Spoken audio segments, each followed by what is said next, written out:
Chapter 1. Entering the New World. Majestic mountains towered with lofty peaks, as a gentle rain fell softly. The towering mountains cascaded downward, where exquisitely carved white jade steps formed a magnificent staircase of 3,000 steps, subtly adorned with the intricate patterns of white cranes. Verdant bamboo flourished, while distant peaks were shrouded in clouds, creating a breathtaking spectacle. Seated upon the jade steps was a youthful maiden, her long ebony hair cascading down, her skin as pale as porcelain. With eyelashes like raven feathers delicately lowered, her exquisite features radiated unparalleled beauty. However, the actions of this angelic figure starkly contrasted her appearance. A mischievous smile slowly crept across her face as she raised her hand and forcefully hurled a jade pendant at a young boy nearby. Ha ha ha. What are you? Do you really think you are worthy of such a fine jade pendant? The girl laughed heartily, her heart swelling with satisfaction. The pendant struck the boy, rolling a few times before he frantically attempted to catch the fragile ornament. With a soft thud, the pendant fell to the ground, shattering into countless pieces. For a fleeting moment, the boy's delicate features twisted in anguish. He lowered his gaze, desperately suppressing the tumultuous emotions within. The tip of his perfect nose tinged pink from the biting autumn breeze, his slender frame trembling beneath his meager clothing. He stared silently at the broken jade on the ground, enveloped in an aura of cold despair.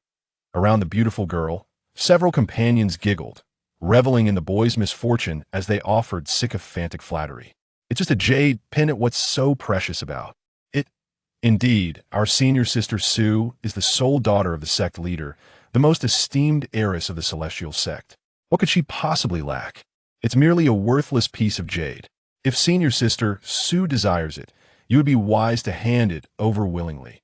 After insulting the boy, they strode away, leaving behind their haughty silhouettes. Once they had departed, the boy slowly lifted his head, his gaze fixed with lethal intensity on the leading figure's graceful back. Afterward, in her chamber, the beautiful maiden sat before her vanity, the room enveloped in a lingering fragrance. She delicately traced her fingers over her reflection, propping her chin in contemplation, and gradually closed her eyes. Several hours later, with a sudden clatter, Su Xian's fingers curled slightly as she half awoke, sensing that she had knocked something over, an unfamiliar sensation lingering at her fingertips. Struggling to open her eyes, she surveyed her surroundings. Her gaze fell upon an array of antique furniture, the ethereal fragrance in the air almost tangible. She propped herself up, cautiously observing her environment. A priceless feather carpet lay beneath her, upon which a vibrant red rouge box sat, its jade components arranged like petals. She could not afford this. This was her immediate thought. Hadn't she died? She pondered next. Surrounded by elaborate garments and valuable items, she pinched herself fiercely. The pain confirmed it was no dream. After a brief moment of stillness, a voice resonated in her mind. System 006 at your service, dear host. Greetings. Su Xian replied. But are you about to inform me of my tasks? She inquired tentatively. Indeed, host. The host was not surprised at all, while the system was filled with joy. Let me introduce the task to you.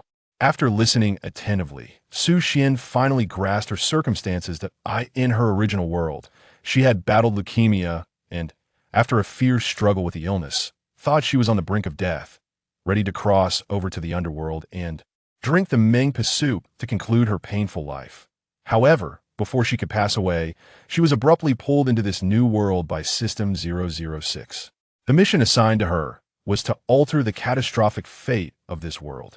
If she could successfully prevent the villain from succumbing to darkness, she would be rewarded with a healthy body. That a healthy body was what Su Xian had longed for during countless nights spent in agony on her sickbed. It was a fair exchange indeed. This world resembled a book.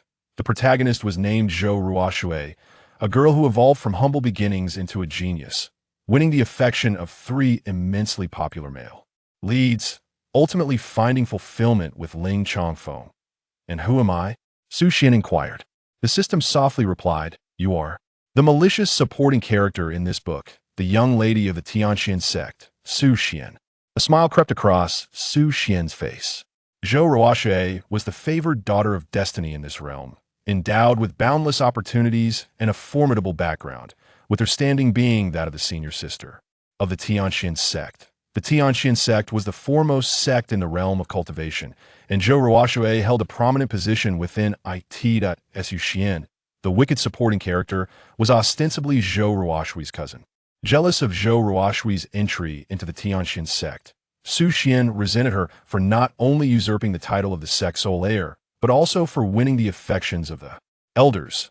Thus, Su Xian consistently opposed Zhou Ruoshui, but she was unable to withstand the favor bestowed upon the favored daughter of destiny by the heavens, suffering defeat time, and, again, even causing her beloved childhood friend, Ling Changfeng, to annul their engagement. Following the dissolution of her engagement, Su Xian fell into despair and committed numerous foolish acts. Not only did she incessantly trouble Zhou Ruoshui and Ling Changfeng, but she also escalated her antagonism towards the book's antagonist, Chu Zhaolin, subjecting him to various humiliations and abuses. She targeted the enigmatic gentleman, Xiao Mian, with malicious intent. Ultimately, the three of them united to obliterate the Tianxian sect, leading to Su Xian's downfall as she faced a tragic end, her once noble lineage reduced to ruins. Meanwhile, the protagonist had been lauded as the Ruoshui fairy, celebrated for her righteous actions against her kin, and she achieved a blissful union with Ling Changfeng. They were hailed as a match made in heaven within the realm of cultivation, receiving widespread admiration. "I am well aware of this," Su Xian remarked, leisurely pouring herself a cup of tea. The fate of those who oppose the protagonist is seldom a fortunate one. The system continued to elucidate. The previously belittled Chu Zhaolin had defected from the Tianxian sect, willingly succumbing to darkness, becoming the supreme demon lord of the Juan demon realm, notorious for his ruthless methods and volatile temperament, instilling fear throughout the realm of cultivation. After Su Xian's demise, Zhou Ruoshui and Ling Changfeng were wed in a grand ceremony, celebrated by all, receiving applause and admiration. However, the demon lord Chu Zhaolin had secretly developed feelings for the protagonist, but fate was unkind. His youthful ideal had already formed a bond with another. He could no longer feel the warmth of the world around him, his heart now filled with a thirst for bloodshed and destruction, harboring no affection for the realm of cultivation as his domain of darkness continued to expand, attracting increasingly more followers. Chu Zhaolin has unequivocally emerged as the foremost antagonist in this realm. His disdain for the world of cultivation has only intensified. His power has ascended to the threshold of transcendence. Yet, instead of seeking immortality, he opts for self-destruction, obliterating the entire cultivation world in the process. The heavenly path, detecting the depletion of the world's energy, has no recourse but to initiate a temporal reversal, drawing in Su Xian from another dimension in hopes of reshaping the fate of the cultivation realm. Su Xian's mission is to thwart Chu Zhaolin's self-destructive tendencies, alter the tragic conclusion, maintain the equilibrium of the cultivation world, and simultaneously salvage her own destiny. As Su Xian reminisces about the narrative within the book, she quietly prepares her strategy. Warning! Warning! Host! Anomalous energy fluctuations have been detected, suggesting the potential interference of a time traveler. Please be cautious. System 006 hastily summoned the energy detection interface, relaying this urgent situation to Su Xian. Anomalous energy? A time traveler, Su Xian gazed contemplatively at the expanse of sky in this alternate world. It was as clear as if washed by water, yet it was undeniably a tangible reality. Chapter 2. You have soiled my floor. Su Xian surveyed her surroundings and inquired the system. Who is this traveler? System. Unknown. The host must explore this matter independently. Su Xian remarked, well done. The system transmitted the identities of all characters from the original narrative to her. And as she closed her eyes to absorb the information regarding the antagonist, a smile began to form on her lips. She asked, System, are you jesting with me? The reason was quite simple. The first factor leading to the antagonist's dark transformation was the shattered jade pendant. This pendant was the only keepsake left to Chu Zhaolin by his mother, serving as a token of his identity.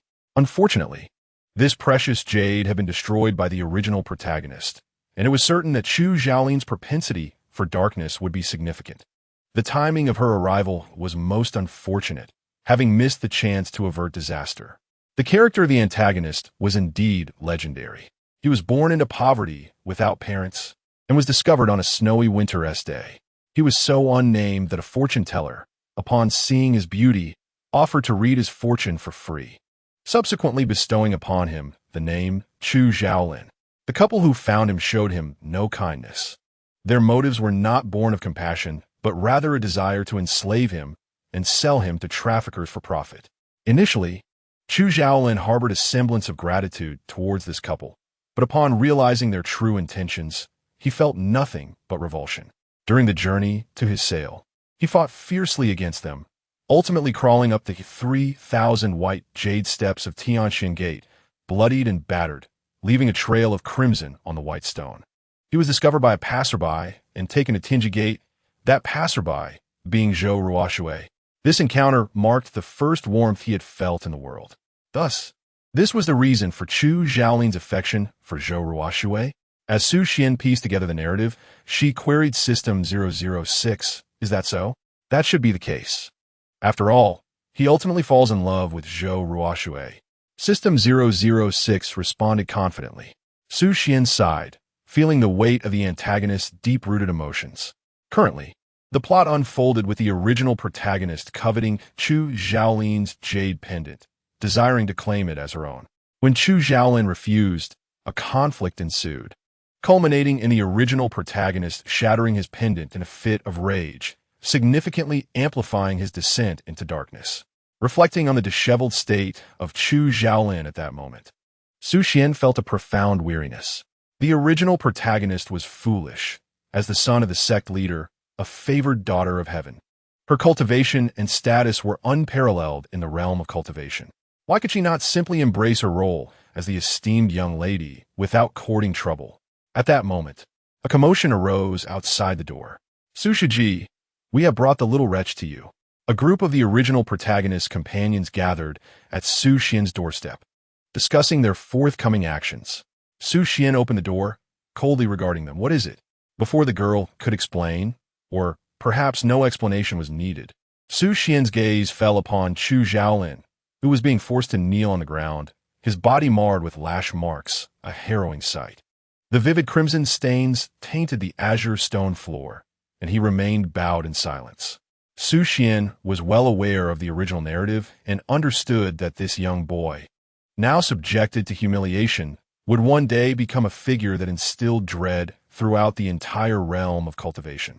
The youth resembled a solitary wolf, bloodied and fierce.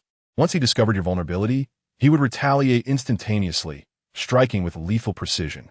His current forbearance served merely as a reservoir of strength for future vengeance. Merciless towards others, and even more so towards himself.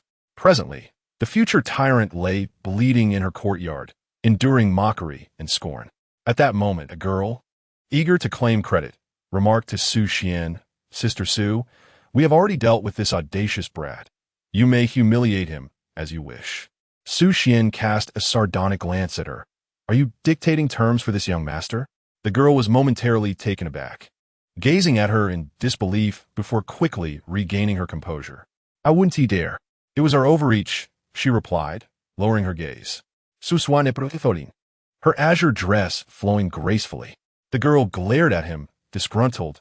"You've sullied my floor." Su Xian retrieved a vial of medicinal salve from her sachet and tossed it at Chu Xiaolin's feet, waving her hand in irritation. "Leave quickly. Since you have dirted my floor, you shall return to clean it once your wounds have healed." The surrounding companions gazed at her in stunned silence, expressions of shock etched on their faces. Chu Xiaolin stiffened, a flicker of doubt crossing his mind. Why had this young lady suddenly altered her demeanor? Here lay a splendid opportunity to humiliate him further, yet she chose to let him off the hook. He found himself perplexed. "Hey, did you hear that?" The girl's haughty voice rang out beside him. Chu Xiaolin lowered his head slightly and responded coolly, "Yes." With his acquiescence, Su Xian offered no further words, simply dismissing him. As he stood to leave, he swayed slightly, clearly still in considerable pain.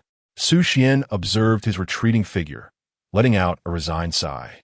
Nearby, the envious peers noted Su Xian's behavior, which starkly contrasted with her usual demeanor, exchanging glances rife with scheming intent.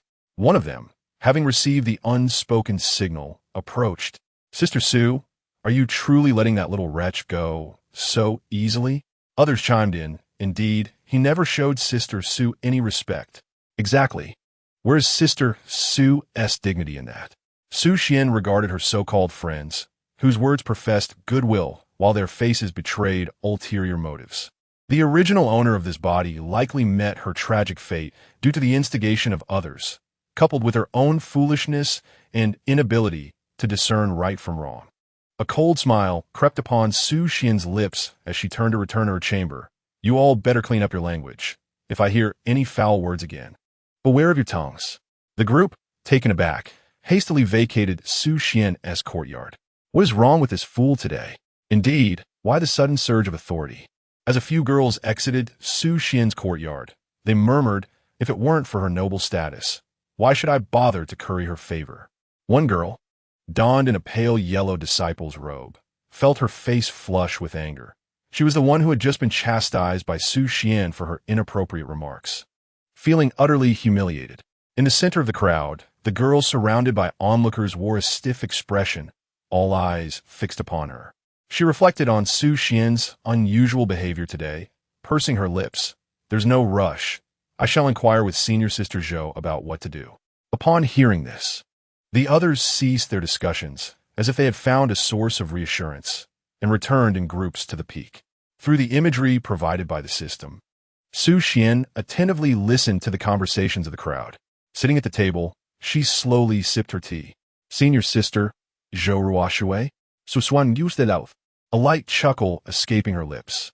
This Zhou Ruoshui, the heroine of the original narrative, did not seem as innocent as she had presumed. Yet, she could not hastily conclude the specifics of the original heroine's character based solely on this impression. Moreover, her mission solely entailed preventing the villain's descent into darkness. In a low voice, Su Xian inquired, System, can you detect the villain's corruption level? The system emitted several beeps before reaching a conclusion. Host, there exists a section for detecting corruption levels, but it remains locked. How do I unlock it? By altering certain plot trajectories, you can earn points. Plot trajectories? If she could thwart the original protagonist's foolish actions and utilize the butterfly effect, she should achieve commendable results. As she pondered, Su Xian asked the system, what is the next plot point? Before she could finish her sentence, the system triggered an alarm. Beep beep. Detection indicates an intruder at the back mountain of Wufeng. Please investigate, host. Without a moment's hesitation, Su Xian immediately took flight on her sword towards the back mountain of Wufeng. The back mountain was an exceedingly concealed location, with towering trees forming a canopy that obscured the sky, devoid of any bird songs, marking it as a forbidden area of the Tianxian sect. As Su Xian landed, still trying to ascertain the situation, a sudden gust of wind surged from behind her. Instinctively, she turned her head, her long hair billowing with the breeze. Without looking back, she drew her sword, Su, and thrust it towards the figure behind her. The assailant, taken aback by her swift reaction, barely managed to evade. Seizing the opportunity presented by their momentary lapse, Su Xian kicked forward, while the opponent hastily countered with an arm to block. Both retreated simultaneously. With Su returned to its sheath, Su Xian steadied herself and lifted her gaze to scrutinize the young man before her. With delicate brows and thin lips, his slightly upturned peach blossom eyes exuded a captivating charm. The man, now gravely injured, had blood trickling down his right arm, the bone hanging at a peculiar angle. He glanced at her, his expression softening. I apologize for the offense. May I seek forgiveness from young Master Su? As the esteemed young master of the Tianxian sect, Su Xian's prowess was undeniable, yet facing this man, had he not been wounded, she might have found it challenging to contend with him.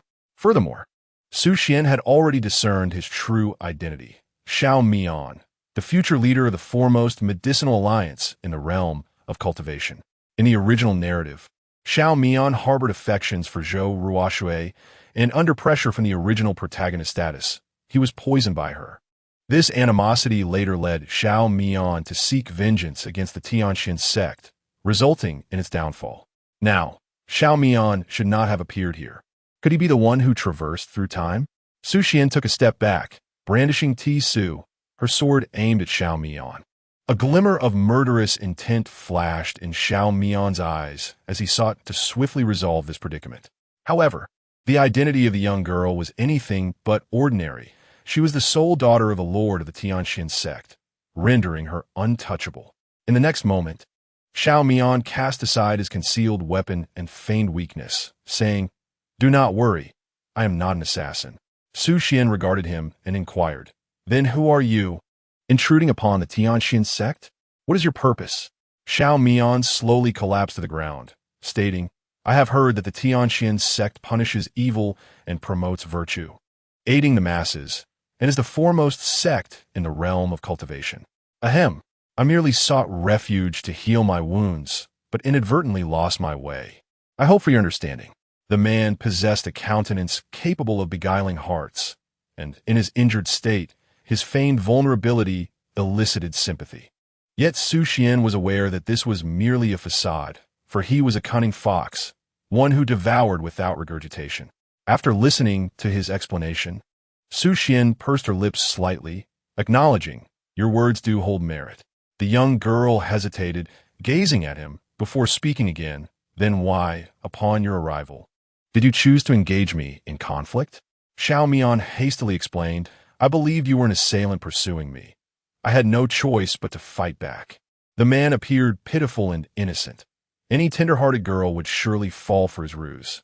Su Xian internally scoffed, maintaining an expression of difficulty. "Very well," she relented.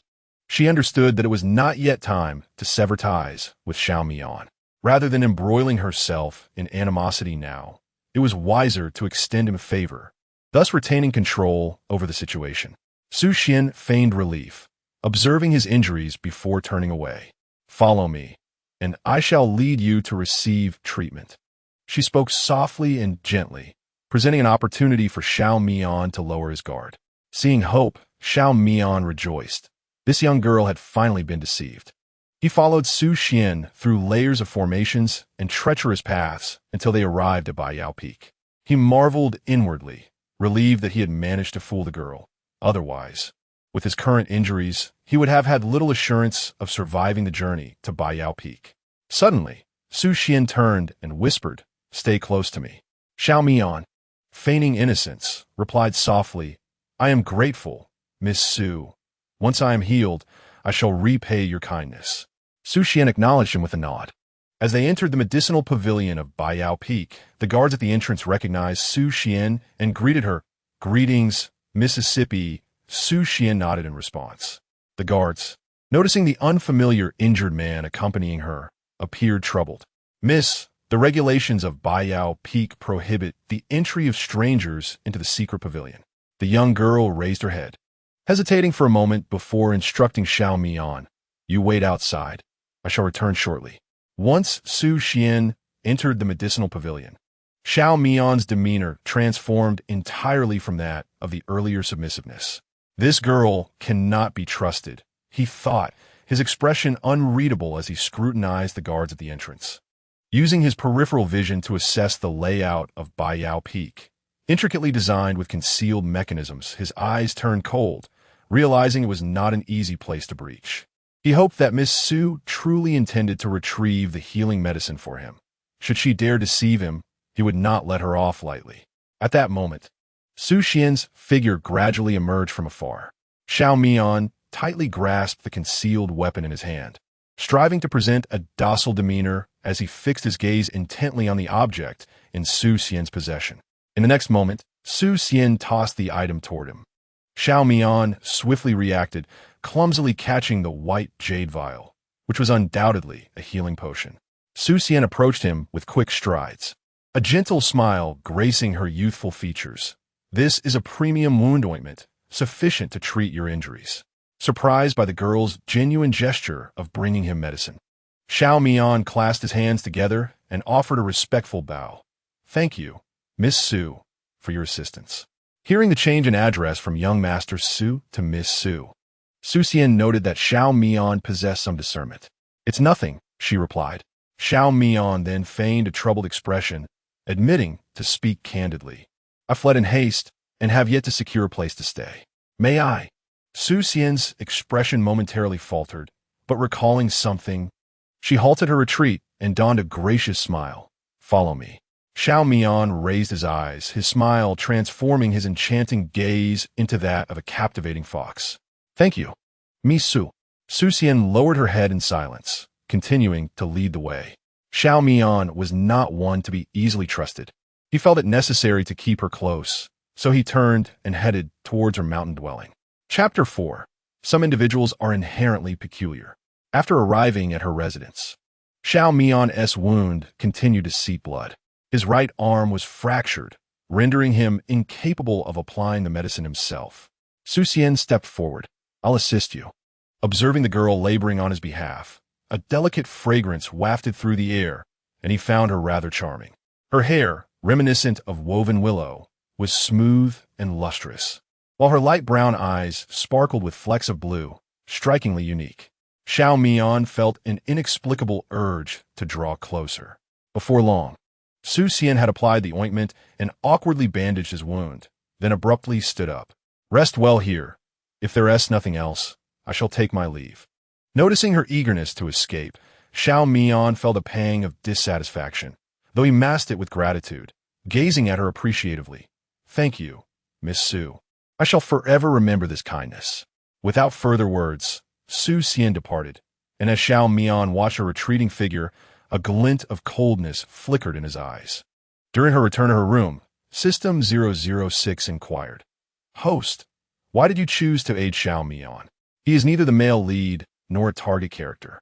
Su Xian nonchalantly explained, "While Xiao Mian may not be able to contend with Chu Xiaolin later, his influence can sway the cultivation world.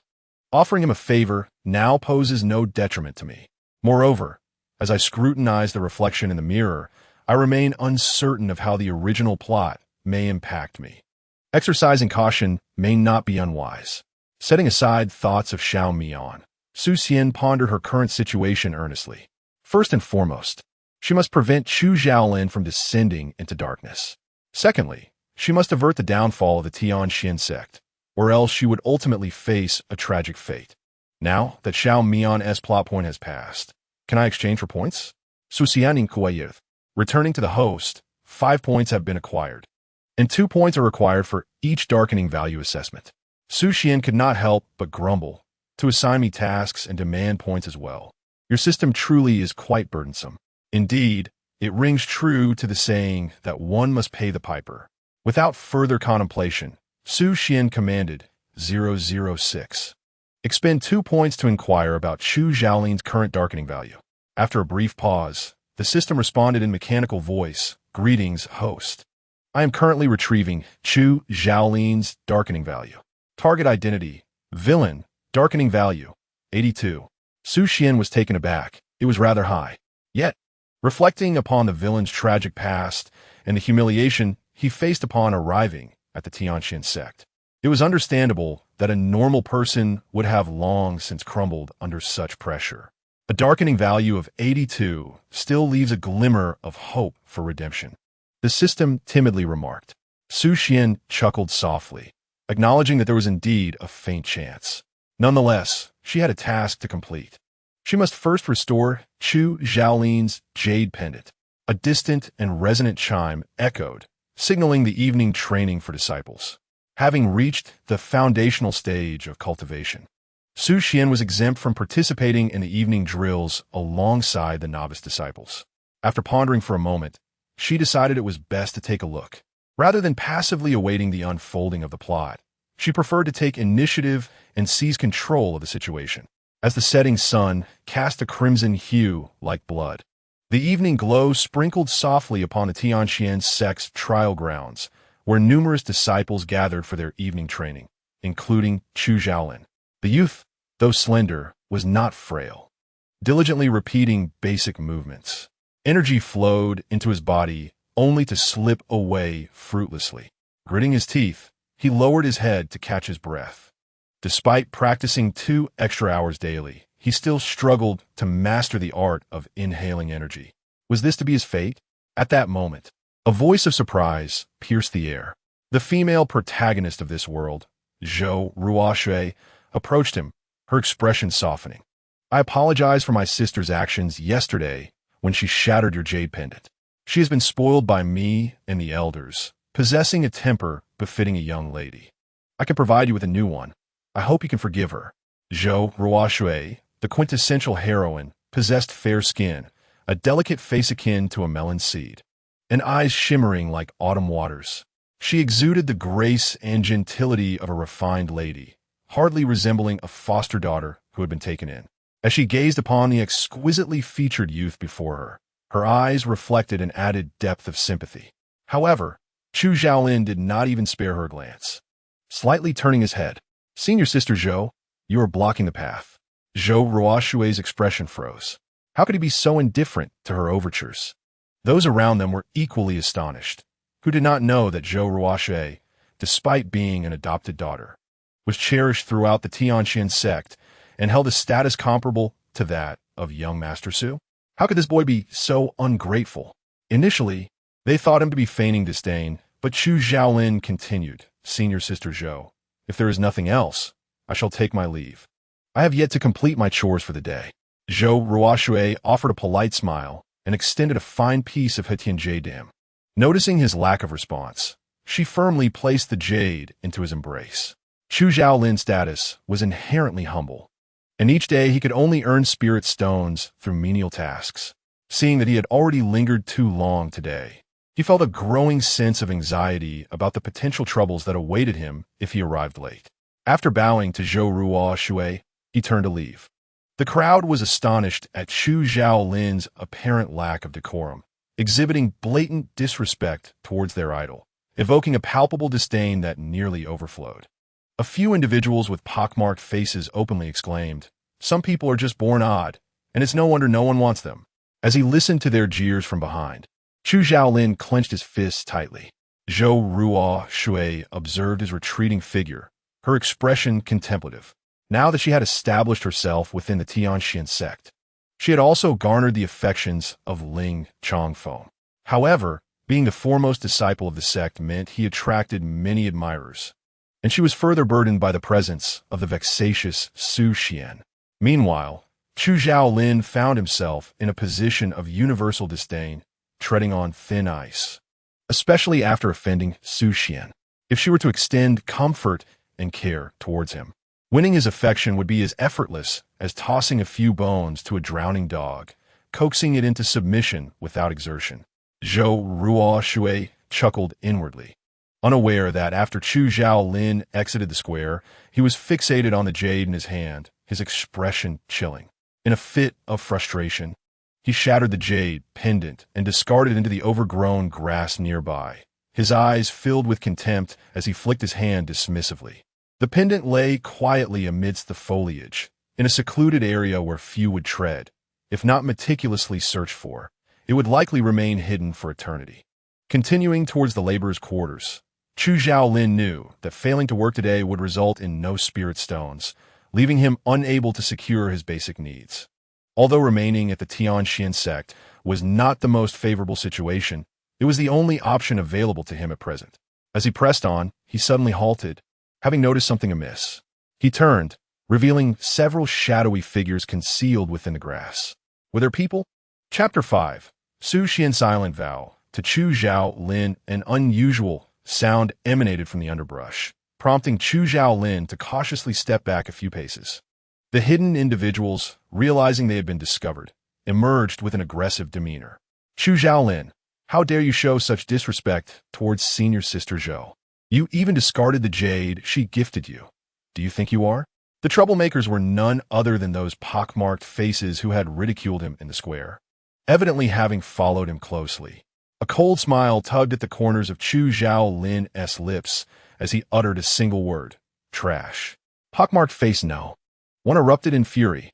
"Who are you calling trash?" Enraged in an instant, he charged forward. Chu Xiaolin recognized that his odds against these individuals were only 50-50.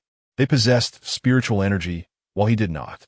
His only strategy was to exhaust their stamina, waiting for the right moment to strike. Thus, he refrained from unleashing his full strength initially, instead focusing on depleting their energy while protecting his vital areas from harm. At this moment, Chu Xiaolin discerned a fatal flaw in one of the lean monkeys.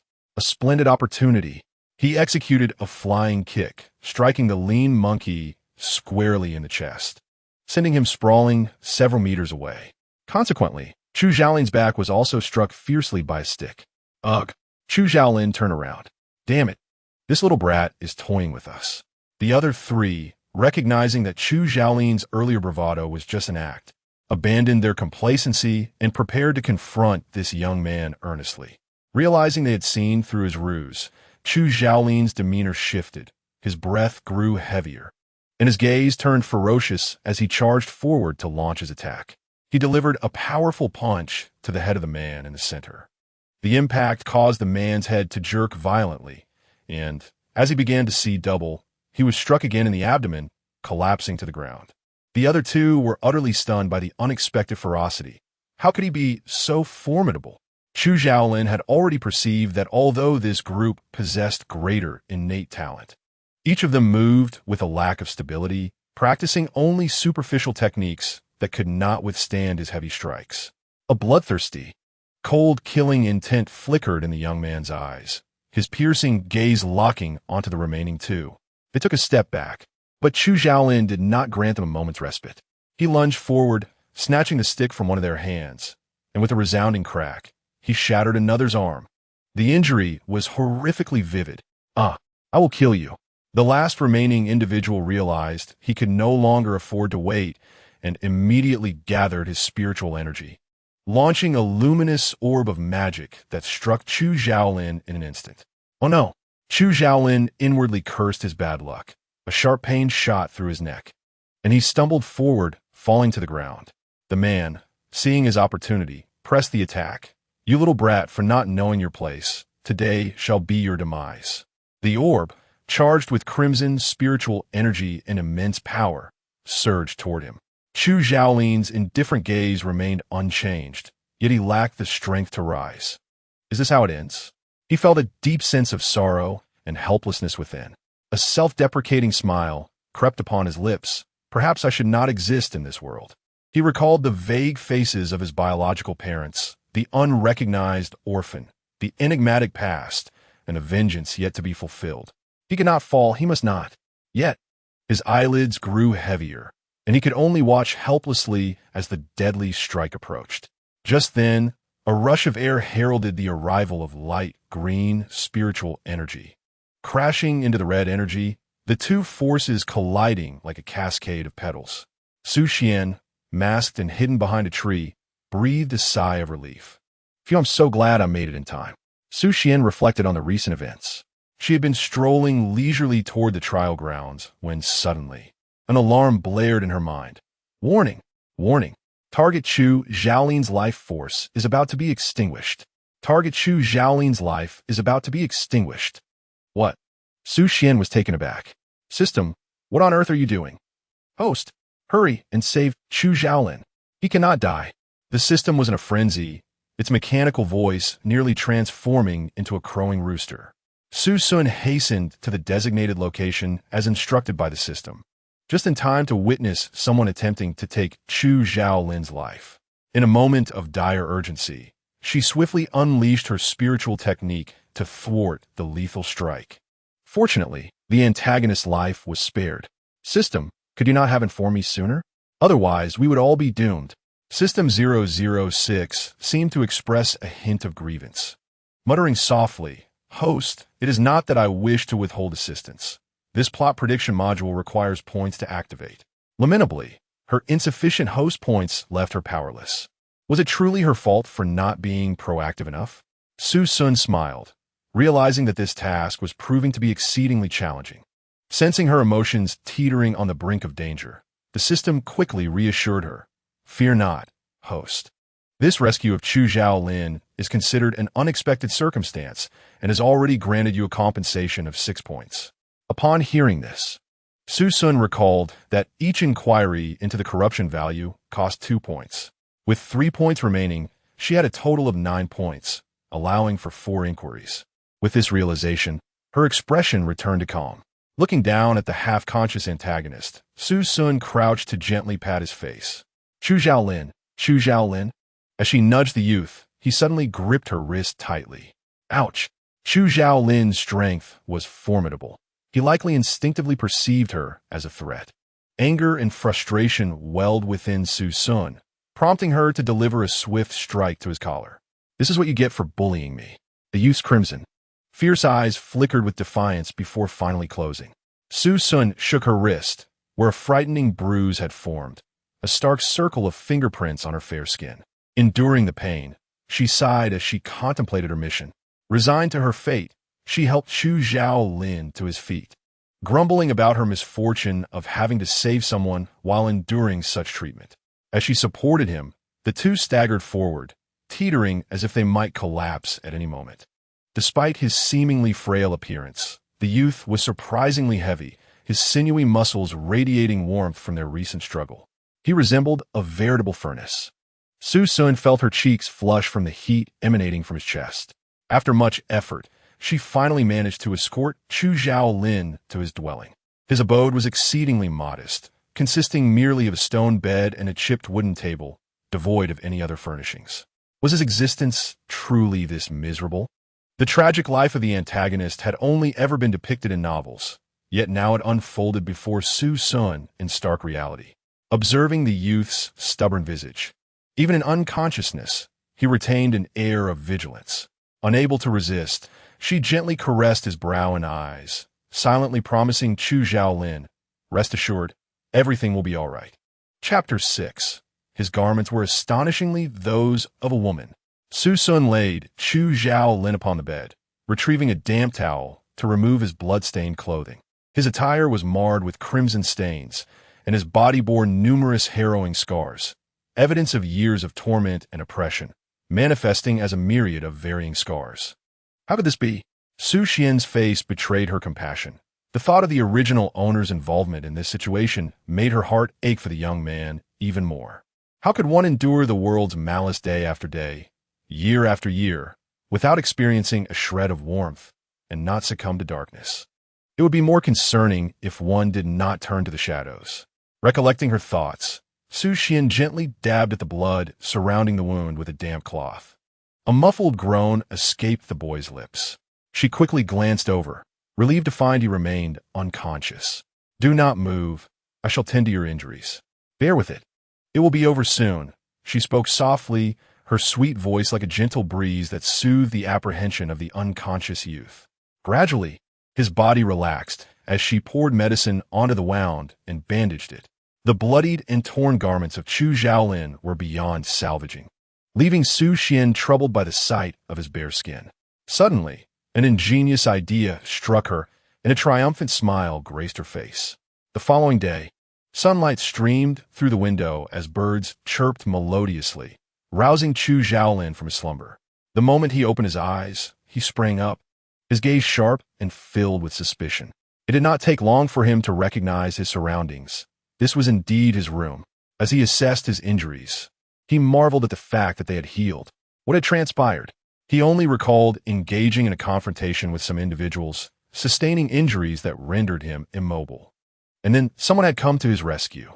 Yes, he vaguely remembered a sweet, gentle voice whispering in his ear, a lingering fragrance that remained in his memory during his unconsciousness. Who could it be? The pallor of his face shifted slightly. Could it be that Zhou Ruoshui had approached him with ulterior motives the previous day? A glint of coldness flickered in his eyes. Without further contemplation, Chu Zhaolin rose from his bed, but in that instant, he froze. He was clad in women's garments. He had been so preoccupied with his thoughts that he had failed to notice his attire. His expression darkened, and a sense of embarrassment washed over him as he clenched his teeth, vowing that if he discovered who had done this, they would not be spared. Meanwhile, Su Xian had arrived at her mother's chamber, summoned by a maid who stated her mother wished to discuss an important matter. The original owner's mother, Qi Lingchun, had never been a source of fondness for Su Xian. As a child, her parents were perpetually occupied with the affairs of the Tianxian sect, neglecting her entirely. There was a time when, suffering from a high fever, she was left to fend for herself, unnoticed until a servant discovered her, flushed and unconscious. Following that incident, Qi Lingchun endeavored to shower Su Xian with affection, attempting to compensate for lost time. Yet, Su Xian remained indifferent. as this belated maternal love could not mend the scars of her childhood.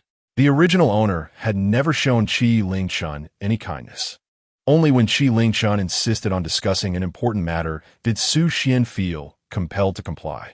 As she entered the room, she found a delightful spread of appetizing dishes laid out on the table, prompting Qi Lingchun to rise promptly upon her entrance. A flicker of concern passed through her eyes, and deep down, she understood that the excuse was merely a pretext to share a meal with her daughter. Qi Lingchun stepped forward and took Su Xian's hand, saying, Xian, I'm truly delighted that you could come. For a brief moment, Su Xian stiffened, feeling a pang of discomfort on her face. Having been abandoned at an orphanage by her mother immediately after birth, she was later taken in by a wealthy man whose intentions were far from honorable. Had he not met with a fatal accident, leaving his entire fortune to Su Xian, she might not have survived at all. She had never allowed herself to grow close to anyone. Yet, upon witnessing Qi Lingchun's forced smile and the warmth brimming in her eyes, Su Xian instinctively curled her fingers. She lifted her gaze and offered Qi Lingchun a sweet smile, saying, I understand, mother. Let's eat quickly. As she took a mouthful of steaming food, her taste buds ignited with delight. Is this truly a meal prepared by a mother's hand? During dinner, Qi Lingchun casually inquired about Su Xian's recent circumstances, her maternal instincts still gnawing with worry, fearing her daughter might be entangled in trouble again. She recognized her daughter's nature. Having lacked affection since childhood, Su Xian was prickly, resembling a little princess with a fundamentally good heart, albeit somewhat spoiled. At that moment, a maid entered, announcing, Madam, the second hall master requests an audience. The second hall master? Qi Lingchun responded, Let her in. Su Xian observed as a heavily made-up woman entered, the cloying scent of her perfume almost inducing tears. It was her aunt, Yushan. Upon seeing Qi Lingchun and Su Xian, disdain flickered in Yushan's eyes, but she quickly approached and warmly grasped Su Xian's hand, exclaiming, it's you, Xian. It has been quite a while. A wave of revulsion surged through Su Xian, and she attempted to withdraw her hand. But Yushan held on tightly. Half pushing Su Xian, Yushan settled herself, saying, Madam, I come today out of necessity to seek your assistance. You know that little girl, our Shui, is soon to reach her foundation establishment stage, and she requires a mountain peak for her cultivation. Yushan feigned annoyance, adding, It's partly my fault. Our Shui's cultivation speed is far too rapid, unlike Xian, who is so much easier to manage. Su Xian was momentarily taken aback before chuckling softly. Although Yushan held the title of second hall master in the Tianxian sect, her position was largely superficial, having merely climbed the ranks through her uncle. Once an ordinary maid unable to cultivate, she had caught her uncle's eye due to her looks, thus ascending to a higher status. Furthermore, it was common knowledge that Yushan had usurped her position as a third party. Her uncle's first wife had been unable to bear children for reasons unknown, leading to growing discord between the couple, which Yushan had exploited. When she ascended, Zhou Ruoshui had been taken in that very year, and Yushan treated her as her own daughter, hoping to secure her uncle's affection through her. Upon hearing this, Su Xian discerned the true nature of her so-called good aunt. She was a deeply malicious individual. The insinuation that Su Xian was less manageable than her beloved daughter was merely a veiled jab at Su Xian as perceived inferiority in talent. Qi Lingchun was inherently gentle and amiable, reluctant to engage in disputes with others. Considering that Yushan was now the nominal second hall master, she contemplated acquiescing to her request. At that moment, Su Xian abruptly released Yushan's wrist and rose to her feet. The flowing sleeves of her celestial gown trailed on the ground, and the fair-skinned and beautiful young girl exuded a new-found presence, eliciting a smile that was both enigmatic and teasing. Hold on, Aunt, let us not rush. The unauthorized seizure of a mountain peak is indeed a significant matter, and we must deliberate on it thoroughly. Firstly, Aunt, let us not overlook that every sect is required to follow established protocols and procedures concerning the possession of mountain peaks. Merely requesting this is something that my father must approve. Surely, as the second hall master, you are aware of this. A cunning smile graced the girl's face as she emphasized the word request, then feigned sorrow, adding, "If you are unaware of this, aunt, it would reflect poorly on your competency as the second hall master." Upon hearing this, Yushan immediately interjected, "How could that be? Haha, of course it knows." She then turned to Qi Lingchun, attempting to foster closeness. "Isn't it true that you have surplus mountain peaks? Surely, one or two more would not make a difference. And besides, if Ruo Shui and Shaoxian grow closer, it would benefit both of them." Yushan understood Qi Lingchun's sensitive nature and knew she could not withstand such relentless persuasion, so she raised her voice even more. "Lingchun, you do not lack in such matters. Just assist your sister this once. After all, for many years, I have managed the affairs of the Tianxian sect, and while my contributions may not be monumental, my efforts have certainly been earnest." Caught in her grasp, Qi Lingchun felt a headache coming on, as she was not one to dispute. Pressing her fingers to her temples, she contemplated simply conceding this time. Upon noticing her mother's wavering resolve, Su Xian grasped Qi Lingchun's hand. The young girl's fair face instantly reflected a sense of grievance. "Mother, we hardly possess a multitude of mountain peaks. We cannot possibly spare one to return the magic artifact, the Luiying mirror that aunt borrowed." Qi Lingchun was taken aback. Hardly a multitude of mountain peaks. Although her disposition was mild, her position as the matriarch warranted her assurance that there was no genuine concern over a shortage of peaks. However, in the next moment, she observed her daughter, with her back turned to Yushan, winking playfully at her. Qi Lingchun was momentarily stunned, realizing her daughter had concocted yet another clever scheme, eliciting both amusement and surprise within her. Thus, she continued in agreement with Su Xian. "Indeed, sister-in-law, this year the Tianxian sect has accepted numerous disciples, and I have already allocated several mountain peaks. Moreover, even with my authority, I cannot interfere in matters concerning the sect leader. That would be inappropriate." Seeing that Qi Lingchun grasped her intent, Su Xian became even more animated, her floral visage adorned with feigned dismay. "Aunt, please do not make things difficult for us. Can you return the Luiying mirror you borrowed last time?" Yushan's face fluctuated between hues of anger and embarrassment, realizing she had shot herself in the foot. With dissatisfaction, she muttered, "The Luiying mirror will certainly be returned. As for the mountain peaks," Su Xian, not allowing her the chance to finish, swiftly ushered Yushan out while saying, "Thank you, aunt. With your assurance, I am at ease. The day is still young, so I shall not impose on you any longer. We will gather again on another occasion." Once Yushan had been coaxed outside, Su Xian hastily closed the door. Exhaling a sigh of relief, she approached her mother, saying, "Mother, do not allow aunt to bully you any longer. In the face of such a person, if you endure in silence without retaliation, she will only intensify her demands, extracting more from you." However, she refrained from voicing these words to Qi Lingchun, wishing not to tarnish her mother's ears with such negativity. Unexpectedly, at that moment, Qi Lingchun enveloped her in a warm embrace, exclaiming, "Akian, mother understands." Her tone was gentle yet tinged with helplessness. She knew her daughter was always on her side. After much effort to mend their relationship, she wished to see no more of the coldness in her daughter's gaze. As Su Qian sank into her mother's soft embrace, she listened to the soothing rhythm of her heartbeat, pondering if this was indeed the warmth of a maternal hug. Overwhelmed, she felt a lump in her throat and buried her head deeper to conceal any signs of her emotion. Qi Lingchun, believing her daughter had genuinely accepted her, held her tighter, marking the first genuine embrace between mother and daughter devoid of any lingering resentment. In her heart, Su Qian silently apologized to the original owner. "I'm sorry, I did not mean to steal your mother. I only wished to hold her for a moment." After a brief while, she withdrew from Qi Lingchun's arms, gently wiping away the tears that had gathered at the corners of her eyes, feeling somewhat awkward. Qi Lingchun gazed at the girl who had blossomed from a small infant into a graceful young woman, her heart swelling with pride. With a sigh, she straightened Su Qian, saying, "Akian, do not blame your father. He is the leader of the sect, overseeing many matters, and may not always show you the care you deserve. But you must understand, he loves you. No parent in the world could ever stop loving their child, not wanting to dwell on it." Su Qian helped Qi Lingchun to sit up and they settled on the bed.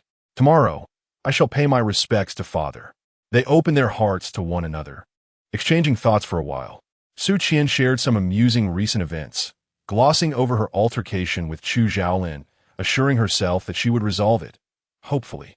Rising, Su Qian said, "Mother, it's getting late. Please rest well. I will visit father tomorrow." Qi Lingshun offered advice on dressing warmly for the cold weather, and Su Qian responded with a smile to each suggestion. Later that evening, upon returning to her room, Su Qian spent 2 points to check Chu Xiaolin's darkening value. The system trembled as it responded, "Host, it has reached 85. What? How has it increased?" She surmised that the recent ambush must have posed a significant threat to Chu Xiaolin's life.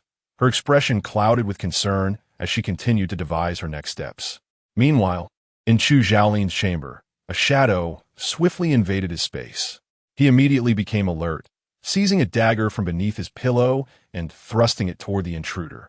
The blade struck, but missed. The shadow seemed insubstantial, like a wisp of smoke, drifting slowly. Regaining his composure, Chu Xiaolin heightened his vigilance, his eyes cold as ice. "Who are you?" The shadow emitted a laugh, neither male nor female, and whispered temptingly, "I have come to assist you in ascending to divinity." Ascending to divinity? What a ridiculous jest. Such foolish words could only deceive those lost in daydreams. Chu Xiaolin continued to assault the creature while sternly commanding, "Get out of my room." The monster scurried around the room, its voice barely audible, yet penetrating Chu Xiaolin's mind. "You are destined to cultivate demonic powers. Embracing darkness is the sole path to divinity. Why not join me in dominating the realm of cultivation?" Ha ha ha. Before Chu Xiaolin could react, a surge of dark energy shot toward his heart, and upon contact, the ravenous essence instantly coursed through his entire being. Intricate and delicate demonic patterns began to manifest upon his neck, shimmering with an eerie crimson hue, resembling vivid blossoms that left their mark upon him. Coupled with Chu Xiaolin's strikingly refined features, he exuded a breathtaking beauty that captivated all. Chu Xiaolin felt his heart thundering violently, an overwhelming discomfort engulfing him. He was hot and restless, akin to an inflated balloon on the verge of bursting, teetering on the brink of instability. As the demonic patterns completed their spread, the peculiar crimson hue faded, and the suffocating sensation dissipated, replaced by a surge of malevolent fire erupting within him, ravenously consuming his reason. Observing that the transformation ritual was complete, the shadow continued to chuckle.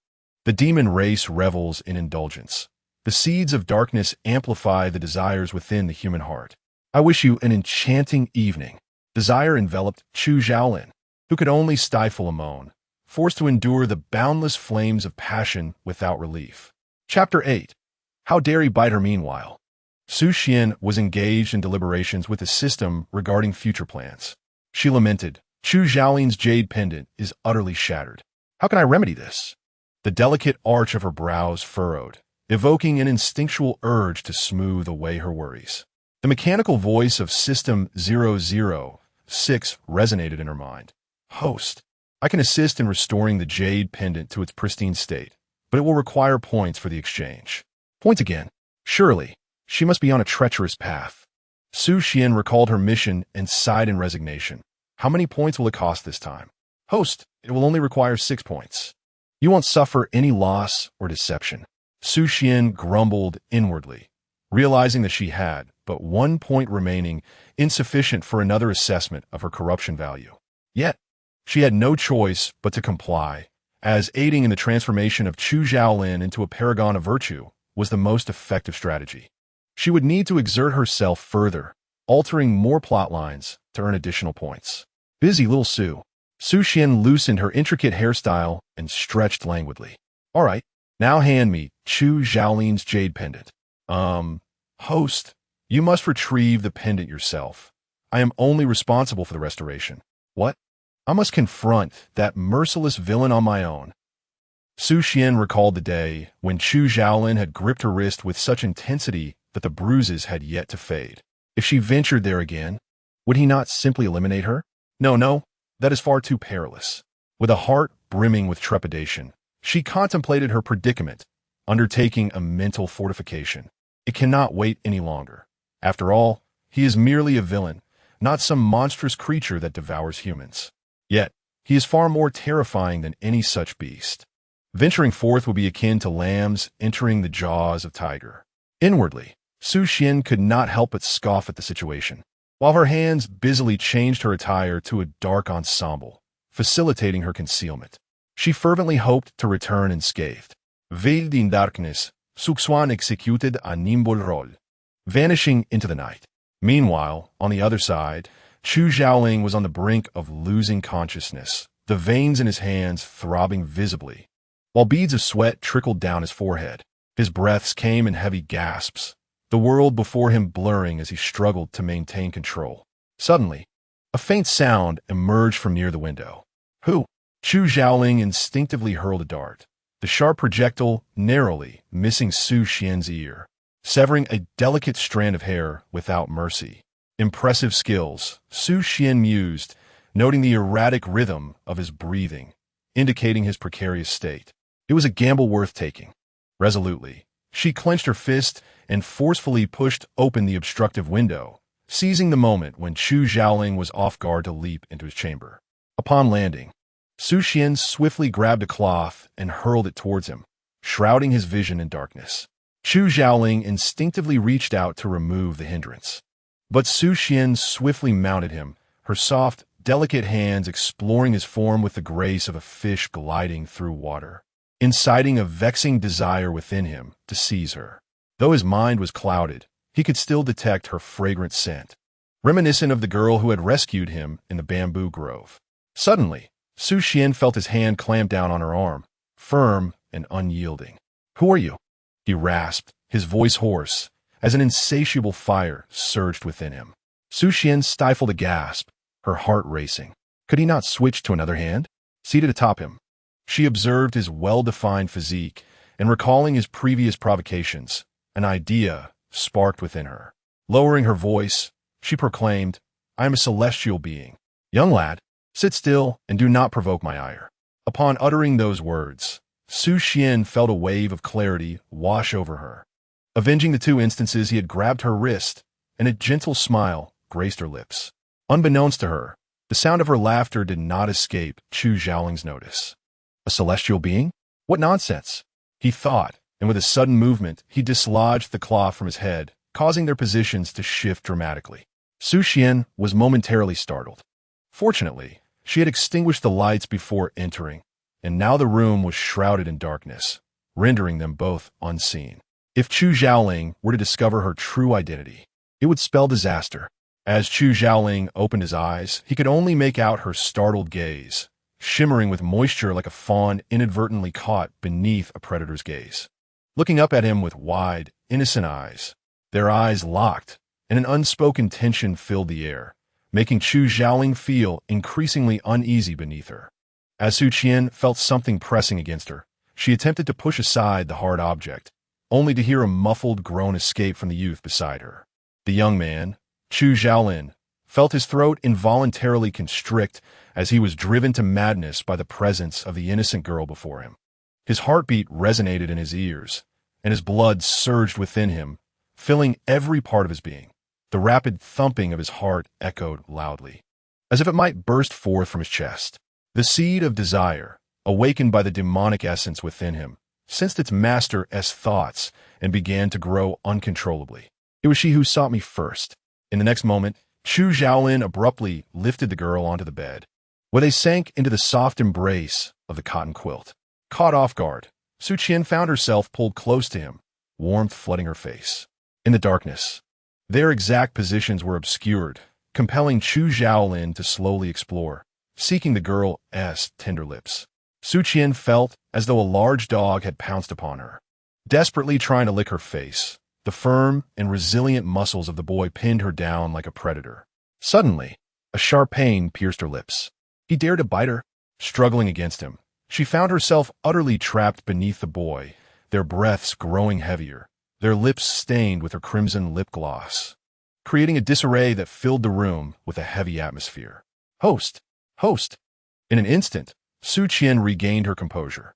She reached out her hand, casting a binding spell upon the youth, then delved into his chest, where she discovered the broken jade pendant. There it was. Grasping the pendant, she wriggled free from Chu Xiaolin's embrace and, blushing with anger, declared, "I shall take this jade pendant and return it to you another day." With that, she swiftly released the binding spell and turned to flee, moving faster than a rabbit. Chu Xiaolin could only watch helplessly as the sleeve slipped from his palm. He was consumed by a burning desire, his ears ringing with confusion.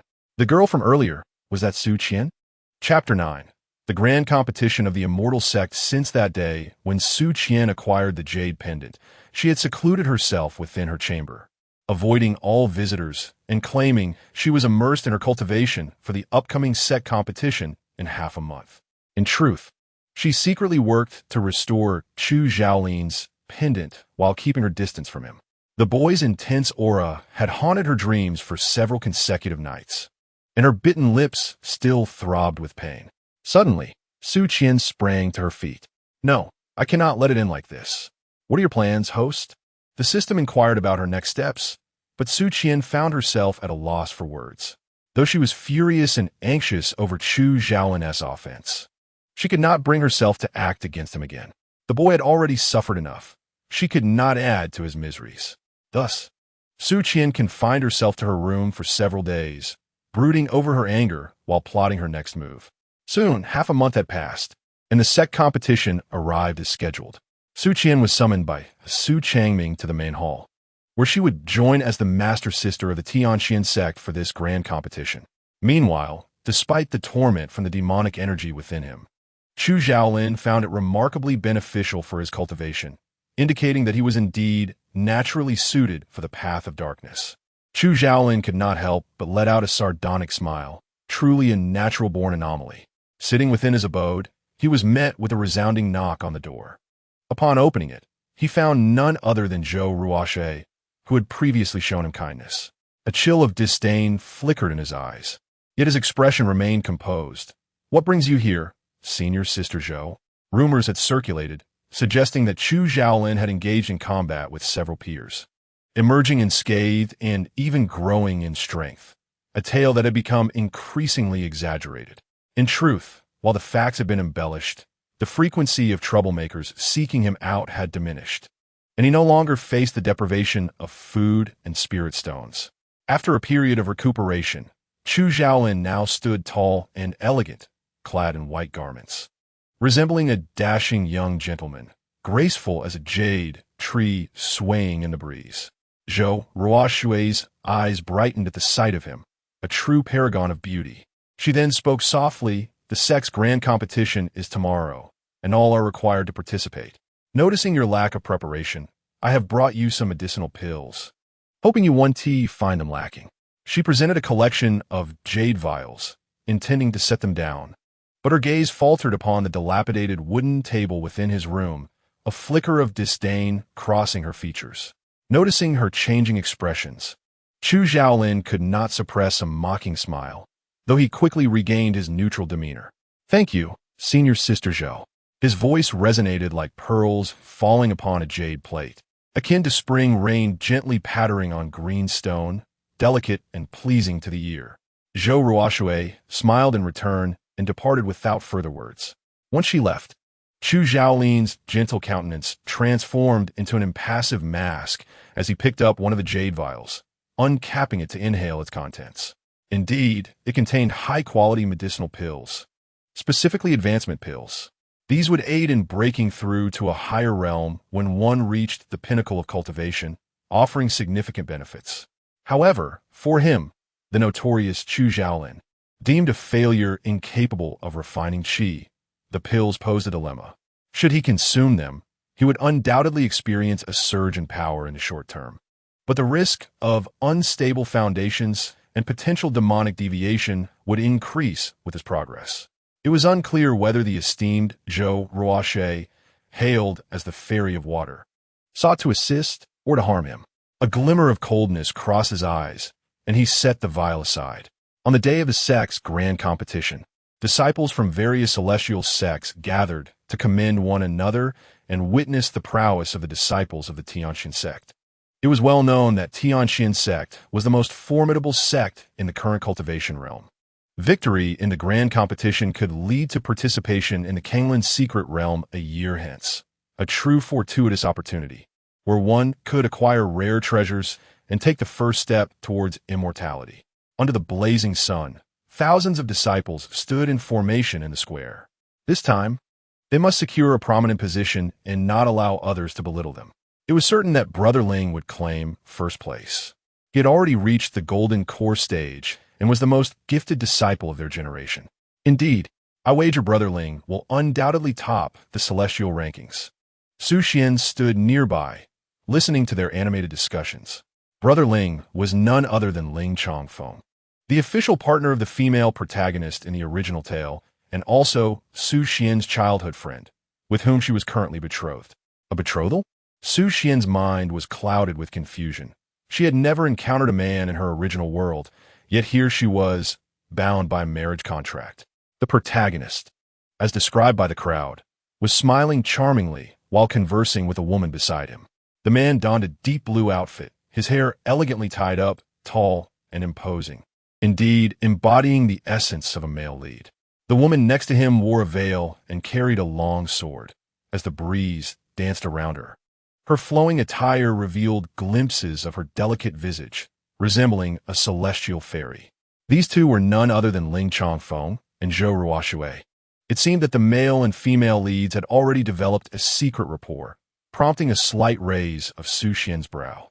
Soon, the cacophony of chatter in the square subsided, replaced by the distant, ancient sound of bells tolling.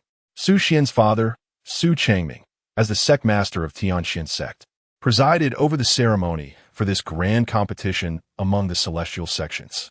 Fortune blesses us. May the heavens favor Tianxian.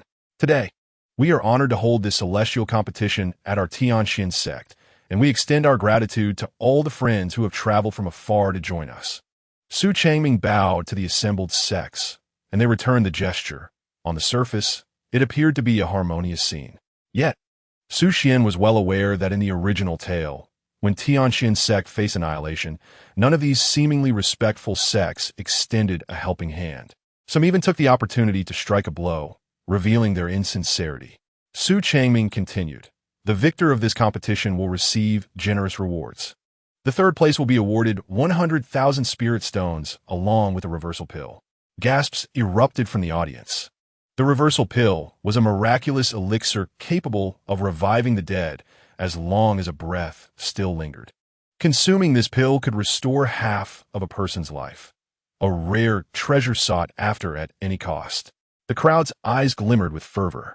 Noticing the commotion below, Su Changming proceeded. The second place will receive 1,000,000 spirit stones and a piece of cold ice mystic iron. This time, the audience was genuinely stunned. The cold ice mystic iron was the only heavenly grade or source from a unique vein in the far north. Crafting a life-bound sword from it would render one invincible. Ling Chongfeng, upon hearing this, displayed a flicker of surprise in his eyes. He glanced at Zhou Ruoshui, contemplating that she was on the verge of breaking through to the golden core stage. And this piece of cold ice mystic iron was precisely what she needed to forge her life-bound sword. Although their strengths were unmatched within the sect, he felt compelled to secure it for her. Su Xian observed Ling Chongfeng's gaze lingering on Zhou Ruoshui and couldn't help but comment to the system. Is this truly the male and female leads of the original world? I see no extraordinary qualities that would warrant their status as favored by the heavens. The system, in a monotone voice, replied, "It is because the world's fortune happens to reside with them. With the world's luck on their side, they would glide effortlessly while those opposing them would face dire consequences." Su Xian smirked slightly, responding, "Fate is it? Too bad, I have never put stock in destiny." Chapter 10. The Celestial Competition, Part 2. Su Changming continued to announce the rewards for first place. The audience, having just heard the previous prizes, was increasingly eager for the forthcoming announcement, as Tianxian sect had evidently spared no expense, offering only the finest treasures. What would come next? A spirit-grade elixir? A celestial-level secret treasure? Or an unparalleled artifact? Su Changming declared, The first place in the grand competition shall be rewarded with 10 million spirit stones and a piece of Linglong Jinyu. A murmur of intrigue rippled through the audience. Linglong Jinyu? What is that? I've never heard of it. Indeed, it's unfamiliar. Su Changmin elaborated, explaining that Linglong Jinyu was a treasure he had discovered in the secret realm of the Immortal Alliance Conference, a gem whose mysteries remained elusive, meant to be encountered by a fated individual. The expressions of the crowd shifted dramatically. Such eloquent talk of fate was merely a fade. Even the Tianxian sect was uncertain of its purpose, opting to distribute it nonetheless. However, the allure of the spirit stones, 10 million of them, could bestow a lifetime of opulence. Surely, a gamble for such wealth was worthwhile. Meanwhile, Su Xian's mind was consumed by the mechanical beeping of the system. Detection in progress. The essence of the world appears to be leaking. Su Xian pondered. What essence of the world? That piece of Linglong Jinyu? Indeed, host. Within that Linglong Jinyu lies a potent source of energy. It is imperative that you acquire it. It was the first time Su Xian had heard the system express such urgency. What benefits shall I gain? The system hesitated, as if grappling with the complexity of human inquiries. After a prolonged pause, it finally managed to respond. We will provide you with a certain amount of points as compensation. Specify the amount clearly. I refuse to engage in a deal that incurs losses. Sensing an opportunity, Su Xian, like a clever little fox, replied, I only need assurance that Chu Xiaolin will not succumb to darkness. Without this task, I face no losses. The system immediately felt a sense of foreboding, unaware that it was ensnared like a fish on the hook, and hurriedly assured her, rest assured, host. I will communicate with the main system to ensure a satisfactory response. Upon hearing this, a triumphant smile graced Su Xian's face. At that moment, Su Changming completed the various ceremonial rites. I hereby declare the grand competition of the immortal sect officially commenced. The disciples bowed to the heavens, their aspirations soaring towards the dream of immortality. One by one, the disciples stepped forward to draw their numbers. Su Xian's opponent was one of the sister flowers who had belittled Chu Xiaolin when she first arrived in this world. Upon recognizing Su Xian, the girl quickly approached, exclaiming, What a coincidence to face senior sister Su. I hope you will show mercy and spare my life. Su Xian regarded her with a feigned smile, replying, If you concede outright, I shall spare you. With that, she turned and walked away, leaving the sister flower seething with malice. What a presumptuous young lady. How dare she demand my surrender? The young master of the Tianxian sect is merely a figurehead. She has never fought, and perhaps her strength pales in comparison to us ordinary disciples. The girl seethed inwardly, vowing to make her regretful on the day of the competition. Su Xian settled into her seat, observing the unfolding matchups while sipping tea, and inquired of the system, who did Chu Xiaolin draw? Returning to host. Chu Xiaolin's first match is against an ordinary disciple, number 23. Number 23? That was a relatively early number. It wouldn't be long before it was his turn to compete. Su Xian lifted her gaze, scanning the crowd, and as expected, she spotted him. The young man appeared exceptionally handsome today, illuminated by the sunlight, captivating all who beheld him, momentarily entranced by his striking features. Su Xian recalled the absurdity of that day and hastily sipped her Snow Mountain tea to steady her nerves. In the competition arena, some competitors exited in disappointment after failure, while others departed jubilantly in victory, one match following another, with the only constant being the fluctuating scores. After 20 rounds, it was finally Chu Xiaolin's turn. Su Xian straightened in her seat, eager to observe the current state of his cultivation. Before her stood his opponent, whom we shall refer to as number 23. The moment he stepped onto the stage, he sneered at Chu Xiaolin, sarcastically advising, I suggest you surrender while you still can. Although number 23 had heard the rumors of Chu Xiaolin's feat of defeating 10 opponents single-handedly, he dismissed them, believing this insignificant brat was incapable of even refining qi, perhaps lacking spiritual roots entirely, and thus could not possibly be his match. Unfazed by the mockery, Chu Xiaolin remained composed. He had heard such taunts countless times, and they held no power over him. Enraged by Chu Xiaolin's indifference to his words, number 23 resolved to teach him a lesson. charging forward with a massive hammer in hand. With swift agility, Chu Xiaolin evaded the oncoming blow, his footwork deft and elusive, rendering the cumbersome weapon ineffective. Soon, number 23 was drenched in sweat, yet he had not grazed even the hem of Chu Xiaolin's robes. Infuriated, he sought to demonstrate his strength, swinging the hammer once more with a menacing roar. Observing the opponent's wavering steps and trembling legs, Chu Xiaolin smirked and slowly turned to face him. He swiftly bent down, executing a flying kick that struck his adversary's leg with precision. Caught off guard, number 23 was sent sprawling onto the arena floor, his hefty form crashing down. Without granting his opponent a moment to recover, Chu Xiaolin gathered his energy and delivered a powerful punch to number 23's abdomen, the entire sequence flowing seamlessly. The scorekeeper, witnessing that number 23 could no longer rise, rang the bell, declaring, "Match 23, victory to Chu Xiaolin." The spectators were left in stunned silence, incredulous at how this once inept individual had become so formidable. Surely it was mere luck. The victorious youth descended the stage with an unyielding demeanor, unperturbed. As he bit through the bandages wrapped around his arm to catch his breath, preparing for the next contest, Su Xian observed the young man's damp hair, accentuating his handsome features, resting her chin on her hand, lost in thought. The jade pendant had been restored. She needed to find the right moment to return it without him realizing. Frowning slightly, she regarded him with a look of concern. At that moment, Chu Xiaolin seemed to sense her gaze, lifting his eyes to meet hers. Their eyes locked in the air.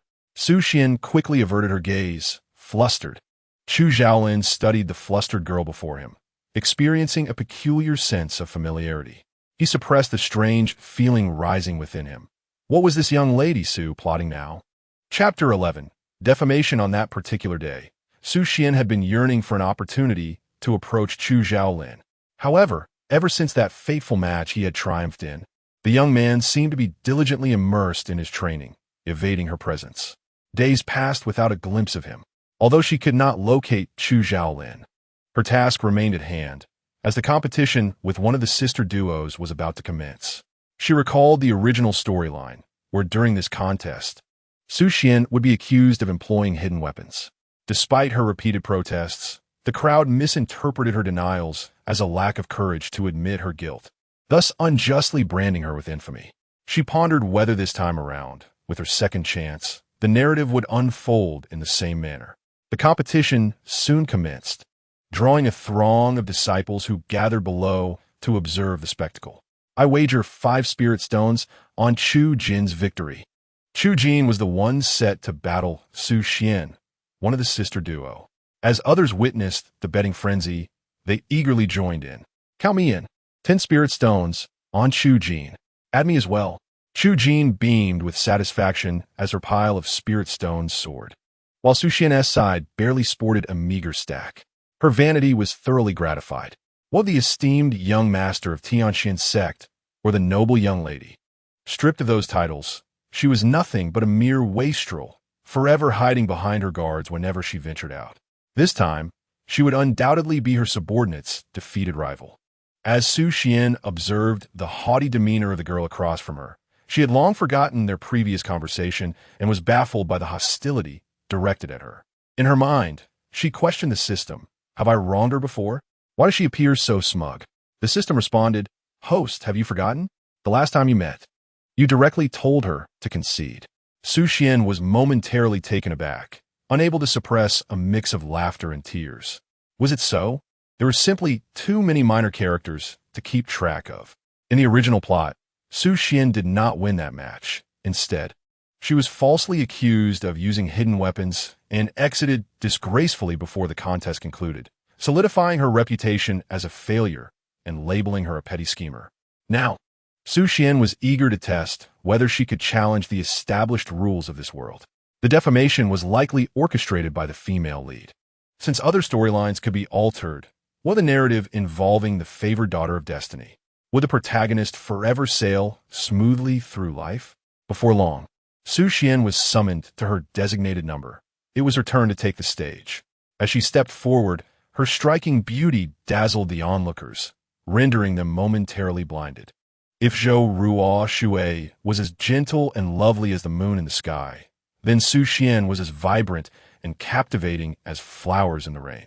Previously, she had always worn a face of arrogance and dominance, but now the haughtiness and malice had faded, replaced by an aura of confidence. The spectators murmured in astonishment, wondering why they had never perceived this young lady's beauty before. Chu Jin, witnessing the attention shifting towards Su Xian, felt incensed, realizing how effortlessly she could steal the spotlight. Drawing her sword, Chu Jin formed a spirit incantation, sending a surge of sword intent hurtling towards Su Xian, a twisted smile flickering across her face. As Su Xian faced the imminent threat, her confusion deepened. She sidestepped with agility, evading the attack that struck only air. Chu Jin froze in disbelief. How is this possible? The onlookers failed to discern how that worthless individual evaded her. Chu Jin hurled several spells at Su Xian, causing a cloud of dust to erupt where they struck. As Su Xian's figure vanished within her magic, Chu Jin felt a surge of vindictive pleasure. How naive to think oneself formidable enough to compete with me. Noticing that Su Xian did not rise again, Chu Jin sheathed her sword, eager to descend the stage and bask in the audience's applause. However, before she could make a move, a gust of wind swept past her, and in the next moment, a sharp dagger was pressed against her neck, mere millimeters away. Impossible. In an instant, a chilling voice echoed in her ear. You're too slow. Like a specter, ready to claim a life. Cold sweat immediately trickled down Chu Jin's back as she sensed the deadly prowess of the woman behind her. In a panic, she called out to the scorekeeper. I concede. I concede. She fled the stage in terror, as if pursued by a malevolent spirit, even forgetting to take her sword with her, her soul nearly fleeing in fright. Su Xian picked up the discarded sword and tossed it toward the pale-faced girl, remarking nonchalantly, You ought to be more careful. How could a swordswoman abandon her fated blade? Chu Jin hastily caught it, stammering in response. Yes, yes, yes. The young lady stood on the stage and flashed a sweet smile at the scorekeeper. Will you not announce the conclusion? The scorekeeper, as if just coming to his senses, hurriedly rang the bell, casting a skeptical glance at Su Xian. The audience was dumbfounded. How had Su Xian become so powerful? Wasn't she known for her reluctance to engage? Those who had bet on Chu Jin were weeping, mourning a substantial loss, while those who had wagered on Su Xian, with a mere hope of a gamble, found themselves elated with unexpected fortune. The young lady at the center of attention remained oblivious to it all as she strode away. Suddenly, a voice called out to her. A youth clad in blue exclaimed, Wait! I clearly saw Su Xian use a hidden weapon. The crowd began to murmur. A hidden weapon? Is that true? What? Su Xian actually used a concealed weapon? No wonder she won. Indeed, she had never shown such prowess before. How had she become so formidable this time? Su Xian smirked inwardly, having believed the incident would pass unnoticed, only to find it waiting for her. At that moment, everyone watched as Su Xian approached the youth in blue, regarding him with a half-smile. The youth, trembling before the imposing young lady, stuttered, What do you want? I saw you use a hidden weapon. You cannot deny it. Just as the crowd anticipated an explanation, Su Xian unexpectedly raised her hand and, with a resounding slap, struck the youth. Gasps of astonishment rippled through the crowd. None could have anticipated that Su Xian would actually resort to violence. She kicked the boy to the ground and leaned down to say, You have slandered me. I shall not endure this baseless accusation in silence. How does it feel to be bested by someone you deemed worthless? Rising to her full height, she addressed the diverse expressions surrounding her. If you wish to defame me, then present your evidence. Chapter 12. Clarification on the other side. The male protagonist, Ling Chongfeng, observed the commotion and approached, seizing Su Xian's hand. The onlookers instantly displayed expressions of amusement, fully aware of the relationship between the two. They were childhood friends and destined to become partners in the future. With Su Xian harboring deep affections for Ling Chongfeng, his demeanor was frosty as he scolded, Su Xian, this is not a place for you to act recklessly. A flicker of disdain crossed his eyes. He had long grown weary of the capricious temperament of this young lady. When his master proposed a betrothal between him and Su Xian, he was profoundly reluctant. At that moment, the crowd witnessed Su Xian forcefully wrenching her wrist free from Ling Chongfeng's grip, stepping back with visible disdain. "Who do you think you are? Do not lay your hands on me." Ling Chongfeng's expression stiffened, disbelief flashing in his eyes, leaving the spectators dumbfounded. What was happening? He intended to grasp Su Xian once more, wishing to lead her away. Stop causing a scene. Yet, Su Xian remained unyielding, even brandishing the sheath of her sword as a barrier. "Who do you think you are? Come any closer, and I shall not hold back." Ling Chongfeng's countenance darkened further. Had this woman not always sought his proximity? What had changed today? At that juncture, Zhou Ruoxue interjected, observing the unfolding drama with a glint of triumph in her eyes. She addressed Su Xian softly. "Ah Xian, perhaps you should apologize. I believe it was unintentional." The bystanders, witnessing Zhou Ruoxue's arrival, became increasingly convinced of Su Xian's alleged use of hidden weapons. Whispers circulated among the crowd. With Fairy Ruoxue here, if she urges Su Xian to apologize, it surely confirms that Su Xian employed a concealed weapon. Indeed, it was Fairy Ruoxue. She would not speak falsely. As the murmurs enveloped her, Zhou Ruoxue concealed a victorious smile. Su Xian regarded the delicate figure before her, perceiving her as a grand white lotus slowly unfurling. Listening to Zhou Ruoxue's evasive and muddled words, ostensibly urging her to apologize for her previous actions, it became clear that regardless of whether she had employed hidden weapons, if she apologized today, it would solidify her reputation. A true black-hearted white lotus. Osmirk dlosomed on sununtai xuaneshlips. You wish for me to apologize? Very well. Provided you can present evidence, I shall willingly concede and forfeit my qualifications. Gasps echoed through the crowd.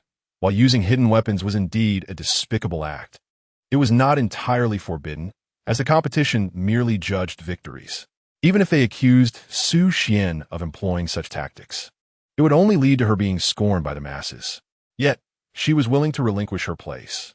Her opponent, Chu Jin, had not yet departed and was elated at the prospect. If Su Xian were to forfeit her position, she would advance. She hastily approached the youth in blue, her face etched with urgency. "Quickly present the evidence. Hurry." The youth, overwhelmed by the throng surrounding him, stammered, "Isn't it a fact that she used hidden weapons? What further evidence is required?" Upon hearing his words, the crowd clamored for proof, their voices rising in a cacophony. The youth's heart raced with anxiety. He had not anticipated the situation escalating in this manner, and the truth was he possessed no evidence. The youth cast a pleading glance towards Zhou Ruoxue, and only then did she contemplate uttering a few words.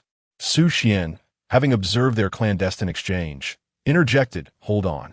Since you lack evidence, allow me to present mine."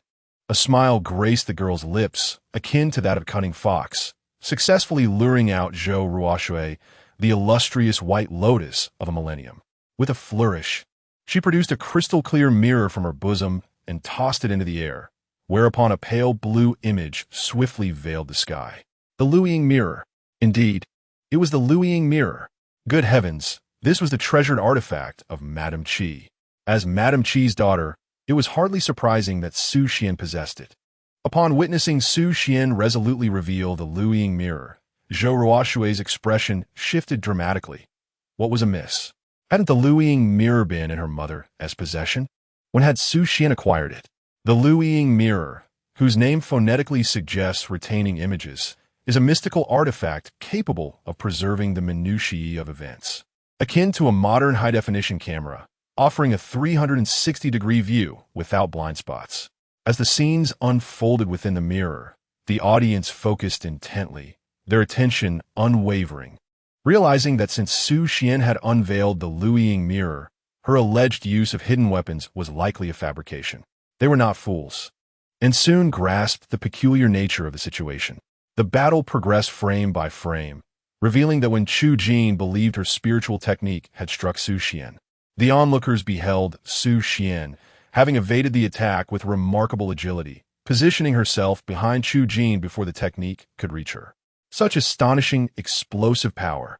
Gujin, upon noticing Su Xian behind her, was utterly oblivious, mistakenly believing she had only just arrived. Unbeknownst to her, Su Xian had been observing her from behind all along. Akin to a jester, having witnessed the entire encounter, they found no evidence of Su Xian employing hidden weapons, indicating that she had indeed triumphed through sheer strength. A wave of realization swept through the crowd. In their incessant derision, they had forgotten that she was the young master of Tianxian's sect. How could she possibly lack prowess? The true ineptitude lay with them, the mere jesters.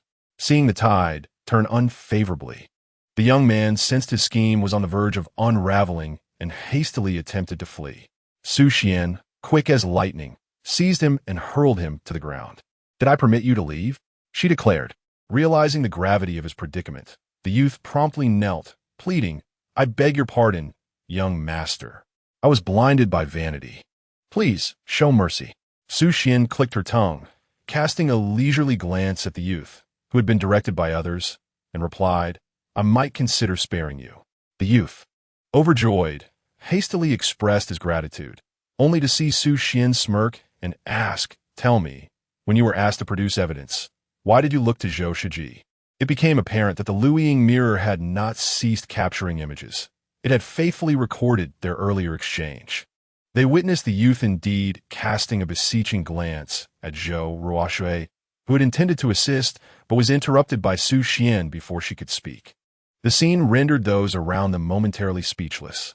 They had previously suspected unseen forces at play. Yet how did this now implicate Zhou Ruoshui?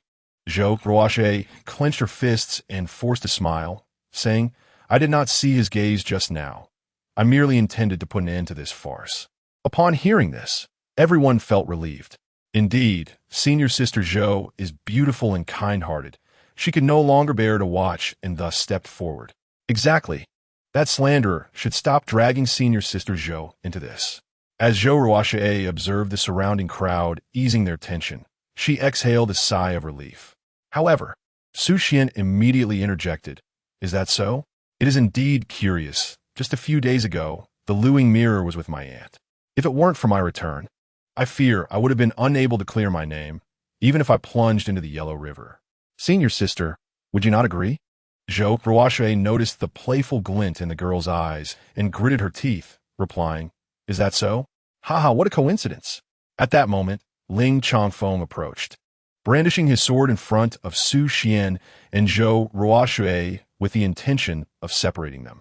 He navigated through the crowd, took Zhou Ruoshui's hand, and looked at Su Xian with disdain, declaring, "That is enough." Su Xian felt speechless. Was he a programmed robot, repeating the same line? Ling Chongfeng then addressed Su Xian, saying, "She is your sister. Do not make it difficult for others." Su Xian regarded the couple with a sense of incredulity. She was the one being falsely accused. Yet she was being treated as if she were the villain. After all, they were the children of destiny, the protagonists of the original tale. The wheel of fortune is not easily overturned. However, if the original plot were to be disrupted repeatedly, would Zhou Ruoshui truly be able to act as she pleased, just as she did in her past life? Observing the pitiful appearance of the female lead before her, Su Xian feigned victimhood and mockingly pointed at them, saying, "Remember, there is a saying, those who commit unjust acts will surely meet their own demise." With that, she turned and departed, not sparing Ling Chongfeng a glance. This was the first time Ling Chongfeng had been treated so by Su Xian, leaving him feeling utterly perplexed. What had gone awry? After Su Xian left, Ling Chongfeng consoled Zhou Ruoshui, who had shed tears under Su Xian's relentless onslaught. They whispered to each other for a while, and Zhou Ruoshui's expression gradually softened, leading them both to leave, leaving behind a crowd of onlookers. What a spectacle! Indeed. However, Su Xian's behavior today was markedly different from her usual self. Who could say?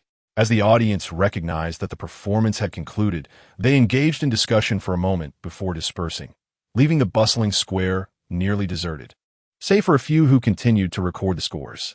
Unbeknownst to anyone, behind a nearby pillar, the recently healed Xiao Mian observed the earlier commotion with keen interest while polishing her dagger.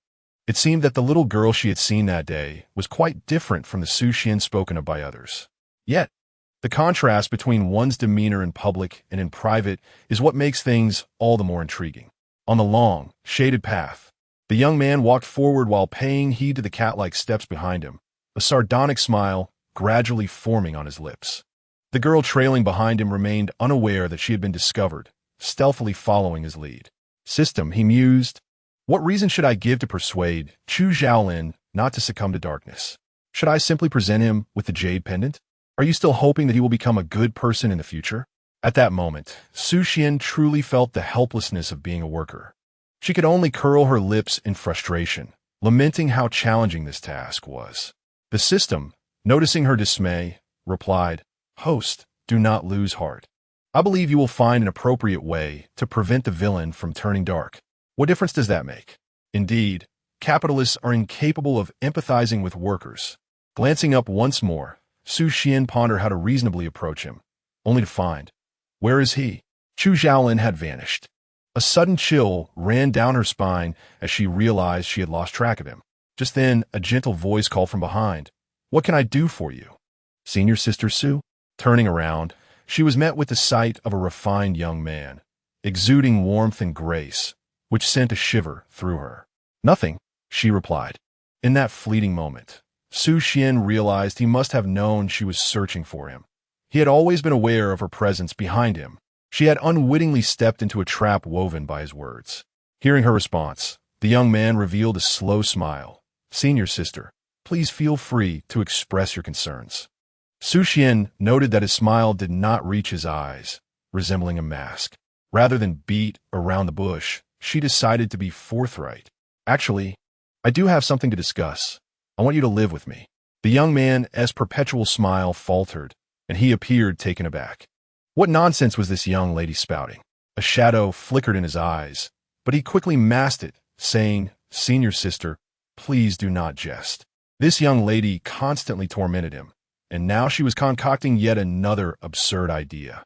However, considering she might have saved his life at one point, he could let her off the hook this time. The proud demeanor of the girl had vanished, replaced by an unexpectedly gentle tone. I have come to realize that I seem to have developed feelings for you. My previous attempts to trouble you were misguided. From now on, as long as you follow me, I will ensure your comfort and happiness. Her gaze was sincere, reminiscent of a naive fawn, offering her heart wholeheartedly. How could such a creature deceive? Chu Xiaolin found himself captivated by her eyes, swallowing hard and lowering his head in embarrassment, nearly falling under her spell. You must believe me. I speak with genuine intent, the girl urged, sensing his reluctance and hastily adding, as if to prove her affection. Believing that would be foolish, he thought. Yet, was not Senior Sister Su engaged to Senior Brother Ling? Such a situation seems rather inappropriate. The young man feigned surprise, as if her actions were unspeakable. Oh no, I completely forgot about the engagement. Su Xian's expression remained calm, but her heart was filled with embarrassment. What had she just done in front of Chu Xiaolin? Was she showcasing how to straddle two boats? However, since the situation had unfolded, she might as well embrace the role of a heartbreaker. With utmost sincerity, Su Xian declared, The marriage contract was not of my choosing. I shall seek my father's counsel soon. In this lifetime, I desire only you. As the spring blossoms began to bloom, the girl beneath the tree made a long-lasting promise to the young man. Su Xian was now bantering with the system. Well, how was my performance just now? Quite impressive. Wasn't he it? Indeed, the Oscar statuette could be within reach, the antagonist remarked, rendered speechless by emotion. Su Xian gazed at the still figure of the youth before her. Is my acting truly that commendable? Had I known, I would have pursued a career as an actress in my former world. After all, it was quite lucrative. Chu Xiaolin observed the girl silently, a sudden smile gracing his lips. Very well. The youth appeared genuinely convinced by Su Xian's promise, a smile blossoming in his eyes. Su Xian took his hand, and they began to walk forward, their intertwined shadows elongated by the setting sun. As the daughter of the heavenly Xian sect, Su Xian's residence was not accessible to just anyone, and the girl remained oblivious to his dark aura, significantly diminishing the risk of exposure. Although spending time with this esteemed lady was somewhat torturous, once her usefulness was depleted, she could be disposed of when necessary. The heavenly Xian sect served merely as a temporary sanctuary for him. True power lay in what he could grasp. Affection was the most unreliable of sentiments. Regardless of whether this young lady's feelings were sincere or feigned, it would be best if she maintained her fade for a while longer. Chu Xiaolin gazed at the girl, her gentle smile igniting some unspoken thoughts within him, causing a flicker in his eyes. Chapter 14. Lotus Seed and Silver Ear Porridge. As the sole scion of the heavenly Xian sect's leader, Su Xian naturally received exceptional care. Residing in a mountain peak that was merely a notch below those of the elders, with some of lesser ranks even beneath her station. Indeed, Sect Master Su doted on his treasured daughter. Chu Xiaolin's initial visit was to the temporary residence where Su Xian was staying, which was also home to Xiao Mian. Now that Su Xian was to spend day and night with Chu Xiaolin in an effort to prevent his descent into darkness, she could not afford to neglect the needs of this antagonist. They strolled slowly forward through an ethereal realm, shrouded in mist and abundant in spiritual energy. Upon arriving, Chu Xiaolin's eyes brightened. The long-awaited infusion of spiritual energy was finally within reach. Su Xian guided him to the main house. And just behind the courtyard lay a lush bamboo grove, a designated training area for swordplay. Behind the house was a healing hot spring, a lavish creation at the hands of Su Xian's father, Su Changming, deemed the most suitable place for cultivation within the entire heavenly Xian sect. A testament to the love Su Zongzhu held for his precious daughter. As Chu Xiaolin beheld these sights, a shadow of darkness crossed his gaze. Any lingering doubt he had regarding the affection expressed by this young lady vanished in light of her opulent lifestyle. How could such a privileged maiden ever find interest in him? He clenched his hand tightly. Her words were devoid of truth. Yet, he had forgotten that he still held Su Xian's hand. As the discomfort surged through her wrist, she nearly gasped but managed to suppress it. Observing Chu Xiaolin's indifferent profile, she pondered what could possibly trouble him. How could he be dissatisfied with such favorable circumstances? Not only he, but even Su Xian was witnessing such grandiosity for the first time. As a modern individual, she had never experienced life in the realm of cultivation. It was indeed extraordinary. Initially, Su Xian had no intention of proactively undertaking tasks, but upon witnessing such an affluent lifestyle, who wouldn't aspire to be a languid fish in a golden nest? Strive. Once the struggle was complete, a beautiful life awaited. On the following day, as Su Xian awoke, she drowsily surveyed the antique-style room she had moved into the previous day. She had relocated to the main house, and then she encountered Chu Xiaolin. The antagonist was present as well. Su Xian was startled, springing up in an instant. After their return yesterday, they had all retreated to their respective chambers. The room designated for Chu Xiaolin had been meticulously arranged by her. She could only wonder how he felt about it. Su Xian leaped from her bed and quickly freshened up, gazing into the mirror at a visage identical to her past life. Lips naturally tinted crimson, brows elegantly arched, indeed a stunning beauty destined to be a mere pawn. She pushed open the door to find Chu Xiaolin holding a wooden sword, clad in a dark outfit embroidered with golden threads. His once cascading black hair was now elegantly tied up beneath a golden crown, each movement exuding a fierce grace. Senior Sister Su, he paused, acknowledging her presence. Observing the young man before her, Su Xian felt an indescribable apprehension towards the future antagonist. She nodded. Did you sleep well last night? All was well, thank you, Senior Sister Su, he replied, flashing a smile reminiscent of the first thaw of spring. Su Xian often lamented the striking charm of the male supporting character. How could Zhou Ruoxue have chosen Ling Chongfeng in the end? It was truly a loss. Yet, the thought of Chu Xiaolin single-handedly appending the entire realm of cultivation rendered her unable to smile. Junior brother, I see you remain in the qi refinement stage, struggling to make a breakthrough. Chu Xiaolin's expression stiffened, though he had heard such remarks countless times. The way they fell from Su Xian's lips stirred an inexplicable desire within him to avoid her disdain. Noticing the sorrow in his eyes, Su Xian quickly reassured him. It's all right if you can't break through. It's surely isn't your fault. It must be that the method is incorrect. To prevent the young man before her from succumbing to darkness, she understood that it was essential to cultivate not only his righteous roots, but also to empower him against others. System. Can you assist Chu Xiaolin with his cultivation? Host. In the original narrative, Chu Xiaolin ultimately succumbs to demonic cultivation and has yet to find a means of alteration. Demonic cultivation? Absolutely not. The allure of darkness would only amplify the malevolence within one's heart. If she allowed Chu Xiaolin to continue down that path, her mission would be irrevocably doomed. I will devise a solution. The girl's gaze was earnest as she cautiously gauged Chu Xiaolin's emotions before hastily retrieving a book from within the room. This is a sword technique manual, complementary to my own style. It will greatly benefit you in solidifying your foundation and enhancing your cultivation. Seeing his silence, Su Xian firmly pressed the manual into his hands. Chu Xiaolin regarded her determined demeanor and chose not to protest, since she wished for him to accept it. He would oblige, for their mutual interest aligned, did they not? Thank you, senior sister, he replied with a faint smile.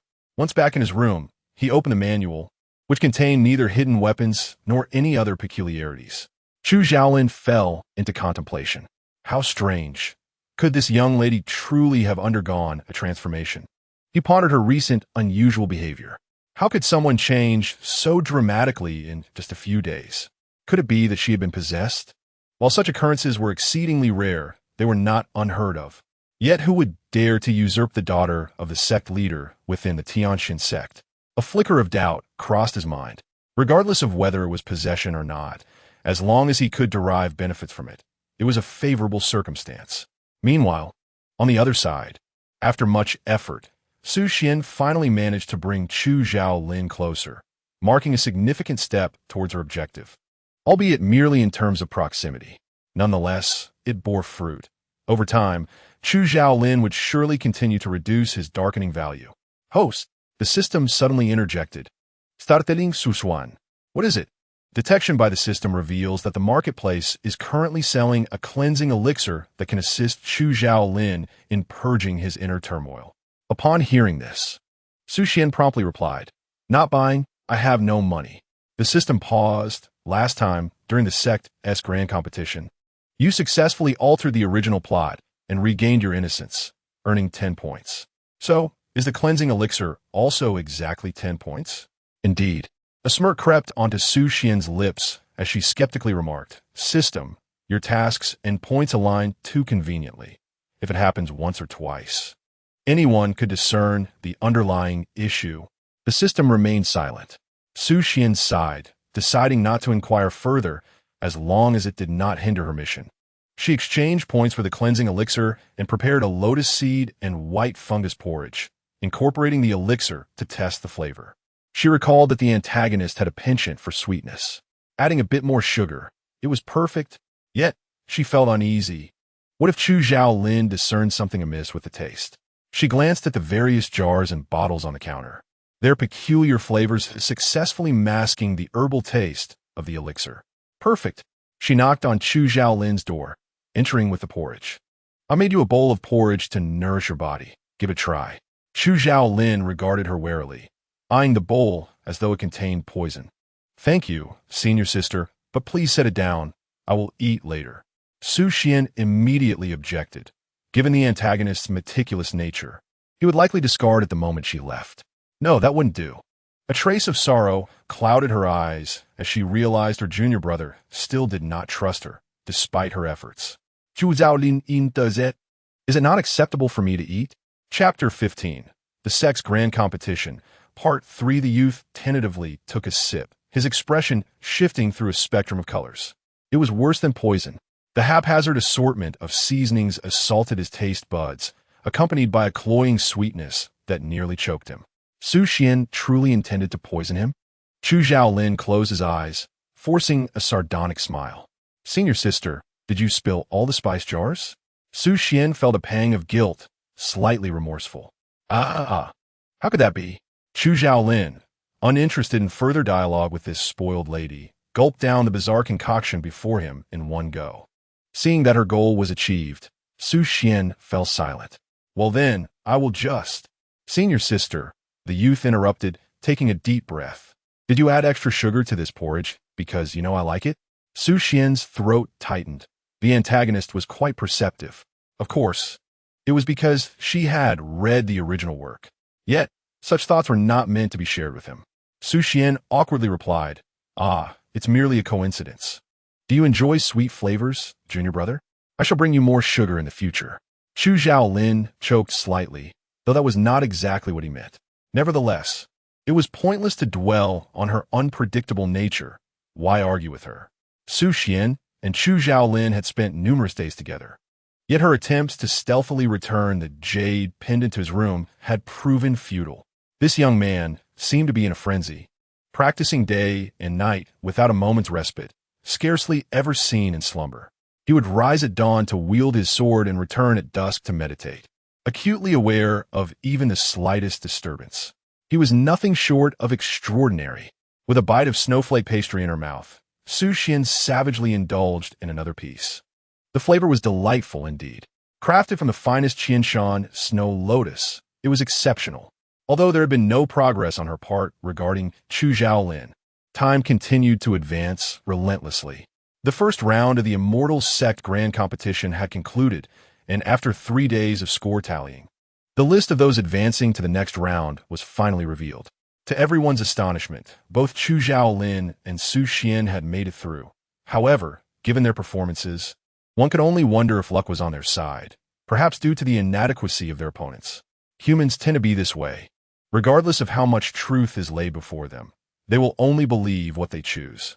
Standing amidst the square, Su Xian found herself the subject of hushed whispers and disdainful murmurs from the onlookers.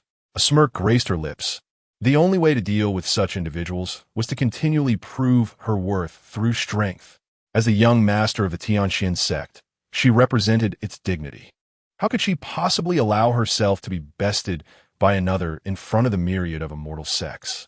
Once she stepped onto the stage, her combat style was fierce and unrelenting. The snow-treading sword was drawn, its glimmering edge aimed directly at her opponent, who, intimidated by her imposing presence, staggered awkwardly and failed to mount a counterattack. Su Xian deftly adjusted her sword, accurately predicting her foe's movements, and positioned it firmly against their neck. A single lethal strike. Su Changming, watching from the sidelines, couldn't help but applaud. What a formidable sword technique. Ever since he had heard from Qi Lingshun that his daughter had undergone a significant transformation, he had remained skeptical. After all, the trials of Su Xian's early years were indeed the mistakes of her parents. They did not expect her to be a paragon of propriety or to bring glory to the Tianxin sect. They merely wished for her to live a carefree and happy life. Now, witnessing her astonishing swordplay, he felt proud as he recognized the confident young woman before him, reminiscent of his own youthful adventures with a sword in hand. Excellent, excellent. Truly, she is my daughter. Su Changming rose, his eyes gleaming as he regarded his beloved daughter. Su Xian met his gaze directly, nodding in gratitude towards her father. On this day, father and daughter finally shared a harmonious moment, their eyes brimming with mutual pride. Just as Su Xian was about to step down, feeling a sense of relief, she noticed a man lurking a short distance away, cautiously producing something while turned away from the crowd, appearing quite furtive. This was the arena of the Immortal Sect Grand Competition, and he seemed to be plotting something sinister. For a brief moment, Su Xian hesitated. After all, there was no concrete evidence, and she feared a misunderstanding. Suddenly, the man revealed a package, fixating on a young woman clad in white, as if intending to pass something to her. Su Xian's eyes widened, her brows furrowing deeply. In a decisive moment, she shouted, "What are you doing?" The urgency of the situation was palpable. Su Xian arrived, sword in hand, only to witness the man startled, causing him to tremble and scatter the contents he held all over the young woman clad in white. Su Xian's expression instantly darkened. "Quickly, remove your outer garment," she commanded, simultaneously delivering a swift kick that sent the man sprawling several meters away, before swiftly dispersing the onlookers. The woman's face turned pale, tears welling in her eyes. Clearly shaken. In her panic, she repeatedly stammered, What did he sprinkle on me?" Su Xian rushed to reassure her, "Do not fret. It is merely an unidentified powder." The girl hesitated for a moment, as if grasping at a lifeline, clutching onto Su Xian tightly. Weeping, "Can you help me?" Observing the girl's helpless demeanor, Su Xian seized the man by his collar, her tone icy. "Speak. What were your intentions?" At that moment, a throng of people had gathered around. Su Xian utilized her spiritual energy to collect the garments, presenting them slowly before the disciples of Bai Yao Peak. Disciples of Bai Yao Peak, what is this powder? Some disciples, upon hearing her inquiry, displayed their dissatisfaction, murmuring, "What right do you have to command us?" Su Xian caught this murmur, and those nearby quickly tugged at the speaker's sleeve, warning, "This is the eldest young master of Tianxian Gate, Su Xian, senior sister Su. You, as a newcomer, should refrain from intervening." The new disciple, bewildered, gazed at the young woman in red before him, astonished at his own folly. Meanwhile, some disciples had begun to ascertain the origin of the powder. Replying to senior sister Su, "This is forget-me-not flower, a potent aphrodisiac." Aphrodisiac? The crowd gasped, their eyes filled with disdain as they turned to the man. Upon hearing the name of the flower, the young woman shuddered, her eyes widening in disbelief as she regarded the man. The thought of being drugged in public was unimaginable. Had Su Xian not uncovered his vile intentions and swiftly helped her remove her outer garment, her fate would have been dire. Su Xian's countenance darkened further. The girl's innocence had nearly been compromised. Had the man succeeded in his scheme under such circumstances, her entire life could have been irreparably tarnished, or worse. She might have chosen to end her own life. Although the cultivation realm is known for its openness and tolerance, it still harbors certain feudal notions regarding women. What difference would it make if one were to destroy a girl's life? Su Xian recalled the wealthy benefactor from her previous life who had harbored ulterior motives. Gritting her teeth, she uttered, "You possess great audacity." Chapter 16. The Great Competition of the Immortal Sect. Realizing the gravity of the situation, the man hastily knelt, pleading, "Senior sister, please show mercy and spare me this time." Through his incessant bowing and nonsensical explanations, the truth emerged. It turned out that the woman was the man's opponent for the day. Although the contest had yet to commence, he was fervently eager to secure victory. Should he triumph, he would be granted the opportunity to become an inner disciple, gaining access to superior cultivation resources. The more he contemplated, the more his nefarious thoughts proliferated. Once greed takes root in a person's heart, the insatiable urge to commit evil deeds becomes inescapable, and the virtuous spirit is ultimately consumed by darkness. On a moonless, tempestuous night, he devised a cunning plan. If he could prevent his opponent from taking the stage, his success would be assured. Thus, he borrowed a potent aphrodisiac, rumored to be the most powerful of its kind in the world of vice. Once it touched the skin, even the most noble souls would succumb. On the day of the contest, he stealthily set his plan into motion. He dared to aspire to immortality, yet the surrounding onlookers scoffed. Those who cultivate their spirits abhor such petty tricks. Even if he were to win, it would be a hollow victory. As murmurs of disdain grew louder, the man's face darkened, while Su Xian's gaze turned icy. The path of cultivation is not merely about power, it is also about virtue. A person like you will never attain true immortality. Unable to bear the scorn, the man retorted defiantly, "I was merely momentarily misguided. Besides, she seems unscathed."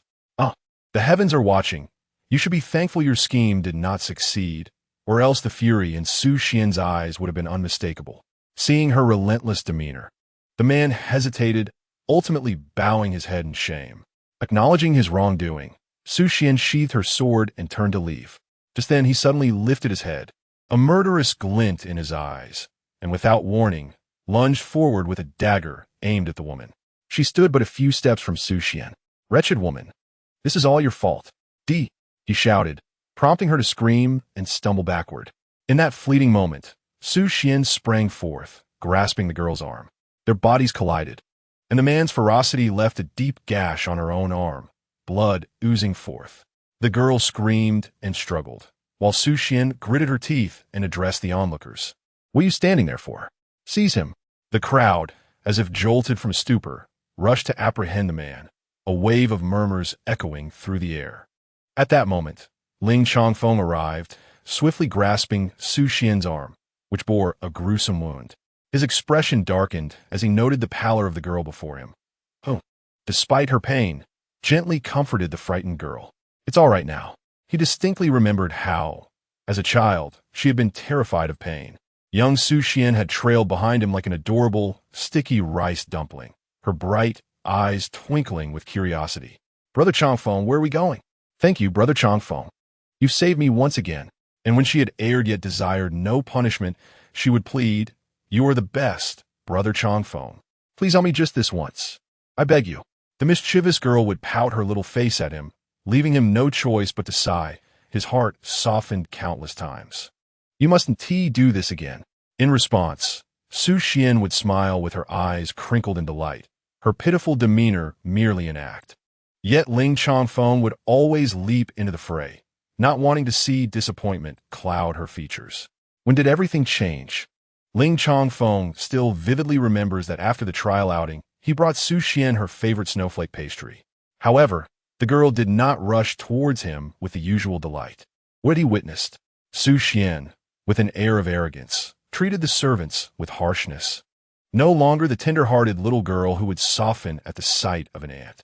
Although her eyes brightened upon seeing him, they did not sparkle with excitement for the snowflake pastry in his hand. Instead, she scrutinized him as if evaluating a product, a gaze that Ling Changfeng could never forget. Pulling his thoughts back, he noticed the blood trailing down her fair wrist. You're injured. Let me take you to get it bandaged, he said, a hint of discomfort crossing his face, his tone laced with ambiguity. If only Su Xian could amend her past ways, he could continue to be her brother, just a brother. After all, for he had made a promise to Zhou Ruoshui and could not go back on his word. Su Xian cast a wary glance at Ling Changfeng. What was this male lead up to?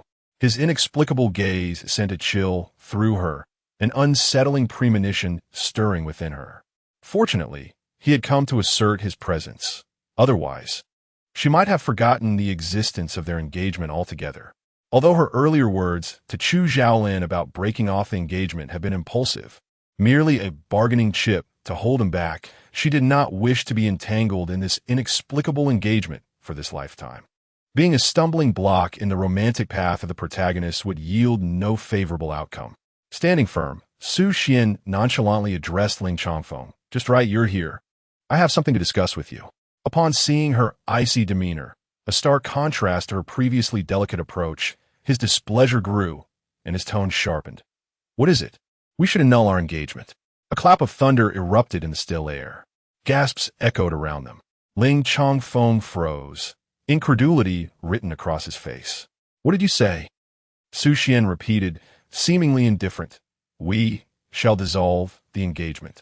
Each word struck like a sword, cutting through the bizarre atmosphere. Ling Changfeng blurted out, no. She regarded him, a mocking glint in her eyes. Oh, why not? At a loss for words, he found himself unable to respond. Although he had indeed longed to dissolve the engagement with Su Xian, it should not have been at this moment, nor should it have been her to propose it. Ling Changfeng could not fathom why his instinctive refusal had escaped his lips. His inner voice insisted that he must not agree. Any consent would irrevocably sever the bond he once shared with Su Xian. Seeing him lost in thought, unable to articulate his reasons, Su Xian smirked.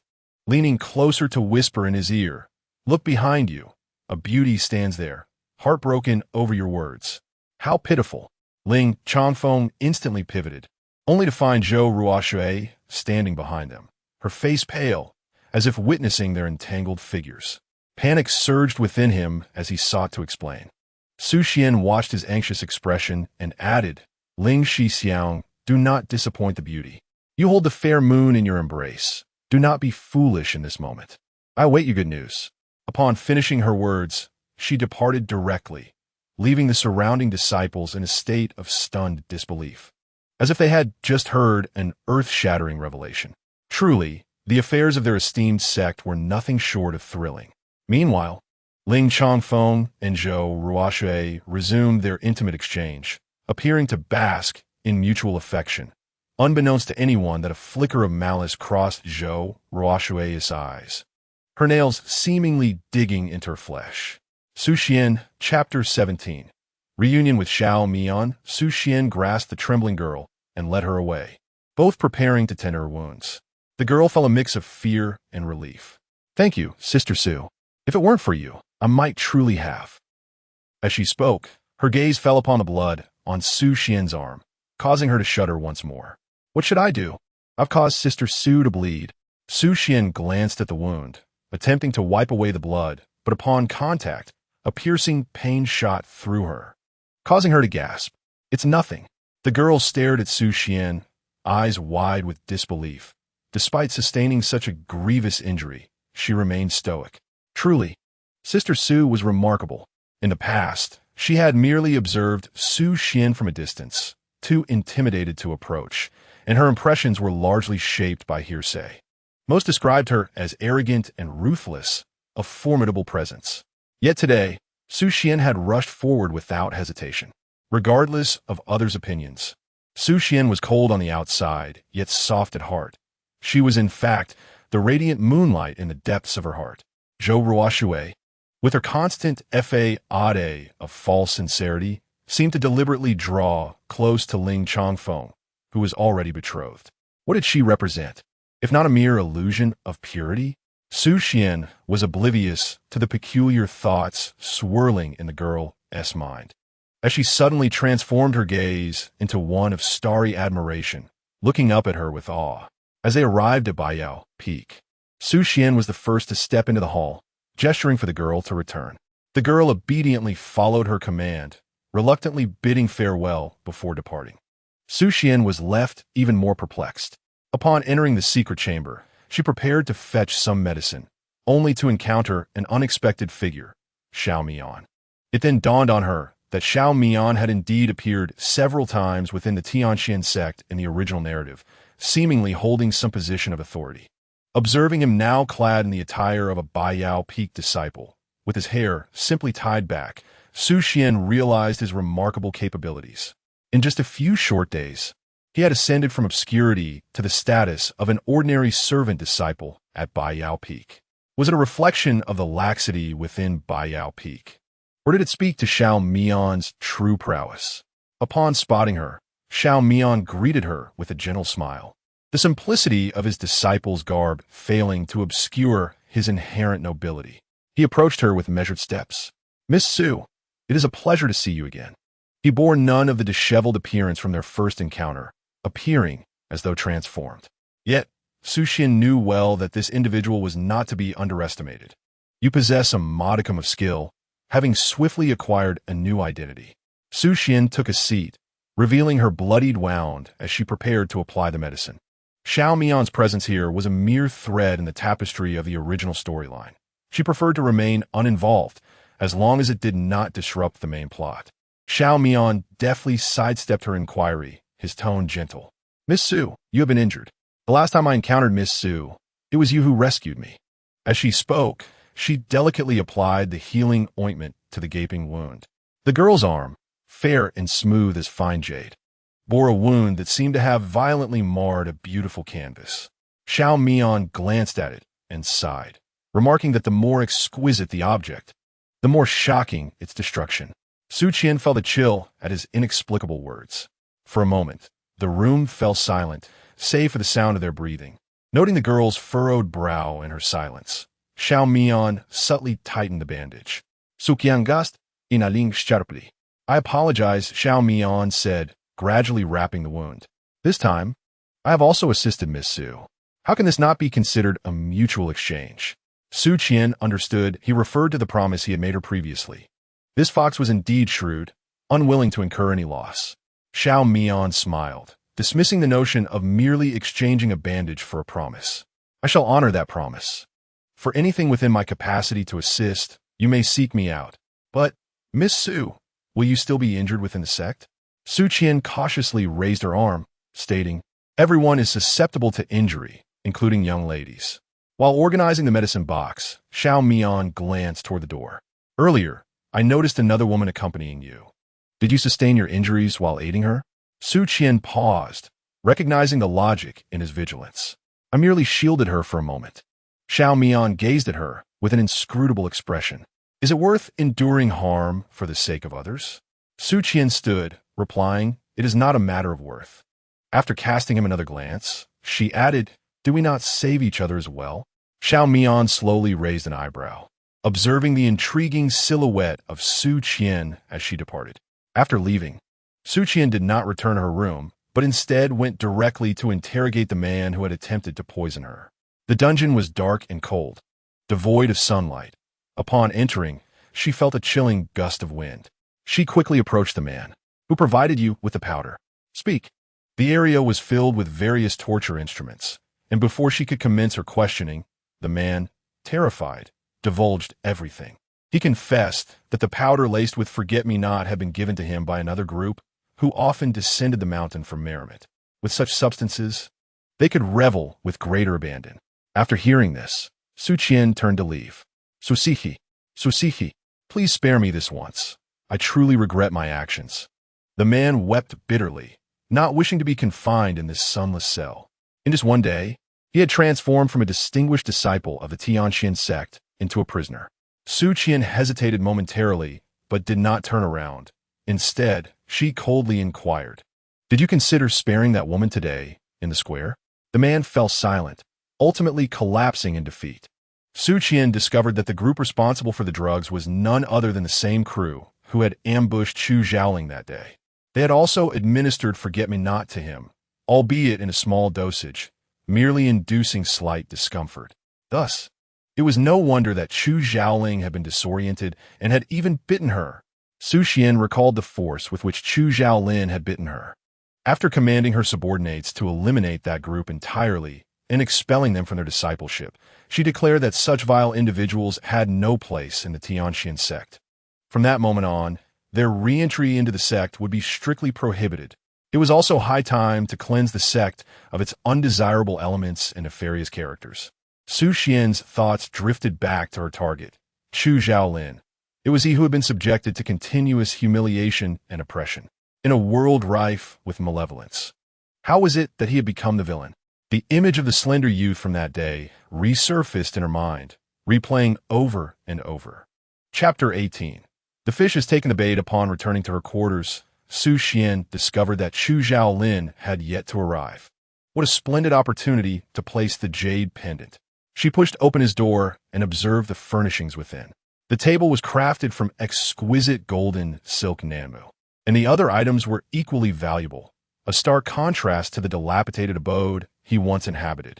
Indeed, the external conditions had improved.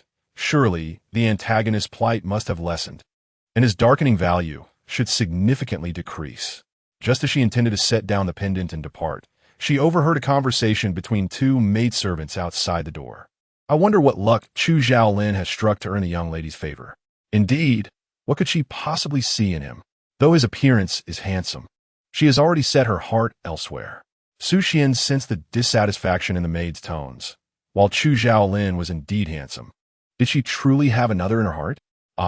It seemed so. To outsiders, it appeared as if she were playing hard to get with Ling Chongfeng. The two maidservants continued their hushed exchange. "By the way, ever since he moved in, I've never once entered his room." "Neither have I. Who knows what that boy is secretly up to in there?" Suddenly, with a creak, the door swung open.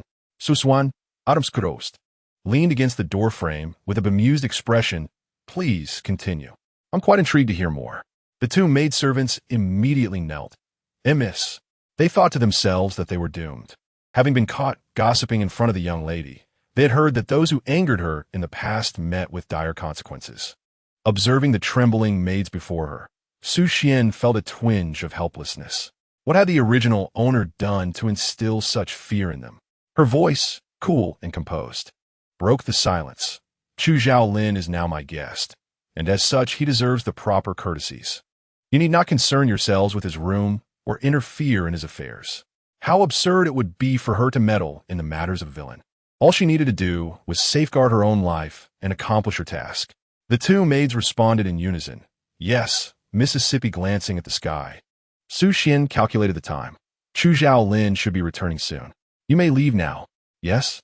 The two maidservants exchanged bewildered glances, astonished that they were permitted to depart so easily. The young lady did not seem nearly as fearsome as usual.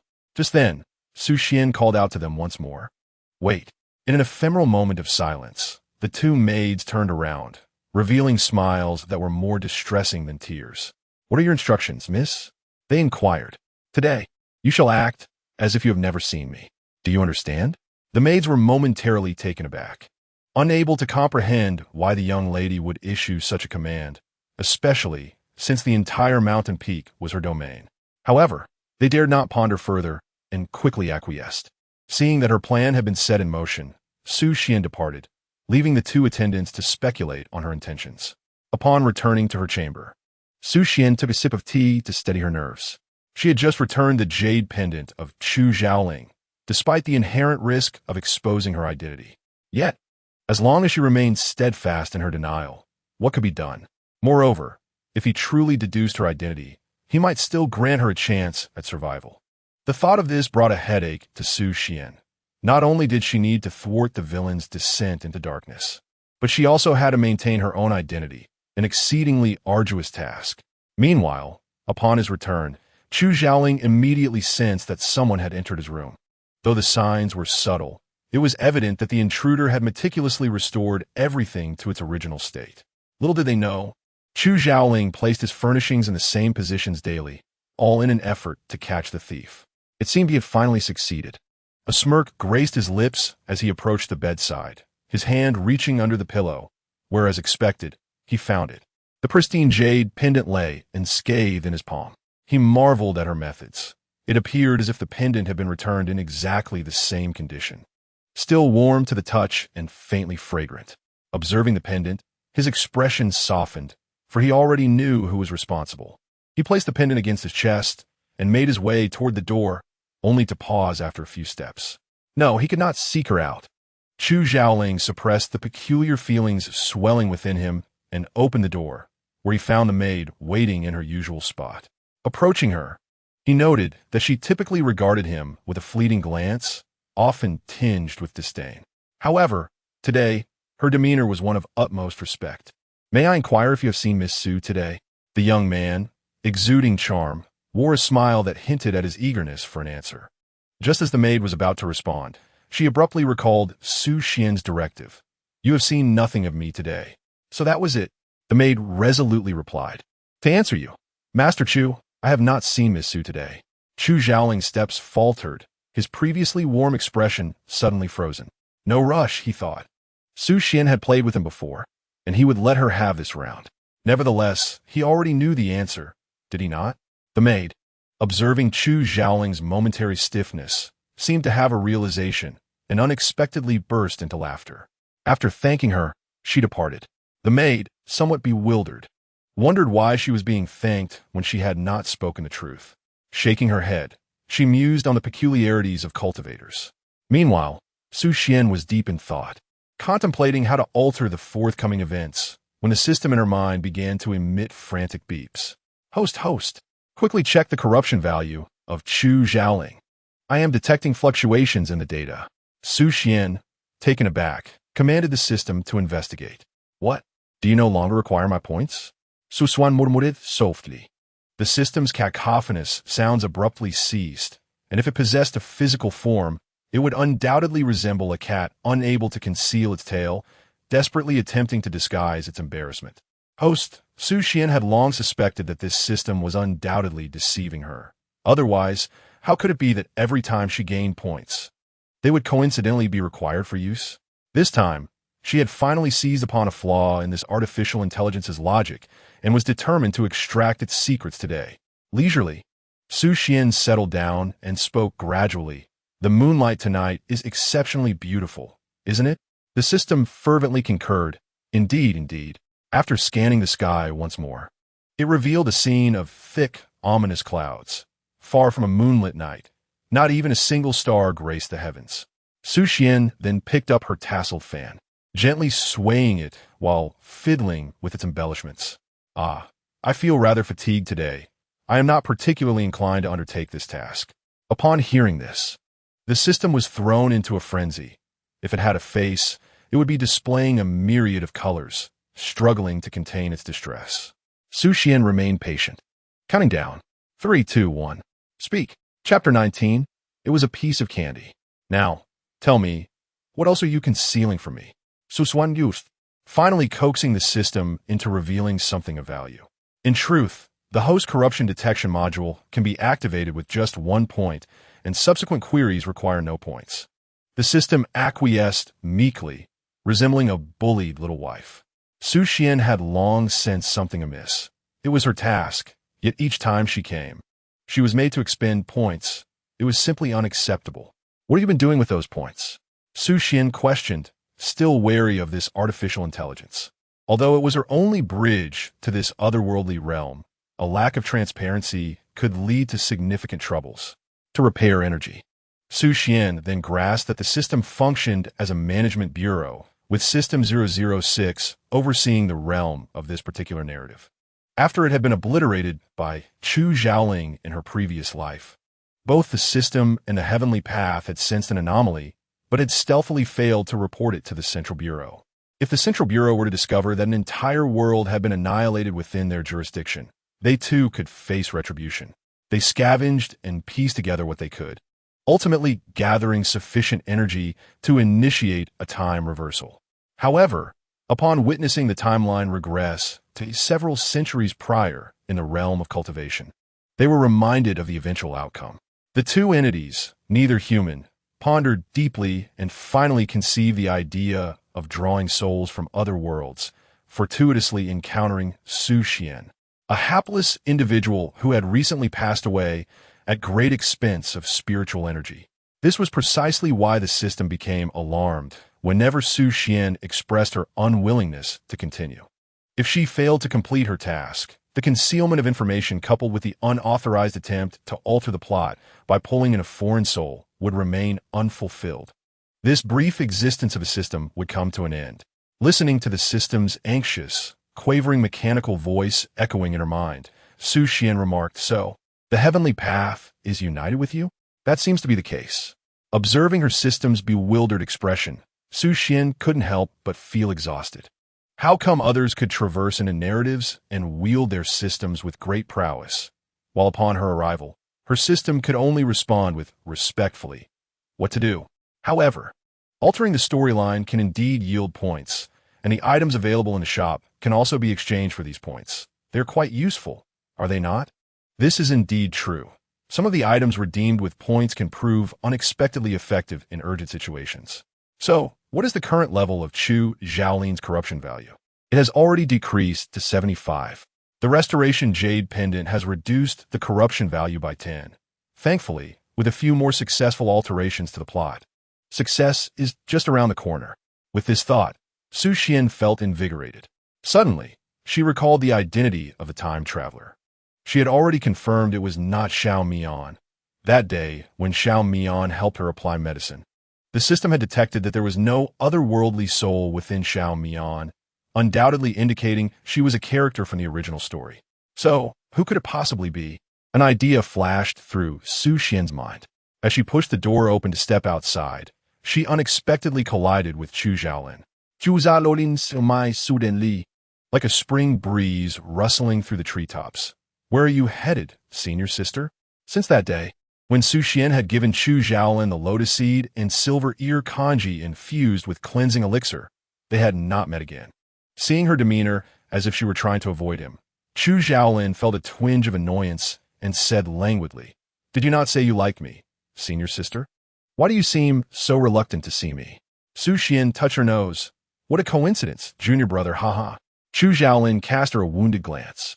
Su Xian felt as if she were gazing at a forlorn cat, left to sulk alone without its owner's comfort. Observing the delicate lashes of the youth before her, slightly lowered, and his sharp features softened in this state, she found his long hair drifting gently in the moonlight and breeze. How she longed to pat his head. Su Xian's gaze inadvertently drifted to the top of the youth's head. He is somewhat handsome. Oh dear, what am I thinking? He is Chu Xiaolin, the antagonist. Su Xian abruptly halted her wandering thoughts, glancing at the youth who wore a knowing smile. In an instant, she slammed the door shut, leaving him outside, bewildered. Was she frightened? Chu Xiaolin pondered, is she really that timid? Like a startled fawn. Meanwhile, inside the room, Su Xian took a deep breath to calm her inexplicably racing heart. What was wrong with her lately, feeling such strange emotions toward the antagonist? She approached the table, picked something up, and hurriedly opened the door again. Sure enough, Chu Xiaolin was still standing there, raising an eyebrow upon seeing her emerge once more. Is the senior sister willing to see me again? The youth's teasing tone rang out. Su Xian did not respond. Instead, she took his hand and placed something in his palm. Chu Xiaolin suddenly froze, instinctively wanting to step back, but managed to stop just in time. He opened his palm to reveal a piece of candy. Caught off guard, Chu Xiaolin felt a slight warmth from the object in his hand. What? Last time we met, did you not say you had a sweet tooth? I specifically instructed someone to buy this. Do taste it. The girl before him smiled brightly, with the soft glow of the sun filtering through the treetops reflecting in her eyes. Chu Xiaolin's heart trembled violently. Does he not like it? Upon noticing his lack of response, a fleeting sense of desolation crossed Su Xian's eyes. The path of pleasing the antagonist proved to be somewhat arduous. Chu Xiaolin observed the girl's troubled expression, her lips appearing somewhat pallid. Yet, he found himself unable to voice a single word, as if something lodged in his throat rendered him mute. With a swift motion, Chu Xiaolin peeled away the wrapper of the candy in his hand and popped it into his mouth. To his surprise, the delicate sweetness enveloped his senses, devoid of any cloying sensation, merely a fragrant essence lingering on his palate. In his youth, Chu Xiaolin had not been fond of sweets, even finding them somewhat distasteful. However, during the harrowing days of his childhood, as he was trafficked and observed the indifferent gazes of passers-by, the cruel taunts of his captors, and the lewd stares of those who would purchase him, he seized a moment of distraction. In a desperate bid for freedom, he triumphed. Thus he escaped. At that moment, he was drenched in blood, a fearsome visage, with his small eyes reflecting a chilling ferocity. Bystanders recoiled from him. Yet, one person approached, placing a piece of candy in the palm of his hand. The details of that person's face eluded him, and he never consumed the candy. His singular focus was on fleeing, ultimately collapsing before the heavenly mysterious gate. Upon awakening, all that remained in his palm was the sticky residue of the melted candy wrapper. Those memories faded, like the malice and suffering of his childhood, now a distant past. Yet now, as the sweet fragrance of the candy unfurled within his mouth, he realized the essence of flavor. In that moment, he could not recall the taste of the lost candy. He only remembered the smile in Su Xian's eyes, soothing the bloodshed etched in his memory. Delicious.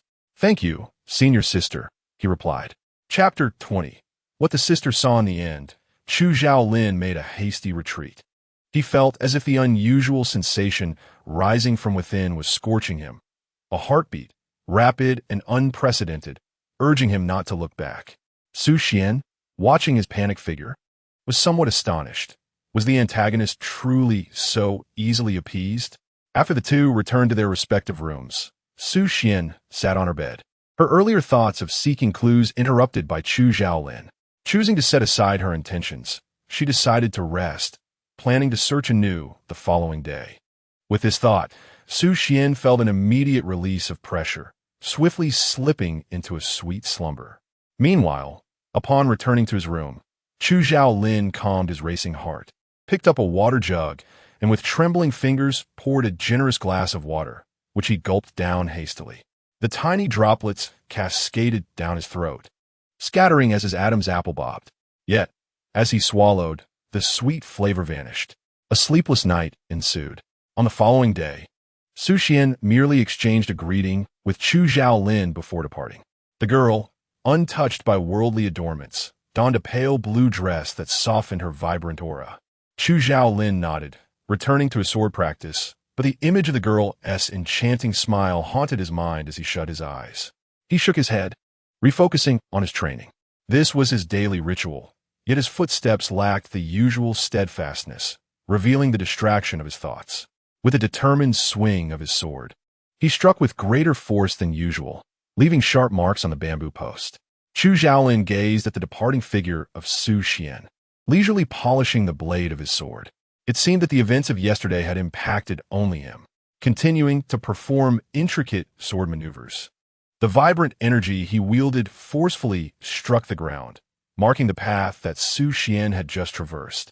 Su Xian wandered around the Tianqian sect with her sword in hand, feigning the appearance of a patrolling disciple, while discreetly conversing with the system in her mind. Has the progress of my task been affected by the traveler? Reply to the host. The traveler is an outsider, and the information they possess is incalculable, posing a potential risk. Su Xian understood. I am in the light, while the enemy lurks in shadows.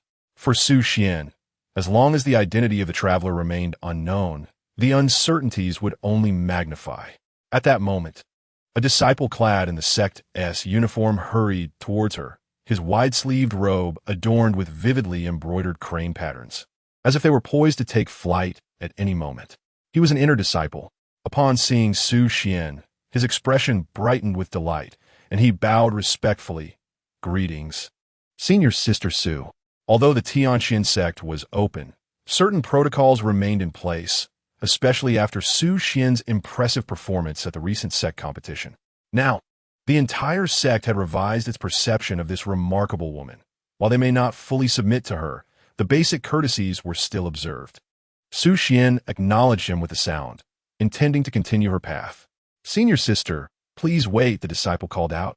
Senior Sister Zhou has requested to discuss something with you, and hopes you can pay her a visit. Zhou Ruoshui? Su Xian thought, puzzled. What could the original female protagonist want with her? Noticing her hesitation, the disciple added, Senior Sister Zhou merely instructed me to convey her message. I am unaware of any further details.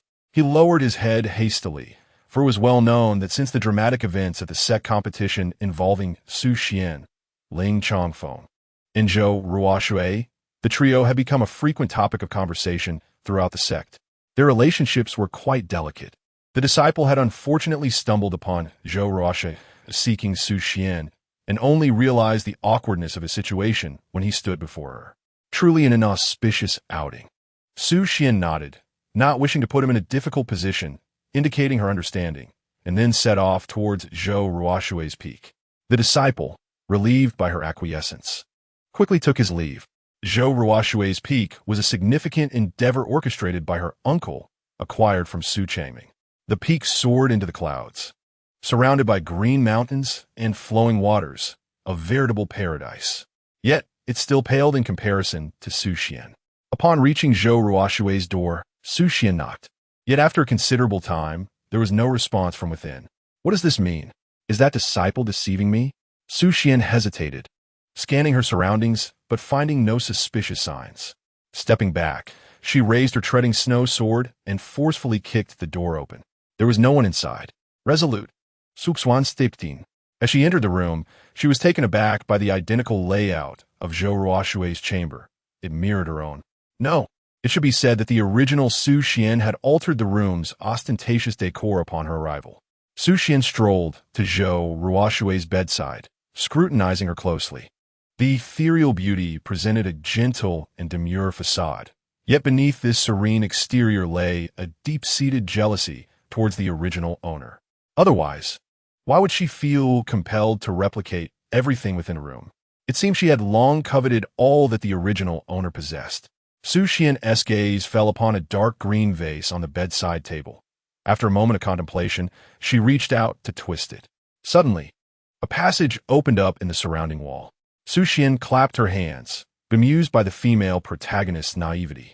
The lone vase by the bed was the only distinguishing feature of the room, likely unnoticed by others. However, the original owner, Zhou Ruoshui, would never have considered that Su Xian could perceive such differences, given the former's obliviousness to these minor details. Grasping the snow-step sword, Su Xian steadied her breath and stepped inside. The passageway flickered with dim lights and was short. After a few strides, she encountered a bend. Turning the corner, she discovered a circular platform. Was there something upon it? Approaching, she picked up an item resembling a book. It lay in this damp, chilly place. Its edges curled from frequent handling. Su Xian focused intently on the text, her heart stirring with tumultuous waves. The characters were in simplified Chinese. She quickly flipped through the pages, finding not a manual of martial arts, but a list of names. Zhou Ruoshui, Ling Chongfeng, Xiao Mian, Chu Zhaolin, Su Xian. Interspersed among these names were scattered, intricate lines depicting their various relationships. At a glance, Su Xian surmised this was a character relationship diagram from the original story.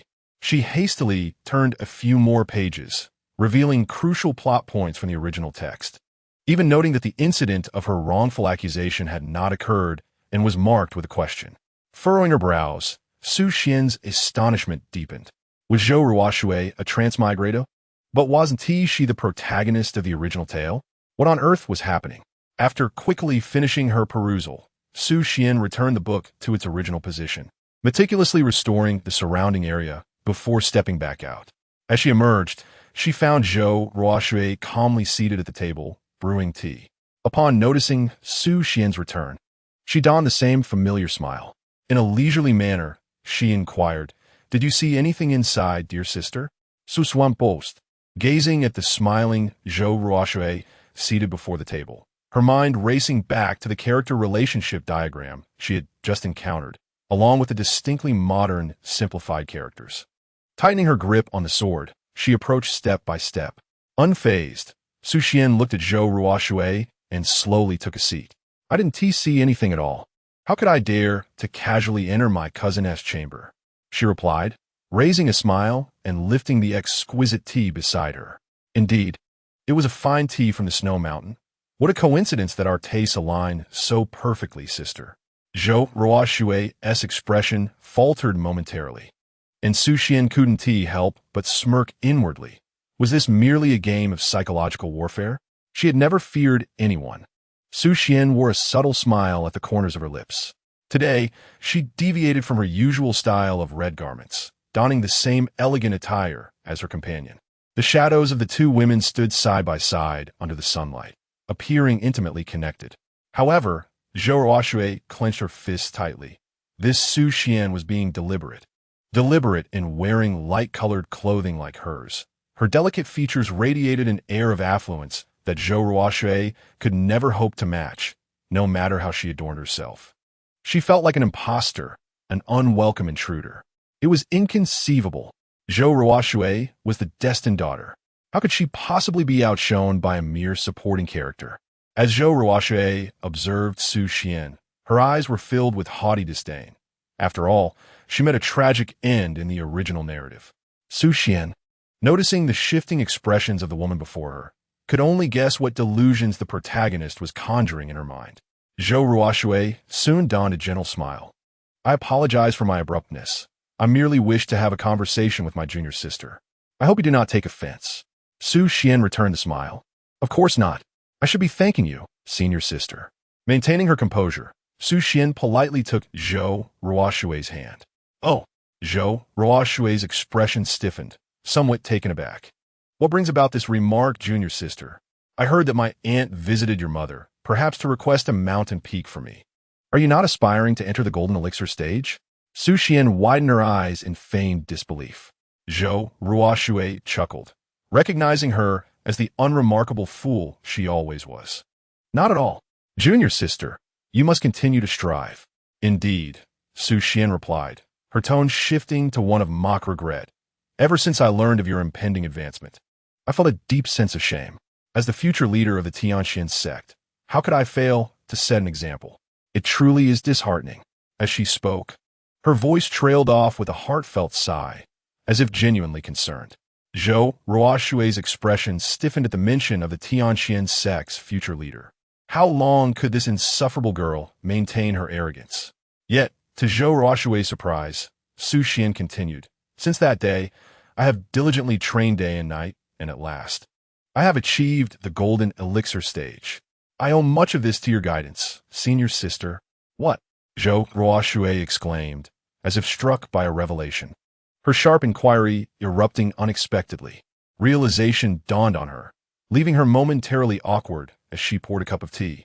"Are you saying you, too, are on the brink of achieving the golden elixir?" "Yes," Su Xian replied, her expression unchanging, her large, sparkling eyes blinking innocently. "Is there a problem, senior sister?" "Not at all." Zhou Ruoxue managed a strained smile.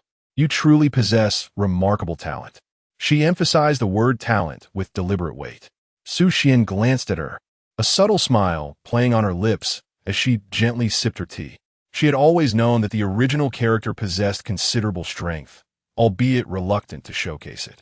After all, she was the daughter of the Tianxin sect, nurtured by rare resources since childhood. How could her aptitude be lacking?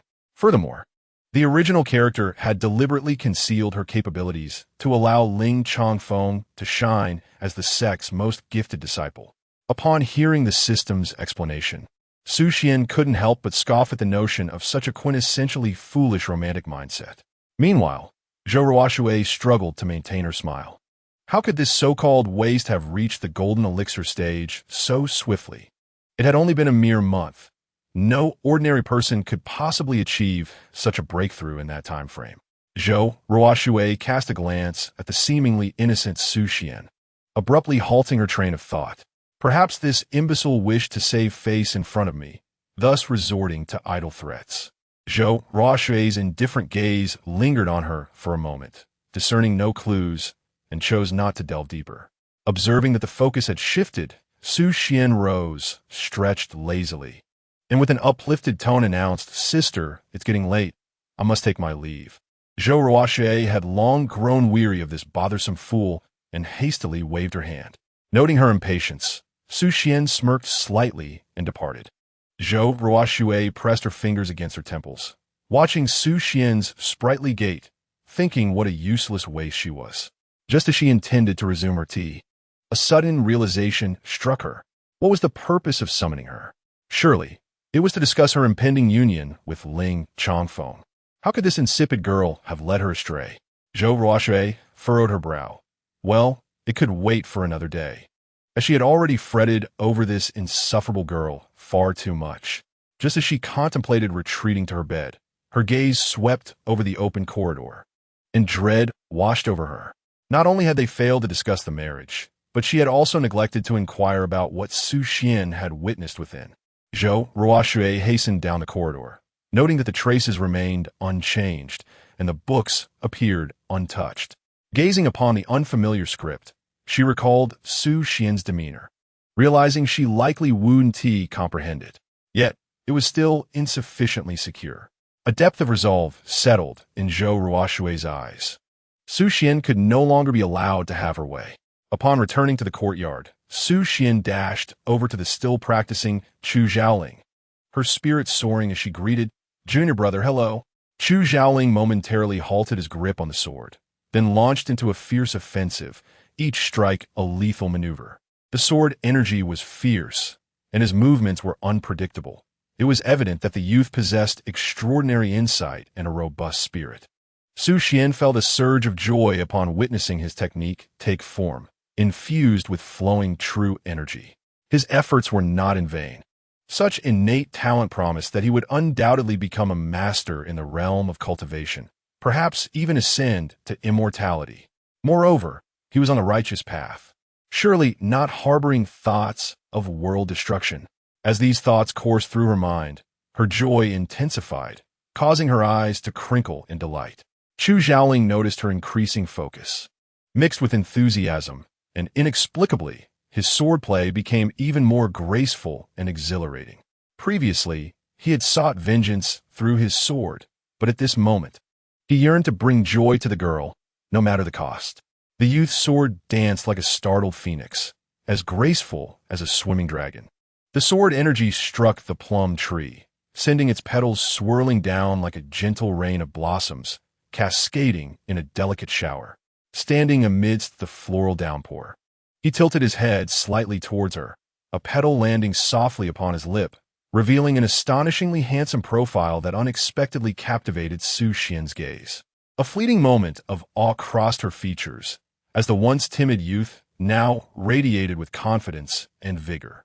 She found herself momentarily entranced, uncertain whether the flowers were more beautiful or the young man himself. Chu Xiaoling turned to face her, observing her frozen stance. His clear, youthful voice, laced with mirth, gently called out, "Sister." Chapter 22. The Dance of the Sword. The following day, at the Xian Heaven Sect, the Trial Square, the third round of the grand competition among the immortal sects officially commenced. This was the final round, and an exceedingly crucial one. The crowd was a sea of faces, gathered not for any other reason than the grand finale of the annual Immortal Gate competition, where the most exceptional disciples would perform sword dances, accompanied by a plethora of captivating shows. In previous years, Zhou Ruoxue had taken the stage to showcase her enchanting dance, earning her the revered title of Moonlight Fairy in the realm of cultivation. Su Xian stood at the foot of the stage, reminiscing about how, following this particular performance, Zhou Ruoxue had momentarily lost her strength and nearly fallen from the platform. Ling Chongfeng, witnessing this, had swiftly caught her, thereby creating a tale of heroism and romance.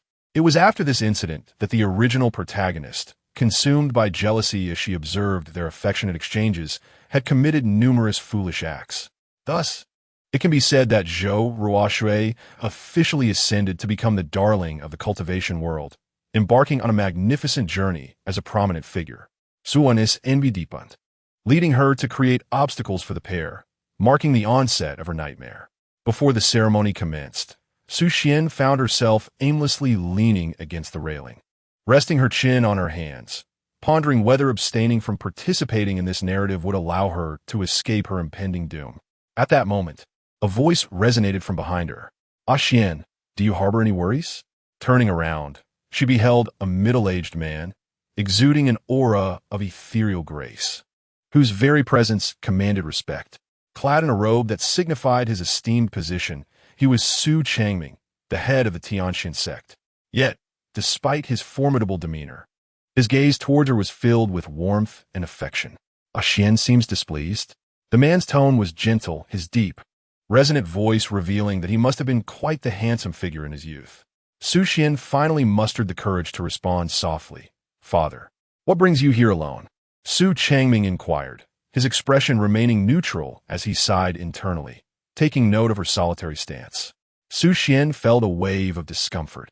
Although she had greeted Su Changming after the competition, she had never experienced such close parental affection, leaving her feeling somewhat out of place. Then Su Changming continued, "Would you like to take the stage and dance?" Su Xian was taken aback by the unexpected question. Noticing her bewilderment, Su Changming lowered his voice to elucidate. "I know you have always wished to perform, but you are aware of Ruoxue's feelings. As the sect leader, I cannot show favoritism." Su Xian, filled with doubt, queried the system for clarity, gradually piecing together the past. It turned out that in previous Immortal Gate competitions organized by the Tianxian sect, the sword dance had not been part of the festivities initially. It was Ling Chongfeng's fondness for swordplay that had inspired Su Xian, who, as a child, had eagerly followed him, watching his every move. In an effort to please Ling Chongfeng, she had approached Su Changming with the idea of incorporating the sword dance into the event. However, during her first performance, her foundation was unsteady, and she was rather unremarkable. Afterward, Ling Chongfeng's gaze towards her had been indifferent, devoid of any admiration. From that moment on, the original protagonist had refrained from participating in the Immortal Gate competition, choosing to conceal her abilities from the public eye. The cold, mechanical voice of the system dispelled Su Xian's confusion. She nodded in realization. Thus, Zhou Ruoxue had indeed benefited from the original protagonist's unfulfilled aspirations, for had the original not made her request, she would have never had the opportunity to grace the stage. Not to mention, she even pleaded with Su Changming, leading everyone to believe she was a perennial favorite. "Akian, what troubles you?"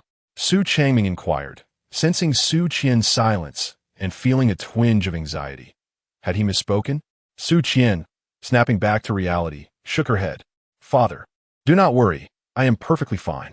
I shall participate in this year's sword dance, and will emerge victorious through my own merit. Await my good news." The young woman beamed with a radiant smile, and Su Changming, gazing at her, couldn't help but see echoes of the vivacious Qi Lingchun he had first encountered years ago. With a contented smile, he resolved to support his daughter in whatever she desired, gradually retreating to his role as host. Once he departed, Su Qian pondered deeply. If she could alter the original narrative of the female protagonist at this juncture, perhaps it suggested that the destined daughter was not as invincible as she seemed. She had always been one to seize opportunities for herself. Descending the steps, Su Qian decided that since she had chosen to engage in this storyline, She would not remain passive but strive for excellence. At present, Zhou Ruoxue likely had no inkling of her competition. Although she did not wholly endorse the White Lotus portrayal of the female lead, she still believed in the narrative's framework. As the protagonist, Zhou's skills were undoubtedly formidable, which left Su Qian feeling a tad uneasy.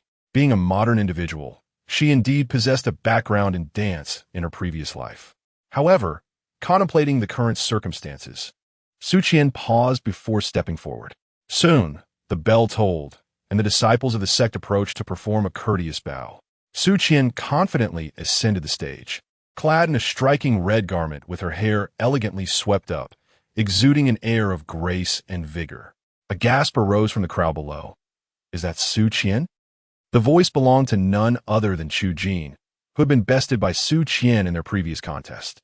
After her defeat, Su Qian's words had struck her like a wake-up call. Underestimating one's opponent was a grave mistake, and had it been a real battle, she might have lost her life.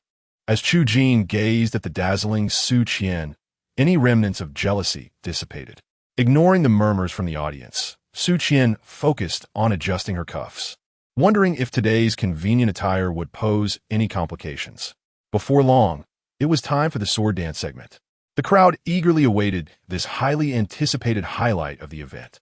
Two figures emerged on stage, one clad in white and the other in red, creating a striking contrast. What was happening? Were there indeed two participants this year? It was unclear. Perhaps some modifications had been made. The figure in white was Zhou Ruoxue, while the one in red was Su Qian. The audience's surprise shifted to astonishment, while Zhou Ruoxue glared at Su Qian, her expression darkening.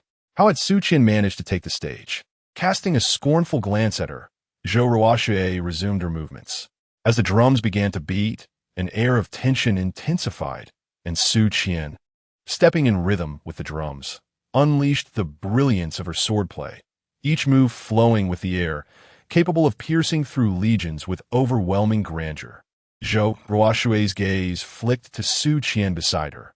Even if she had been unclear before, it was now evident. Su Qian was here to disrupt her performance. This foolish pawn was indeed ruining her plans. In her impatience, Zhou's movements grew increasingly erratic, and she found herself perilously close to the edge of the stage, nearly stumbling off in a moment of disorientation. Suddenly, her mind went blank, and she felt her body lift off the ground, teetering on the brink of a fall. In a moment of panic, her body uncontrollably swayed to the side. The spectators below instantly felt their hearts leap into their throats. Ling Changfeng, watching from outside, felt a tightening in his chest, wanting to step forward. At that moment, a figure clad in red approached, and with a graceful motion. The positions of the two were immediately reversed. The interplay of white and red was both incompatible and as if they were two flowers blooming together. Zhou Ruoxue felt a force gripping her arm tightly, pulling her back from the edge of her fall. She raised her eyes and was met with the cold gaze of the person before her. It was Su Qian. Chapter 23. Anticipation for the next encounter. By the time Zhou Ruoxue regained her composure, they were both standing securely at the center. Su Qian released Zhou Ruoxue's hand and took a step aside. The entire process was seamless, leaving no trace of error. The audience below assumed it was a deliberate design and erupted in applause. From a distance, Ling Changfeng observed this scene, relieved, and pondered silently. When did Ruoxue become so close to Su Qian without ever informing me? Out of the corner of her eye, Su Qian noticed that Zhou Ruoxue was now stable on stage, continuing to dance with her sword in sync with the rhythm. The drum beats transformed from a somber intensity to a soft and melodic cadence. The young woman's steps gradually became more fluid and intricate, her graceful form appearing ethereal under the sunlight, while the figure in red resembled a fleeting dream, evoking a flurry of thoughts. Su Qian had initially believed that this dance would be challenging, yet the moment she stepped onto the stage and grasped the sword, a familiar yet foreign sensation washed over her. The audience beheld the exquisite figure of the young woman, her silhouette dancing behind the red veil, enchanting all who watched. Her movements and the essence of the sword merged into one, transporting everyone into a realm of imagination, where battles raged fiercely amidst a sea of blood. And even the compassionate goddess could not help but feel sorrow. Ling Chongfeng's gaze had shifted from Zhou Ruoshui to the figure in red. Since that day, when Su Xian had unhesitatingly rescued a woman from being drugged, Ling Chongfeng had begun to reassess this childhood companion who had been by his side for many years. He recalled the day her arm had been scratched, her delicate face pale and sorrowful, a memory resurfacing in his mind. He remembered how, as a child, Su Xian had followed him, adorably calling him brother. A girl so clever and whimsical in her youth had grown up to unhesitatingly save others. How could such a Su Xian harbor malicious thoughts? He had assumed that Su Xian's appearance on stage was merely to compete with Zhou Ruoshui, as she had often been at odds with her before, but he usually turned a blind eye to it. Until this moment, when he witnessed her graceful and carefree demeanor while wielding the sword, leaping like a noble swan. Seemingly delicate, yet capable of delivering a fatal blow, his heart stirred deeply. Meanwhile, the figure arriving fashionably late, Chu Xiaoling, had always disregarded such performances. However, upon hearing that Su Xian was present while practicing swordplay in the courtyard, his steps seemed to move of their own accord, leading him to this scene. As Su Xian danced with her lively spirit, he watched from afar. The figure seemed to transport him back to yesterday. With a young girl's smile lingered in the depths of his heart.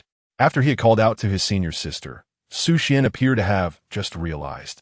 Hurrying back into the house, no matter how much he called, she refused to come out. Chu Xiaolin also came to understand that his earlier actions had been rather thoughtless. A wave of regret washed over him as he pondered what had been troubling him of late. Now, gazing at Su Xian's visage, his fingers curled slightly, and for the first time, he felt utterly at a loss. The drumbeats ceased abruptly, signaling the end of the performance. Su Xian paused to bow, while the audience, still captivated, relished the moments they had just witnessed. Although it had been customary for senior sister Zhou to perform the sword dance each year, this time, the duet was indeed quite delightful. Yes, indeed, it was not a matter of who performed. It was simply an unspoken understanding that it was always senior sister Zhou. This seemed to be the first time witnessing Su Xian dance with the sword. Who would have thought she was so extraordinarily talented? I concur. It appears she surpassed senior sister Zhou. The audience exchanged glances, none daring to voice aloud that Su Xian had clearly outshone Zhou Ruoshui in the performance. After stepping off the stage, Zhou Ruoshui's face turned pale, though she had not heard the murmurs about her. The admiring gazes that once surrounded her had now shifted to scrutinizing glances. Panic surged within her. It felt as if events were spiraling beyond her control. How could this happen? Why did Su Xian repeatedly thwart her endeavors? Zhou Ruoshui glared malevolently at Su Xian's retreating figure, disregarding the attention of those around her, as if she had cast aside all pretense. Su Xian, just you wait. Meanwhile, as Su Xian descended the stage, the final round of competition awaited her, scheduled much later. There was no time to waste. She needed to address the troublesome attire she wore. As she walked back along the narrow path to her room, she suddenly heard a rustle behind her. Who goes there? A low chuckle echoed. Turning around, she found Xiao Mian smiling gently at her. Today, he had forsaken his disciple's garb, appearing as if he had suddenly come into wealth, dressed elegantly as a dandy. With a fan lightly swaying in his hand and his enchanting peach blossom eyes, he presented an alluringly flamboyant figure. Miss Su, it is a pleasure to see you again. His charming demeanor prompted Su Xian to smile in return. What a coincidence, she replied, appraising him with a playful tone. Has young master, Xiao, suddenly come into fortune? Xiao Mian, unfazed by her jest, merely smiled slightly. Miss Su, your dance was quite remarkable. Su Xian raised an eyebrow. Thank you. With that, she began to walk away, eager to change her clothes and unwilling to squander time. However, Xiao Mian's voice called out once more, I will be leaving tomorrow. Su Xian paused, taken aback. Was his storyline at Tian Xian's sect coming to a swift conclusion? She turned to face him. Xiao Mian explained, I'm not in a position to disclose my circumstances at the moment, but I assure you that I will fulfill my promise. Su Xian regarded him in silence. With a gentlemanly bow, he added, If Miss Su has any requests, I shall certainly accommodate them. Suswan looked troubled. I get to think of anything. After a moment of contemplation, Xiao Mian teased, then I shall take my leave. Are you truly sure you do not wish to make a request? Su Qian gazed at the person before her, keen and cunning like a fox, and could only sigh. She had not yet formulated a solid plan. As long as she refrained from initiating trouble, she should not encounter significant issues. Moreover, her intention was merely to do Xiao Mian a favor and cultivate a cordial relationship. Rather than becoming adversaries, it was far more prudent to forge a friendship. She never harbored any unrealistic expectations of Xiao Mian assisting her. However, in the next moment, she observed Xiao Mian smiling with crescent-shaped eyes, gently approaching her. Miss Su, I was merely teasing you. Do not wear such a troubled expression. Su Qian was taken aback. Xiao Mian reached out to caress her hair. I shall remember my promise. When we meet again, I hope you will provide me with an answer. Su Qian nodded. Realizing that beneath his cunning exterior, this fox was quite trustworthy. Noticing that her expression had softened, Xiao Mian remarked with a smile, You little rascal. You want to be at a loss. Su Qian rolled her eyes and retorted, I shall take my leave now.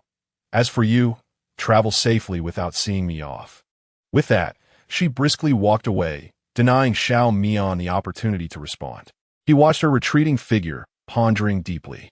The demeanor Su Qian exhibited was in stark contrast to the descriptions he had gathered from his sources. As he ambled away, he casually contemplated that he should first deal with the troublesome individuals at home before meeting this delightful young lady again. He looked forward to their next encounter. Chapter 24.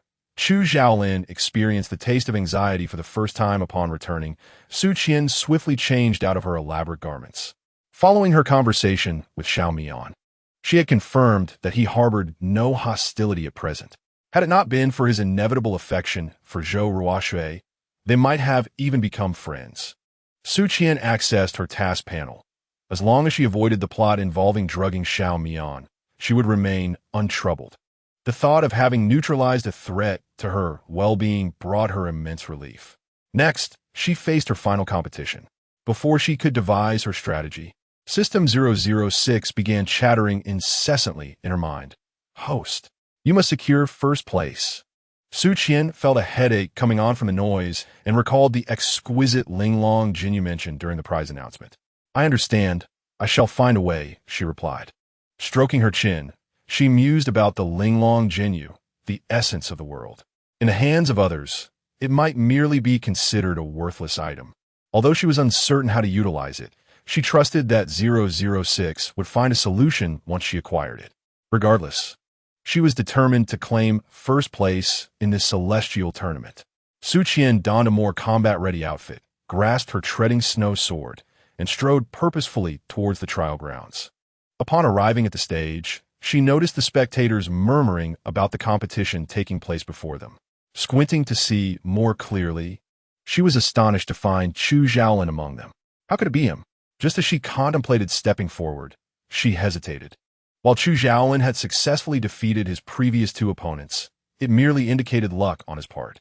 He was still at the Qi refining stage, and whether he could advance to the foundation establishment stage remained uncertain.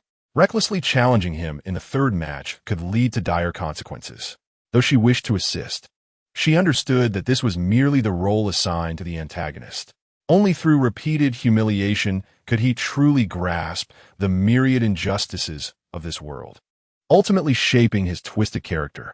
Su Qian observed as Chu Xiaolin was mercilessly beaten on stage, utterly powerless to retaliate. The opponent had already attained mid-foundation strength. With such a disparity in power, victory was beyond Chu Xiaolin's reach. Clenching her fists, Su Qian acutely felt the profound unfairness that villains faced in this world. She waited anxiously by the sidelines, her heart aflame with worry. Sure enough, within the span of a single incense stick, Chu Xiaolin voluntarily conceded defeat. His left leg seemingly gravely injured, his steps faltering as he descended from the stage.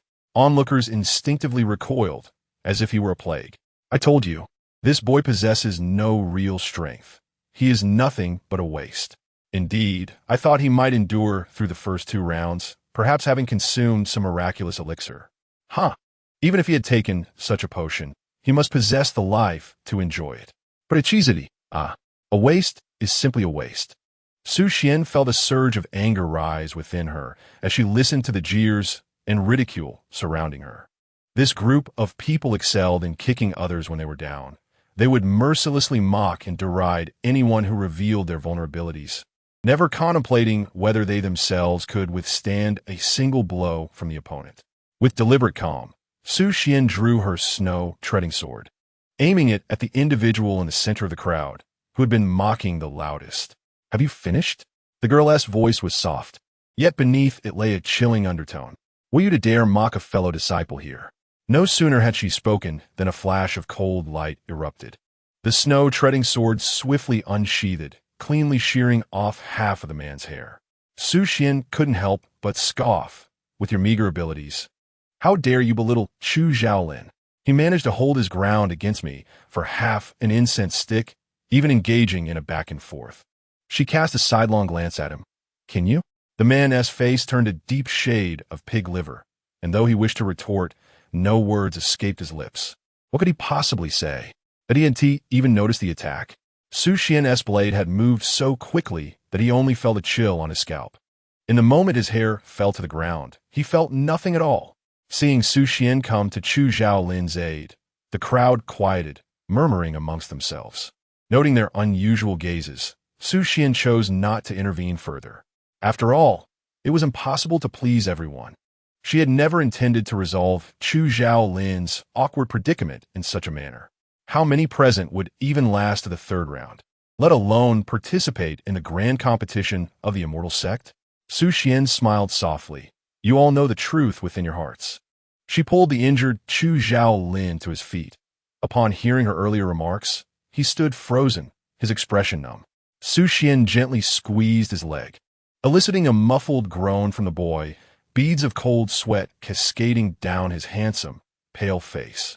A flicker of compassion crossed Su Xian's eyes as she draped his arm over her shoulder and turned to exit the crowd. Just as she was about to step away, she recalled something. "I advise you all to refrain from targeting Chu Xiaolin. He is under my protection now. Should you wish to harm him, think carefully first." With that, she walked away without a backward glance, leaving behind the intertwined silhouettes of the two. A collective gasp escaped the crowd, their expressions a tapestry of complex emotions as they dissected the implications of Su Xian's words. Observing the young man before her, who endeavored to mask his suffering, she could not help but exhale a deep sigh. Indeed, she yearned for Chu Xiaolin to mature swiftly, to wield his strength and alter the way others perceived him, to ultimately reshape the fate of the villain. Yet, witnessing this proud spirit shattered, her heart ached for him. Perhaps a more gradual approach would suffice. Unbeknownst to Su Xian, the Chu Xiaolin standing before her was far removed from the pitiful figure she envisioned. He perceived the concern reflected in the depths of her eyes and felt a wave of helplessness wash over him. What frightened her so? Within the confines of the Tianxian sect, he was destined to bide his time, concealing his true capabilities. The more attention he garnered, the more likely his endeavors in dark magic would be unveiled. In today's contest, victory had never been his intention, even though defeating his opponent would have been a mere formality. As he gazed upon Su Xian's troubled visage, he instinctively reached out to gently caress the hair behind her ear.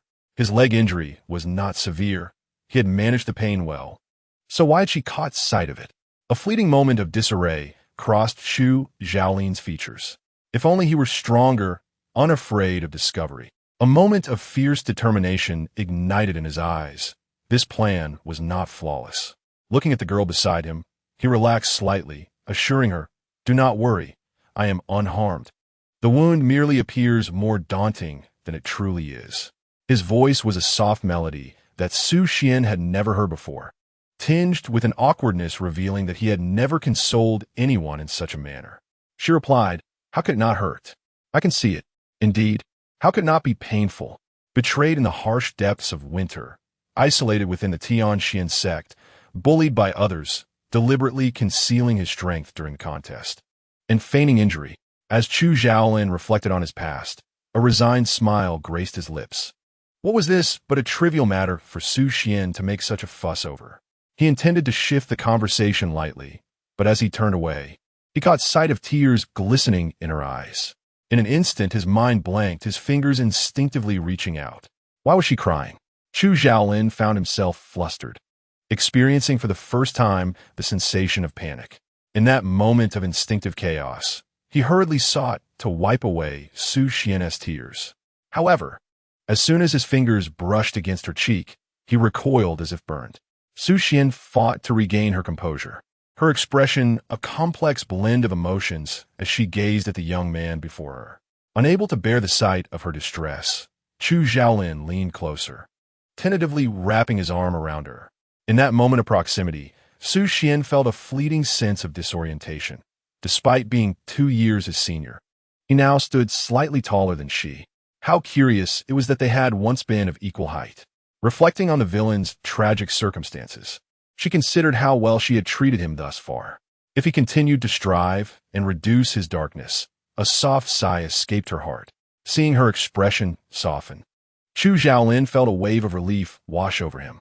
Su Xian gazed at the youth beside her, acutely aware that it was clearly Chu Xiaolin who was the patient.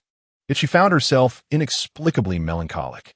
As Chu Xiaolin uttered a few words, Su Xian instinctively responded with a soft HM. Only after that did she come to her senses and inquire, "What did you say?" They had already arrived at the room of Chu Xiaolin within Su Xian's secluded residence, where he guided her inside and reassured her, "Sister, you need not worry about me." Noticing his inclination to rise and approach her, Su Xian hurriedly assisted him back down. Her tone carried a hint of haughtiness. With lingering moisture in her eyes, "Do not move about recklessly." Chu Xiaolin paused for a moment, then tilted his head and chuckled softly. After ensuring he was seated, she earnestly continued, "Even if they mistreat you, even if fate seems unjust," her gaze was resolute, "there will still be those who will protect you." Chu Xiaolin was momentarily taken aback before jesting. "Who will protect me? Is it you, sister?" "Suswan nadid fermli, indeed." Chu Xiaolin lowered his gaze, parting his lips to voice a question that had long dwelled within him. "Will you protect me for a lifetime, sister?" Upon hearing this, Su Xian was momentarily stunned. Although it was Chu Xiaolin who posed the question, she knew she would have to depart after completing her task, leaving him to navigate the days ahead alone. The fleeting pause in her demeanor did not escape Chu Xiaolin's notice. He offered a self-deprecating smile, recognizing his own overindulgence and sentiment. Seeing his expression grow somber, Su Xian quickly asserted, "I will always protect you until my last breath." Yet, she was aware that upon completing her mission, she would vanish, and their paths would likely never cross again. For Chu Xiaolin, was this not the entirety of Su Xian's existence he had come to know? Though he heard her declaration, he refrained from delving into its deeper implications, his feelings a tangled web he could not articulate, and thus he turned his head away. Chu Xiaolin relaxed his posture, compliant upon the wooden stool. Observing his newfound stillness, Su Xian felt her previous words awkward, choosing not to elaborate further. She lifted the hem of the youth's trousers, revealing strong legs marred by numerous bruises of varying shades. Maintaining a facade of indifference, she returned to her room to fetch quality ointment for his wounds. Upon her return, she found Chu Xiaolin resting his chin on his hand, leisurely tapping his fingers on the table. His calm demeanor belied the severity of his injuries. Su Xian felt a flicker of surprise at this, but in the next moment, Chu Xiaolin lowered his head and obediently called out, "Sister." Any trace of her inexplicable emotions vanished upon witnessing his compliant nature, and she approached gently, taking a seat beside him. Just as she reached for the ointment to apply, he grasped her wrist. "Sister, allow me to do it myself." Su Xian, recognizing his reluctance, replied softly, "All right." Understanding dawned upon her. After all, a villain would naturally be wary of their surroundings and would not readily accept assistance from unfamiliar hands. The omniscient system observing this scene might have had its own thoughts. If it could fathom Su Xian's inner musings, it would surely unleash a torrent of sarcasm. "Host, have you forgotten how the villain appeared upon his arrival? You cannot let his pitiful facade deceive you into believing he is a harmless little lamb." The system, unable to fathom Su Xian's thoughts, merely sensed that her actions were undoubtedly justified. Casting a glance at the sky and calculating the time, she realized it was almost her turn to enter the arena. Rising to her feet, she announced, "I shall head to the trial grounds now. You remain here and recuperate. I will return with delicacies." Chu Zhaolin, perceiving her tone akin to that of a caregiver, found it somewhat peculiar yet acceptable, promptly standing up in response. "Sister, please walk carefully." Noticing his inclination to escort her, Su Xian swiftly interjected, "You must stay here obediently and not venture anywhere. Do you understand?" Upon hearing her words, Chu Zhaolin nodded affirmatively. Observing the small antagonist's compliance, Su Xian felt a sense of satisfaction as she grasped her sword and departed. As Chu Zhaolin watched the girl hastily leave, his previously compliant demeanor vanished. He gazed at the injury on his leg, maintaining a stoic expression as he continued to apply medicine to himself. His refusal to allow Su Xian to assist was not born of distrust, but rather a recollection of that night, when she had come for the jade pendant. Her delicate hands gliding over him, a self-deprecating smile crept upon his lips, to repeat that encounter would indeed be perilous for him. Meanwhile, Su Xian found herself listlessly observing the dynamics of the competition. This round employed a point system, rewarding those who could conclude their matches in the shortest time. Soon, it would be her turn, and she felt quite confident in her abilities. In the past few days, aside from diligently completing tasks, she had been spurred on by Chu Zhaolin's relentless drive, engaging in relentless training.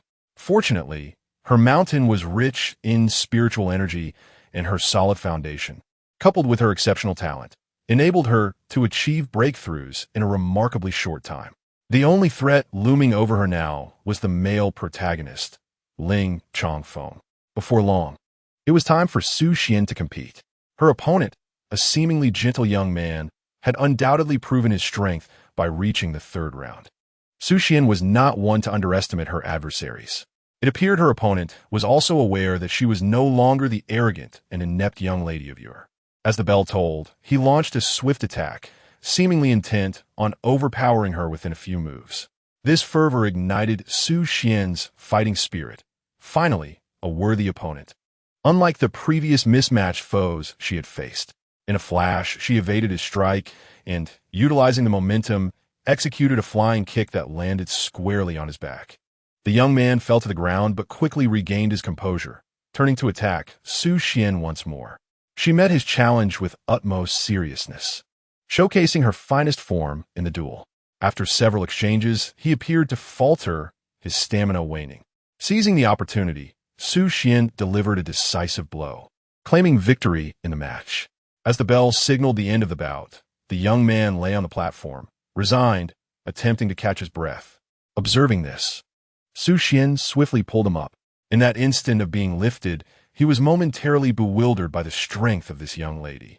Su Xian inclined her head in respect and said, "You performed admirably. You are a commendable opponent." The young man, taken aback, regained his senses and replied, "Thank you, Sister Su." After Su Xian stepped down, that person's gaze continued to follow her movements, filled with admiration and respect. The portrayal of her by senior sister Su was entirely different from the reality. Chapter 26.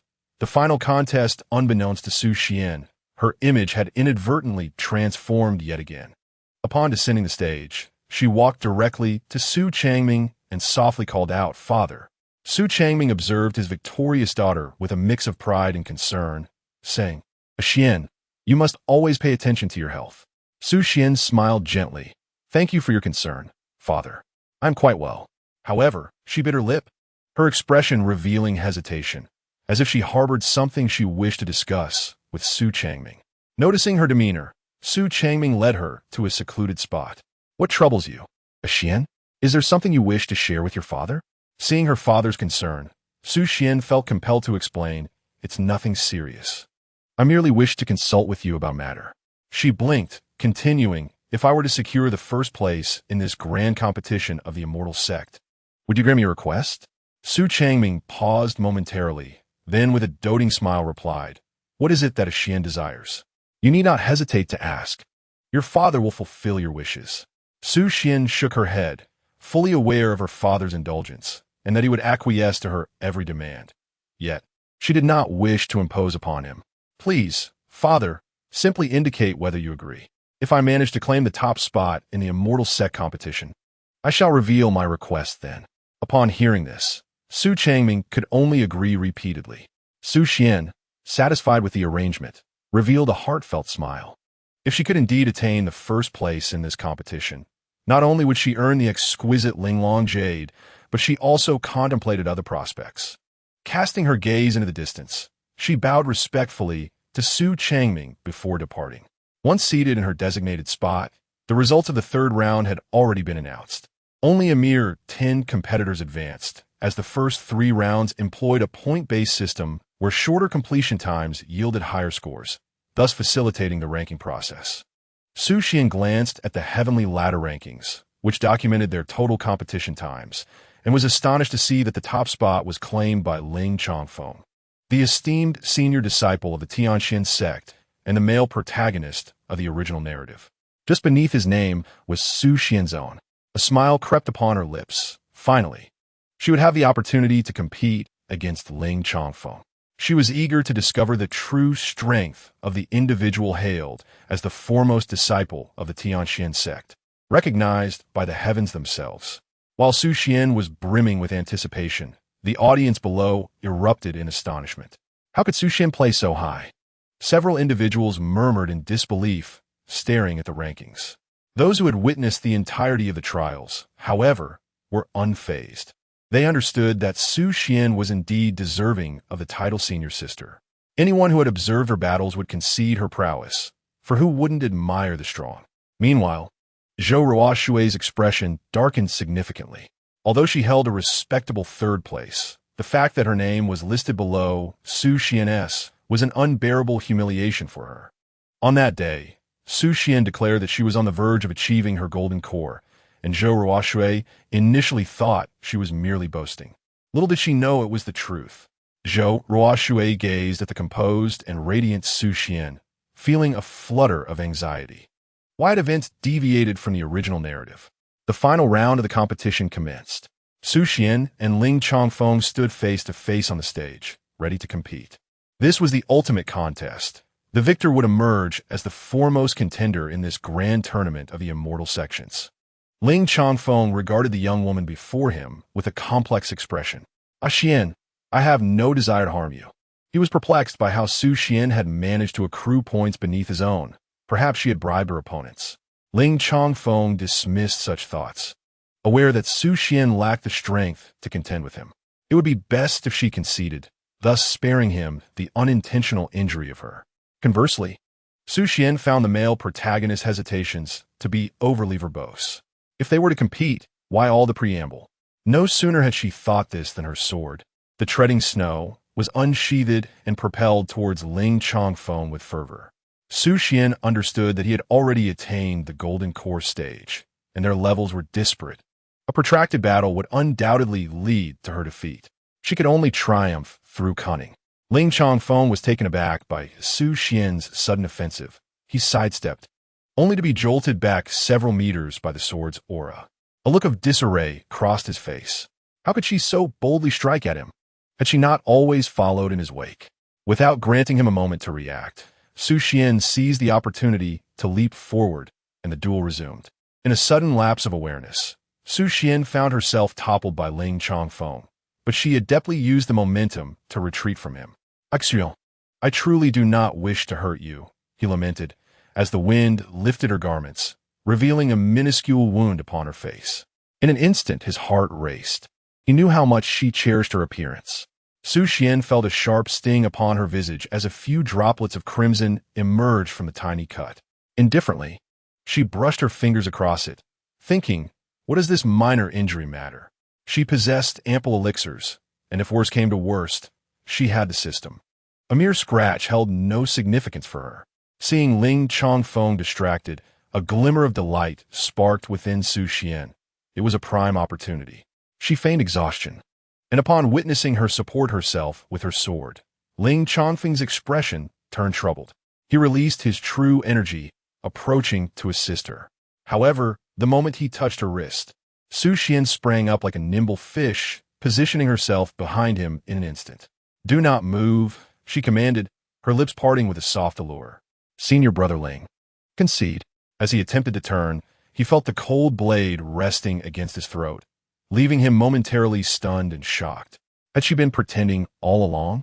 Ling Changfeng gazed at her delicate fingers, an uncanny sensation stirring within him.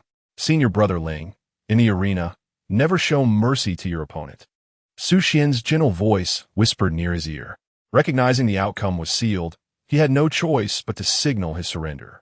Su Xian cast a distant glance towards Su Changming, a smile gracing her lips. Su Changming observed her peculiar demeanor and could not help but chuckle softly while shaking his head. "Su Wan shaitet, head, tididing sonosyort," maintaining her composure as she wiped it down and took a step down the platform. Just as she descended a few paces, a forceful voice called out from behind. "Ah Xian Yu." Su Xian turned her head, raising an eyebrow. "Senior brother Ling, is there something you need?"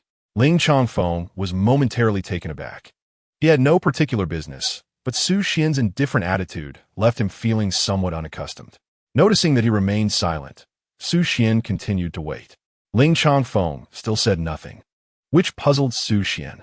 However, it mattered little to her. The outcome had been decided, and all she needed was to secure first place. In a cool tone, Su Xian remarked, "Since senior brother Ling has no urgent matter, and there are others waiting for my return, I shall take my leave." With that, she disregarded Ling Changfeng's expression of reluctance and left without looking back. Ling Changfeng paused slightly upon hearing her words. Who could be waiting for her return? Had Su Xian allowed someone to stay at her mountain peak? Before he could ponder further, a woman appeared at his side, Zhou Ruoxue. With a cautious glance, she asked, "Senior brother Ling, are you all right?" Ling Changfeng seemed to snap back to reality, replying softly, "I am fine." Zhou Ruoxue casually remarked, "I never expected Su Xian's strength to advance so remarkably. She has broken through to such a level in merely a month. Truly extraordinary talent." Ling Changfeng felt a flicker of thought cross his mind. Had Su Xian really made such rapid progress in just 1 month? Surely, her talents surpassed his own. A sense of unease began to creep into Ling Changfeng's heart as he recalled Su Xian's swift and precise techniques, darkening his gaze momentarily. Zhou Ruoxue continued a course. "Her talent can't compare to that of senior brother. After all, you're the foremost disciple of the Tianxin sect." Ling Changfeng felt a bit comforted by her words. "Thank you, junior sister. How about you? Did you sustain any injuries during the competition?" His concern shifted to her well-being, which was far more pressing.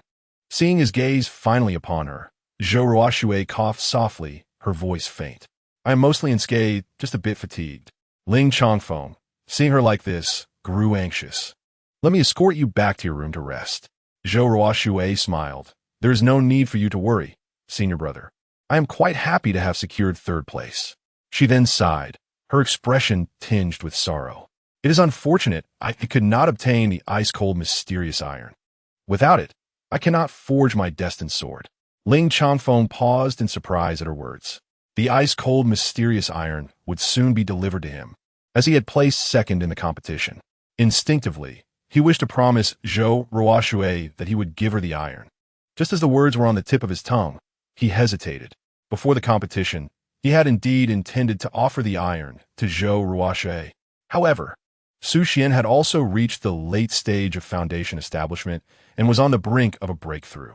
If he were to give the iron to Su Xian, Ling Changfeng's thoughts flickered momentarily. Zhou Ruoxue, observing his indecision, felt incredulous. What was he contemplating? A glint of determination passed through her eyes, hidden from view. No, she must obtain this mysterious iron. Once again, she glanced at Ling Changfeng. Is senior brother Ling thinking of Miss Akin?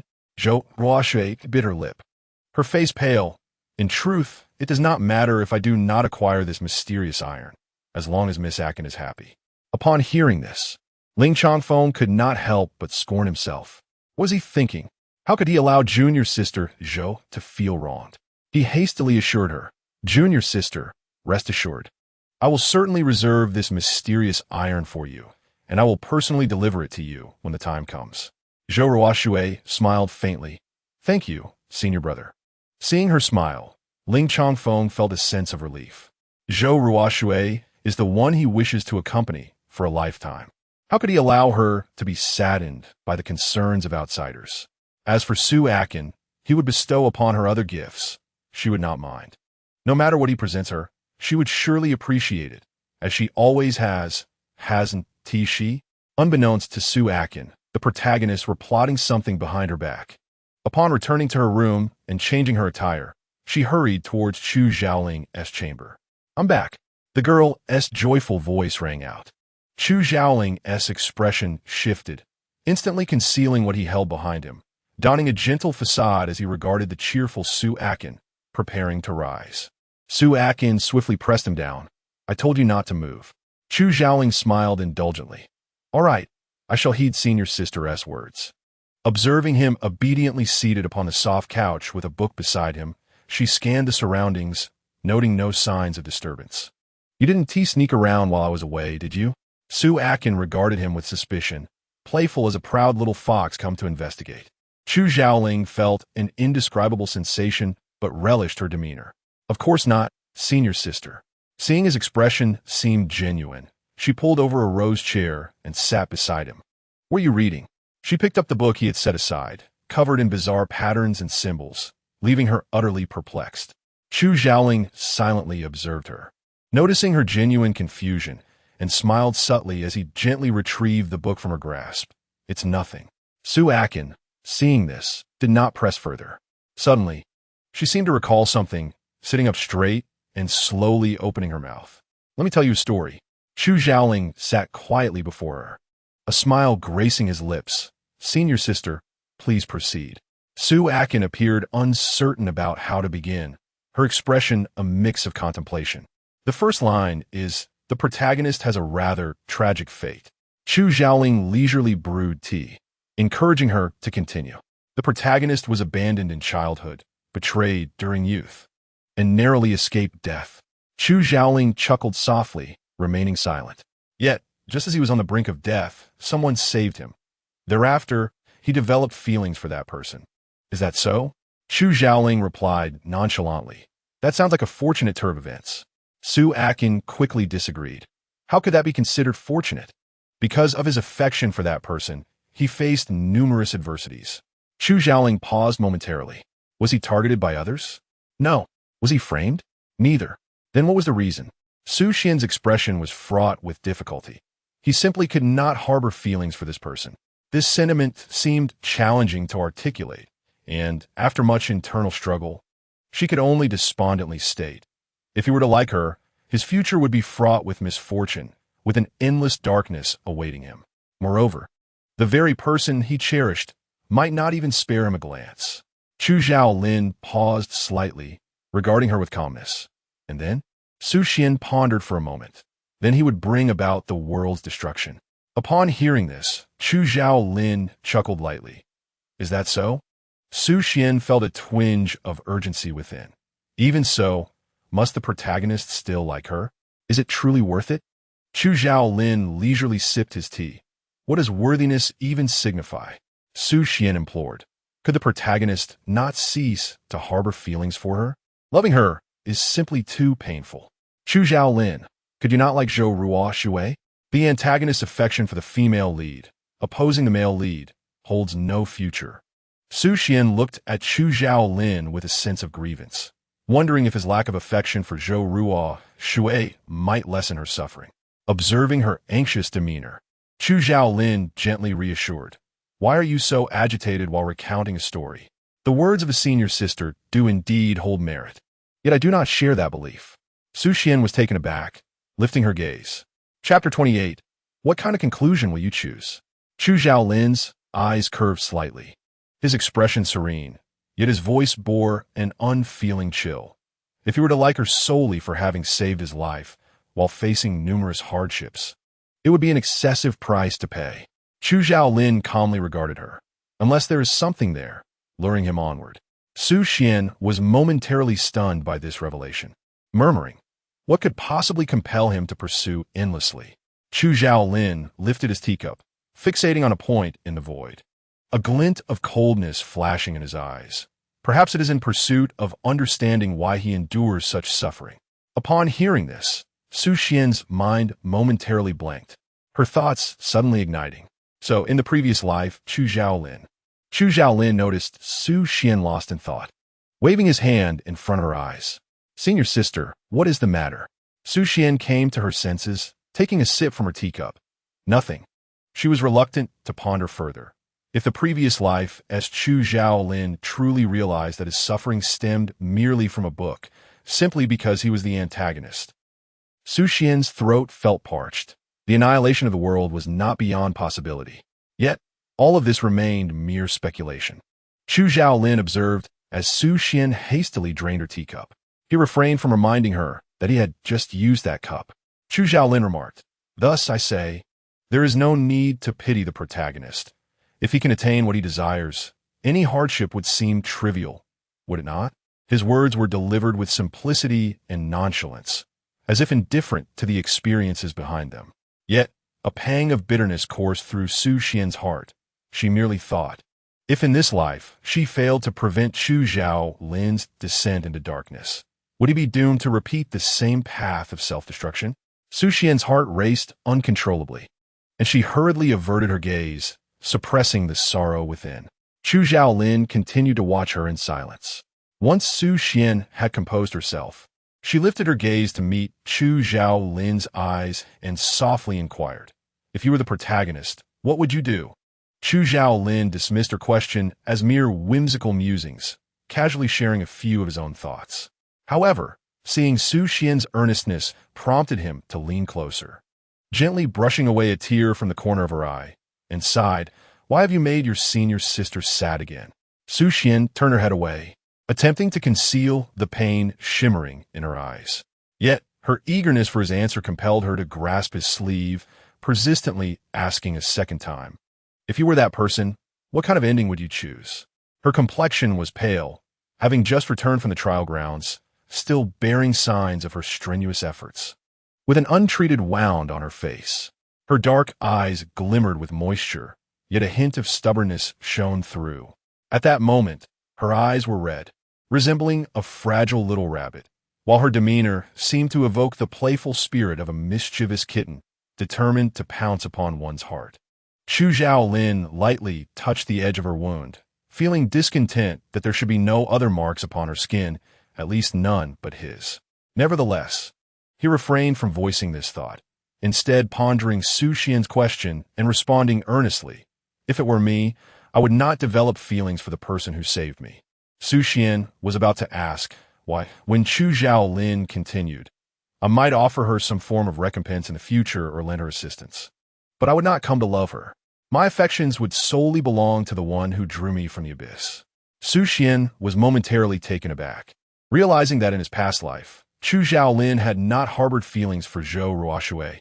She instinctively overlooked the phrase regarding the one who pulled him from the abyss. As long as Chu Xiaolin did not love Zhou Ruoshui, he would not engage in a deadly rivalry with a male lead over her. Observing Su Xian's uncomprehending expression, Chu Xiaolin teased, "By the way, do you still harbor feelings for me?" Su Xian snapped back to attention, stammering, "Of course I like you." As if eager to prove her sincerity, she grasped the young man's hand, asserting, "You must believe me. I like my junior brother the most." Chu Xiaolin was no longer deceived by her feigned affection, yet he felt a twinge of annoyance. "Is that so? Then why have you not called off the engagement?" "Ah, the engagement?" Su Xian, relieved that the conversation had turned to this matter, replied, "I shall discuss the annulment with my father tomorrow." Chu Xiaolin had merely mentioned it in passing, yet he was taken aback by how readily she agreed. Wasn't she most fond of Ling Changfeng? Noticing his incredulous gaze, Su Xian grew slightly irritated. "What kind of look is that? I have already discussed it with my father. If I secure first place in the Immortal Sect competition, I can make a request. I've made my decision. Tomorrow I will go to dissolve the engagement." Chu Xiaolin was left astonished, not sure whether to be more shocked by the fact that she had attained first place in the competition or that she planned to annul the engagement the very next day. With a smile, he retrieved some lotus ointment from the cabinet and carefully applied it to the wounds on Su Xian's face. "Let us set aside trivial matters for the moment. What befell your face?" Su Xian nonchalantly replied, I sustained this injury by accident during the competition. During the competition? Was it Ling Chongfeng who did this? Chu Xiaolin's voice turned icy in an instant. Su Xian was taken aback. How do you know? Chu Xiaolin cast a glance at her, an unexplainable fury simmering within him, though his touch remained gentle as he applied the ointment. The only opponent capable of claiming first place in the Immortal Sect competition, aside from Ling Chongfeng, is none other than yourself. Su Xian pondered for a moment and realized it was indeed so. She obediently allowed Chu Xiaolin to tend to her wound. Observing her indifferent demeanor, Chu Xiaolin felt a surge of frustration, wishing to pinch her cheek as a lesson, yet ultimately refrained. While administering the ointment, a shadow of darkness flickered in his gaze. Ling Chongfeng, who had not dared to harm Su Xian in the slightest, how could he have dared to injure her so? Gazing at the petite girl quietly resting her head on the table, Chu Xiaolin's ire dissipated in an instant. It was decided Ling Chongfeng would eventually face consequences, but Su Xian must remain oblivious to his inner turmoil. After a while, Su Xian found an excuse to leave, surprising Chu Xiaolin. She usually dined with him before departing. However, the evening's ambience seemed at odds with her usual behavior. Yet, Chu Xiaolin said nothing and merely escorted her to the door. Su Xian waved at him before making her way back to her room. Once inside, she seized the slothful system in her mind. Speak. What was the reason for Chu Xiaolin's suicide in the previous life? Chapter 29. Are you seeking something from me? The system, startled, momentarily froze before crackling back to life. To the host, the reason for the antagonist's suicide in the previous life. Unable to endure a life of solitude. Unable to accept the heroine and hero together, ultimately leading to self-destruction. Nonsense. In the past, Su Xian might have given it some credence. But after her conversation with Chu Xiaolin today, it was clear that he was no mere lovesick fool. The true cause of his demise in the previous life was likely something else entirely. Su Xian sought to extract further insights from this unreliable system, but to her dismay, it fell silent after a brief flurry of static. Recognizing she could glean nothing from this untrustworthy entity, Su Xian contemplated the unfolding narrative. Regardless of circumstances, she needed to elevate her cultivation, ensuring she would not be caught off guard when the plot unfolded. With a deep sigh, she randomly drew a piece of rice paper, doodling aimlessly. As she lost herself in thought, she eventually returned to her senses, examining the paper. There, amidst her swirling characters and chaotic lines, 3 discernible words emerged at the center. Chu Xiaolin. Su Xian crumpled the paper in her fist, aghast at having inscribed the name of the antagonist. Yet, reflecting on Chu Xiaolin's indifferent expression and his impending tragic fate, her thoughts became muddled. She hastily tucked the crumpled paper into her drawer, pressing it down with a book, wishing to keep it out of sight and mind. On the following morning, Su Xian was awakened by the cheerful chirping of birds outside her window. Having just risen and changed her attire, she heard footsteps approaching. A maid gently knocked on the door, inquiring, Miss, are you awake? Su Xian, gathering her hair, called out, Come in. The maid entered, noticing Su Xian was in the midst of arranging her hair. She set down the items in her hands and assisted Su Xian in styling her hair with a flowing cloud hairpin. Seeing the maid's deft hands at work, Su Xian allowed her to continue. Despite having spent some time in the realm of cultivation, she found the ancient customs of meticulous grooming beyond her grasp. The maid skillfully transformed Su Xian's hair into an elegant arrangement in no time. Su Xian smiled at her, realizing that having a maid could indeed be quite delightful. Su Xian's smile radiated with a brilliance surpassing that of springtime peach blossoms, causing the maid to blush slightly. Miss, you are so beautiful. How can we mere mortals endure it? Su Xian paused at this compliment, then covered her mouth with a laugh. You certainly know how to flatter. The maid replied, I speak only the truth. You are indeed 3 parts more beautiful than any flower. As she brewed tea, her cheeks puffed up like a round little duckling. I wonder if young Master Ling has lost his sight to have chosen that woman, Zhou Ruoshui. Su Xian cast her a curious glance, surprised that the maid was unaffected by the allure of the original female protagonist. After all, they were the leads. How could they be separated? Sipping her tea leisurely, She listened to the maid's quiet critique of Ling Chongfeng, smiling without retorting. Suddenly, the maid picked up an object from the table and presented it to Su Xian. I almost forgot, this is what the sect leader instructed me to bring you. It seems to be a prize for winning the first place in the sect competition, called the Linglong Jinyu. The maid pondered aloud, staring at the stone, but miss, there is nothing particularly special about this. Su Xian set her teacup down, examining the unassuming stone. Its surface appeared ancient, adorned with intricate patterns. Rising to her feet, she took the stone outside to the courtyard. Holding it up to the sunlight, she observed a faint, ethereal blue hue shimmering on its surface, yet nothing else seemed remarkable about it. She dismissed further contemplation, realizing that only the system could unravel the secret of this object. Having acquired it, there was no urgency. Noticing Su Xian's silence, the maid approached respectfully, saying, "Miss, aside from this matter, the sect leader also mentioned that you may now fulfill the request you made to him."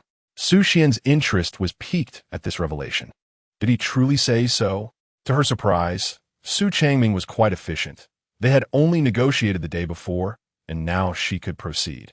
After a moment of thought, she signaled her understanding and instructed the maid, "Please fetch the pear blossom pastry I brought from the foot of the mountain some time ago." As Su Changming was often occupied with sect affairs, and Qi Lingchun rarely descended from the mountain, managing various duties at Tianxian sect, it was Su Xian who found herself restless, sneaking down the mountain whenever they were preoccupied. Fortunately, they had not reprimanded her upon discovering this. When the maid returned with the pear blossom pastry, Su Xian examined it closely for a while. The delicate pear blossom pastries are exquisitely crafted and emit an enticing aroma. Moreover, Qi Lingchun has a profound fondness for these treats. This visit, perhaps these delightful confections will bring them some joy. The maid, having carefully placed the pastries in a brocade box and assisted Su Xian in arranging her attire, the two proceeded towards the main hall. The weather had warmed, and blossoms along the roadside were vying for attention. The main peak was not far from Su Xian's residence, so they did not require any sword flight. On their way, Su Xian inquired of the system in her mind, "Please check the current darkening value of Chu Xiaolin." Replying to the host, "The antagonist darkening value is 65. Upon hearing this, Su Xian's eyes sparkled. It had decreased by 10. It seemed that with some effort, there was hope after all. However, she also understood that this reduction in the darkening value was likely due to his basic needs being met and gaining a certain level of strength, which lightened the shadows in Chu Xiaolin's heart. Henceforth, she must consistently avoid any coercive and perilous narratives, for otherwise, the hard-won decrease in darkening value could easily revert with a single misstep. Su Xian continued to ponder these matters. By the time they reached the main hall, it was nearly noon. Upon seeing their daughter, Su's parents hurried down to greet her. "Ah Xian, have you not yet dined?" Su's mother, with a look of concern, cradled Su Xian's face. "You must be exhausted these past few days, my precious daughter. Your little face has grown so thin." Su Changming, standing nearby, appeared to share Qi Lingchun's sentiments, gazing at Su Xian with evident worry. Su Xian found herself both amused and touched. How could she have lost weight in just a few days? Yet, she felt enveloped in warmth and affection. Shortly thereafter, the three of them moved to the dining table in the side hall.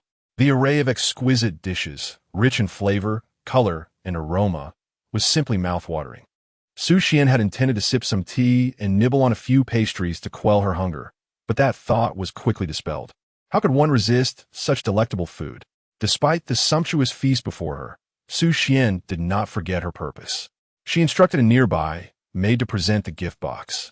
"Mother, please take a look at what I have brought for you," Su Xian said, her smile radiant as she opened the box and extracted a fine pear blossom pastry.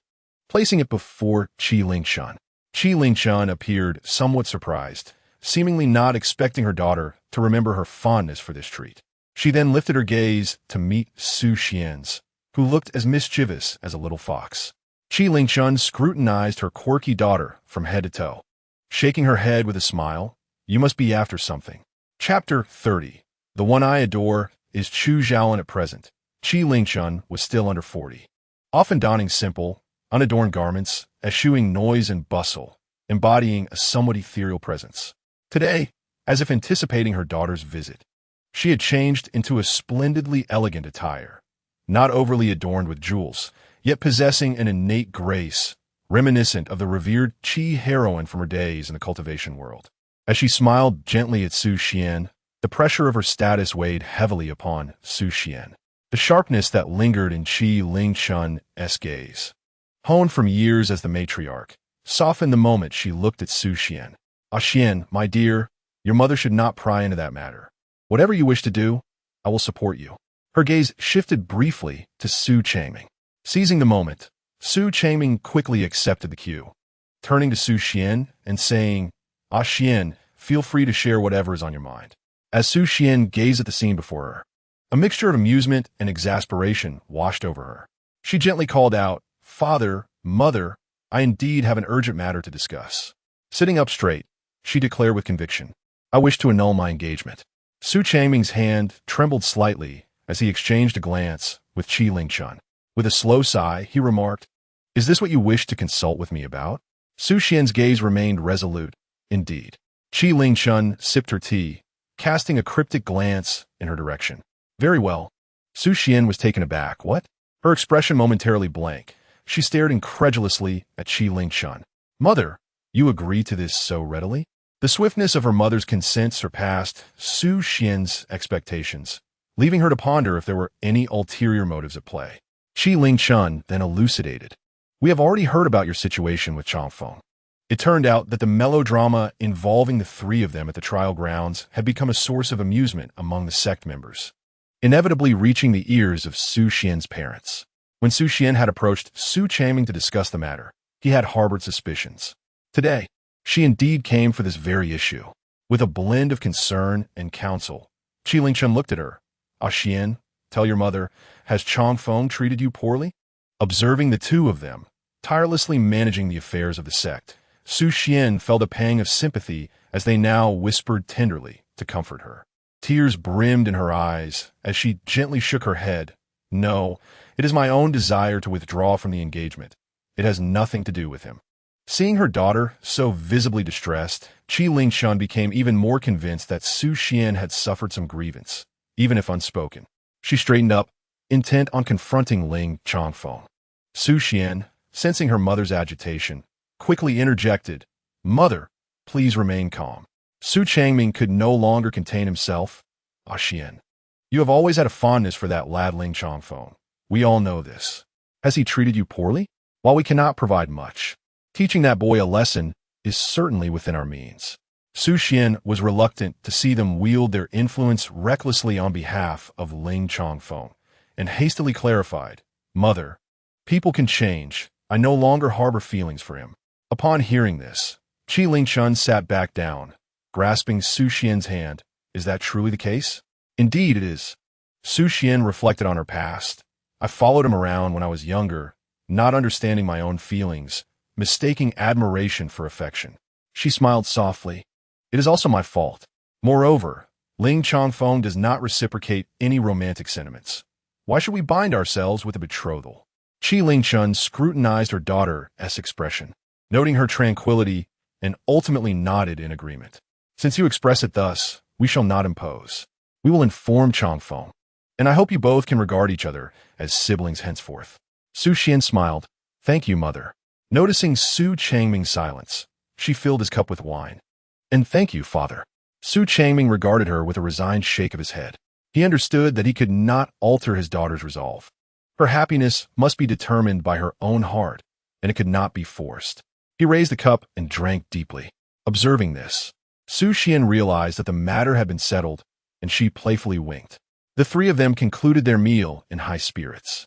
As time slipped away, Su Qian felt the urge to bid farewell and share this delightful news with Chu Xiaolin. However, she found herself under the scrutinizing gaze of Qi Lingchun. An inexplicable wave of anxiety washed over her. As anticipated, Qi Lingchun set her teacup down gently upon the jade table, producing a crisp sound. She exchanged a knowing glance with Su Changming, who appeared puzzled, glancing between the two women, wondering what secrets he was not privy to. Noticing his inaction, Qi Lingchun frowned slightly. Perceiving her displeasure, Su Changming hastily concocted an excuse to slip away. Observing this scene, Su Qian couldn't help but chuckle quietly. Realizing that all men seem to fear their wives, even the leader of Tianqian's sect was no exception. Just as her amusement began to swell, Qi Lingchun turned her attention to Su Qian, a gentle smile gracing her lips as she softly beckoned. "Ah Qian, come closer so that your mother may have a good look at you." Reluctantly, Su Qian pulled her chair nearer and nestled obediently against Qi Lingchun. The woman's voice remained soft and unhurried as she inquired, "Has my dear Ah Qian found someone special?" Instantly, Su Qian straightened, poised to deny it. Yet thoughts of Chu Zhaolin, hidden in her courtyard, flooded her mind. She could only blink her large eyes in response. "Mother, how did you come to that conclusion?" Qi Lingchun observed her closely, then shifted her gaze. "You are my daughter. How could I not know what occupies your thoughts?" Suhin noted, head eyelashes, contemplating. "You are mistaken. I am not your genuine daughter." However, she truly had no beloved.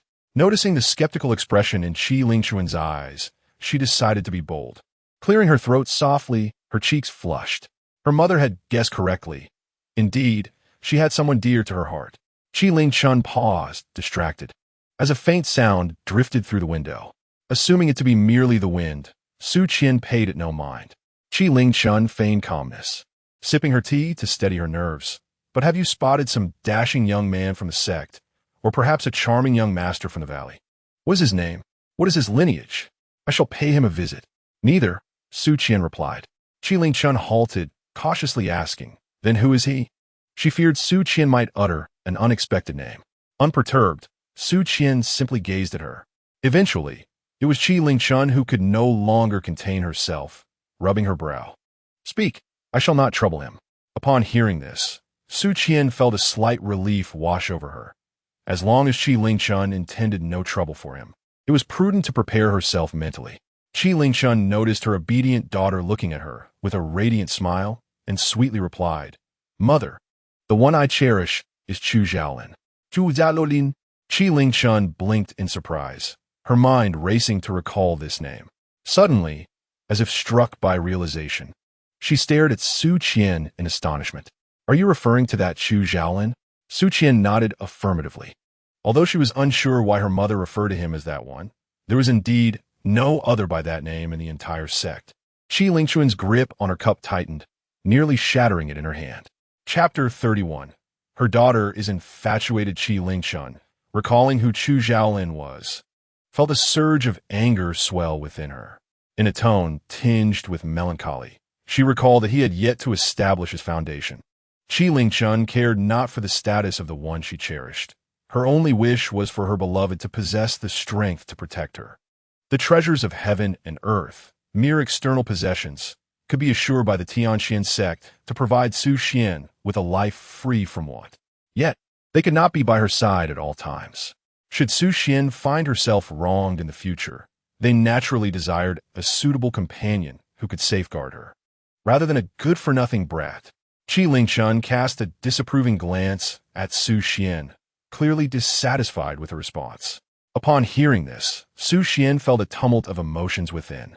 Although the antagonist was currently a pitiful figure, he would one day rise to prominence, wielding power in the realm of cultivation. He would be more than capable of protecting her, though their connection may only be fleeting. Su Qian could not disclose the original plot to Qi Lingchun. For now, Chu Zhaolin was merely a hapless soul, and to gain Qi Lingchun's acceptance, a more potent strategy was required. With lowered eyes, Su Qian bit her lip, appearing deeply troubled as she subtly distanced herself from Qi Lingchun, her small face contorted in a way that evoked sympathy. Qi Lingchun was instantly taken aback. How could she refuse her precious daughter's plea? She quickly reassured, "Chu Zhaolin is fine. As long as Qian is happy, anyone will do." With her priorities now clear, Qi Lingchun thought that even if others could not protect her, the entire Tianqian sect would ensure her beloved daughter would not suffer any indignities. Observing that Qi Lingchun had relented, Su Qian realized her strategy was effective and decided to draw on her net. She lifted her gaze, her eyes glistening, and declared, "Mother, I genuinely care for him, and my words are devoid of pretense." She continued, "In the past, I merely had a fondness for him. not understanding what it truly means to love someone. My attempts to be close to him only seemed to bring him pain. Pausing for a moment, she softly confessed, I feel deeply for him. Qi Lingchuan's heart, once hardened, melted at the sight of Su Xian's sincerity. She had never anticipated her daughter would harbor such affection for that insufferable boy. With a sigh, Qi Lingchun conceded, in that case, I shall refrain from further remarks. Yet, with a blend of concern and reproach, she inquired, does that boy hold any feelings for you? Su Xian froze, realizing she had overlooked this crucial point. The antagonist's current demeanor towards her could, at best, be described as friendly, far from the realm of affection. As long as he did not pursue the original heroine, Su Xian could not dare to hope for his feelings for anyone else. Qi Lingchun, observing her silence, felt a surge of anger. How could it be that her daughter was pining for someone who did not reciprocate? Su Xian hastily grasped Qi Lingchun's wrist, imploring, Mother, please calm down. I am not forcing him. I simply made a mistake in the past that annoyed him, and I have recognized my error. With earnest eyes, Su Xian added, even if he does not like me, I would not impose my will upon him. Qi Lingchun, exasperated, gazed at Su Xian's despondent visage and sighed. Xian, the bitterness of unrequited love is profound. I do not wish for you to suffer. With heartfelt concern, Qi Lingchun spoke. Su Xian grasped her hand firmly, assuring Mother, rest easy. I am not one to dwell in despair. I will not compromise my own happiness. I only want him. Su Xian's tone was resolute. Qi Lingchun, observing her demeanor, could only let out a barely audible sigh. She lifted her teacup and took another sip, her emotions gradually settling. It was not so much resentment that she felt, but rather a profound sorrow at seeing Su In in such a state of infatuation. After all, Su In was the esteemed young lady of T.N. Su In Gate. Why should she endure such humiliation? Historically, those consumed by love often meet with tragic fates. With countless examples throughout the ages of individuals tormented by unrequited affection, the first step for a cultivator on the path to immortality is to sever emotional attachments, underscoring the absolute nature of love. Yet, gazing at Su In before her, Qi Lingchun found herself at a loss for words. She could only hope that the young man, named would soon come to cherish her daughter, remaining steadfast, thus alleviating some of Su In's heartache. Gently caressing Su In's chin, her eyes brimmed with compassion. In a secluded courtyard on the mountain, Choln was whimsically bending a peach branch in the springtime, his interest piqued by the scene transmitted by the illusion butterfly. The ethereal, ice-blue butterfly perched by the window where Su In and Qi Lingchun conversed, keenly observing their every word and gesture. As Choln gazed at the peach branch, he reached out to snap it off, surprised that Su In had indeed confided in Qi Lingchun. Reflecting on the resolute glint in her eyes, he tightened his grip on the petals. The enchanting words of love echoed in his mind, prompting a slight smile. Is it truly I who is indispensable? Before the splendid peach blossoms, Choln's expression grew inscrutable. How does one sustain such exquisite beauty? It must be preserved eternally. He raised his hand, channeling his energy to sever a segment of the peach tree, allowing it to scatter upon the springtime soil. Upon returning to his quarters, he felt the swirling demonic energy within him. Through diligent cultivation in recent days, his power had advanced significantly, enabling him to discreetly release a trace of it, though still undetected by others. He then withdrew the sword manual gifted by Su In. Curiously, this manual complemented the sword technique she practiced, culminating in a final move that harmonized their strengths, yielding the greatest potency when executed in unison. Uncertain whether Su In was oblivious or intentional in this regard, Su In remained with Qi Lingchun until dusk, returning home only after dinner. My dear system, I believe I have successfully resolved the matter of the annulment. She conversed with a voice in her mind as she walked. Host, I have witnessed it. Su In pondered. Do you possess a physical form? The system seemed unable to grasp her meaning, buzzing incoherently for a moment before falling silent. Su-in couldn't help but pat her head, wondering what she was thinking.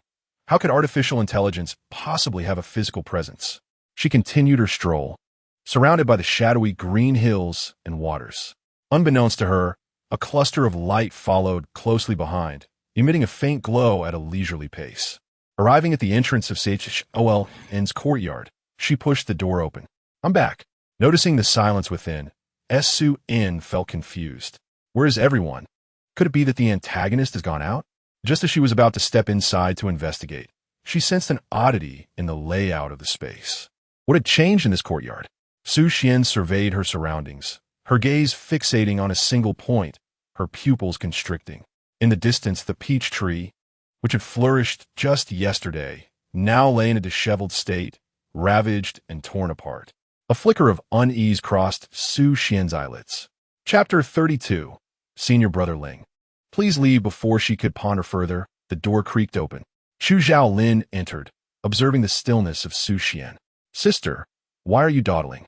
Come inside quickly." Su-xian forced a smile, following Chu Xiaolin inside with hesitant steps. As he leisurely poured tea, he regarded her with an ambiguous smile. Su-xian realized he was waiting for her to divulge her thoughts. "I have already proposed to my parents the matter of our engagement's dissolution. Henceforth, I shall only be devoted to you." The young girl's sincerity was palpable.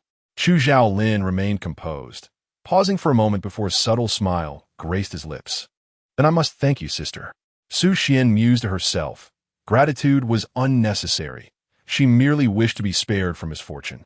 Sitting across from him, she idly toyed with the protective talisman in her hands. This talisman, which her mother had specially sought for her at a temple, had been her constant companion since childhood.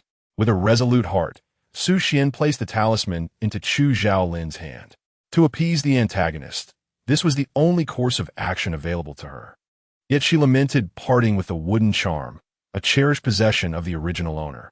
She felt as though her actions were those of a petty individual. Her gaze tinged with melancholy. Chu Xiaolin was momentarily taken aback by the chill of the object in his palm, his fingers gliding over its smooth surface, indicating it had been frequently handled by its owner. Lowering his eyes, he contemplated the small wooden charm. "Is this truly a gift from you, sister? Suswan Nadith. Are you willing to part with it? It has been with you for quite some time." With an inscrutable expression on his face, she propped her chin up. "More than anything else, I wish for your safety. I transfer my good fortune to you. May you endure fewer hardships henceforth." Chu Xiaolin was momentarily startled. No one had ever spoken such words to him before. The enigma that was Su-xian deepened. How could one person be so unprovokedly kind to another? What did she intend to gain from him? A smile curled on his lips, the sentiment difficult to decipher. Was it amusement or self-mockery? As Su-xian sat in meditation, reflecting on the previous day's events, she sighed. After gifting the charm to Chu Xiaolin, they had shared idle conversation for a while before she returned. Upon entering her room, she immediately checked the antagonist's darkening value. To her surprise, it had not diminished at all. What was this? Hadn't it been promised that saving someone required warmth and meticulous care?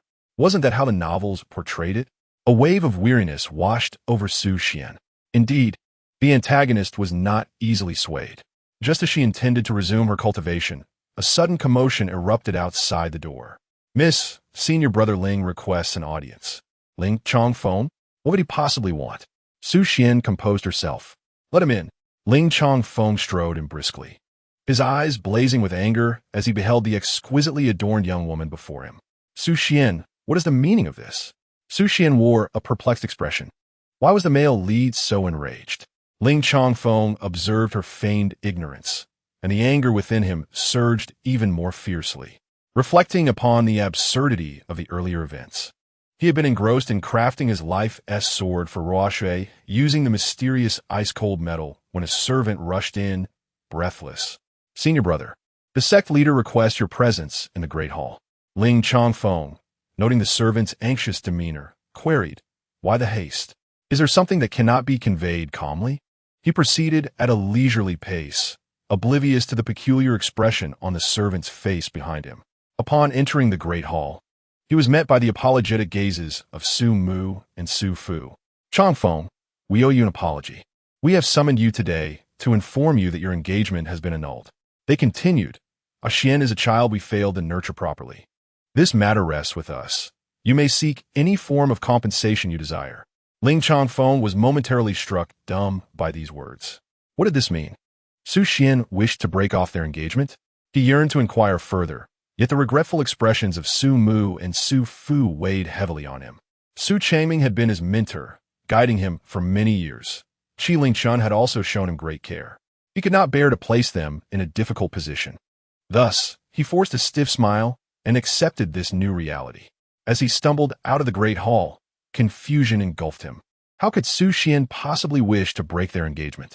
Without a second thought, he sought her out to discern her true intentions. Su Xian, why have you suddenly decided to cancel our engagement? You didn't even discuss it with me before making such a decision. Su Xian was momentarily taken aback, realizing her parents had informed Ling Changfeng far sooner than she had anticipated. She had assumed they would convene privately to discuss the matter. They were indeed overly indulgent, shielding her from any trouble. A warm current flowed through her heart. Gazing at the irate figure before her, Su Xian raised an eyebrow. Senior brother Ling, while one may indulge in a hasty meal, one should not speak carelessly. I did not act unilaterally. I had warned you. Ling Changfeng paused in disbelief. She had warned him? When? Just as he was about to retort, a memory flickered in his mind from the trial grounds, where she had indeed mentioned her desire to break off the engagement. Yet he had assumed her reluctance stemmed from jealousy over his closeness with Ruoshui. His expression momentarily faltered. Seeing that he was beginning to recollect, Su Xian smiled, resting her chin on her hand. Do you still have doubts, senior brother Ling? Ling Changfeng, taken aback by her nonchalant demeanor, felt lost. Hadn't Su Xian always harbored affection for him? Hadn't she always delighted in following him around, calling him brother? Why then did he feel an emptiness in his heart? Noticing his dazed state, Su Xian pondered for a moment. Perhaps she should lend a hand to expedite their emotional connection and prevent any further mischief from her family's antagonist. Pouring a cup of tea for Ling Changfeng, she suggested, Senior brother Ling, you ought to consider the beauties around you more attentively. Sister Zhou would not wish to see you in such a distracted state. As Ling Changfeng regained his composure and cast a complex glance in her direction, Su Xian felt a surge of hope. Perhaps there was potential here. May this couple swiftly find joy together and cease to disturb others. Ling Changfeng stood before Su Xian, who was so intent on uniting him with Zhou Ruoshui, at a loss for words. Was she not the most envious of Zhou Ruoshui? Why did Ling Changfeng's expression appear somewhat unnatural, as if there were words he found difficult to articulate? In the past, I failed to consider your feelings adequately. From now on, stop. Su Xian, upon hearing this, wore a look of skepticism. Had the male lead taken an unusual turn today? Senior Ling, please regard my previous ignorance as a mere lapse. I have often offended both of you, and I hope for your understanding. I will no longer intrude upon your relationship. I no longer harbor feelings for you. Ling Changfeng was momentarily taken aback. It seemed that these words were more piercing than he had anticipated.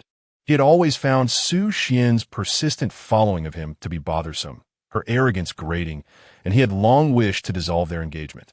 Yet, upon hearing Su Xian declare her disinterest, he felt no sense of relief. A fleeting moment of confusion washed over him. Su Xian had no desire to continue this conversation. Ling Changfeng posed no significant threat. Her sole objective was to foster the romantic connection between the protagonists. Senior Ling, the day is waning. You should take your leave. The maid waiting outside quietly glanced at the bright, sunny sky. Indeed, misspeaks the truth. Chapter 33. As easy as breathing for him, Su Xian did not wish to keep Ling Changfeng for long. She was eager for him to return and indulge in sweet moments with the female lead. Aware that he had no justification for lingering, he departed with a complex array of emotions. Thus, a few tranquil days passed, and Su Xian languidly basked in the sun within the courtyard. Once I retire, we shall live such a leisurely life together. The host speaks wisely. Su Xian had grown accustomed to the voice echoing in her mind. Ever since the system had somehow acquired electronic snacks, the chatter had been incessant. Thankfully, she could selectively mute it. Otherwise, the noise would have driven her to distraction. Just as she was reveling in her serene moments, the maid Chuki hurried over. Miss, the madam and the sect leader request your presence. Su Xian removed the light veil from her face, the fine fuzz on her skin becoming distinctly visible in the sunlight. Chuki offered her a respectful bow and said nothing further. As Su Xian rose, a sense of curiosity filled her. What business could Qi Lingchun have with her at this juncture? Without dwelling on it, she made her way to the main hall. Upon entering the grand hall, before she could approach to pay her respects, Su Xian was taken aback to see an unexpected figure, Chu Zhaoling. Surprised to find the young man kneeling on the ground, she wondered what is going on. Why is the antagonist here? She quickly followed Qi Lingchun's gaze. Qi Lingchun sat regally in the hall, and upon her arrival, greeted her with a smile. "Ah Xian, come sit beside me." Su Xian cast another glance at the kneeling Chu Zhaoling and reluctantly complied, taking her seat next to Qi Lingchun. Noticing that Su Xian's attention had been fixated on the boy on the ground since her entrance, Qi Lingchun spoke coldly to Chu Zhaoling. "You may rise." "Thank you, sect leaders, madam." As Chu Zhaoling stood, his legs, having grown numb from kneeling, caused him to stumble slightly. Su Xian's gaze was drawn to his unsteady form, and she instinctively reached out to take a step forward. Qi Lingchun, witnessing this scene, was nearly driven to laughter by her annoyance. She did not keep the boy kneeling for long. When he arrived, his demeanor was as cold as a sheathed blade, seemingly indifferent to her authority. Yet, in Su Xian's eyes, he appeared as fragile as a delicate vase. Qi Lingchun observed their relationship with keen interest. Turning her daughter's face towards her, "Stop staring at him. I haven't done anything to him." Su Xian glanced at her mother, unconsciously pouting. "The reason I called both of you here is to discuss an important matter." Reluctantly, Su Xian lowered her head. "Mother, please go on." However, Qi Lingchun did not meet her gaze, focusing instead on Chu Zhaolin. "Tomorrow, I will assign you a task. You are to resolve a case down the mountain. Do you have any objections?" Chu Zhaolin appeared slightly taken aback, but said nothing more, merely nodding in agreement. Su Xian's eyes widened. Wasn't this equivalent to an outdoor trial? However, only disciples at the Golden Core stage and above could undertake tasks, and Chu Zhaolin had not yet reached that level. Sending him to take on a task was akin to sending him to his death. "No, mother, please reconsider," Su Xian implored, her eyes filled with desperation. Qi Lingchun observed her daughter's anxious expression, almost softening. But then she recalled something and turned to Su Xian. "The purpose of calling you here is to inform you that you cannot secretly accompany him." Su Xian's intentions were exposed. She had indeed planned to accompany Chu Zhaolin, but now that Qi Lingchun had said this, it would inevitably prevent her. Su Xian sensed impending trouble. If Chu Zhaolin's darkening value increased during this process, it would be disastrous. However, Qi Lingchun then added to Chu Zhaolin for this task. "I will provide you with high-quality healing elixirs and defensive talismans to ensure your survival. Should you successfully complete this task, upon your return, you will become my direct disciple. What do you think?" Chu Zhaolin looked up in surprise. Since marrying Su Changming, Qi Lingchun had never taken on a disciple, and few remembered that she and Su Changming were once top figures in the cultivation world, punishing evil and promoting good. To become her disciple was a dream for countless individuals. As Chu Zhaolin contemplated the significance of such an identity, he replied, "Thank you, Madam Sect Leader. I shall not speak further." Qi Lingchun, satisfied with his agreement, nodded and waved him off. Once Chu Zhaolin had departed, Su Xian's eyes widened. "Mother, what do you mean by this?" Qi Lingchun merely smiled in silence. Su Xian understood that while Qi Lingchun was a woman, she held the title of sect leader's wife and possessed formidable strength. If Chu Zhaolin were to become her disciple, achieving greatness was only a matter of time. "I simply see that boy possesses extraordinary talent and potential," Qi Lingchun remarked slowly, sipping her tea. "Moreover, if he wishes to be worthy of you, he must have a notable identity." Su Xian comprehended the implication. If Chu Zhaolin succeeded in this task, it would indeed be beneficial for him. Observing her daughter's silence, Qi Lingchun knew she was concocting other schemes. "I must warn you in advance, you cannot assist him." Su Xian smiled sweetly. "How could I, mother? I always heed your words." Gazing at the whimsical Su Xian before her, it was evident that she understood her daughter all too well. She would undoubtedly devise a way to escape. "I shall assign someone to keep an eye on you. Do not entertain any other thoughts," she cautioned. If he can successfully complete this trial through his own abilities, it would indeed attest to his competence. Kui Lingshan spoke slowly. Action. I do not wish to make things difficult for him, but he must possess sufficient strength to protect you. Otherwise, I cannot rest easy. Mother, I comprehend, Su Xian replied, observing Qi Lingchun as she reiterated her concerns time and again. This time, the antagonist could only rely on his own fortunes. After returning to her chamber, Su Xian hurried to Chu Zhaolin's room. Upon her arrival, Chu Zhaolin showed no surprise, merely greeting her with a casual, senior sister. Feeling a tinge of guilt, Su Xian realized that her impulsive actions had inadvertently altered the course of the narrative. I am sorry, it is all my fault. I did not anticipate that mother would Chu Zhaolin, noting her disjointed speech, smiled reassuringly. Do not worry, senior sister. I'll be fine. He couldn't help but lament that had he known, he would not have feigned weakness, which led Su Xian to believe he was but a fragile vase, incapable of defending himself. A mere task was, to him, as simple as breathing. With a sigh, Su Xian acknowledged that the antagonist would depart the next day. She retrieved a storage ring from her room, placing within it several precious elixirs and talismans, all the while explaining their uses to Chu Zhaolin. Listening to her incessant chatter, he found no annoyance. Rather, she resembled a woman bidding farewell to her husband as he set forth on a journey. Chu Zhaolin regarded her with an inscrutable expression. As dusk fell, Su Xian imparted several instructions to Chu Zhaolin before reluctantly taking her leave. He watched her with an affectionate gaze, though she remained oblivious. Host, why are you so concerned about the antagonist this time? The system inquired, its voice buzzing. Once back in her room, Su Xian collapsed on her bed. How could she not care? After all, she had painstakingly reduced her corruption value. If any unforeseen events were to arise, it would surely escalate once again, leaving her bereft of solace. With a deep sigh, the weary worker Su lamented. If only my corruption value could reach 0 sooner, I could escape this dismal life of servitude. Who wouldn't wish to be a carefree fish? The system responded. It seems that is indeed the case. Su Xian pondered for a moment. Leaving Chu Zhaolin to fend for himself would be too perilous. She turned over, addressing the system. Are there any items in the shop that could help me sneak down the mountain without Qi Lingshun noticing?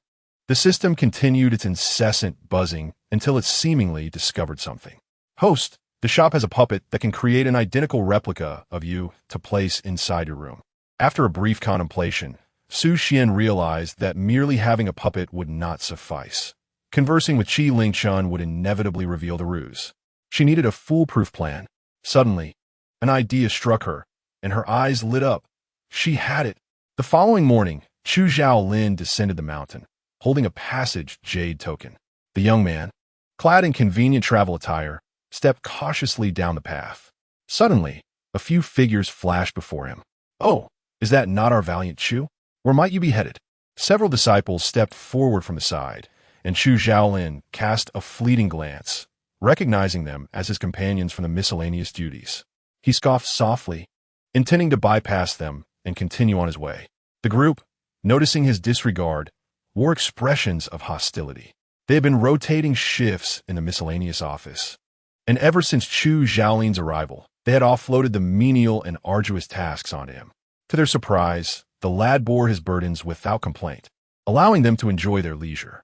Who could have anticipated that a month ago he would suddenly vanish? They were left to fend for themselves, even forgetting to water the herbs once, which resulted in a severe reprimand. These tasks were clearly his responsibility. Upon inquiry, they discovered that this young man had unexpectedly captured the favor of Miss Su, climbing to lofty heights. Observing the fine fabric of his attire, which gleamed with sophistication, they scrutinized their own plain disciple robes. Why was he so fortunate? One of the disciples mocked. Chu Zhaolin, how does Miss Su treat you? Upon hearing this, Chu Zhaolin paused momentarily, raising his gaze with a frigid glare. What did you say? The instigator, noticing his reaction, continued to embellish. Miss Su is the sole daughter of the sect leader. It must be quite delightful for you. After saying this, he leered at him with a lewd expression. Chu Zhaolin regarded them as one might regard the dead, a sudden smile flitting across his face, reminiscent of a demon clawing its way from the depths of hell. He drew his sword from its sheath, the silvery sheen radiating a sense of sharpness. Though the blade had yet to taste blood in that moment, he yearned for it to be splattered with crimson. In the next instant, the sword gleamed with silver light, piercing the shoulder of the disciple who had spoken. The sudden assault left the individual stunned. With narrowed eyes, Chu Xiaolin surveyed the others. In a flash, the spirit sword sang, and a burst of silver light passed, causing blood to erupt from the mouth of the struck disciple. Before they could react, darkness enveloped their vision, and an explosive pain surged through them, causing the group to collapse, spewing blood upon the ground. Chu Xiaolin cleaned the spirit sword in a nearby pool before returning it to his grasp with an icy demeanor. He raised his hand, the trembling blade returning to its sheath. Staring down at them, he slightly bent forward, his words frosty, "You are unworthy to utter her name." Without further concern for their moans, he stepped away. The disciples lay on the ground, blood flowing freely from their mouths, unconscious, while severed tongues littered the ground nearby. Su Xian arrived at the restricted area of the mountain peak, inquiring of the system in her mind, "Is this the place you mentioned where I can exit?" "Indeed, host." Su Xian sensed the surroundings, finding nothing particularly unusual.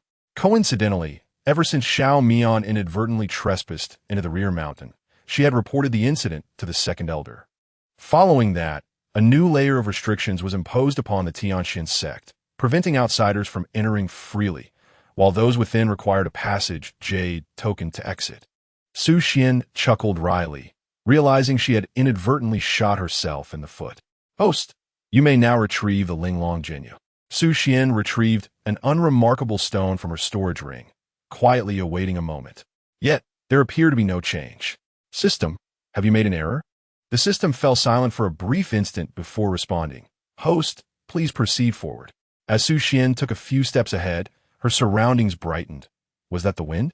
Although the barrier lacked a physical form, holding the exquisite jade allowed her to distinctly perceive that the breeze blowing now was different from that at her previous location.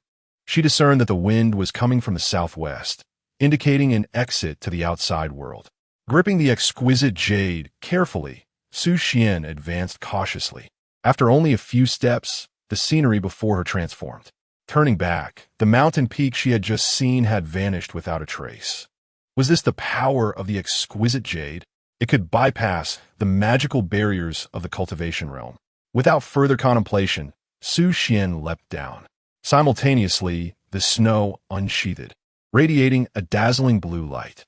Clad in azure garments, she stood upon the sword's edge, resembling an ethereal fairy detached from the world. Such an extravagant display of sword flight seemed only fit for novels. She never anticipated she would experience it herself today. As the wind whispered past her ears, a wave of contentment washed over Su Xian. "By the way, system, are you certain that the puppets you released won't be recognized?" "They won't. Our system only produces top-quality items." Su Xian chuckled softly, pleasantly surprised by the system's understanding. In the grand hall of the heavenly Xian sect, Qi Lingchun plucked grapes while casually inquiring of a nearby maid. "What is a Xian doing now?" The maid's expression grew somewhat peculiar. "The people over there say that Miss entered her cave this morning, claiming she was going into seclusion." "Seclusion?" Qi Lingchun's brows furrowed slightly, pondering the sudden diligence of the day. "Has she come out at all?" "No." A wave of suspicion washed over Qi Lingchun. Could she be sneaking down the mountain? Closing her eyes, she extended her consciousness. Her spiritual sense spread for several hundred miles, successfully reaching the upper vicinity of Su Xian's cave.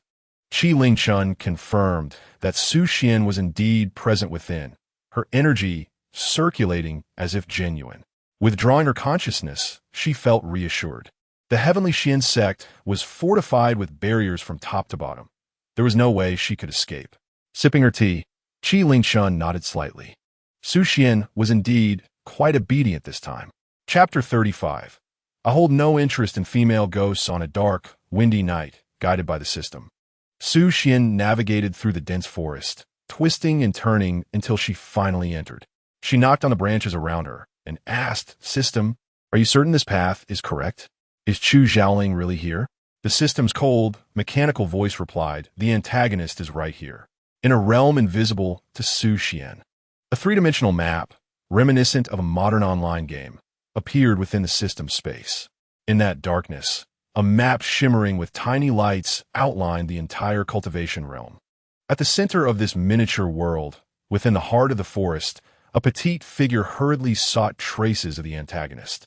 Not far to the southeast, a glowing silhouette began to move slowly in Su Xin's direction.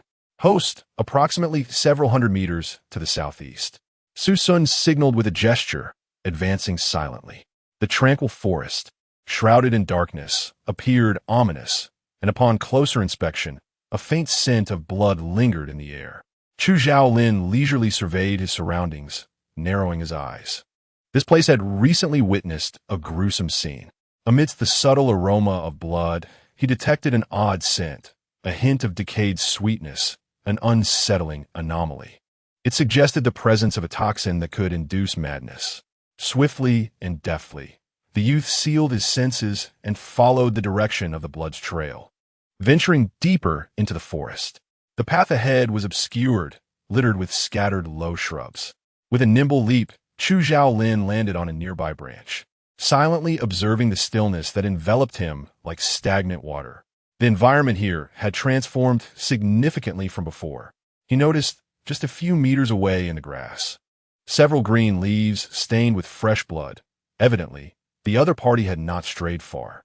A low, hoarse voice echoed from a distance, prompting Chu Zhaolin to leap into action, drawing his sword and pursuing the sound. Under the night's veil, the shadows of the trees cast an eerie and terrifying atmosphere. The rustling sounds mingling with the traces of blood heightened the sinister ambience. Perched 5 meters above the ground, Chu Zhaolin squinted at the chaotic scene before him. Moonlight filtered through the dense foliage, casting a scattered glow on the ground, illuminating the bloodied area and the stark white bones that lay scattered among it. The ground was strewn with skeletal remains, some belonging to animals, others to humans, all contorted in grotesque shapes, suggesting they had suffered extraordinary torment in life. One could not help but shudder at such a sight, as any ordinary person would be seized by terror, compelled to flee. Yet, Chu Zhaolin merely curled the corners of his mouth into a faint smile. The stranger the place, the more it intrigued him. Indeed, it was not long before an unusual presence emerged from behind him.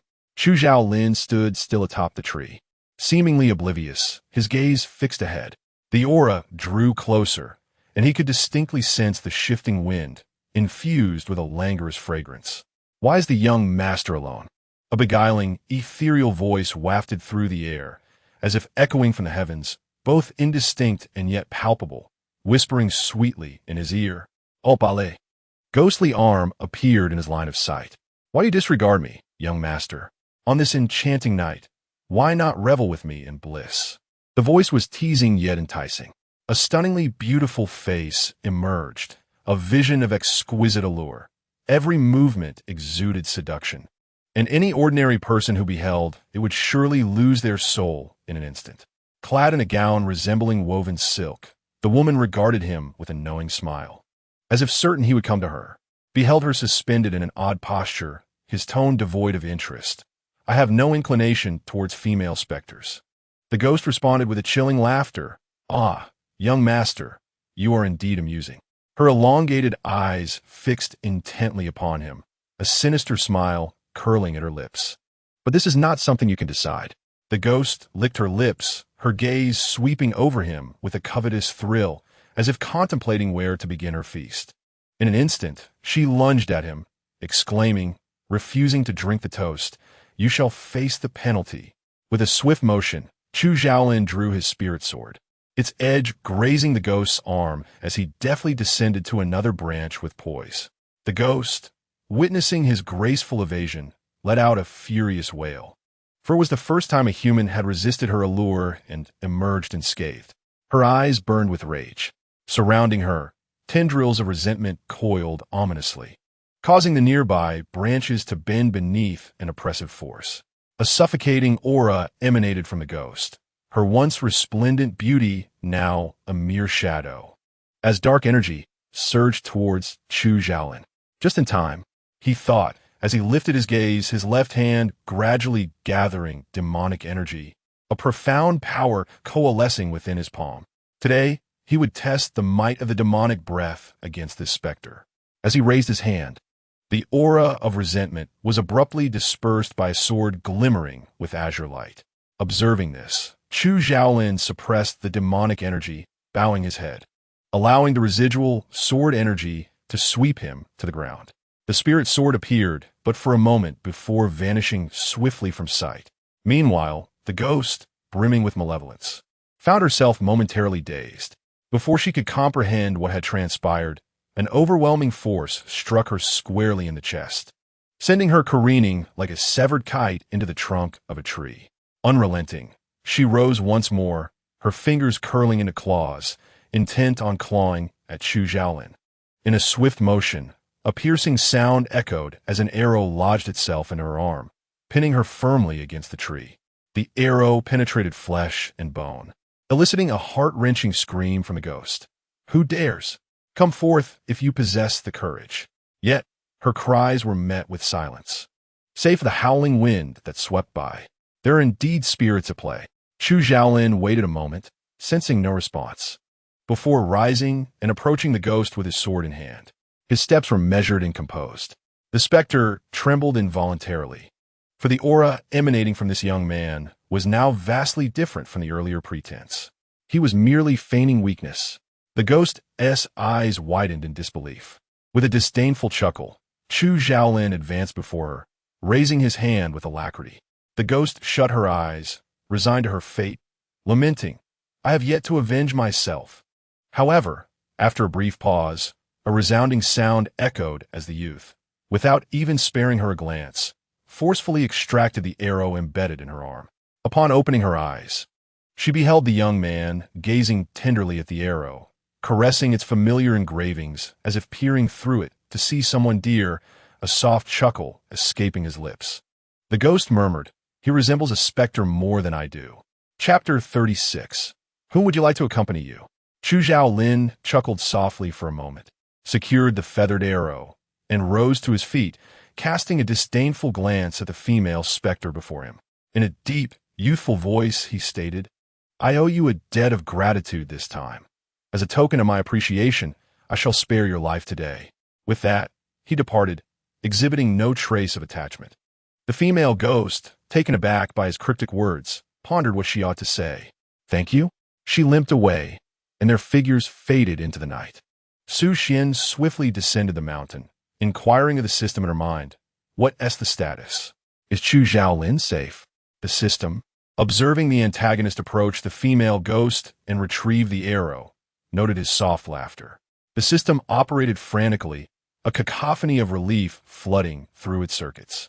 "Host, the antagonist is safe," it affirmed.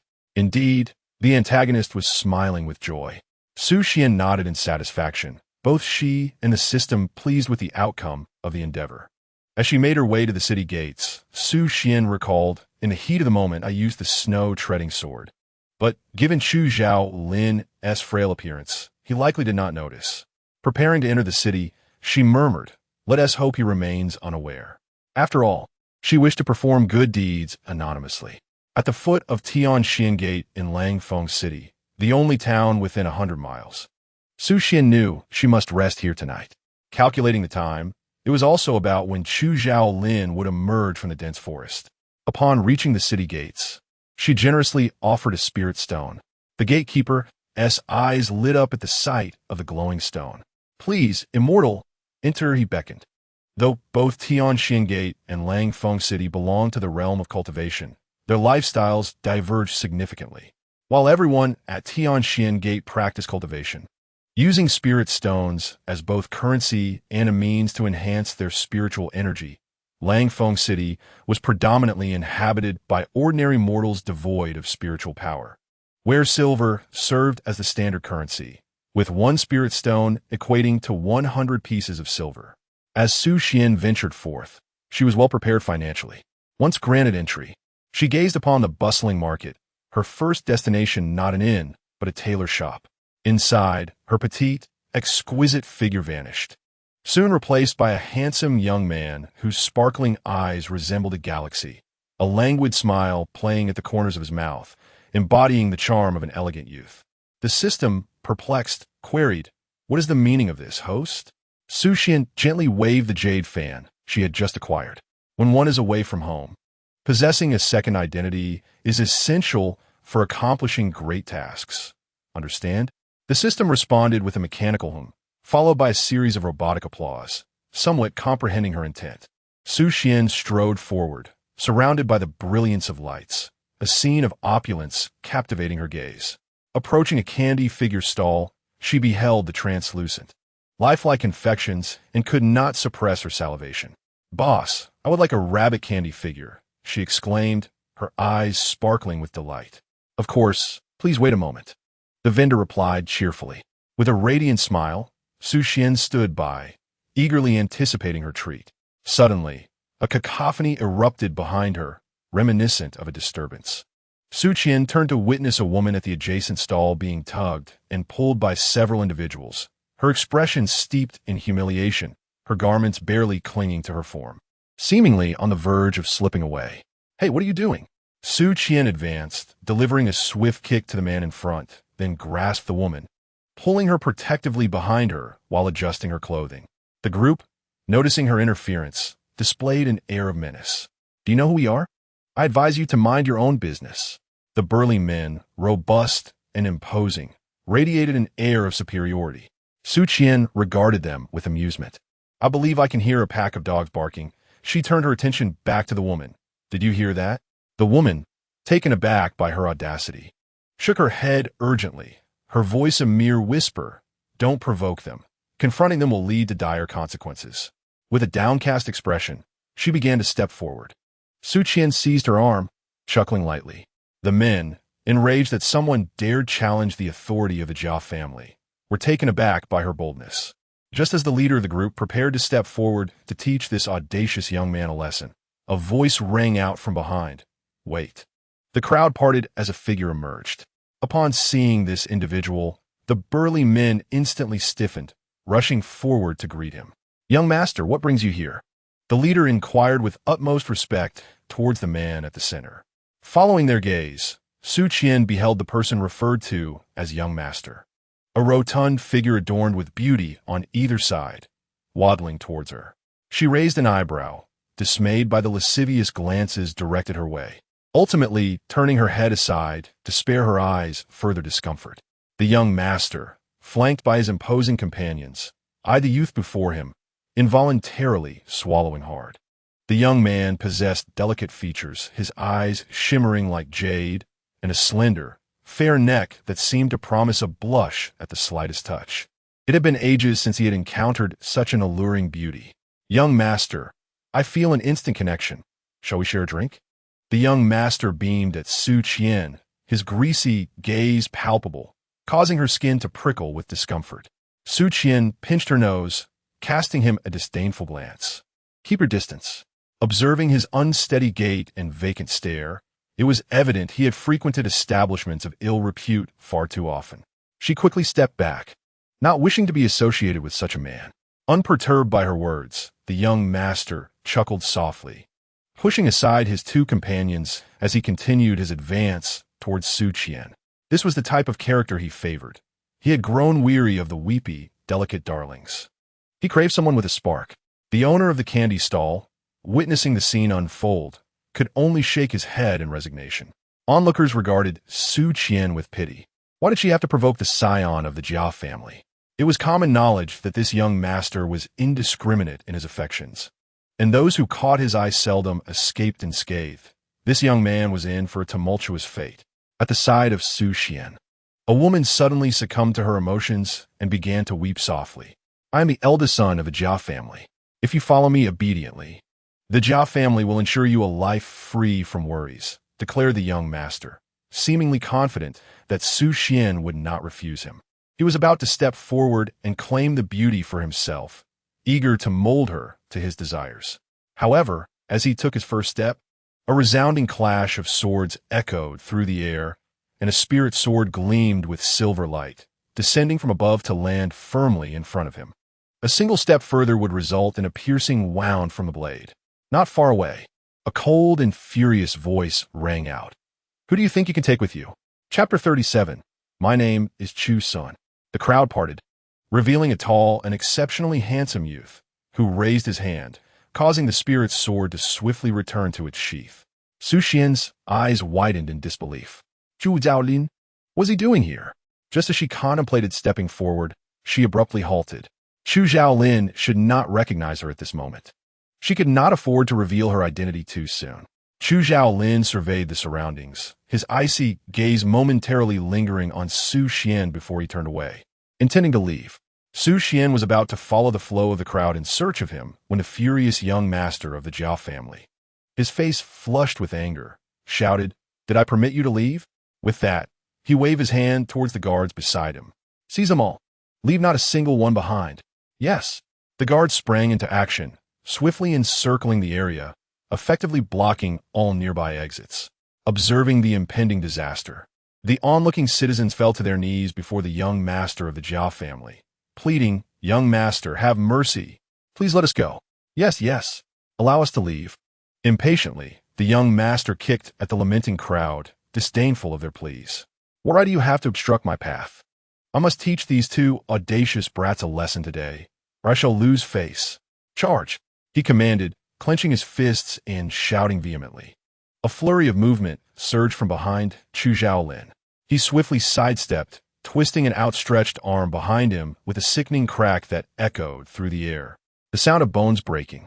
Without even drawing his sword, Zhu Zhaolin demonstrated remarkable agility, effortlessly toppling the guards one by one until the ground was littered with moaning bodies. Such speed! Zhu Zhaolin's gulp, soars. Seeing that Zhu Zhaolin was not to be trifled with, the young master swallowed hard, his expression turning frantic as he scrambled away in terror.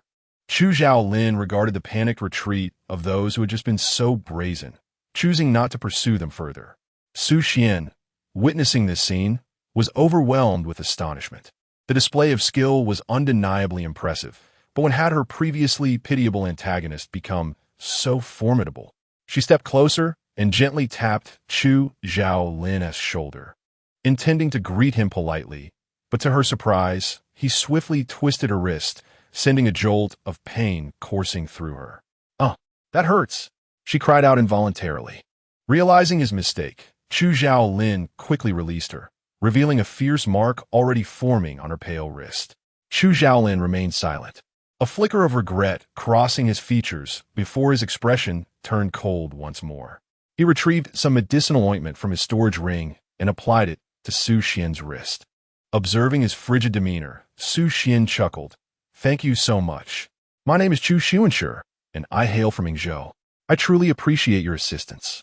Hearing her name, Zhu Zhaolin tilted his head, a subtle smile curving his lips, though Su Xian, due to the angle, remained oblivious to it.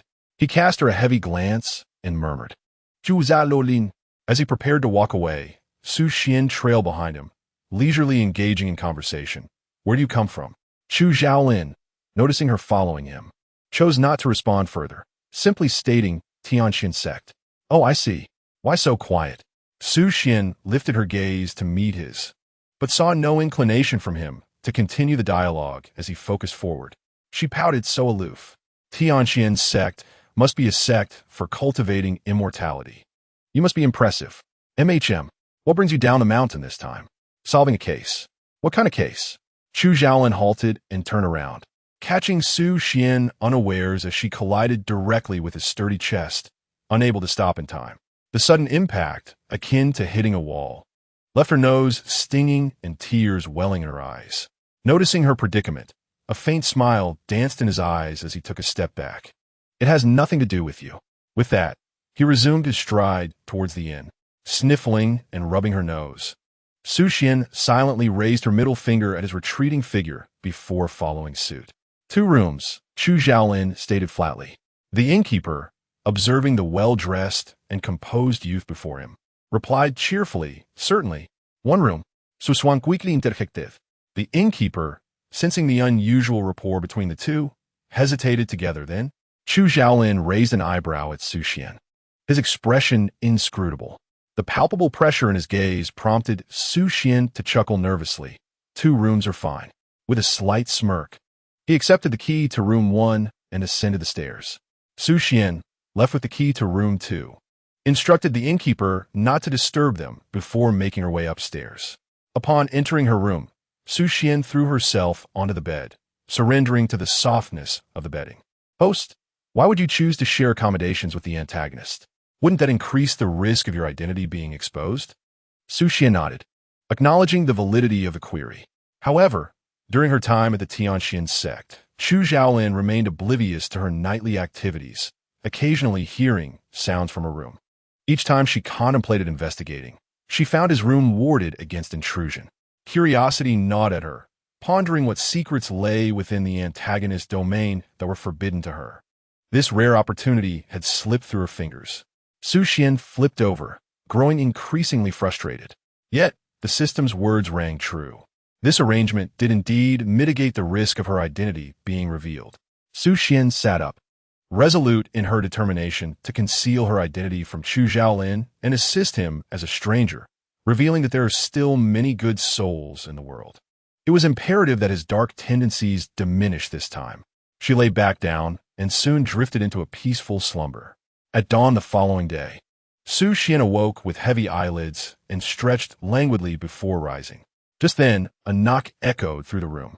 After a brief moment of contemplation, she surmised it must be Chu Xiaolin calling her for breakfast. He was rather considerate for a villain. After a long day yesterday, she was truly famished. As she opened the door, however, she was met not by Chu Xiaolin but by a flustered attendant rushing toward her, hands empty. Puzzled, she inquired what has transpired. A voice from below relayed that someone was seeking her and the young gentleman from yesterday, and a brawl had erupted downstairs. Surprised, Su Xian hurried down to assess the situation. There, she found Chu Xiaolin surrounded, flanked by towering guards, appearing rather pitiful, as if he were being bullied. The opposing figure, brimming with arrogance, shouted at him, "You have offended someone you ought not to have. If you kneel and apologize, I might consider sparing you." With a slight arch of his brow, Chu Xiaolin surveyed the hostile faces around him, languidly leaning against a pillar of the hall. "And what if I refuse?" The youth's tone was strikingly flippant, as though he regarded his adversaries with utter disdain. Sensing their hesitation, he grew impatient and exclaimed, "Let us have it then." The man's fury ignited at Chu Xiaolin's nonchalance. "You are truly unaware of your own insignificance. Today, you shall learn your lesson." Initially, Su Xian observed this farcical scene from above, but upon hearing Chu Xiaolin's reckless words that incited his opponents, a sense of alarm gripped her. The disciples of Tianshuomen were forbidden from provoking the common folk. They could retaliate when trouble was brought to them, but initiating conflict would lead to severe repercussions. Uncertain if Chu Xiaolin possessed a recording stone, she dreaded the thought of him being reported and subsequently punished. A sigh escaped her lips. "Dear child, in the world of martial arts, one must maintain a low profile." With a nimble leap, she descended and positioned herself between the two factions, arms outstretched. "Let us speak amicably," she urged. Glancing at Chu Xiaolin, she signaled him to lower his hand from the hilt of his sword. He complied, eyes cast down, as if the raucous provocateur were not he.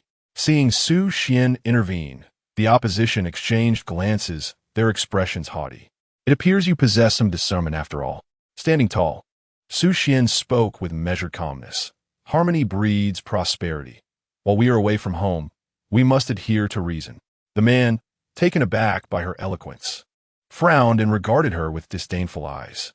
"I advise you both to comply and return with me to the Jia Manor. The young master has decreed that if you show a modicum of sense, you may be allowed to leave with your lives intact." At this proclamation, Su Xian could scarcely contain her laughter. This individual was indeed more spoiled than the original owner of her body. As the crowd beheld the previously gentle and graceful youth, who spoke of prosperity with a serene smile, his expression shifted dramatically. An aura of intimidation emanated from him as he cast a disdainful glance at his adversaries, taunting them. "Are you not afraid of your own words?" In that instant, their opponents encircled them, clamoring and lunging forward.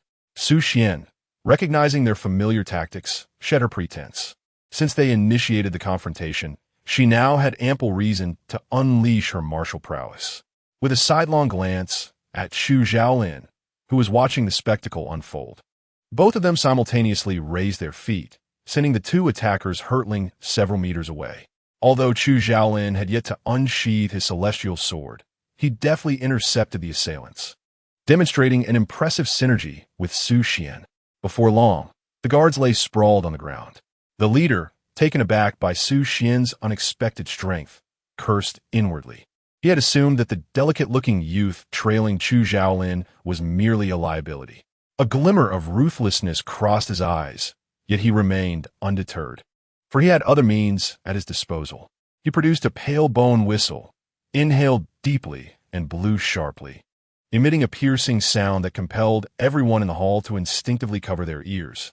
The wooden doors of the hall burst open under a surge of air, and a resonant, ominous voice echoed, "Who dares to bully the Jia family?" The figure before them, age indeterminate, bore an imposing countenance that rendered the two young ones insignificant, radiating an overwhelming pressure.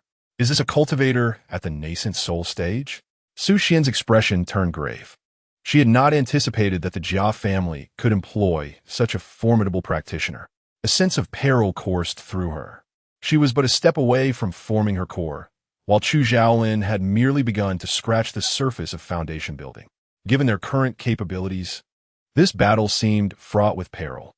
Glancing at the jade bracelet on her wrist, her storage space, which contained her treading snow sword, she contemplated drawing it to bolster her strength for the impending confrontation. However, doing so would expose her identity. Dismissing her reservations, Su Xian resolved to activate her storage ring and summon her sword for a desperate duel against the nascent soul cultivator.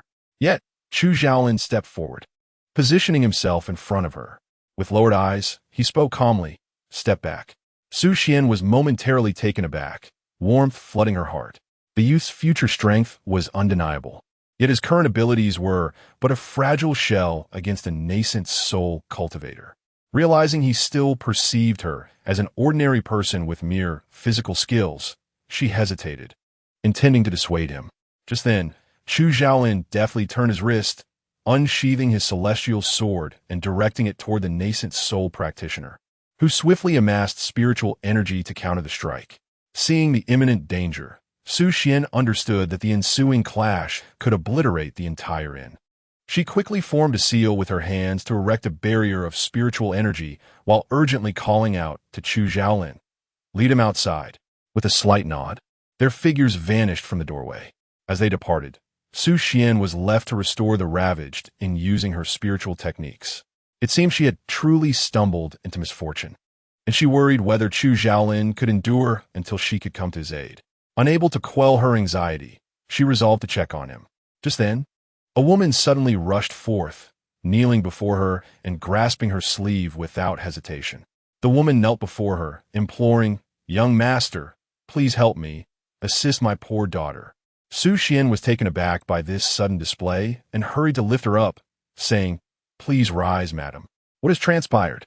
The woman, her face marked by tears and her eyes bloodshot from weeping, shook her head in despair. "I see that you do not resemble ordinary people. I beseech you to intercede on behalf of my daughter." As her emotions surged, she attempted to kneel again. Su Xian quickly grasped her arm, guiding her to a nearby bench and offering her a cup of warm tea, gently inquiring about the circumstances. It turned out to be connected to the Jia family. The man they encountered earlier was named Jia Jinbo, the eldest son of the Jia household, the sole male heir in a family that had thrived for over a century in Langfeng City, filled with formidable cultivators who no one dared to challenge. Unfortunately, he had been raised as a spoiled scion, indulging in debauchery and reckless behavior. This woman had a daughter named Chuntao, who was as beautiful as a celestial being and diligent, beloved by the neighbors. However, during a recent outing to procure medicine for her mother, she had caught the eye of this Jia scion, who insisted on taking Chuntao back as his concubine. It was well known that Jia Jinbo had a predilection for both genders and favored cruel methods. Should a woman enter the Jia residence, she might never return whole. Naturally, Chuntao resisted and managed to escape, even inflicting a bite on one of the Jia guards. What they thought would be the end of the matter turned out to be just the beginning, as Chuntao vanished one day and never returned. The mother sought to report the incident to the authorities, but the officials had been bribed by the Jia family and refused to assist her. My daughter is so unfortunate. It must be the vile dogs of the Jia family who are responsible. Oh, my dear daughter, forgive me. The surrounding townsfolk, upon hearing her plight, expressed their sorrow.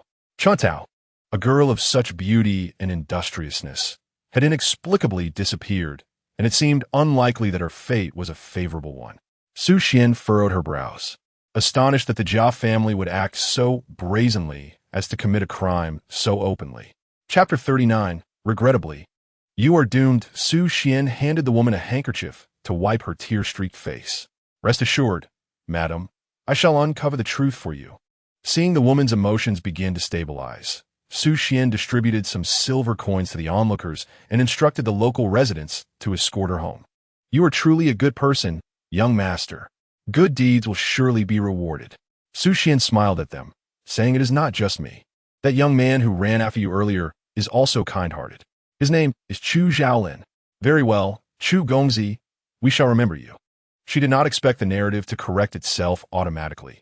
She simply wished to leave the impression that Chu Xiaolin was a good man in the minds of ordinary folk. Who knows what small acts may alter the course of events. With a wave of her hand, Su Xian hastened to support Chu Xiaolin. Meanwhile, he was engaged in a fierce battle with an elder, being forced to retreat step by step. With his vital energy surging, Chu Xiaolin had no choice but to lead him further away from the scene. Ah, young one, you possess considerable talent, yet regrettably, you are not worthy before me. The nascent soul cultivator let out a disdainful laugh, extending his hand to deliver a final blow to the youth. The boy had commendable roots. Should he perish, he could be refined into a living corpse. A frenzied glint flickered in the eyes of the cultivator as he regarded Chu Xiaolin, as if he were gazing upon a treasure, infused with a barely perceptible madness. Chu Xiaolin slightly tilted his head, watching the distant and gradually fade from their sight, a smirk curling upon his lips. Young one, no one shall come to your rescue. Today, misfortune befalls you. The nascent soul cultivator noted his gaze and laughed scornfully. Chu Xiaolin steadied himself, murmuring, it is preferable if you cannot approach. Simultaneously, the boy lifted his eyes, a smile slowly blossoming within their depths. As a tempest of demonic energy surged upwards, his visage enchanting like a demon, his voice laced with an icy edge. Regrettably, you are destined to die. The nascent soul cultivator's pupils constricted in disbelief. How could this be? This boy has embraced demonic cultivation. An overwhelming wave of demonic energy rushed forth, laden with immense pressure, hurtling directly toward his chest.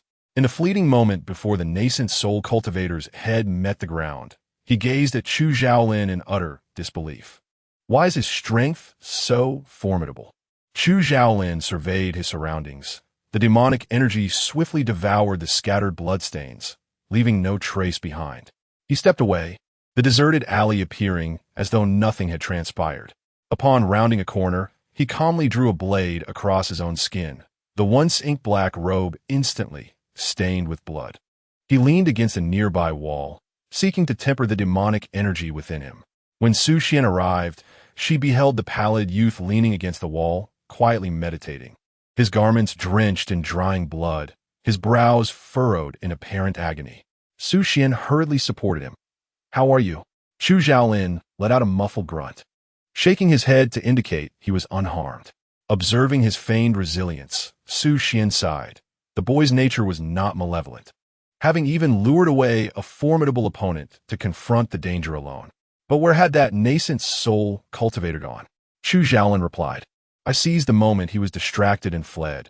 He did not pursue me. Su Xian felt a twinge of confusion. How could he simply let them go? This was not characteristic of a nascent soul cultivator. Just then, she noticed a trickle of blood seeping from the corner of Chu Xiaolin's mouth, and without further thought, she rushed him to a nearby tavern. They entered a private room on the second floor. Su Xian decisively tossed a spirit stone to the innkeeper. Seeing the bloodied pair, he quickly ushered them upstairs. Su Xian kicked open the door, assisting Chu Xiaolin to sit upon the bed, adjusting his posture and placing her palm on his back, channeling her vital energy slowly into him. Chu Xiaolin's body stiffened momentarily before relaxing entirely.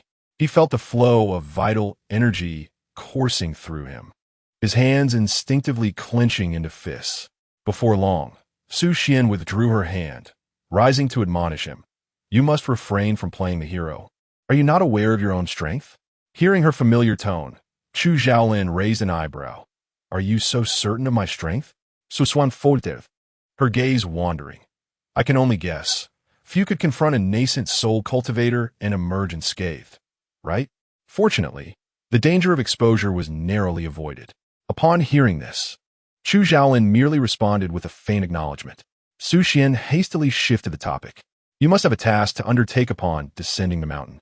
She was aware that Qi Lingchun had dispatched him for a case, yet remained oblivious to its nature, thus resorting to coaxing information from Chu Xiaolin. Chu Xiaolin retrieved a healing pill from his storage ring, swallowed one, and began to meticulously bandage his wounds with medicine and gauze.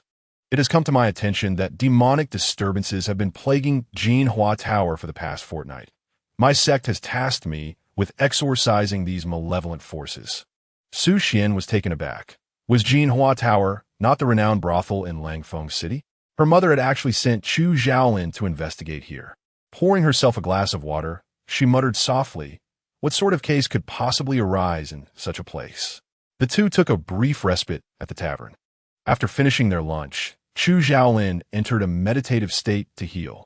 Bored and restless, Su Xian watched the passage of time and gazed at the exquisite features of the young man before her, feeling a strange flutter in her heart. Stealthily, she approached him and gently blew a breath near his ear, thinking he was too engrossed in meditation to notice her. Just as she attempted to withdraw, the world spun around her, and in the next moment, she found herself sprawled on the bed. Chu Xiaolin supported himself above her, his cool voice resonating just inches away. What do you intend by coming so close? The proximity was palpable. Su Xian could even feel the warmth of his breath against her skin. Her cheeks flushed crimson as she sat up. I wasn't intending anything. By the way, have your injuries healed? Noticing her sudden retreat akin to a startled rabbit, Chu Xiaolin's fingers brushed against the lingering sensation of their earlier contact. So soft. He rose, adjusting his cuffs. It has nearly healed. Su Xian had merely sought to divert the conversation with a casual inquiry, never expecting his wounds to mend so swiftly. She gazed at him in astonishment, marveling at his impressive regenerative ability, truly befitting of a villain. With a fleeting glance, Chu Xiaolin commanded, keep up. Descending the stairs, he approached the innkeeper to settle their remaining bill. The innkeeper, with an apologetic expression, informed him, the young gentleman accompanying you has already paid. Turning to glance at Su Xian, who wore a proud smile, she declared, when venturing out, one should always carry a bit of silver. I am not short of funds. She beamed with satisfaction, resembling a little fox eager to boast. Chu Xiaolin smirked slightly and stepped outside. Hey, wait for me. Where are we headed? Su Xian gestured to the innkeeper as she hurried to catch up with him. To Jinhua Tower. Chapter 40. A ghost appeared that night. Jinhua Tower was ablaze with lights. Leaning against the railing, one beheld a scene of graceful beauty and vibrant opulence.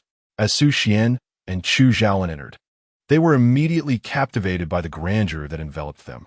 The drowsy matron of the establishment, upon noticing the distinguished appearance of the pair, brightened with delight, recognizing that esteemed guest had finally arrived. Ah, young masters, what may I assist you with? Just command me as you wish, she said, casting sly glances at the young ladies nearby. The young ladies received the signal, and soon, a throng of beautifully adorned women surrounded the two. Observing Chu Xiaolin's cold countenance, the girls felt a twinge of apprehension and instinctively gravitated towards Su Xian, the seemingly gentle and refined gentleman. Would the esteemed gentleman prefer to listen to music or watch a dance? I am proficient in both, one lady suggested. Indeed, I can assist as well. Would the gentleman like to ascend to the second floor? The ladies exchanged glances, while Su Xian could only offer an awkward smile. He couldn't help but glance at Chu Xiaolin, pondering why there were fewer women around him than there were around himself. Wasn't he the one they should be seeking? Chu Xiaolin, observing Su Xian at the center of attention, felt an inexplicable surge of irritation. A glint of coldness flickered in his eyes as he rested the sword sheath on the shoulder of the brothel keeper. His voice, as frigid as ice, cut through the air. Have there been any peculiar occurrences here of late? The brothel keeper, sensing the gravity of the situation, waved her hand to disperse the ladies. What could possibly happen in a brothel like this? She retorted, casting a disdainful glance at the two men. She had initially hoped to reel in two prominent patrons, but was now faced with trouble, which felt rather unfortunate. With an expression of impatience, she looked at them and stated, "If you gentlemen have other intentions, you are free to leave. We cannot accommodate you here." With that, she attempted to usher them out, but Su Xian reached out to stop her. "Please wait." In a flash of silver light, the celestial sword was firmly embedded in the beam above. While Chu Xiaolin brandished his token, the Heavenly Profound Sect is conducting an investigation. Dare to obstruct us? The brothel keeper, struck with fear, stammered, "Oh dear. How could I be so blind as to not recognize you as practitioners of the immortal arts? Please come in, come in." Chu Xiaolin, uninterested in idle chatter, commanded, "Present me with the complete list of all the women registered here." The brothel keeper's expression shifted, but she forced a sycophantic smile. "Of course, certainly. Please wait a moment. I'll fetch it right away." She then instructed a nearby girl, "Qinglu, take these gentlemen upstairs to sit. Be quick and do not neglect their needs." "There's no need." Chu Xiaolin waved his hand dismissively, surveying the surroundings. "You have 15 minutes. The brothel keeper's heart sank, and without further ado, she hurried to retrieve the register. Moments later, as Chu Xiaolin perused the list, a mocking smile curled at the corners of his mouth. Su Xian, standing beside him, felt a chill at the sight of that archetypal villainous grin. Chu Xiaolin leisurely added, "I mentioned giving you a quarter of an hour. Why do you persist in ignoring my words?" The brothel keeper froze in fear, trembling as she implored, "Gentlemen, I have brought you the list. Do you have any other commands?" With that, seemingly paralyzed by fear, she knelt on the ground as if to accuse Chu Xiaolin of injustice. Su Xian was taken aback for a moment before snatching the register from Chu Xiaolin's grasp. Upon holding it, he immediately sensed something was amiss. This register was far too thin. Setting aside the fact that Jinhua Tower was the largest brothel in Langfeng City, attracting uncountable patrons daily, the number of women within the establishment should certainly exceed this. Su Xian narrowed his eyes. "This list is a fabrication. Where is the genuine record? Speak." The brothel keeper shuddered, her eyes wide with disbelief, while Chu Xiaolin frowned, slowly caressing the reflective blade of his sword. "If you do not speak the truth, I will. The brothel madam was drenched in cold sweat. The presence of this youth was utterly intimidating. The way he had looked at her moments ago was akin to gazing at an inanimate object. Could he truly be from the heavenly mystery sect? The madam dared not ponder further and hurried to the storeroom to retrieve the genuine roster. The establishment, despite its glamorous faade, concealed a multitude of secrets that could be disastrous if exposed. Just as the madam had departed, a sudden commotion erupted from the upper floor. Su Qian instantly reacted, leaping gracefully to the second floor. She began searching each room for the source of the noise when, unexpectedly, she heard a sobbing sound emanating from a room in the southeast. Approaching, she kicked the door open with a decisive kick. Before her lay a lavish servant's chamber adorned with exquisite decor. The air was thick with a cloying scent, and smoke curled from an incense burner, its fragrance sweet enough to ignite one's senses. A grand and intricately crafted concubine couch occupied the center, draped in luxurious silk and gauze, while a gentle breeze rustled the curtains, imbuing the space with a disheveled and languorous aura. Upon entering, Su Qian was met with a pair of tearful, expressive eyes. She surveyed the room and took a moment to recover from her astonishment. The young woman, clad in disheveled attire, sat weeping on the bed, surrounded by scattered props that spoke volumes of the recent events. Hearing footsteps behind her, Su Qian recognized that Chu Xiaolin had arrived. Glancing at the inappropriate scene before her, she thought, how could a child witness such a sight? Without hesitation, she slammed the door shut, swallowed hard, and turned away. Observing Su Qian as if she were in a trance, and inquired, "What are you doing?" "Meditating." Chu Xiaolin responded with confusion. "Huh?" Tightening her fists with resolve, Su Qian forced a smile and said, "Stay here. I will be out shortly."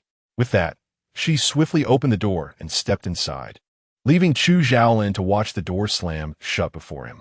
His expression darkened as he pinched the flesh of his fingers. Once inside, Su Qian beheld a girl, her body marred with bruises, mumbling incoherently, clearly in a state of distress. Su Qian approached cautiously, but the young woman, noticing her presence, looked at her with fear, exclaiming, "No, don't come closer."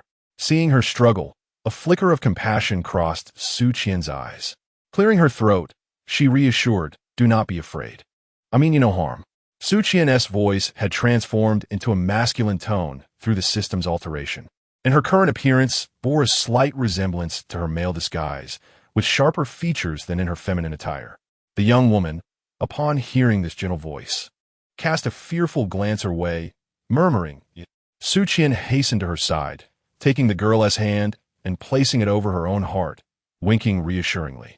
Feeling the soft warmth of Su Qian's hand, the girl's apprehension began to dissipate as she lowered her gaze, curling into a ball.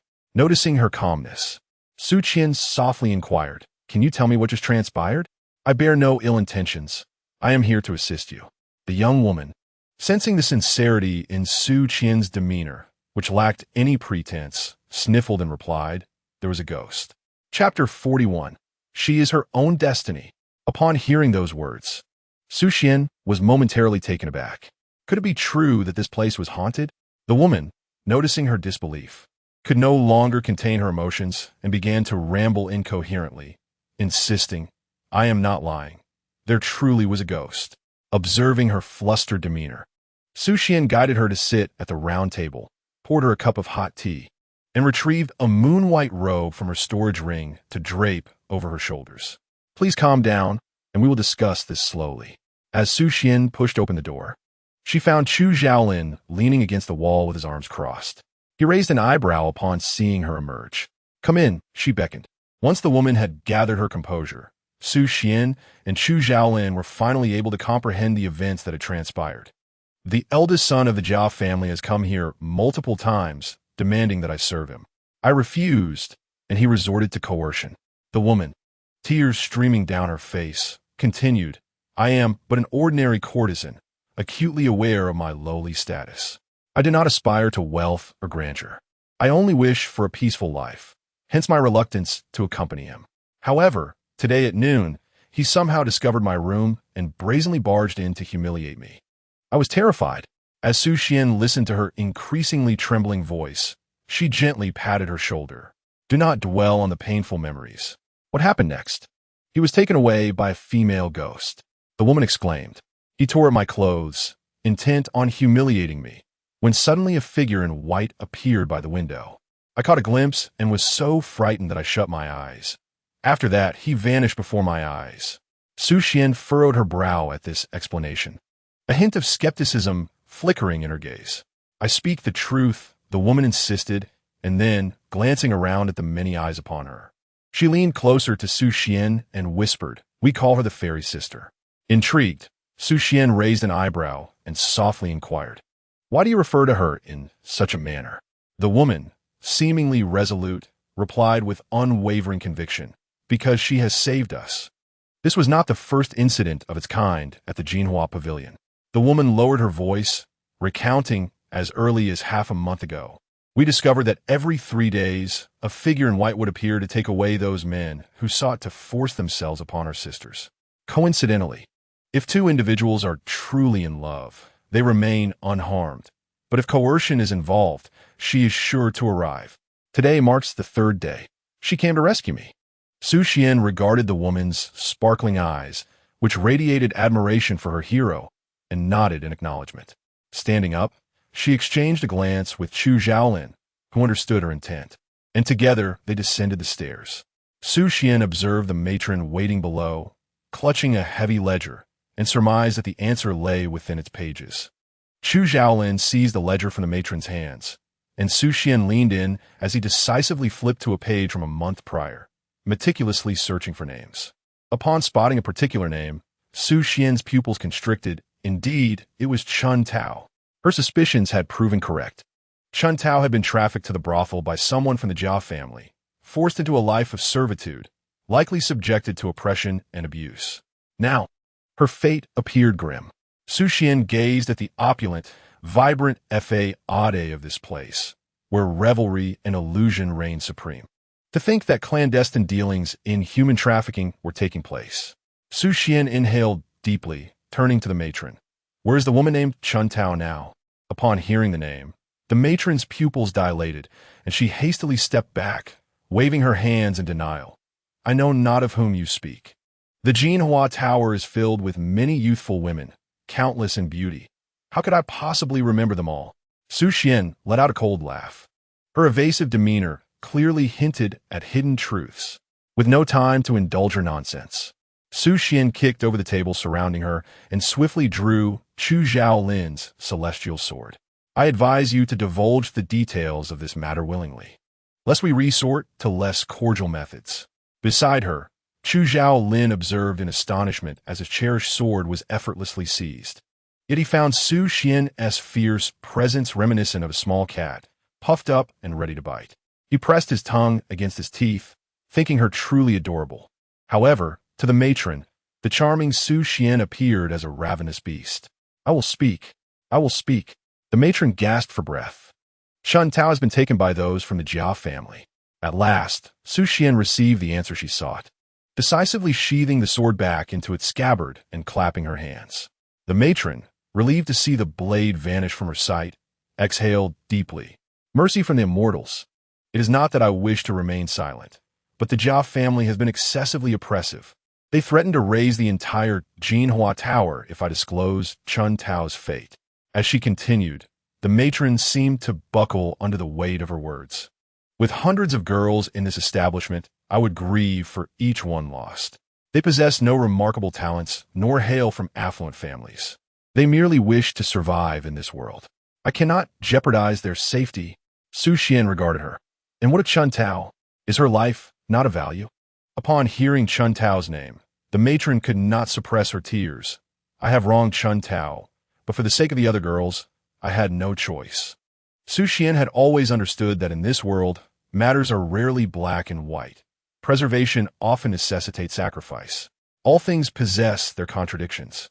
Just as this world exists to elevate its protagonists, the very fabric of fate must cater to their needs. The world seeks to provide the best for the lead characters, thus forcing another to bear the weight of injustice. To ensure the protagonist's descent into darkness, he must endure the scorn of the masses, face universal condemnation, and withstand all manner of unreasonable tribulations, even when he harbors no desire for conflict. Yet, because he is the antagonist, he is destined to falter before the protagonist, to serve as a stepping stone along their path. Only when he loves the heroine to the point of reckless abandon does his significance become apparent. Zhu Zhaolin, do you comprehend that all of this is premeditated, meticulously orchestrated? Su Xian mocked, a cold smile gracing her lips in this world. No one is bound by the expectations of others. The paths we tread are forged by our own choices. She could not alter the matron's perspective. Within this brothel, a group of fragile, dependent women clung to one another, and perhaps relinquishing Chun Tao was indeed the wisest course of action. Yet she would not forsake Chu Zhaolin. Even devoid of darkened intent, she was resolute in altering the trajectory of this young man's life. She harbored no belief in fate. She herself embodied destiny. Chapter 42. Are you not coming out? Spring Peach, Su Qian, and Chu Zhaolin, having uncovered a lead regarding Spring Peach, proceeded together to the Jiao residence. The young servant at the entrance, stifling yawns and languidly observing the passers-by, noticed two figures approaching from a distance. The two youths walked in succession, with the seemingly gentle and refined one leading the way, while the cold and stoic boy, sword in hand, followed closely behind, exuding an air of protection. Who are you? The pair's imposing demeanor suggested they were not there for a pleasant visit. The young servant sensed trouble brewing, but forced himself to feign bravado. What do you want? This is the Jia residence. You ought to know your place before acting recklessly. Observing how a mere servant of the Jia family could wield such authority, Su Qian couldn't help but scoff, a mere dog backed by its master. The servant nearly leapt at her words, incredulous at her audacity. Disregarding the servant's bluster, Su Qian kicked open the grand doors of the Jia residence. "Summon your superiors at once." Footsteps echoed from afar, and a haughty maid approached them. Irritation etched on her face. "Who are you? How dare you cause a ruckus in the Jia residence?" Su Qian slowly curved her lips into a dangerous smile. "If you wish to retain your lives today, I advise you to heed my demands." The maid, bewildered by the presence of these two strangers, yearned to expel them swiftly. Just then, a commotion erupted nearby. "Immortal! Immortal, save us!" An elderly gentleman, adorned in fine yet unpretentious attire, approached with a slight tremor, followed by a maidservant. "My lord, please take care." The previously arrogant maid turned pale in an instant. "My lord, what brings you here?"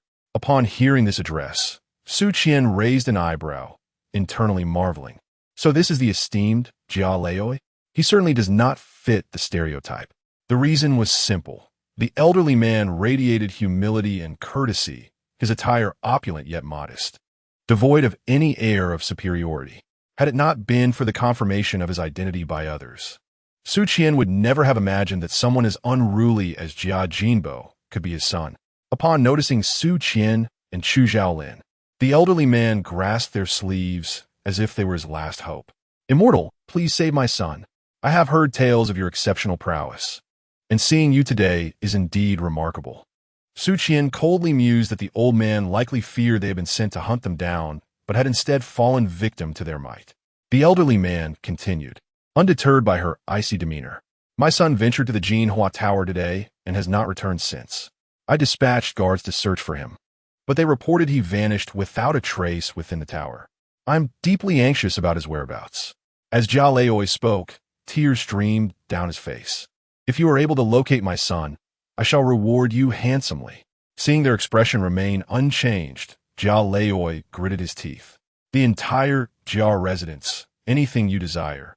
Please take it at your discretion." Su Qian gazed at the anxious figure of Lord Jia, who was desperately seeking his son, and could not help but scoff. "Surely, Lord Jia, you are not unaware of your son's misdeeds outside?" Lord Jia's expression stiffened as he raised his head to glance at the two, offering a feeble smile. "He is still young and naive.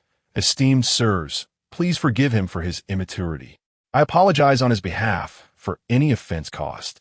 Our immediate priority is to locate him." Unhurriedly, Su Qian replied, "Did you ever consider the anguish of the parents whose daughter Jia Jinbo attempted to abduct? Humanity is inherently selfish. One does not grasp the pain until it befalls oneself." Su Qian could not believe that Jia Jinbo's father was oblivious to his son's disgraceful actions. Indeed, upon hearing her words, Lord Jia took a slight step back, as if evading something. Observing this, Su Qian directly inquired, "What have you done at Chuntao?" Lord Jia stammered, seemingly eager to deflect the topic. Su Qian advanced a step. "If you do not speak, your son may meet an uncertain fate." Lord Jia's eyes widened in fear as he knelt, pleading, "Spare my life, I implore you. My son was momentarily bewitched. We acknowledge our wrongdoing." On that fateful day, after Chun Tao set out, she followed a secluded mountain path. In a few days, she would celebrate her coming of age. Traditionally, young women adorn themselves with jade hairpins. However, her family lacked the means to afford such luxuries. Yet, she and her mother had always found contentment in their modest existence. Without a hairpin, she could craft one herself. The mountains were adorned with beautiful flowers, and she envisioned hosting the finest celebration for herself. Alas, fate had other plans. Before she could gather the flowers for her crown, she was drugged and delivered to the Jiao household. Upon regaining consciousness, the first sight that greeted her was the loathsome visage of Jia Jinbo. "Let go of me. Release me." Jia Jinbo's pudgy hands roamed indecently over her body. "My dear, if you had only acquiesced to me that day, I would not resort to such measures." He leered at her with a repulsive grin. "Fear not. I shall ensure you enjoy your time." Chun Tao struggled in vain, feeling her garments being torn into tatters, humiliation flooding her eyes with tears. Once the ordeal concluded, Jia Jinbo patted her cheek. "You would do well to behave. Do not forget, your elderly mother awaits your return." Chun Tao's face flushed with shame. How could he threaten her with her mother? He was nothing but a beast. Tears streamed down her cheeks. Her mother awaited her return. Yet she felt no dignity left to face her. What would the neighbors think if they learned of this? Glaring at the smug Jia Jinbo, Chun Tao bit down fiercely on his wrist, her eyes brimming with palpable hatred. Jia Jinbo recoiled and struck her face with a resounding slap. Vile creature, you dare to bite me? A crimson mark blossomed on Chun Tao's delicate face as she shot her head up, gritting her teeth. Jia Jinbo, you would do well to kill me now. I shall haunt you even in death. Jia Jinbo regarded the woman before him, having already indulged himself. He dismissed her mad ravings as the rantings of a deranged woman. Jia Jinbo pushed the door open and stepped outside, gazing at his bloodied wrist where he had been bitten. TSK, what a madwoman, he remarked, gesturing to the nearby guard. That woman has rewarded you. The guard's face lit up with joy. Thank you, young master. Subsequently, the woman vanished without a trace, leaving everyone in ignorance of her whereabouts. Lord Jia knelt on the ground, weeping profusely. His son had committed a foolish act, one he had overlooked numerous times before. But this time it had resulted in utter calamity. Helpless, he resorted to bribing government officials, for the Jia family had but one heir, and he could only hope that Jia Jinbo would continue the lineage. This son must be preserved. Su Xian withdrew a recording stone from Chu Xiaolin's arms, which meticulously captured the scene of Lord Jia's admission moments ago. She tilted her head towards the faint silhouette of a figure in white, barely visible behind the wall. Her voice devoid of any discernible emotion. Are you not coming out, Miss Chun Tao? Miss Chun Tao? What Miss Chun Tao? Who is she calling? Upon hearing her words, Lord Jia was instantly drenched in cold sweat. No, it was impossible. That woman had long since disappeared, and after such a lengthy period, she must be dead. Yes, she must be. Before Lord Jia could turn around, he noticed a trickle of serpentine blood seeping from behind the wall, followed by the emergence of a pale, slender arm into view. The woman appeared ethereal, her beauty surpassing that of mere mortals, her exquisite visage even more enchanting than when first encountered. Yet her gaze towards the Jia family was rife with malice. Her crimson lips parted. Are you well? Seeing the woman, Lord Jia felt as though his throat had been seized by an invisible hand. His lips trembled as he pointed forward, retreating in terror. A ghost! A ghost! In a panic, Lord Jia fled towards Su Xian and her companion. Immortal! Immortal! Save me! There's a ghost! Quickly banish her! Suxuan stepped azide in disgust. Observing the man on the ground, rendered delirious by fear, she impatiently directed her attention to the woman before her. Where's Jia Jinbo? Dead, the woman replied nonchalantly. Chun Tao's gaze swept over them, and upon spotting Chu Xiaolin, she paused in astonishment. You! Su Xian glanced back at the silent Chu Xiaolin and raised an eyebrow. She then scrutinized Chun Tao's attire, confirming it matched that of the ghost they had encountered in the dense forest. Indeed, Chun Tao was the spectral figure Chu Xiaolin had met that day. Labeling her a ghost seemed somewhat misleading, as she had merely transformed herself into a form of walking corpse, neither fully alive nor completely dead, resembling neither human nor demon, neither fairy nor specter. Chun Tao's gaze flitted between the two, as she approached Lord Jia step by step. Noticing that Su Xian showed no intention of intervening, she felt reassured and decisively grasped Lord Jia by the throat. I said, even as a ghost, I will not spare Jia Jinbo. I will not spare the Jia family. Chun Tao glared at the man she was choking, whose eyes bulged in distress, emitting only gasps for breath. Su Xian could not help but interject, be careful. Do not kill him. Chun Tao dismissively turned her head, her crimson lips curling into a beguiling smile. I have already claimed enough lives. I do not mind adding his to the tally. Su Qian's gaze revealed a hint of disapproval. Chun Tao now existed as a living corpse, sustained by human blood. The chilling bones witnessed in the dense forest were likely men she had ensnared within the confines of the Jinhua Tower. She exploited their lust for her beauty, exacting their lives as the cost. Though each murder momentarily augmented her cultivation, such gains were ephemeral. A living corpse inherently belongs to a realm of repulsion. With each life, she claimed, the backlash from the heavenly laws would grow heavier during her tribulations. The act of slaughter is intrinsically contrary to nature, a truth that Chun Tao comprehended well. I ceased to care the day that Jack Jinbo humiliated me. From that moment, I had no desire to live. I escaped the Jiao residence, intending to end my life in the forest, believing that would be my demise. Yet, to my astonishment, I awakened to find I still linger in this world. This is a gift from the heavens. Chun Tao laughed maniacally, exclaiming, "Even the heavens cannot bear to watch. I shall seek vengeance. I will eradicate every man who covets beauty and possesses a corrupt character."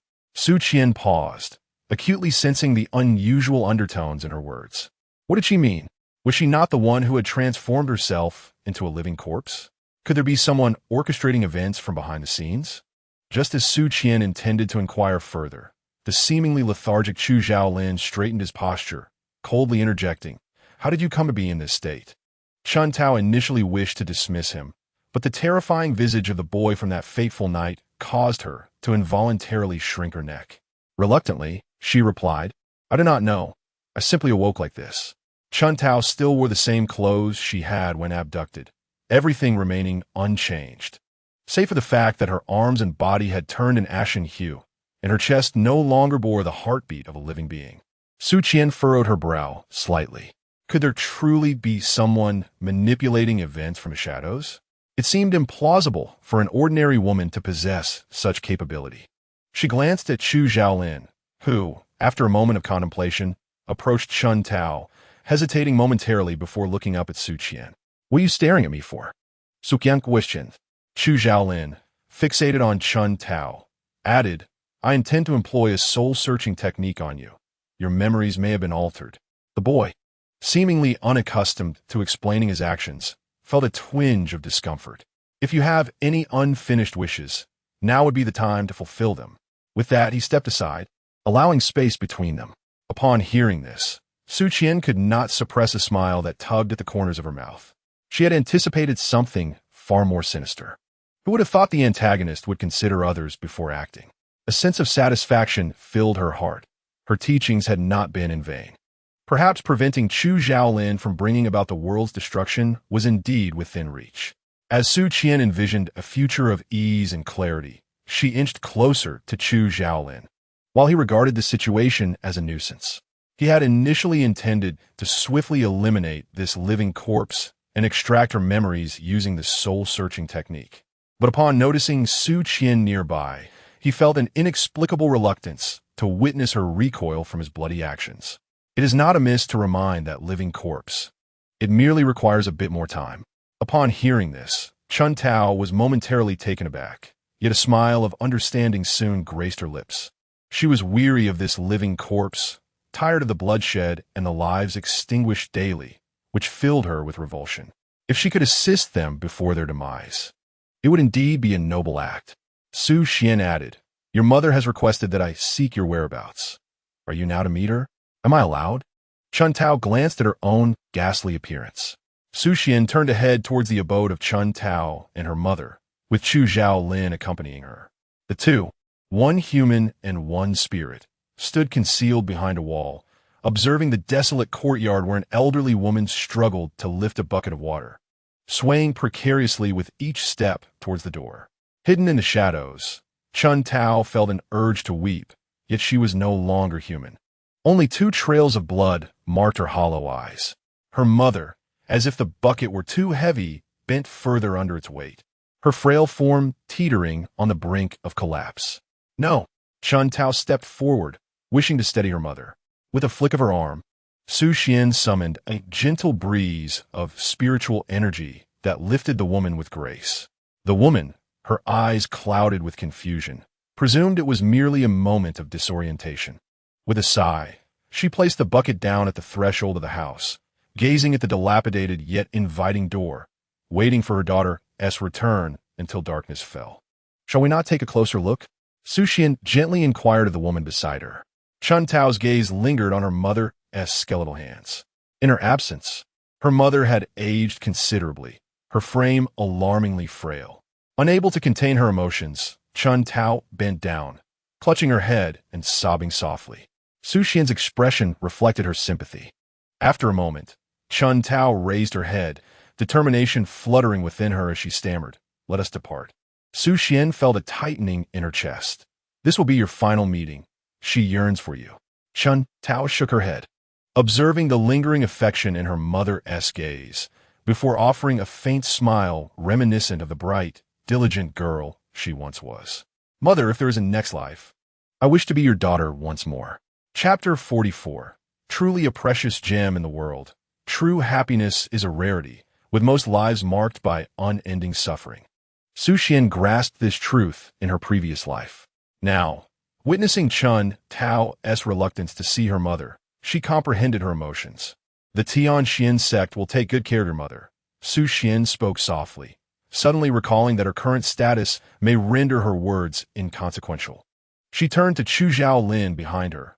"Brother Chu, with your kind heart and willingness to help, you will assist, won't you?" Chu Zhaolin, amused by her whimsical demeanor, nodded gently. Chun Tao wiped the blood from her face, her eyes shining with gratitude as she addressed them. "I am at a loss for how to repay the immense kindness you both have shown." She stepped forward, intending to grasp Su Xian's hand, but was halted by the chilling glare from Chu Zhaolin, causing her to withdraw. Unaware of this exchange, Su Xian continued onward, leading the trio into a secluded corner of the alley. Chun Tao sat quietly upon the ground, accepting the forthcoming events with tranquility. Her two benefactors had already aided her beyond measure, and the prospect of sacrificing her life for them felt like a blessing. No matter how grievously a zombie is injured, as long as its head remains intact, it will not perish. Chun Tao slowly raised her crimson nails and suddenly lunged towards her neck. A gust of wind whooshed past as Su Xian snatched the sword from Chu Zhaolin's hand, deflecting Chun Tao's arm. Being so young and constantly toying with death is hardly a commendable trait. Su Xian did not exert much force. Chun Tao merely felt a gentle push on her arm. With astonishment, Chun Tao gazed at Su Xian. Wasn't she supposed to employ the soul-searching technique? Who informed you that such a technique must solely extract the souls of the deceased? Su Xian smiled, her lips curling. "I have no inclination to take a life. Please refrain from shedding blood in my presence." Chun Tao appeared taken aback, her eyes widening in disbelief. Using the soul-searching technique, the souls of the deceased are far easier to extract than those of the living. The living possess thoughts. To extract a living soul requires considerable strength. Otherwise, one risks being countered. Is this young gentleman intent on sparing her life? Su Xian certainly would not allow Chun Tao to perish so easily. The laws of heaven dictate a cycle of reincarnation. Even if she had taken many lives, fate should be the one to punish her, not allow her to die at their hands. Chu Zhaolin furrowed his brow slightly nearby. Indeed, her compassion was unwarranted. Just as he contemplated stepping forward to extract Chun Tao's soul, Su Xian interposed herself. "Brother Chu, perhaps you should step back. This task is my forte." What a farcical notion it would be to let such a wretched antagonist conduct a soul search. Her strength was already meager, and having sustained injuries, should she be inadvertently countered, it would be dire. This matter should be entrusted to her. After all, she possessed a system that guided the soul, making it nearly impossible for an average person to retaliate against her. Chu Zhaolin wished to argue further. After all, soul-searching is no trifling matter. And if anything were to happen to Su Xian, recognizing his intent, Su Xian swiftly formed a seal, unleashing her spiritual technique upon Chun Tao. Both of them stifling a groan. Su Xian's complexion grew increasingly pallid, beads of sweat forming on her brow. She bravely endured the discomfort coursing through her body and projected her spiritual power onto the surrounding walls, creating a phosphorescent screen. Memories of Chun Tao before her transformation into a corpse began to resurface.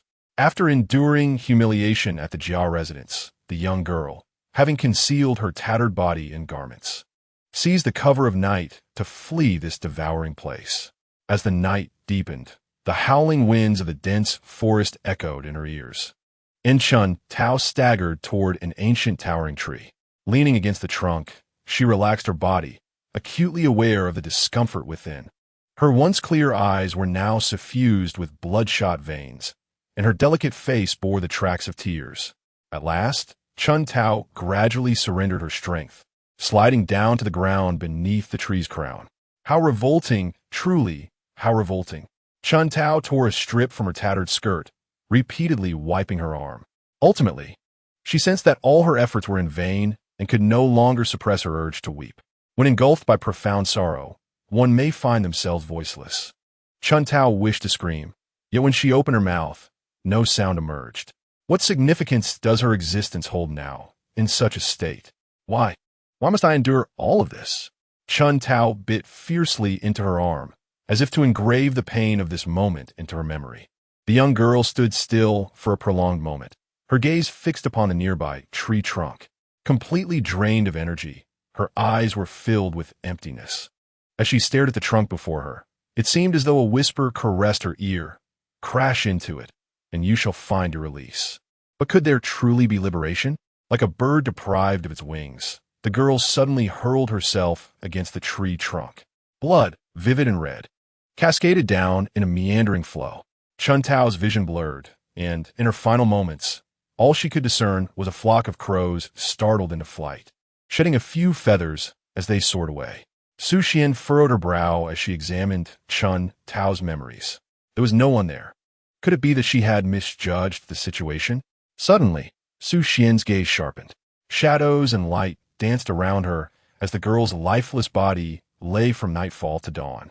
The pungent scent of blood attracting nearby beasts. A fierce creature cautiously approached Chun Tao, eyeing the human who lay lifeless before it, a delectable morsel delivered to its doorstep. The beast's drool dripped onto the ground, and it prepared to sink its massive jaws into Chun Tao. In that instant, a surge of spiritual energy propelled the beast away, crashing it violently into the nearby tree trunk, splintering the hard wood with a tremendous force. The creature shook its head, rising to let out a ferocious roar, only to be met by a sharp dagger that plunged with precision into its skull. The enormous body collapsed instantly, leaving a pool of blood behind. A figure approached leisurely from the distance, cloaked in a dark robe that concealed their form entirely. Such heavy resentment? How intriguing. A voice, laced with amusement and an inexplicable thrill, echoed in the air. Such profound resentment is indeed a rarity, a true treasure. The figure crouched before Chun Tao, murmuring an ancient incantation that exuded an aura of malevolence. In an instant, Chun Tao's pallid face sprang to life as her eyes flew open. What unfulfilled wish do you harbor? The figure's voice was deep and enticing, tinged with a seductive allure. I want to kill them all. Chun Tao's vacant gaze revealed her emptiness, her lips moving slowly. How about I grant you a chance for vengeance? At these words, Chun Tao turned her head slowly towards the cloaked figure. The face beneath the dark hood remained obscured, but a faint smile began to curl at the corners of their mouth. As you desire, slay those you wish to kill. The more, the better. They all deserve to die. Indeed, they all must perish. Chun Tao nodded stiffly. The cloaked figure finally received a response that satisfied them, letting out a low, chilling laugh.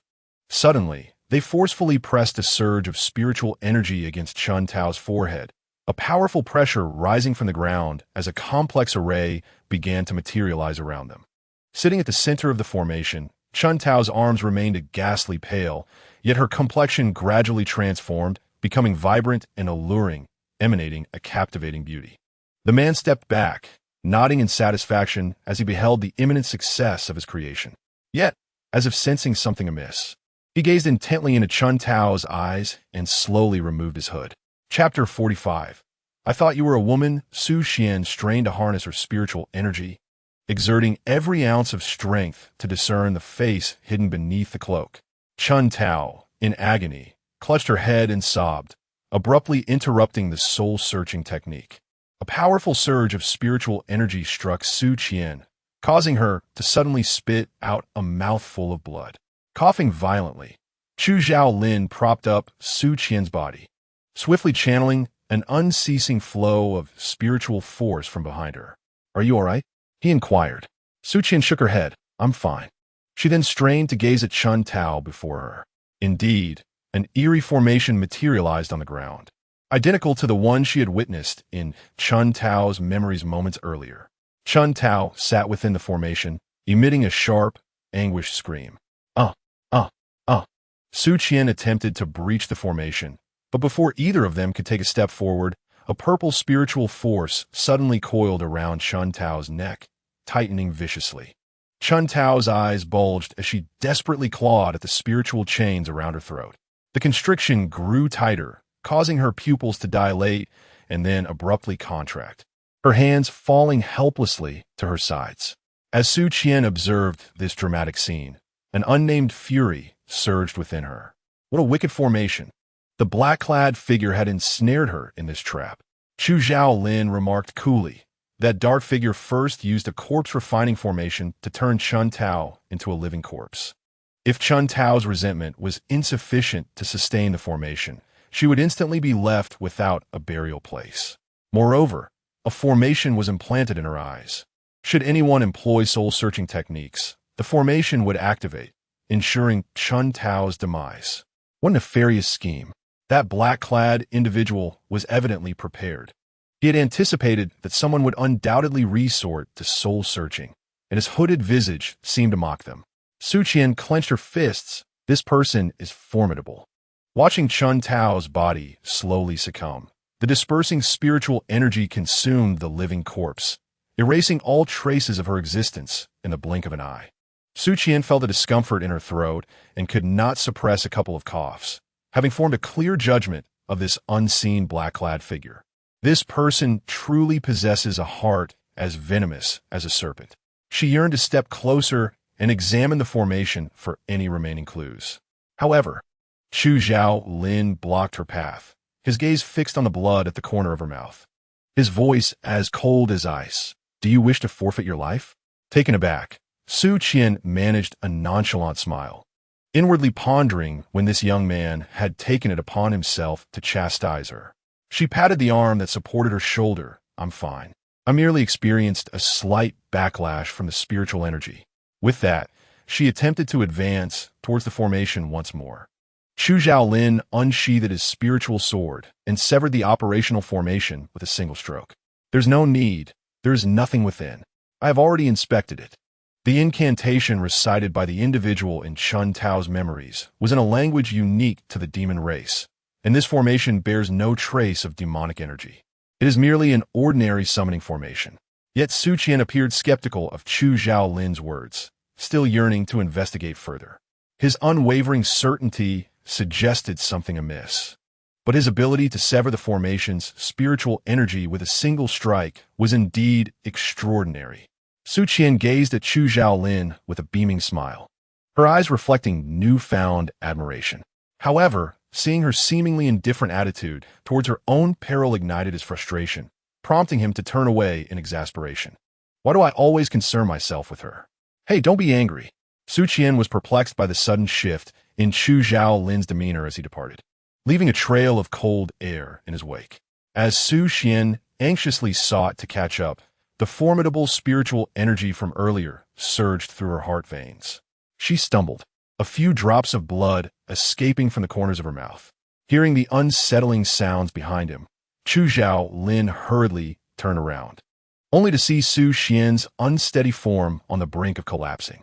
He swiftly grasped her hand, pulling her into his embrace. Are you all right? With a feeble smile, Su Qian admitted her oversight regarding the strength of the cloaked figure. The residual spiritual energy coursed chaotically through her meridians, inflicting a pain akin to bone-deep agony.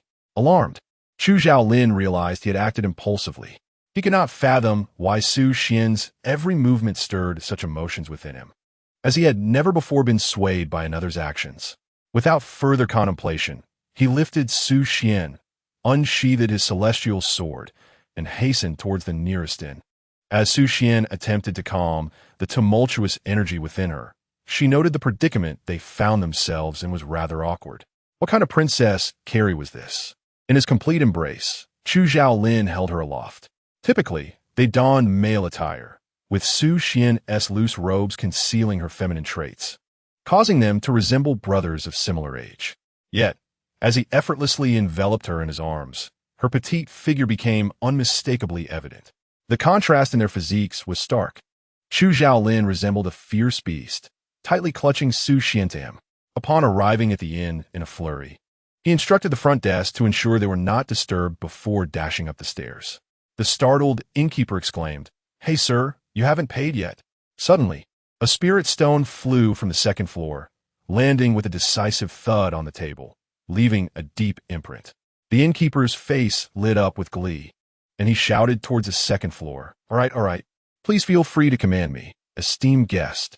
Once inside the room, Chu Zhaolin gently laid Su Xian upon the bed, settling cross-legged behind her and extending his palms forward to continuously channel his true energy and spiritual force into her. Fortunately, Su Xian's injuries were not severe. Her earlier panic had allowed an opportunity for the attack. As Chu Zhaolin's flowing spiritual energy infused into her, her pallor began to fade, and she took a few deep breaths, melding with the energy within her.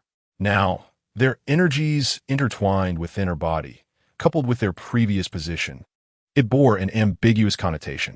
Su Xian's cheeks flushed slightly as she pondered something. Seeing that she was no longer in danger, Chu Zhaolin descended to fetch some food. Neither of them had practiced fasting, and while Chu Zhaolin was indifferent, having grown accustomed to days without proper meals, Su Xian was quite the opposite. Her eyes sparkled at the sight of the delectable dishes he brought, instantly forgetting her earlier pain. The cuisine of the cultivation realm was indeed unlike that of the modern world, a feast of color, aroma, and flavor, truly a delight for any food lover. Su Xian sat up and took the tray from Chu Zhaoling's hands, savoring the delicacies with a sense of contentment.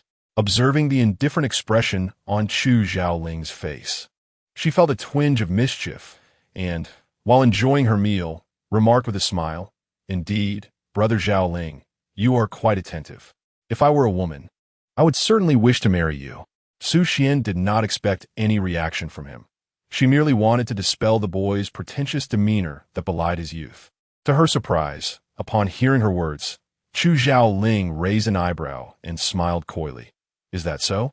When I held you just now, you felt so light that I thought you were a woman." Chapter 46. A Lady in Master's Embrace? Cough, cough, cough. Su Xian was taken aback by his comment and choked slightly. "Oh, Brother Zhaoling, please don't take offense. I have been frail since childhood. My constitution is weak, so I am naturally lighter than most." She laughed nervously. "Please don't highlight my shortcomings." Chu Zhaoling, maintaining his composure, took a sip of tea, observing Su Xian's flustered demeanor, and decided to let it go this time, curious to see what else she might concoct. Su Xian glanced at her attire, worried it might slip away, and cautiously observed Chu Zhaoling's expression, which remained unperturbed, as though he were indifferent to her gender. She exhaled slowly, reassured that even if he discerned her femininity, he could never guess her true identity as Su Xian. Her thoughts wandered as she gazed at the boy with his downcast eyes. What had Chu Zhaoling been thinking when Chun Tao had transformed into bones before them? Was he suppressing his anger, or was he merely apathetic? Su Xian was reluctant to entertain an answer that contradicted her beliefs. Now, seeing him protect others in a moment of peril, she felt confident that she could complete her task in due time. Noticing her unwavering gaze, Chu Zhaoling turned his head away, stopped staring, and ate. Su Xian chuckled, surprised to find the young antagonist rather innocent. After finishing her meal, she began to regulate her internal spiritual energy.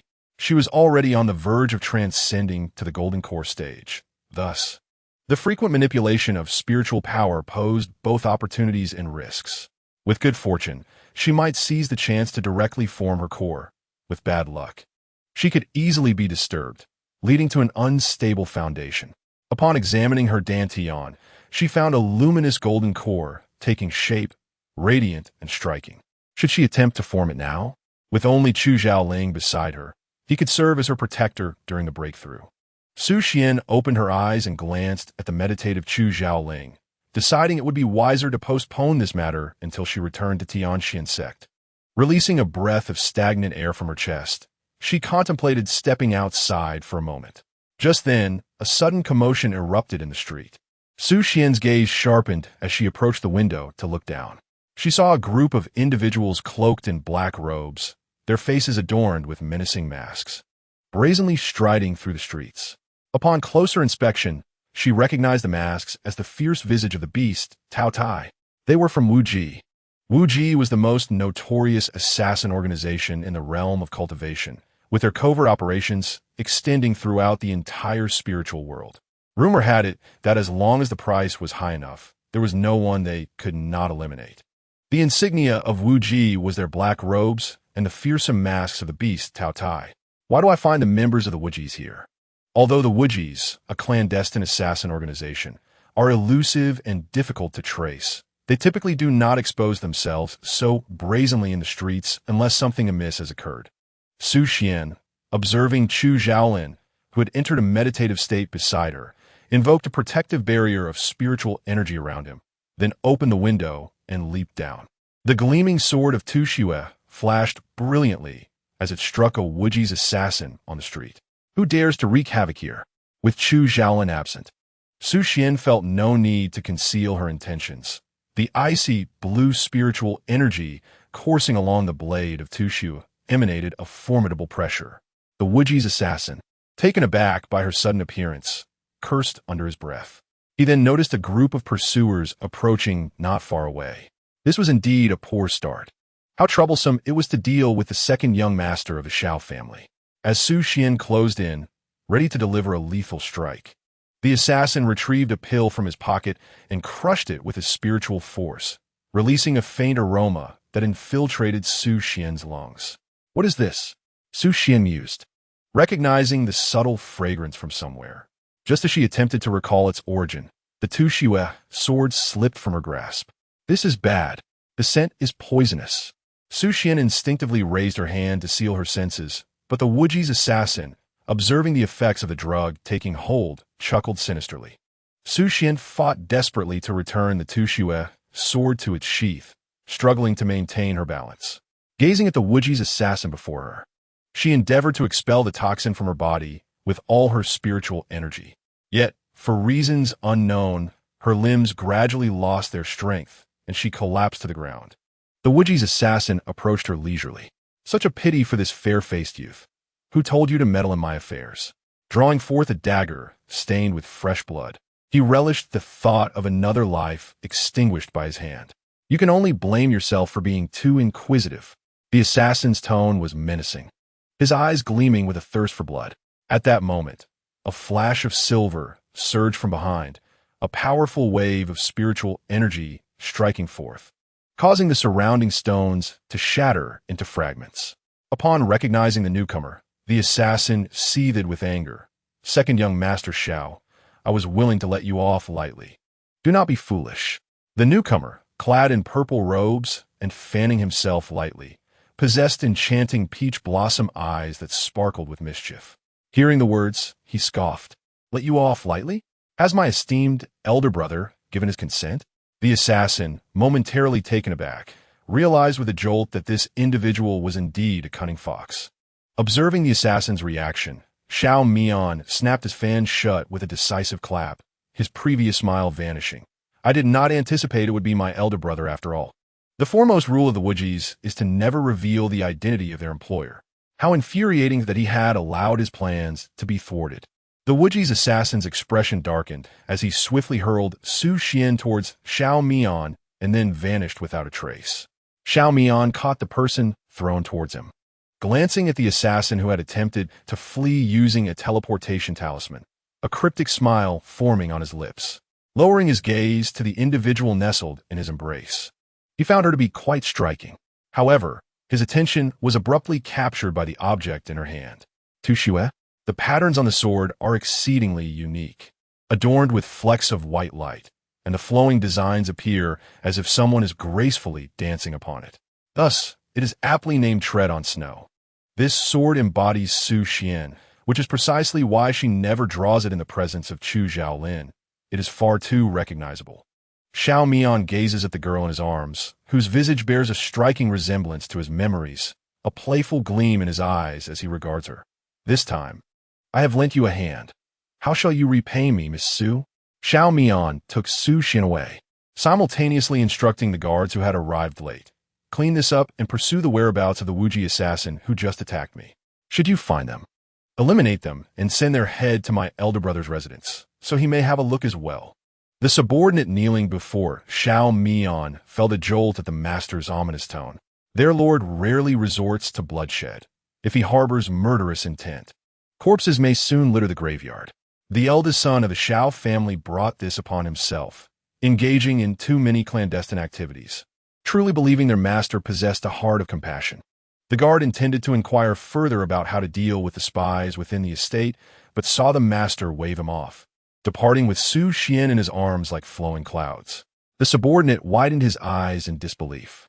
Did I see that correctly? The master is indeed holding someone, and, judging by the figure, it appears to be a woman. Chapter 47. Do we consider ourselves fated? As Xiao Mian walked halfway forward, he suddenly halted. Go fetch me some women's clothing. The subordinate was taken aback, hastily lowering his head. Yes, sir. Xiao Mian nodded gently, his expression unchanging, and made his way to a nearby inn. The subordinate watched the two figures gradually vanish, exhaling a sigh of relief, yet still puzzled. The master instructed him to procure women's clothing, and yet he was indeed carrying a woman. Has the master finally succumbed to romantic feelings? Upon opening her eyes, Su Xian found herself surrounded by ancient, fragrant architecture and canopied bedding. Where am I? She realized her throat was parched, and she wished to rise and fetch a glass of water, but her limbs felt powerless. Why can't I move? Her eyes widened in sudden realization. Since fainting, what had become of the Wuji assassin? It seemed someone had come to her rescue. With a soft creak, the door was gently pushed open. Upon seeing Su Xian's wide eyes, the newcomer smiled and said, Miss Su, you are awake. Xiao Mian, why is he here? Noticing her attempt to rise, Xiao Mian supported her to sit against the headboard. Do not move. You have not been poisoned, merely administered with a softening powder. In a quarter of an hour, it will wear off naturally. Su Xian nodded, and Xiao Mian poured her a glass of water from the table beside her. She took a sip, moistening her throat. So, it was you who saved me?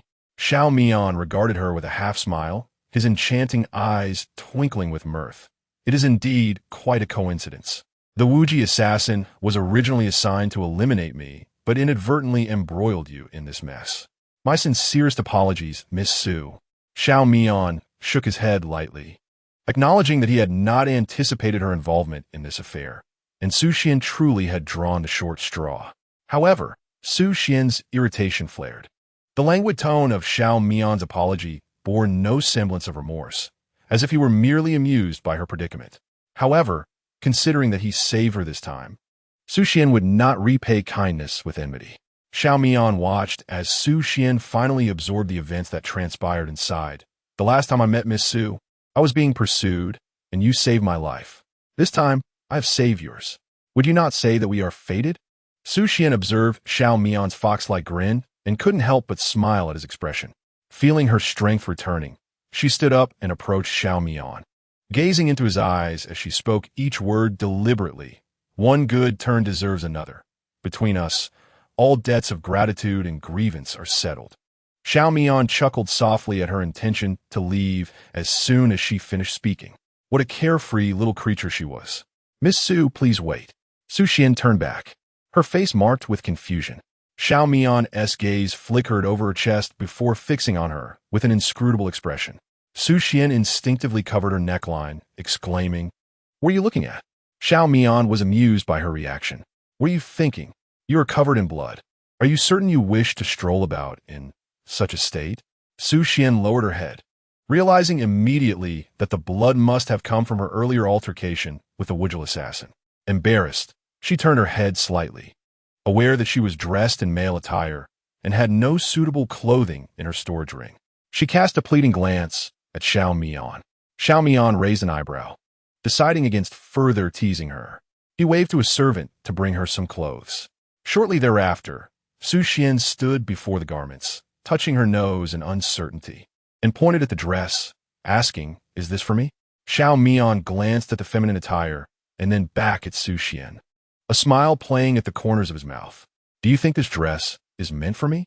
Kolfing Olkvardly, Su Xian stammered, Shrewdly amused. Xiao Mian chuckled, not waiting for her to explain as he left her alone to change, casually remarking, Make it quick. As Su Xian watched his retreating figure, She couldn't help but wonder what he thought when he saw her in men's clothing while saving her. He was likely to ridicule her again. While tugging at her garments, she mused about how Chu Xiaoling would react upon realizing she had vanished. Meanwhile, outside the dilapidated temple in Langfeng City, a sharp clang echoed as a sword's spark ignited, the celestial blade grazing the scalp of a man before embedding itself firmly into the wall. The Wujil assassin swallowed hard, staring at the young Shura advancing toward him step by step, sword in hand. Top, top, top. The sharp sword tip pressed against his forehead, blood trickling down in droplets onto the ground. The sound of footsteps resonating like the footsteps of death, echoing ominously in his ears. Chu Xiaoling's previously calm visage was now splattered with droplets of blood, and with the boy's icy countenance, he resembled a deity fallen into hell. I asked you one last time, where is Su Xian? The boy's voice was like a specter of the dark night, each word tightening the noose around his life. Thump! Thump! His heart raced, threatening to burst from his throat. I truly do not know. Spare me. The assassin, on the verge of tears, wondered about the identity of the young man before him. He was tormented to the brink of madness, utterly unaware of who Su Xian was. Heaven knows how hard he fought to escape the pursuit of those sent by Xiao Mian, finally finding refuge in a dilapidated temple outside the city, only to have barely caught his breath when the door was forcefully shattered by a sword. Who is it? The assassin's heart raced. Could it be that Xiao Mian's people had caught up with him? As the dust settled, a youth, no more than 17 or 18 years old, stepped inside. The assassin exhaled in relief. It was merely an inexperienced brat. Hey kid, if you wish to live, you'd best scram. The assassin spat, cursing his ill fortune. Chu Xiaolin surveyed his surroundings, his gaze fixed upon the assassin's robes. Upon opening his eyes, he found no trace of Su Xian, and annoyance etched across his features. Fortunately, he had previously applied a tracking powder on Su Xian. It appeared that this individual before him had engaged with Su Xian and was now marked by the powder. The assassin, observing the youth standing motionless before him, narrowed his eyes menacingly. Hey, didn't you hear me? I told you to leave. Chu Xiaolin regarded the figure before him and slowly revealed a bloodthirsty smile. He had finally found him. His voice was as frigid as ice. Where is Su Xian? As soon as the words left his lips, the assassin hesitated slightly. Su Xuan? Who is that?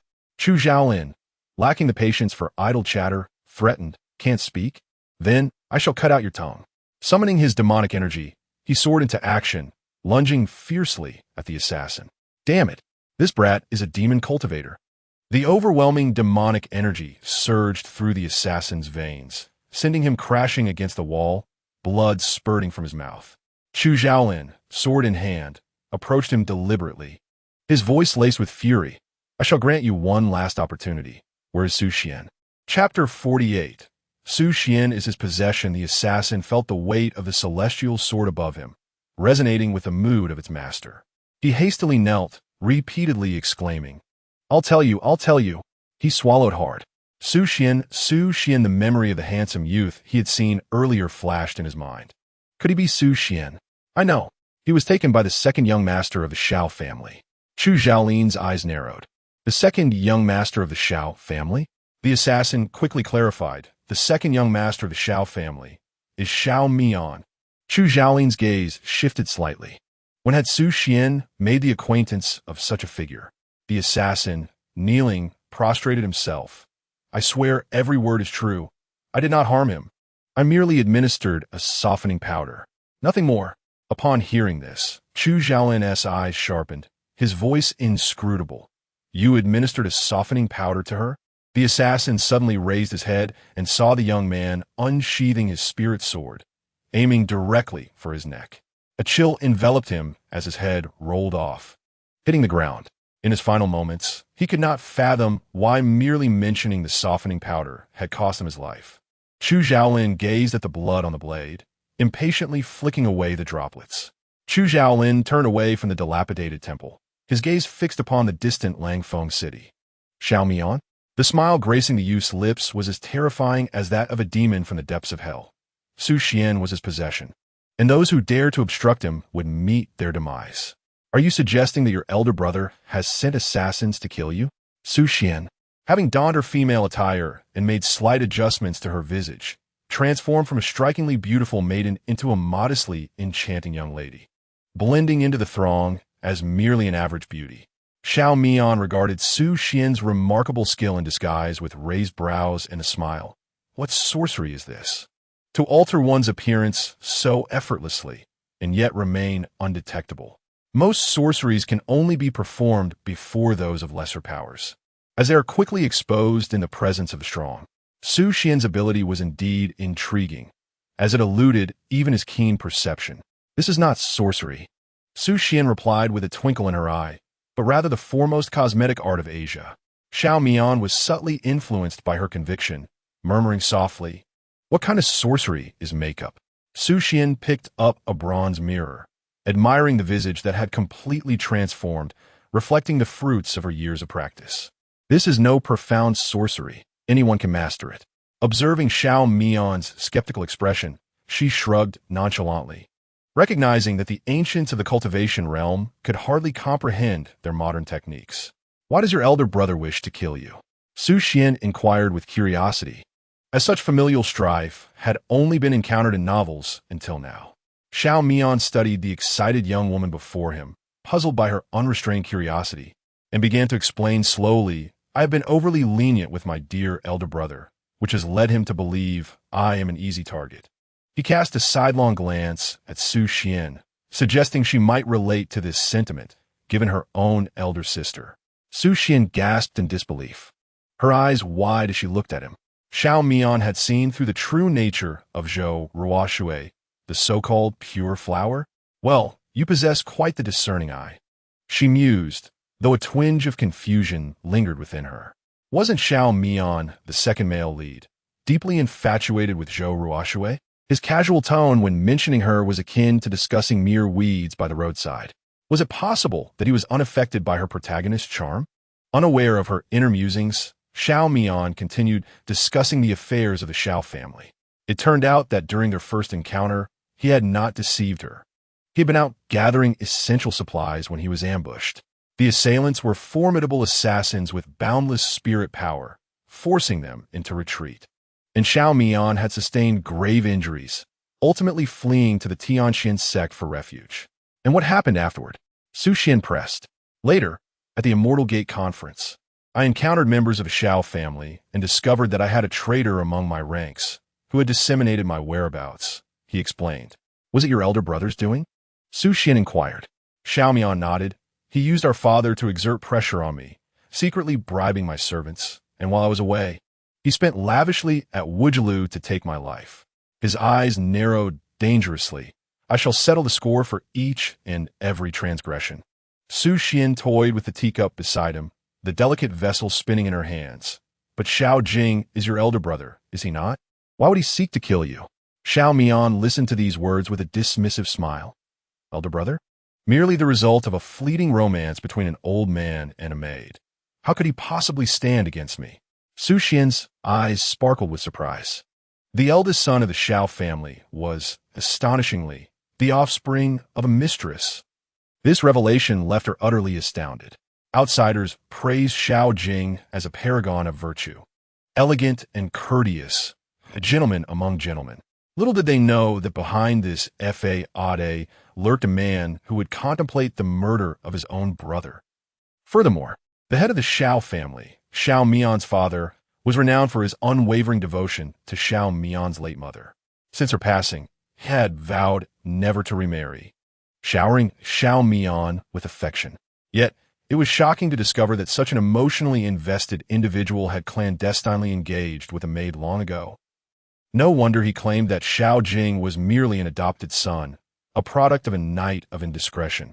It would surely tarnish his reputation if revealed. Su Xian gently bit her teacup, discreetly observing Xiao Mian's expression. Indeed, it echoed the saying, "The world of the affluent is truly chaotic." Xiao Mian spoke these words with indifference, as if entirely unconcerned about the uproar that Su Xian's revelation might incite within the realm of cultivation. After absorbing this sensational tidbit, Su Xian attempted to compose her racing heart, when suddenly a thought struck her. Do you know if anyone in the cultivation world has been experimenting with living corpses recently? Living corpses? Why do you inquire about that? Su Xian replied, I recently encountered a matter pertaining to this, so I came to ask. Xiao Mian chuckled. It appears you have not suffered any losses. Once Xiao Mian had openly acknowledged his identity, Su Xian no longer concealed her own secrets. After all, the Xiao family had a century-long legacy within the cultivation world, making them a prominent clan. He was well aware that his sources of information surpassed hers.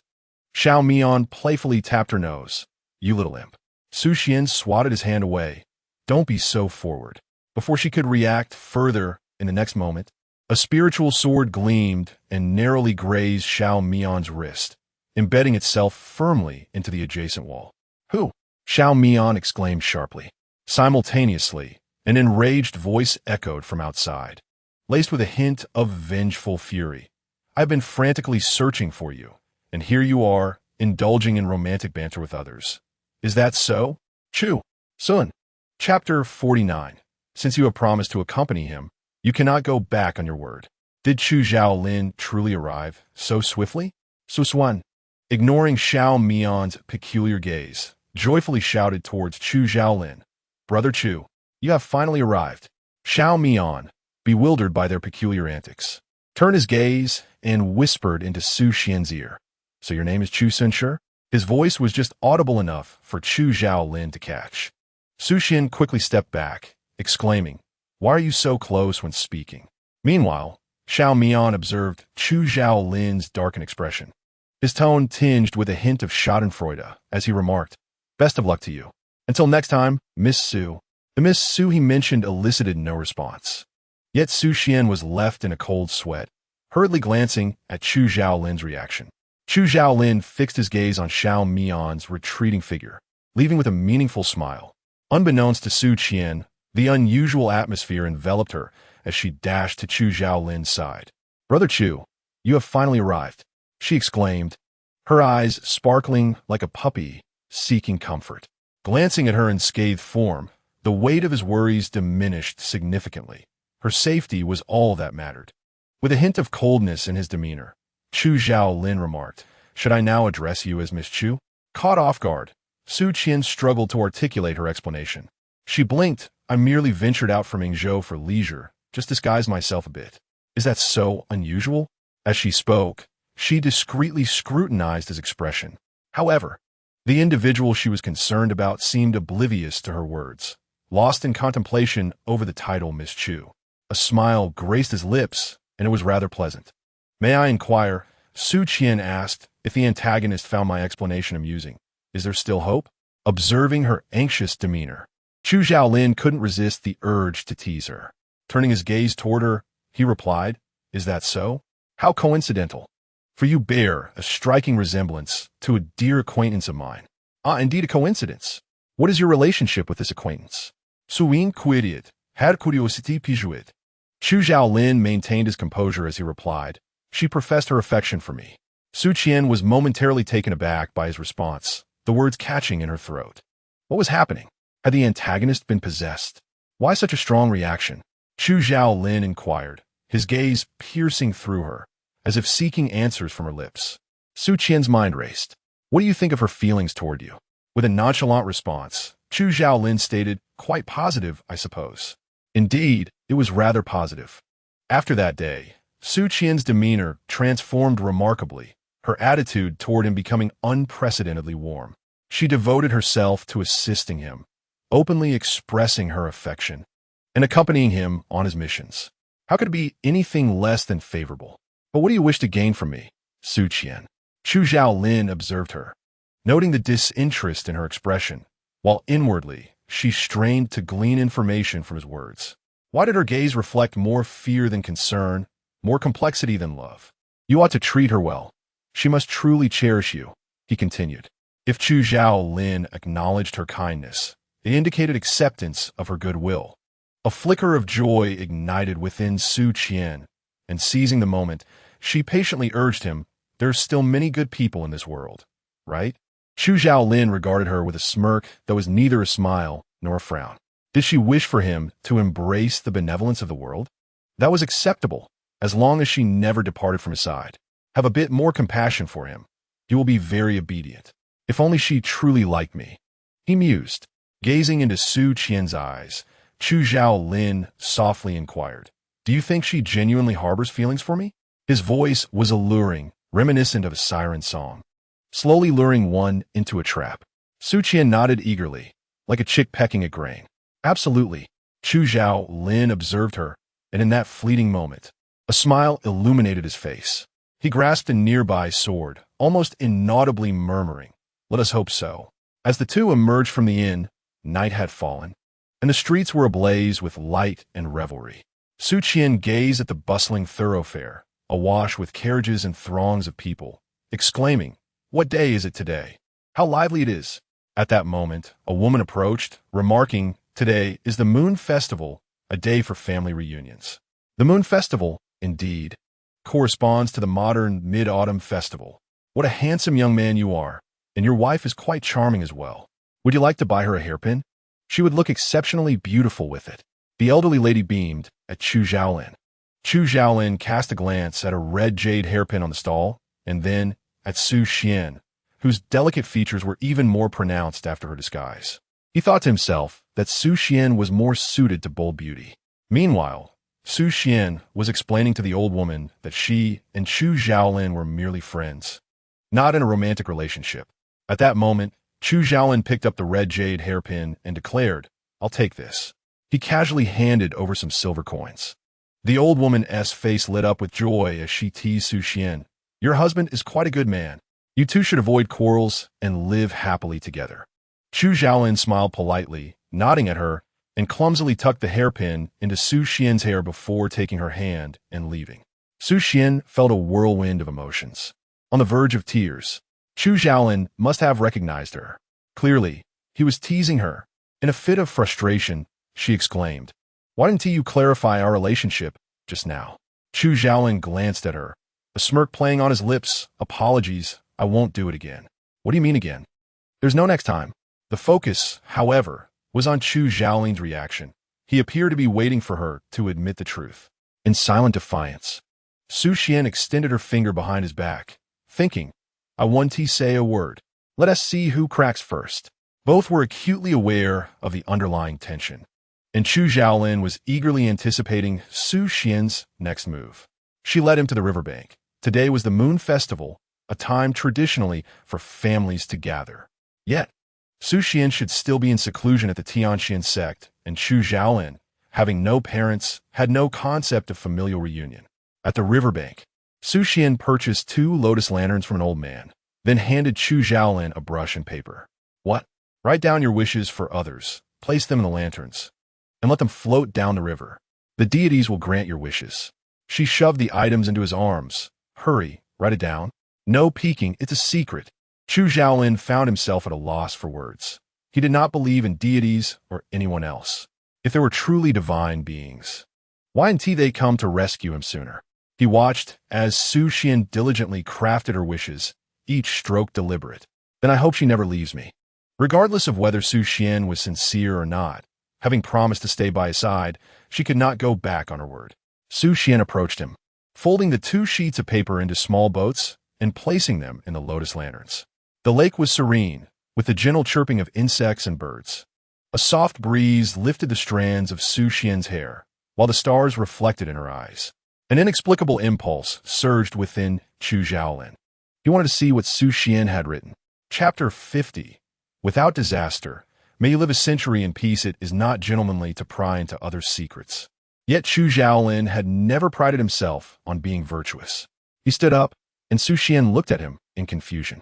"I'll go buy something. Wait for me here." Su Qian nodded obediently. Chu Zhaolin hastily departed, moving to the unseen side of Su Sun behind the bridge. His palm emanated a serpentine magic, deftly lifting a fragile lotus lantern from the lake, cradling it with utmost care. With a gentle touch, he unfurled the delicate, cicada-wing-thin rice paper, revealing the elegant script of the young girl. A wish for Chu Zhaolin to be free from calamities, to live a century in peace. He paused, breath caught in his throat, a tingling sensation coursing through him, as if his heart's blood carried a whisper of exhilaration.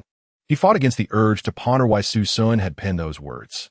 Crossing to the opposite bank, he called out, "Sir, may I have a sugar figurine?" "Of course. What shape would you like, young master?" "A rabbit, please." The memory of their first encounter in Langfeng City flooded back to him. The girl who had longed for a sugar figurine but had never tasted one. Her eyes had lowered, resembling a pitiful little rabbit. The vendor's hands moved swiftly, and soon a vividly crafted sugar rabbit was ready, lifelike in its detail. "Here you go, young master." Chu Zhaolin nodded and retrieved a silver coin, passing it over. "We welcome your next visit, young master," the vendor remarked, watching the boy's hurried figure, surely in pursuit of someone important. When Chu Zhaolin returned with the sugar rabbit, the riverbank no longer held the youthful maiden's presence. An inexplicable anxiety gripped his heart as he approached a woman selling lotus lanterns nearby. "Excuse me, madam. Have you seen a petite girl in a light green dress with a delicate visage?" The woman looked up, pointing at him.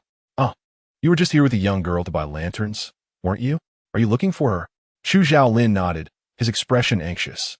"Did you see her just now?" The woman hesitated, her gaze softening with concern. "Young man, that girl asked me to give you something." She produced a piece of letter paper from her bosom, of the same type as the lantern's rice paper, likely written in haste during her farewell. Chu Zhaolin's hand trembled slightly as he opened the letter. The elegant script mirrored that of the previous message. To Brother Zhaolin, "I had no intention of departing early, but urgent matters in Yingzhou summoned me back. During this time, having found a kindred spirit in you has been a true blessing. This journey has been immensely fulfilling, and my heart is filled with joy. I wish you a safe and prosperous journey ahead. Today, as parting leaves me uncertain of when we shall meet again. Should fate allow our reunion, let us indulge in merriment and revelry together. Until we meet again, Chu Sun." The ink was still wet, suggesting she had left in a flurry. Hastily crafting this letter for him to see, did she truly not wish to linger by his side, even a moment longer? Why? Had she perhaps developed feelings for that gentleman surnamed Xiao? Chu Zhaolin thought bitterly, recalling the intimacy they had shared earlier that day. A soft, deranged chuckle escaped him, mingled with an undercurrent of madness, as he clutched the exquisitely crafted sugar rabbit. With a derisive sneer, he crushed the sugar figurine in his hand, the once vivid rabbit shattering into fragments, the sweet syrup oozing through his fingers like tears of bitterness. The sharp bamboo skewer pierced deeply into Chu Zhaolin's palm, mingling blood with syrup in a most bizarre manner. The woman, witnessing the sudden change in the young man's expression, was left bewildered, uncertain of what he had perceived in his mind. The youth needed to maintain his composure. Chu Zhaolin turned his head, his cold gaze penetrating directly into her eyes from his crimson-rimmed orbs. The woman was startled. Chu Zhaolin reached out to touch the delicate floral hairpin, as if he could sense the warmth of the calligrapher through the paper. His tone was gentle. "Do not worry, I will definitely find her.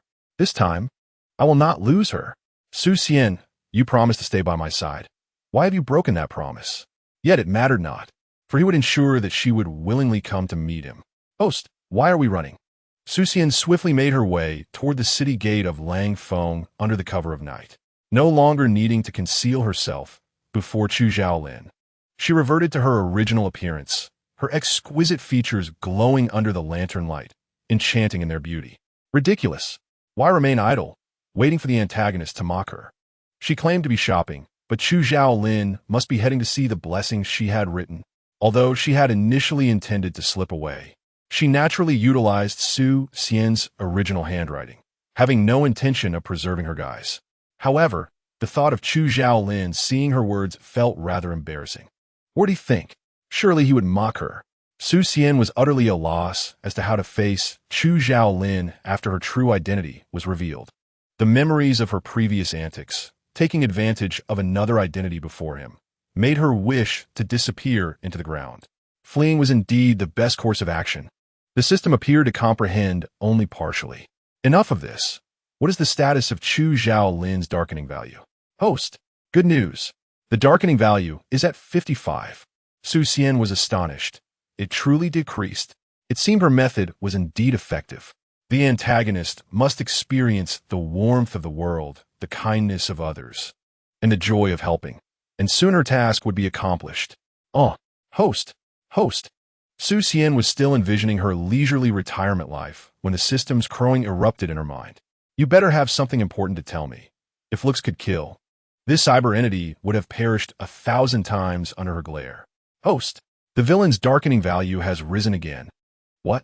Su Xian was taken aback. By how much? It's at 75. Su Xian felt darkness cloud her vision. Chapter 51. Chu Zhaolin really killed someone. Su Xian was almost laughing out of frustration. Who had provoked this glass-hearted antagonist? Was there any difference between this and losing an unsaved document after an all-nighter? It felt like returning to square one. She could simply abandon this task, couldn't she? The system, equally disheartened, pondered why the antagonist was so difficult to handle. How could human emotions be so fickle? Su Xian heard the system's cyber sobs in her mind. Stop crying. The system instantly fell silent. Su Xian wondered, was Chu Zhaolin being chased? Had he faced humiliation? Or had he accidentally fallen into the river? The image of Chu Zhaolin slipping into the water flashed in her mind, and she shook her head. It was too terrifying. Detection indicates that such a situation has not occurred. Why has his darkening value plummeted as if he has lost his wife? Su Xian took a deep breath, her emotions teetering on the brink of collapse. What is Chu Zhaolin doing now? By the riverside, admiring the scenery. With a crack, the fan in Su Xian's hand shattered into dust. How splendid! Reluctant to dwell on her recent tumultuous thoughts, she made her way toward the city gate.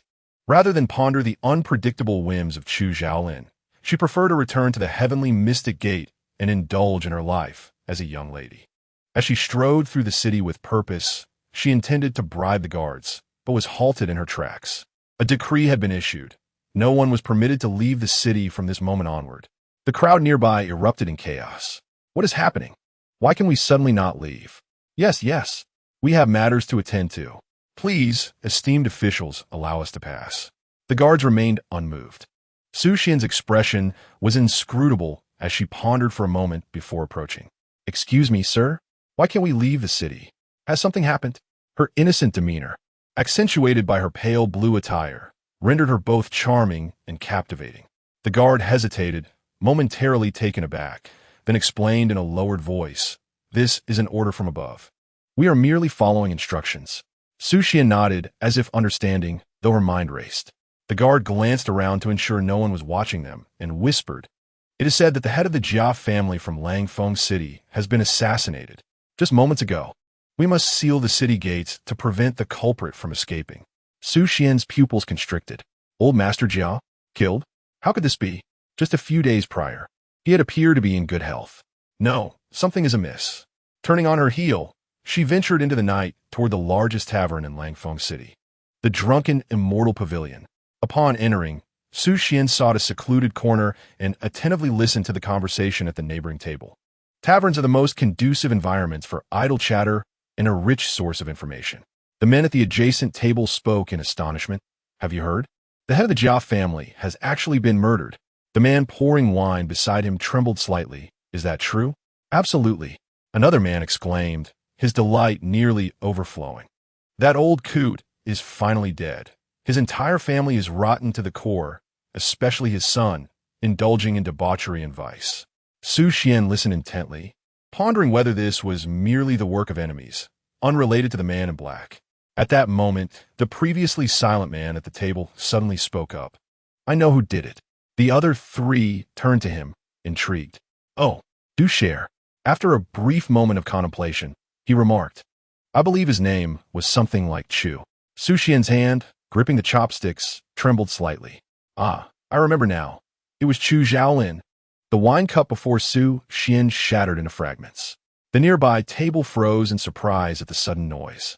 Taking a deep breath, Su Xian rose, her voice quivering slightly.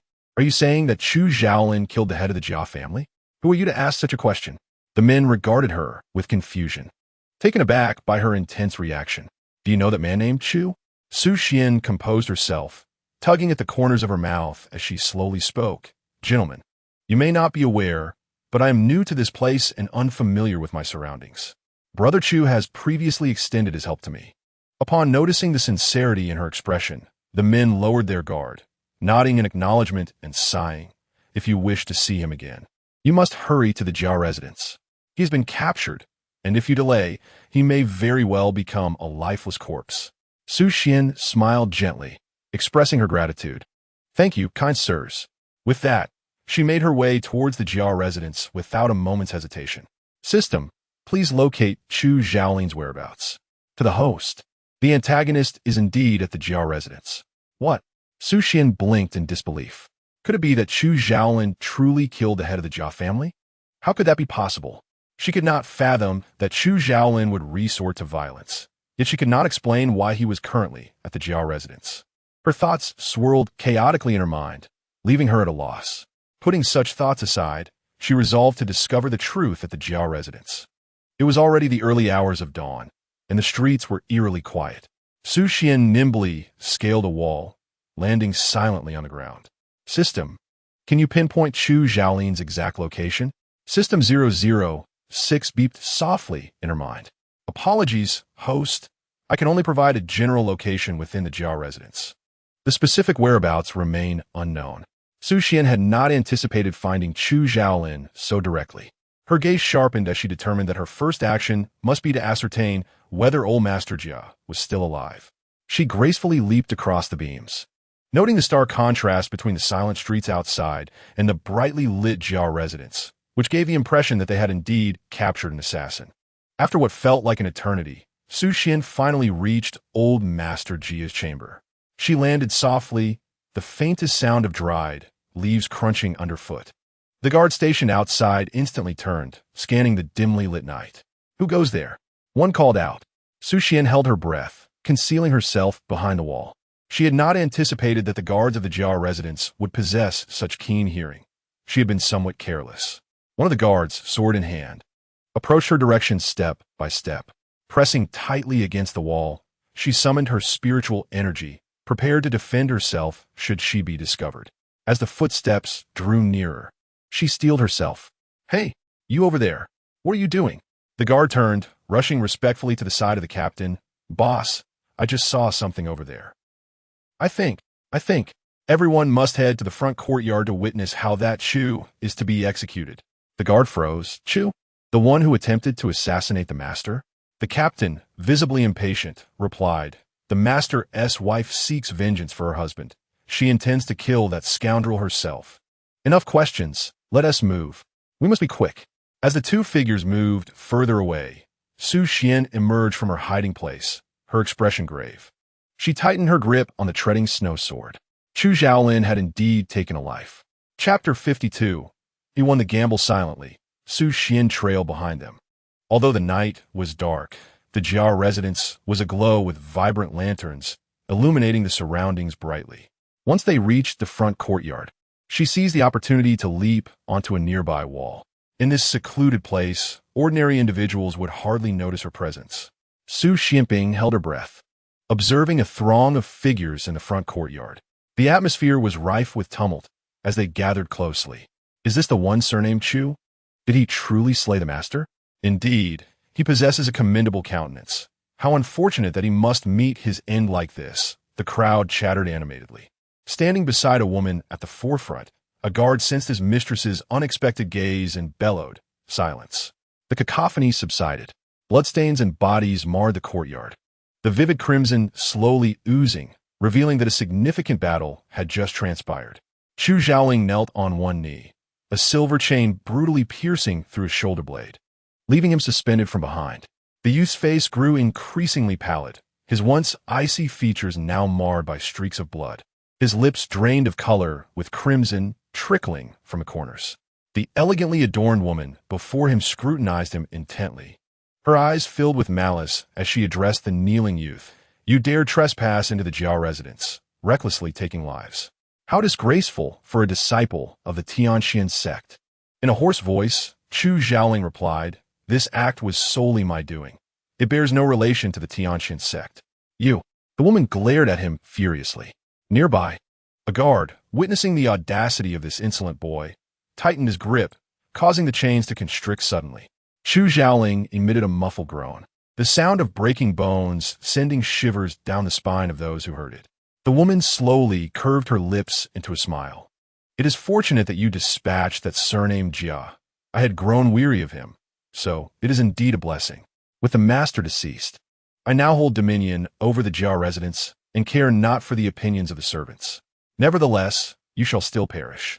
As a gesture of gratitude, I might allow you to keep your corpse intact. Chu Xiaoling scoffed disdainfully, his gaze penetrating as he regarded her, as if looking beyond.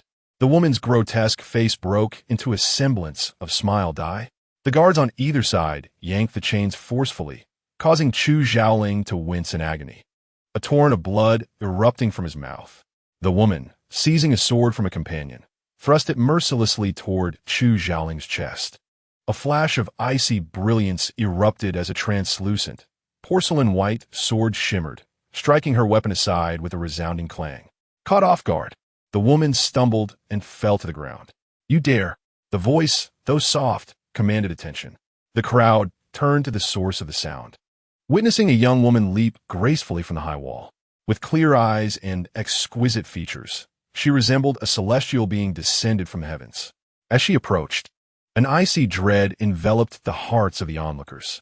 An astonishing aura of spiritual power emerged. Ordinary folks felt the air grow heavy, while those with even a modicum of spiritual roots found themselves gasping for breath, as if grasped by an unseen force. With a flick of her wrist, Su Xian swung her sword, slicing through the silver chains, causing Chu Xiaoling to collapse, blood dripping steadily to the ground. The servants surrounding her trembled, hastily parting to grant Su Xian passage, their eyes filled with terror as they beheld this formidable woman, fearing for their lives. Yet, Su Xian's gaze remained fixed solely on the young man in black kneeling before her. Suddenly, she smiled lightly. "Will you not come with me?" Chu Xiaolin slowly raised his head, and at last, he beheld the person he had long yearned for. He knew he had won his bet. A smile graced his lips, his eyes sparkling like the stars, as if he had finally encountered something joyous. Chu Xiaolin gradually stood up and walked towards Su Xian, step by step, blood still trickling down his shoulder. Yet, he remained unfazed, meeting Su Xian's gaze as he approached her. Lowering his head, blood still dripping from the corner of his mouth, he appeared to be on the verge of collapse, yet his expression radiated arrogance, his voice laced with madness, tenderly reminiscent of a lover's whisper. "I told you. I would find you." Su Xian regarded him with a complex expression, closing her eyes briefly before turning to leave.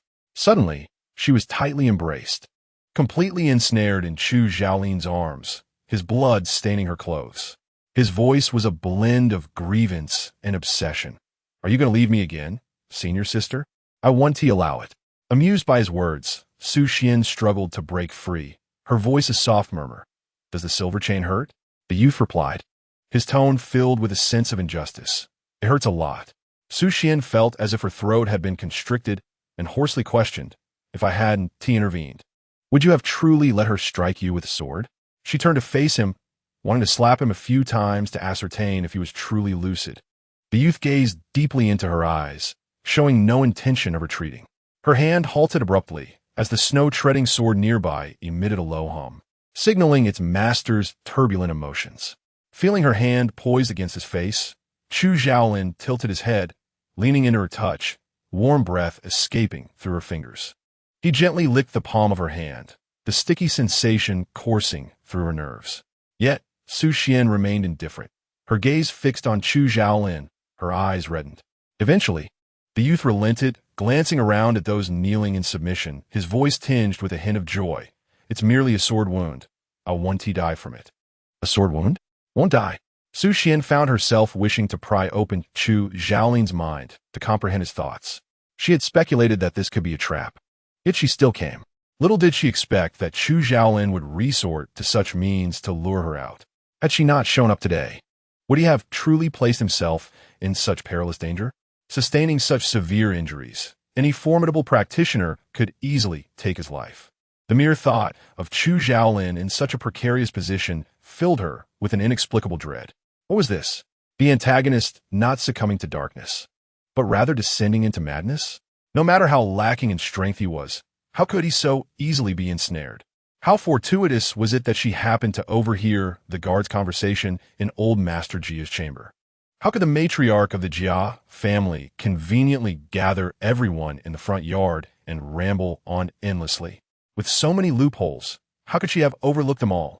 This was a meticulously woven trap laid for her, yet she had unhesitatingly stepped into it. Su Xian closed her eyes, a bitter smile gracing her lips. Chu Xiaolin, observing her, smiled with delight.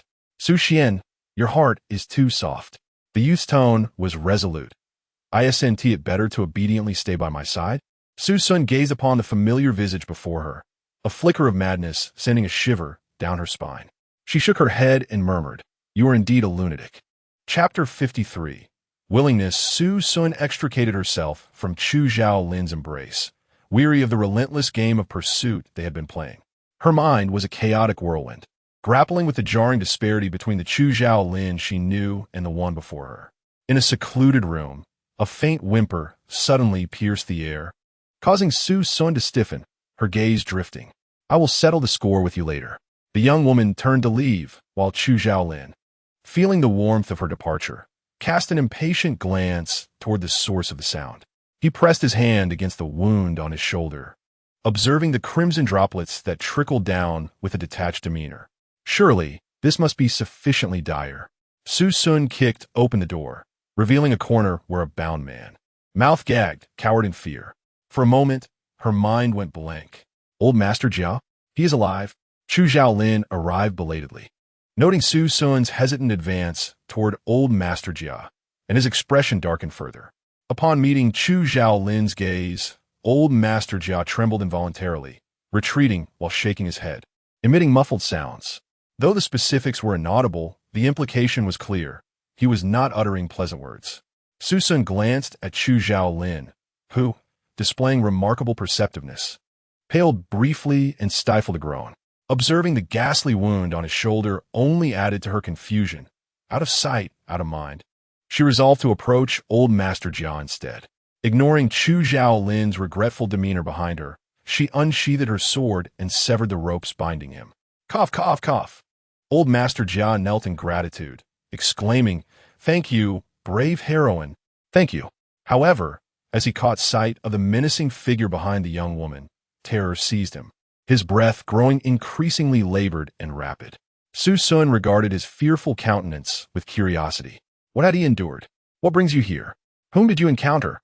And what transpired? Speak. Old Master Jia hesitated, his eyes flickering.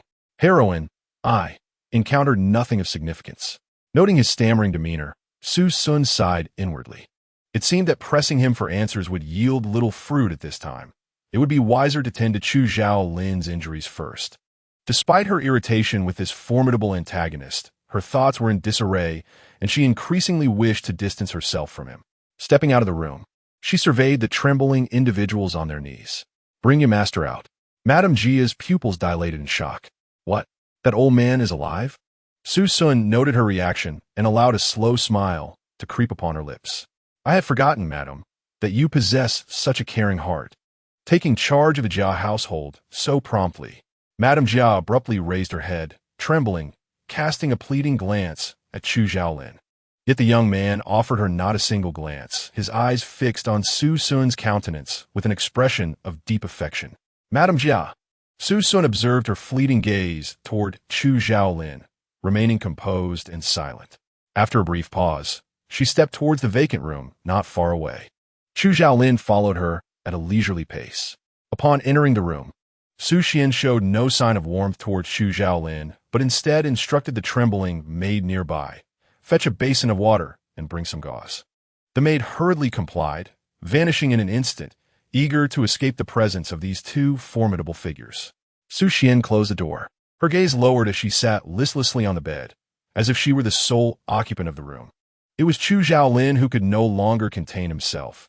He found it unbearable that Su Xian's eyes held no trace of him. Before Chu Xiaolin could utter a word, Su Xian spoke first. Does your injury truly not hurt? Without shifting her gaze towards him. Her words nonetheless ignited a spark of joy within Chu Xiaolin. It does hurt a bit, doesn't it? She continued. Then let hurt. Su Xian scoffed coldly. After all, there is little to discuss with someone who seeks their own demise. Your temper is rather fierce, Chu Xiaolin remarked. He seated himself beside her, retrieving a storage ring from around his neck. A delicate, ancient silver ring was carefully threaded with a red cord and secured around his neck, resting close to his heart day and night. Su Xian's eyes widened in disbelief. Was this not the ring she had given him? Why was he wearing it around his neck? She cast him a complex glance. Ever since she recognized his madness, nothing he did could surprise her any longer. Chu Xiaolin took out some ointment and meticulously applied it to his wounds. Observing his obedient demeanor, Su Xian's expression softened slightly. As the silver chain dug into his skin, Chu Xiaolin's arm faltered momentarily, causing the ceramic bottle to clatter to the floor. Su Xian looked up to see him grimacing in pain, gritting his teeth as he reached for the ground. "What are you fumbling about for?" she scolded, snatching up the fallen bottle and dabbing ointment on his shoulder. As she examined the gruesome wound, she applied the ointment with considerable force. "Be gentle," Chu Xiaolin said helplessly, watching the petulant girl before him, a soft chuckle escaping his lips. She was rather endearing, like an irate little hamster. With swift efficiency, Su Xian treated several serious-looking injuries, muttering, "I might as well let you suffer." Chu Xiaolin, observing her indignant expression, found her increasingly charming. Truly, a person with a tough exterior but a soft heart. You know, with such behavior, I might lose control. Su Xian was oblivious to the chaotic thoughts swirling in the young man's mind. Rising to her feet, she began to stride towards the exit. Chu Xiaolin's expression changed abruptly as he seized her arm. "Where do you think you're going?" He would not permit Su Xian to vanish from his sight a second time. Raising an eyebrow at the grip on her sleeve, Su Xian noted his surprising agility despite his grievous wounds. She forcefully shrugged off his hand, her expression resolute. "I'm just stepping out for a moment, and you're not to follow." Chu Xiaolin's expression hardened. Was she attempting to escape again? "I will not leave the Jia residence," he stated, momentarily taken aback as he slowly released his grip on her sleeve, his gaze fixed intently upon Su Xian, unsettled by his unwavering stare. She replied in a somewhat muffled tone, "You stay here and wait for me." Upon finishing her words, she stepped out of the door, leaving no trace of reluctance. Chu Xiaolin instinctively wanted to pursue her, but halted his movement just in time. No, Su Xian was already upset. He could not afford to repeat the same mistake again. Although Su Xian possessed a tender heart, her resolve was not easily comparable to that of others. He must wait. Yes, patiently wait. Su Xian would not deceive him. As time elapsed, Chu Xiaolin felt a growing restlessness, like a fierce beast shackled by invisible chains. He could only roar internally. Why had she not returned? Had she left for good? Had she lied to him? As he stared at the still closed door, a sense of madness gradually crept into his gaze. Once again, she had deceived me. Suddenly, with a creak, the door swung open. Su Xian entered, cradling a steaming bowl. After a night filled with chaos, the first rays of sunlight seeped through the doorframe, illuminating Su Xian's beautiful face. "I made you a bowl of porridge. Come and taste my improved skills." Her joyful voice resonated in his heart. The furious beast within Chu Xiaolin instantly retreated, obediently licking the chains binding his neck. Willingly subdued. Chapter 54. A stirred heart. Chu Xiaolin's body stiffened momentarily as he gazed at Su Xian's smiling visage, blinking in surprise. She waved her hand before his eyes, questioning his daze. Realizing himself, he took the bowl from her hands. This was lotus seed and snow fungus porridge. Recollections of the last bowl she had prepared surged back, and his expression briefly turned complex as he regarded the small bowl. Seeing him unmoving, Su Xian stretched and teased. "Not willing to eat? Then I'll pour it out." She reached to reclaim the bowl from his grasp. In a flurry, he protested, "I don't mean that." Su Xian raised an eyebrow, her meaning clear. "Then why aren't you drinking?" Gathering his resolve, Chu Xiaolin thought, what if the taste was a bit peculiar? It would hurt to try. He lifted a spoonful and slowly brought it to his lips. To his slight astonishment, the porridge melted in his mouth. Su Xian had only added a hint of sugar, perfectly suiting his palate, with the snow fungus and lotus seeds cooked just right, rich and flavorful. With each bite, the bowl quickly emptied. Su Xian watched him and smiled. "So how is it? The taste is quite good this time, right?" Chu Xiaolin nodded in agreement. Indeed, it was delightful. He cast a sidelong glance at the girl beside him. So, she was no longer angry? He mused. She was rather easy to appease. Noticing that he had finished every last drop, Su Xian glanced outside at the sky. The previous night had been tumultuous, truly exhausting. Gently, She assisted Chu Zhaolin in sitting on the bed. You need a rest now. It's not advisable to move around. Let us take a few days to recuperate here. As he felt her warm breath lingering near his neck, he momentarily froze, his thoughts wandering. He hadn't quite caught everything Su Xian had said. Carefully, she helped him lie down, being cautious not to jostle his wounds. In Chu Zhaolin's gaze, how serene and tranquil did Su Xian appear. A pair of ordinary yet loving couples. At this moment, Chu Zhaolin seemed to truly comprehend what he desired. It turned out that the typically cold-hearted antagonist had inadvertently developed feelings. Su Xian gazed at the boy before her as he slowly closed his eyes, tilting his head to one side and losing consciousness. The corners of his mouth, which had just been adorned with a gentle smile, were now drawn straight. She glanced at the hand that clutched her sleeve tightly even in sleep, and with a forceful tug, she attempted to free herself. However, he wouldn't budge. Su Xian pried open his fingers and seized a pillow from the edge of the bed, placing it in his palm, allowing him to grasp something tangible. His previously furrowed brow gradually relaxed. Su Xian straightened up, observing the serene and tranquil countenance of Chu Zhaolin, who had finally let go in slumber. Such a child, still wishing to contend with me. He ought to reconsider his own capabilities. She playfully poked his cheek. I warned you not to provoke me.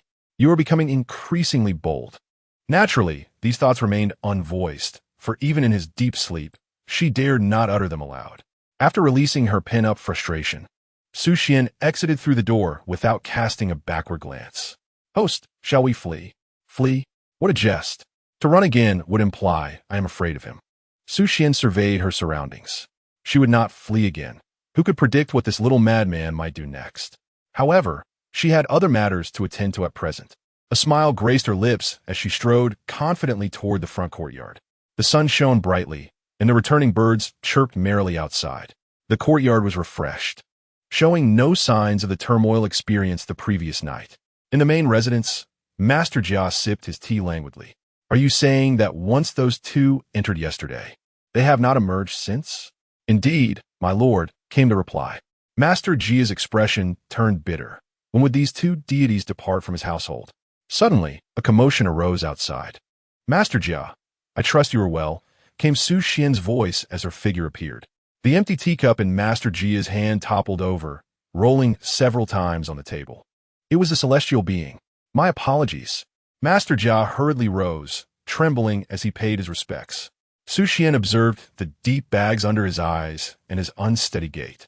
It appeared that Master Jia had not rested well. Not at all. With two esteemed guests present, my humble abode is greatly illuminated. Su Xian was disinclined to expose his fade nor engage in pleasantries. I have come today to hear the answers to yesterday's inquiries, she stated, fixing her gaze upon him. Now that Chu Zhaolin is absent, she pronounced deliberately, I wish to hear the account of events as they transpired. No detail must be concealed. Master Jia was taken aback by the young girl's presence. Though her age seemed youthful, her aura was formidable. After a moment's hesitation, Master Jia nodded. Last night, as I was preparing for bed, I suddenly heard a knock at the door. Who is it? It is I, my lord, came the feminine voice from outside. As Master Jia opened the door, he found Jia Zhu Mu standing there. What brings you here? Master Jia asked, his tone indifferent, unwilling to grant her even a fraction of his attention. He rubbed his temples, pondering that with Jia Jinbo deceased, the Jia household had no heirs. Perhaps it was time to seek another concubine. Contemplating this, he cast another glance at Lady Jia. Time had stolen everything. The captivating visage that had once stirred his heart was now but a distant memory. Perhaps it was indeed time to seek a concubine, for he required an heir to inherit the vast family estate. Lady Jia stepped forward, gently massaging his temples. My lord, I have instructed the cook to prepare a calming soup for you. Would you care to try it? Lord Jia remained silent, seemingly oblivious to her words. A shadow of frustration crossed Lady Jia's face, her smile faltering momentarily before returning to an impassive expression. Her hands pressed with slightly more force. Lord Jia furrowed his brow, opened his eyes, and forcefully pushed her to the ground. What use are you if you cannot even massage properly? Lady Jia's lower back struck the edge of the table painfully, yet she uttered no sound, merely lowering her head to endure the harsh tirade. Observing her submissive demeanor, Lord Jia felt a growing agitation within him. He waved his hand dismissively. "Get out of my sight. You are a nuisance." Lady Jia, acknowledging his command, stood up, the sharp pain in her back making her movements labored.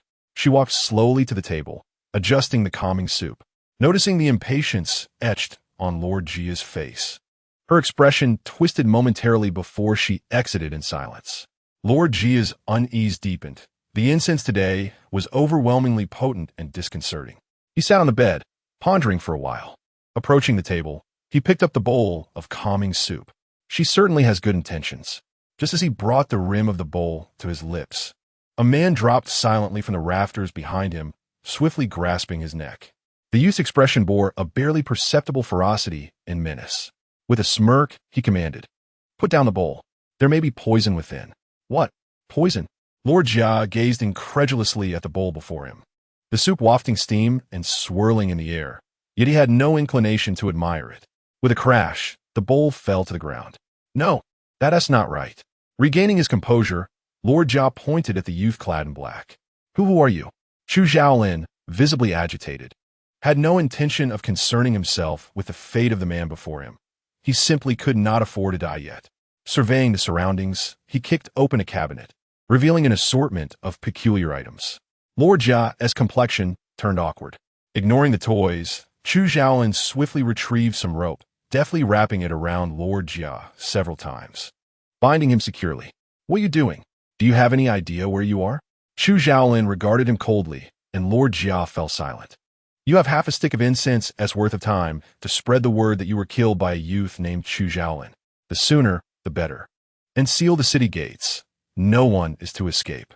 Lord Jia was left dumbfounded, unable to comprehend the situation. Chu Xiaolin unsheathed his sword slightly, the sharp blade leaving a crimson line on Lord Jia's neck. "Move quickly. Do not make me repeat myself."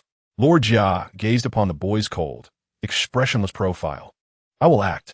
I will act immediately. Please do not kill me. Do not kill me." As Chu Xiaolin sheathed his sword, Lord Jia called for a servant outside, recounting the events as he spoke, all the while observing the boy's inscrutable demeanor. "And then what happened?" Su Xian inquired, having gathered a general understanding of the situation. "And then he commanded me to kill him." Su Xian's expression sharpened. "What?" Lord Jia appeared despondent and bewildered, unable to comprehend why the boy had brazenly intruded into their interrogation chamber, standing before a row of chains with an unflinching demeanor, even gesturing toward himself. "He directed us to use those very instruments upon him," he stammered, clarifying the matter to Su Xian. "You must not seek out that demon. He truly would strike me down." Su Xian reassured him, yet her heart raced as they retraced their steps.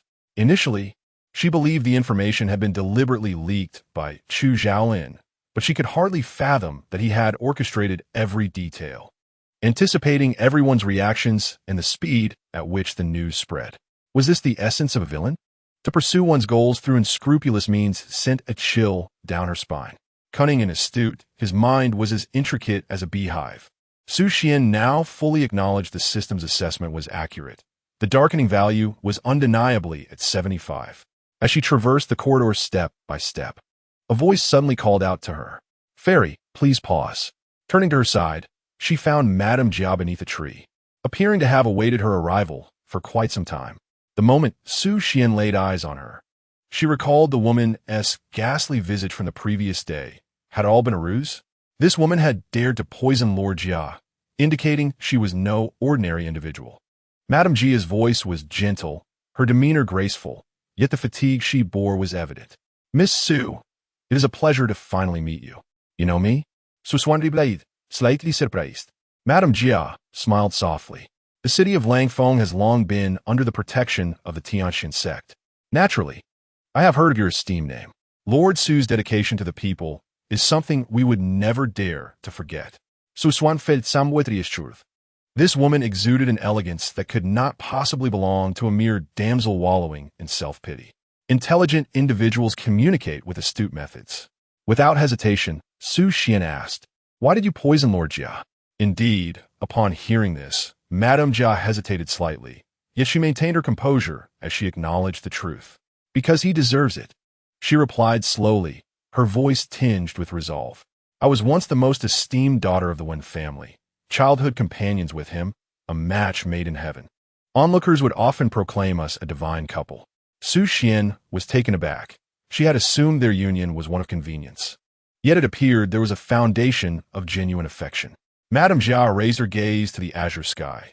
In my youth, adorned with noble status and an enviable romance, I believed I had everything. As the temperature began to drop, a yellowed leaf fluttered down, landing softly in her palm. However, I later realized my error.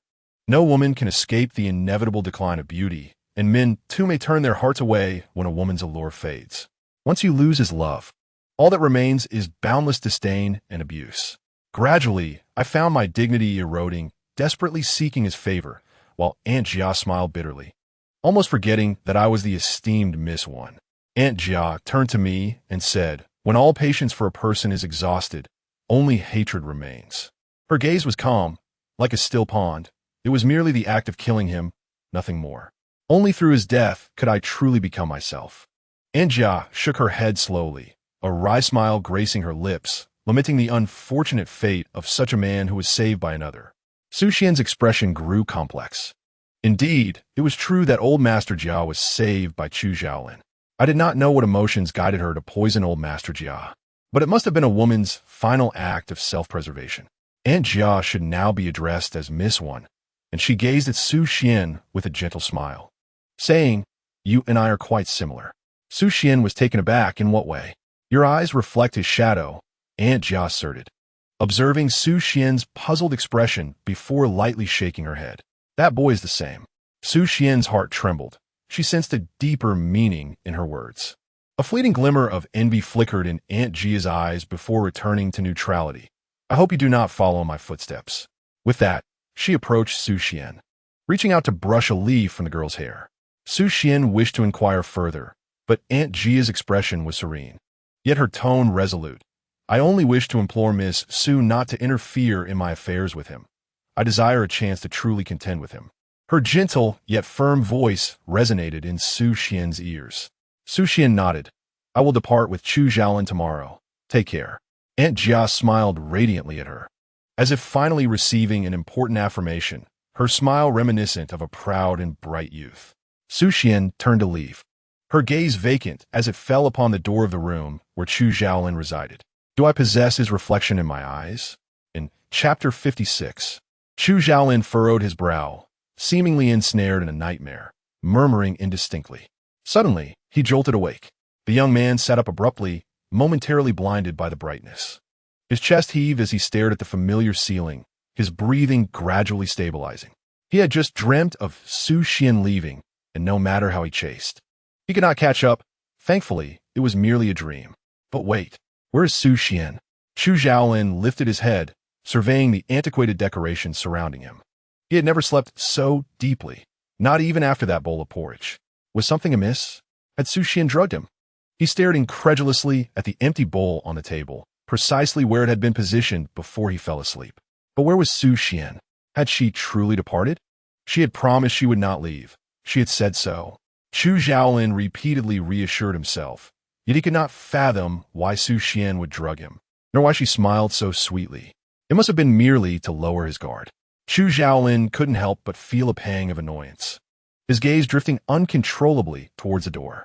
Just as he was about to rise from the bed, the door swung open. Su Xian looked at him sitting there, his once soft hair now a disheveled mess. She felt a chuckle rise within her, but quickly suppressed it, her tone remaining neutral. "You're awake." "Chu Xiaolin not dead?" His unwavering gaze fixed on her, as if he couldn't quite believe she had appeared before him so candidly. "Am I still dreaming?" Su Xian took a seat beside him, patiently waiting for him to speak. "Is he dazed?" Su Xian glanced at him, noticing his immobility, a stark contrast to his previously suave and confident demeanor. "Very well. If he doesn't inquire, she is spared the need for explanations." "I am already aware of everything you have been doing at the Jiao residence," Su Xian stated, her tone calm yet impactful, abruptly pulling Chu Xiaolin's wandering thoughts back to reality. Chu Xiaolin quickly regained his composure, reverting to his former aloof and cold self. A smirk of derision curled at the corners of his lips. "That old man. I truly believe he has a death wish." Do not make any moves against the people of the Jia family. Su Xian emphasized, each word deliberate. In her presence, Chu Xiaolin shed all pretense. Speaking of murder seemed as effortless for him as sipping water. He faltered, falling silent, his expression revealing a hint of surprise. Su Xian, unwilling to coddle him, delivered her words with a chilling detachment. We shall depart from here tomorrow. Your affairs in this place are nearly concluded. With a mocking smile, she added, upon your return, you will become your mother's cherished disciple. What great fortune you possess. Chu Xiaolin remained silent. Su Wan Jiasit had pitifulvus, contemplating how this descent not only failed to diminish his darkness, but had ensnared him in her own traps. In a huff, she exited the room. I'm going to take a nap. Do not disturb me. As soon as the words left her lips, the wooden door slammed shut before Chu Xiaolin with a resounding thud. Chu Xiaolin raised an eyebrow slightly. It was evident that she had not yet calmed down. The following day, the sun shone brightly. Su Xian did not bid farewell to anyone. She simply took Chu Xiaolin and left the Jia residence. Perhaps the inhabitants of a Jia family were equally reluctant to see them. Su Xian found herself on the streets of Langfeng City once more. Her feelings drastically altered from her initial visit. She scanned the surroundings and finally spotted the shop selling sugar figurines, striding directly toward it. Boss, I'll have a rabbit sugar figurine. Certainly. Please hold on. The shopkeeper looked up, his gaze landing on Chu Xiaolin behind her. Surprised, he exclaimed, Ah, young man. You're back. How did you find the last sugar figurine? Was it to your liking? The shopkeeper was quite familiar, beaming at the pair before him. Su Xian was taken aback, casting a suspicious glance at Chu Xiaolin. When did you come here to buy sugar figurines? Chu Xiaolin shot her a dangerous glance, but remained silent. Su Xian pouted, incredulous that he dared to ignore her. She was the one who was upset, after all. Turning away, the atmosphere between them grew exceedingly tense. The shopkeeper, sensing the awkwardness, scratched his head and fell silent. After a moment's thought, Su Xian addressed the shopkeeper. Excuse me, when did this young man beside me last visit? Her tone was casual, as if she were merely asking a trivial question. The boss, delighted to finally engage in conversation, chuckled. Ah, it was indeed on the night of the Moon Festival.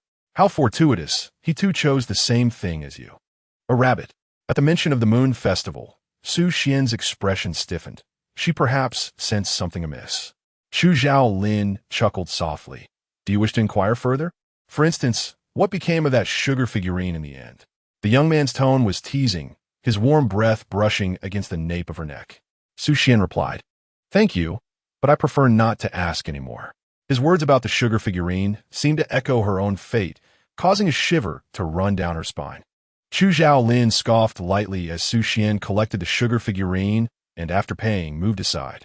Before long, a commotion erupted ahead, piquing Su Xian's curiosity. She glanced over to see a crowd gathered around a table adorned with shimmering stones, their eyes gleaming as they watched a man poised to strike the stone with his hand. Intrigued by the ruckus, Su Xian inquired, What is happening here? Chu Xiaolin observed the stone, which revealed a faint green hue, and was about to respond when a peculiar accent interjected nearby. This is stone gambling. Stone gambling? Suswaniko intrigue. With good fortune, one might unearth a treasure of unparalleled worth. With bad luck, one could lose everything. She was astonished that such a practice existed in Langfeng City. Would you like to give it a try? As Su Xian looked up, she noticed the speaker, a man with vibrant orange curls, deep-set eyes, and pronounced features, adorned in intricate, exotic attire that seemed to suit him effortlessly. A thought flitted through her mind, a foreigner. Noticing her gaze, the man bowed with a fist salute, speaking in a strange accent, Greetings, enchanting maiden of the Central Plains. Chu Xiaolin's expression shifted, his eyes narrowing dangerously, and a relaxed smile on his lips tightened as he scrutinized this unusual man. Oblivious to the tension, Su Xian found it all quite amusing. She had not expected to encounter a foreigner in ancient times. Host, he is from the western regions. The system could no longer remain silent and explained to Su Xian. She nodded in acknowledgement. The man from the western regions approached them. I am new to the Central Plains and still unfamiliar with it. May I befriend you both? My name is Yu Yanxiao. Seeing no malice in his demeanor, Su Xian replied, I am Su Xian, and this beside me is my junior brother, Chu Zhaolin. Hu Yanxiao gazed at the coldly radiant Chu Zhaolin beside her and cheerfully remarked, "It is a pleasure to meet you both. I am headed to Tianxin Gate. May I accompany you?" Su Xian raised an eyebrow. "You are also headed to Tianxin Gate?" Chapter 57. Stone Gambling. Hu Yanxiao nodded, admiring the girl's exquisite beauty and the extraordinary aura she exuded, unmistakably the daughter of a noble family. He then noticed Chu Zhaolin's vigilant demeanor and smiled. "Miss Su, are you also traveling to Tianxin Gate? May I join you?" Su Xian scrutinized him briefly, pondering whether this was mere coincidence. She responded, "We are disciples of Tianxin Gate. We can take you there." Hu Yanxiao's uniquely exotic eyes narrowed with delight. "Thank you, Miss Su. I see your junior brother also possesses remarkable looks." In an instant, Su Xian's guard was up. Was he targeting Chu Zhaolin? It is imperative to sever all possibilities of Chu Zhaolin succumbing to darkness. Su Xian furrowed her brow. "I advise you to refrain from harboring any ill intentions." Upon hearing this, Hu Yanxiao chuckled and waved his hand dismissively. "Not all. Thank you both for your understanding." Hu Yanxiao felt a sense of relief. It seemed that the icy youth was merely infatuated, while this charming beauty from the Central Plains held no such notions. Thus, Hu Yanxiao remained silent yet amused. The trio continued to observe the gambling stones before them. Some stones shimmered with brilliance, while others lay dull and gray, discarded in inconspicuous corners. "Shall we give it a try?" Chu Zhaolin inquired, his gaze fixed softly upon her. Su Xian raised an eyebrow, questioning if she could indeed partake. "I have yet to try," she replied. "Go ahead," he encouraged, his tone nonchalant. Was he truly so confident in her abilities? Stepping forward, Su Xian found herself amidst a throng of eager onlookers, all clamoring with excitement. Approaching the front, she noticed a middle-aged man with gleaming eyes fixated on a stone he had selected, which was crystal clear, revealing hints of a profound emerald green within. The man muttered fervently, "This time, I will surely succeed. I will surely succeed." His gaze remained locked on the stone, as the surrounding crowd held their breath in anticipation. The shopkeeper brandished a large knife, channeling his spiritual energy, inhaling deeply before cautiously advancing to cleave the stone. "It must be a success. I'm destined to become wealthy," he exclaimed. As the stone was split open, a glimmering emerald green was indeed unveiled at its core, captivating all onlookers instantly. "Excellent," the man bellowed. "It is all mine. All mine." The nearby crowd could not suppress their murmurs of astonishment. Unexpectedly, Wang Dahua struck gold this time. Indeed, he had been sneaking money to gamble on stones. If his wife were to discover this, he would surely be in dire straits. Who would deny it? This time, he had indeed stumbled upon extraordinary luck, securing his family's financial security for a lifetime. Listening to the hushed whispers around her, Su Xian's eyelids twitched. Gambling was fraught with peril, and observing the exuberant Wang Dahua, she lowered her head, lost in thought. Suddenly, the cutter glanced disdainfully at him. "Are you keeping this stone for yourself or selling it?" "Of course. It will be sold for silver. What use do ordinary folks have for such a worthless stone?" Wang Dahua waved his hand dismissively. 50 medium-grade spiritual stones. The cutter scoffed. "What nonsense are you spouting? Take a good look at your pathetic stone. Is it worth that price?" He muttered quietly. I thought this time he had unveiled a treasure. But what a misfortune. "What?"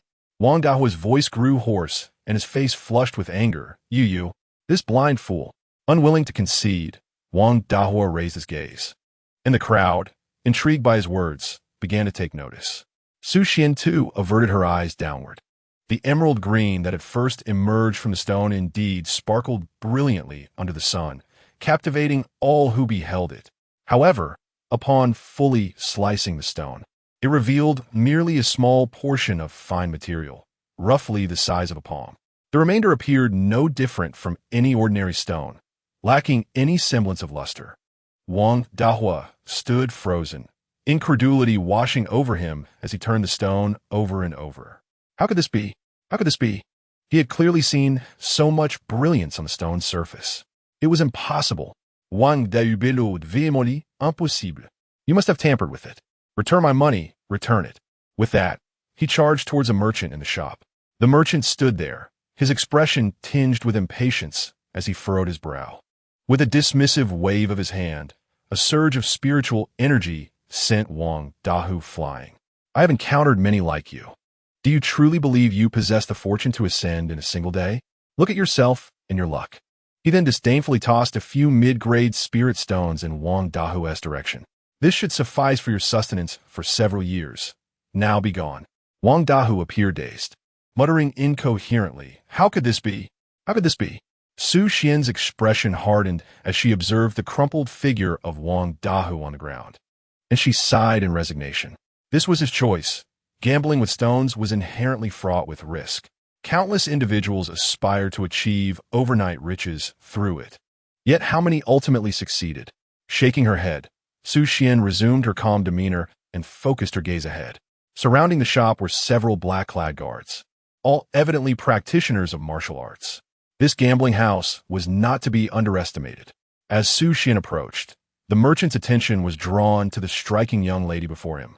His gaze fixated on a certain spot. Su Xian's brows knitted in irritation. If you continue to stare indiscriminately, I shall take your eyes. Before the merchant could retort against the audacious girl, he noticed the young man behind her draw forth his celestial sword. The blade pressed against the merchant's throat, causing crimson droplets to trickle down. Chu Xiaoling's voice resonated like that of a demon emerging from the depths of hell. I see you are seeking death. Instantly, the guards around them brandished their swords, the atmosphere thick with tension.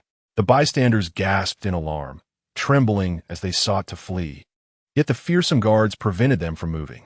A sudden force pulsed through Chu Xiaoling's arm as Su Xian gently tugged at him, her tone calm. Stand down. Chu Xiaoling regarded her with reluctance, but after a moment, he complied. As the blade pressed against the merchant's neck, he felt the palpable intent to kill emanating from the youth. The overwhelming sense of impending doom was unmistakable. The young man truly intended to take his life. Furthermore, the capabilities of the duo before him were undeniably formidable. Recalling the directive against engaging outsiders in conflict, the merchant pondered briefly. He then waved his hand, signaling the guards to lower their weapons, a faint smirk tugging at his lips. What is it that you wish to see? He inwardly mused, best to leave quickly. Yet, he dared not let his gaze linger on Su Xian for even a moment. Listening to his perfunctory tone, Su Xian felt no ire and instead scrutinized the assorted stones before her. Some stones clearly bore signs of being ordinary at a mere glance, while others glimmered with an inner radiance even under sunlight. This was precisely why Wang Dahu was so convinced that his stone would yield a great treasure. Su Xian's gaze swept over the stones until it settled on a nondescript, gray stone tucked away in a corner. Pointing, she declared, I want that one. Chapter 58. The opening of the stone following Su Xian's guidance. The man glanced in the direction she indicated, pondering whether this young rascal had stumbled upon a treasure. Upon retrieving the stone chosen by Su Xian, he cast a dubious glance her way, braving the chilling gaze of Chu Xiaolin beside him, and added, Are you certain this is the one?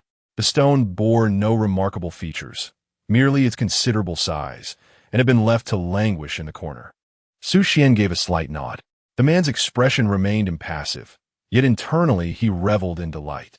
He had initially presumed this girl possessed extraordinary insight, only to discover she was just as oblivious as the rest.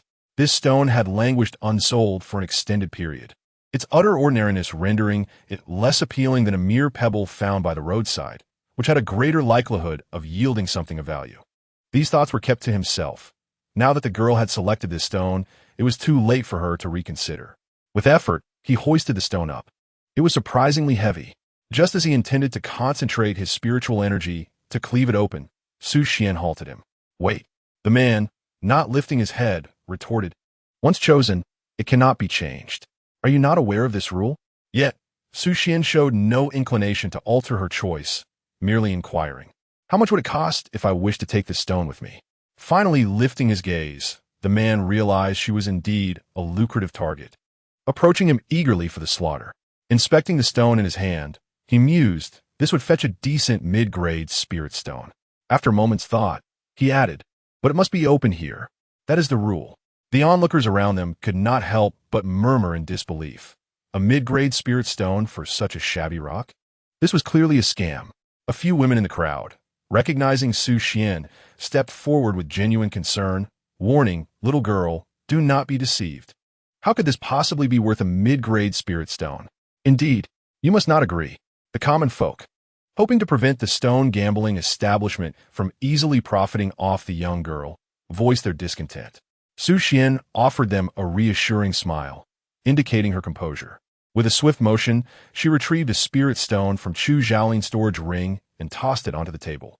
"A deal is a deal, once spoken. It cannot be changed."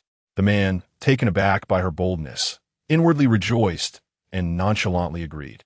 Channeling his spiritual energy, he made a decisive attempt to split the stone. For a brief moment, the air stood still, and the man stared in shock, his eyes widening. What was happening? It wouldn't budge. Undeterred, he applied greater force, only to concede the grim reality as cold sweat began to bead on his forehead. This stone was problematic. "I will fetch someone from inside," he exclaimed, attempting to carry the stone into the inner room. However, with a resounding clang, Chu Zhaoling's sword was thrust onto the table. "You may go, but the stone remains." Su Xian crossed her arms, smiling silently. The man swallowed hard, realizing he had encountered a formidable opponent. "I shall return shortly." With that, he signaled to the guards beside him, instructing them to detain everyone present, ensuring none could escape. The guards stood rigid, their eyes fixed unwaveringly on the crowd. Observing their covert actions, Su Xian said nothing, merely smiling as she watched the man's awkward retreat into the inner room. The moment he entered, he quickened his pace, dashing toward the innermost chamber. With a swift push, he flung open the door and exclaimed, "Boss, we have a grave situation." Shui Guang, languidly sipping tea within, was startled by the sudden intrusion of his subordinate. "What is the matter?" The man, visibly shaken, replied, "Boss, while we were attempting to split a stone, one of them could not be cleaved with our spiritual energy." Shui Guang's initially narrowed eyes widened in astonishment. "It cannot be split? Is that truly the case?" "Absolutely," came the emphatic reply. Shui Guang, alarmed, understood the significance. Typically, even ordinary stones could be severed, and the finest materials within were used to craft exquisite artifacts and adornments. If a stone remained unyielding, it must harbor extraordinary resources, impervious to ordinary spiritual forces. He straightened his posture, declaring, "Take me to see it." Without delay, the two hastened down the street. Su Xian, having finally caught sight of the approaching figures, stifled a yawn, relieved to have emerged from her previous confines. Before her stood a middle-aged man, seemingly youthful, and his guards bowed respectfully as he approached. The man surveyed the young girl before him, recognizing her as the prospective buyer. "I am Shui Guang, the second in command of the stone gambling house. This young lady before me wishes to open this stone, correct?" Su Xian met his gaze without flinching. Responding confidently, "I am Su Xian. Miss Su, we are prepared to offer you 10 medium-grade spirit stones as compensation, while the stone will remain with our gambling house. What say you?" "Not acceptable," she replied, arching an eyebrow as she scrutinized the flabbergasted Shui Guang and his subservient companion, whose head was bowed deeply. "Your subordinate and I reach an agreement. I traded 1 medium-grade spirit stone for it, and it now belongs to me. I have no intention of selling it." "What?" Shui Guang glared at his trembling subordinate, a surge of indignation rising within him. "Does the second in command wish to renege on the deal?" Su Xian inquired nonchalantly, a palpable pressure of spiritual energy emanating from her. Shui Guang's expression morphed into a forced smile. "I would never dare. Please, Miss Su, do not be angry. I spoke out of turn." With a nod, Su Xian observed as Shui Guang retrieved an artifact, cautiously directing it toward the stone. While others may have been oblivious, she recognized it as a unique treasure-hunting tool belonging to the Shui family of the South Sea. It seemed this gambling house was indeed a property of the South Sea Shui family. How curious that it would be located at the foot of the heavenly profound gate. Setting that question aside for the moment, Su Xian watched as Shui Guang meticulously peeled away the rough outer skin of the stone. Gasps of amazement erupted from the crowd as the flawless material was revealed. A vibrant, pristine green lay quietly within, encased in a crystalline essence of spiritual marrow. The little girl was indeed fortunate. Su Xian raised an eyebrow, remaining silent. Shui Guang's eyes gleamed as he beheld the translucent spiritual marrow, and without pause, He continued to slowly strip away the stone's dusty exterior. Suddenly, a tranquil, deep blue invaded the spectator's vision. What a stunning hue! It resembles the vast, tumultuous depths of the ocean, lying in wait. The crowd erupted in excitement. Could it be that a single stone yielded two distinct spiritual marrows?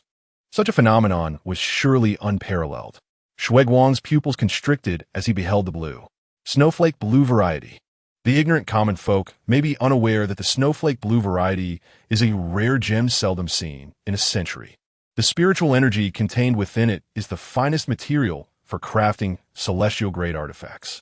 A piece the size of a fingernail is already priceless.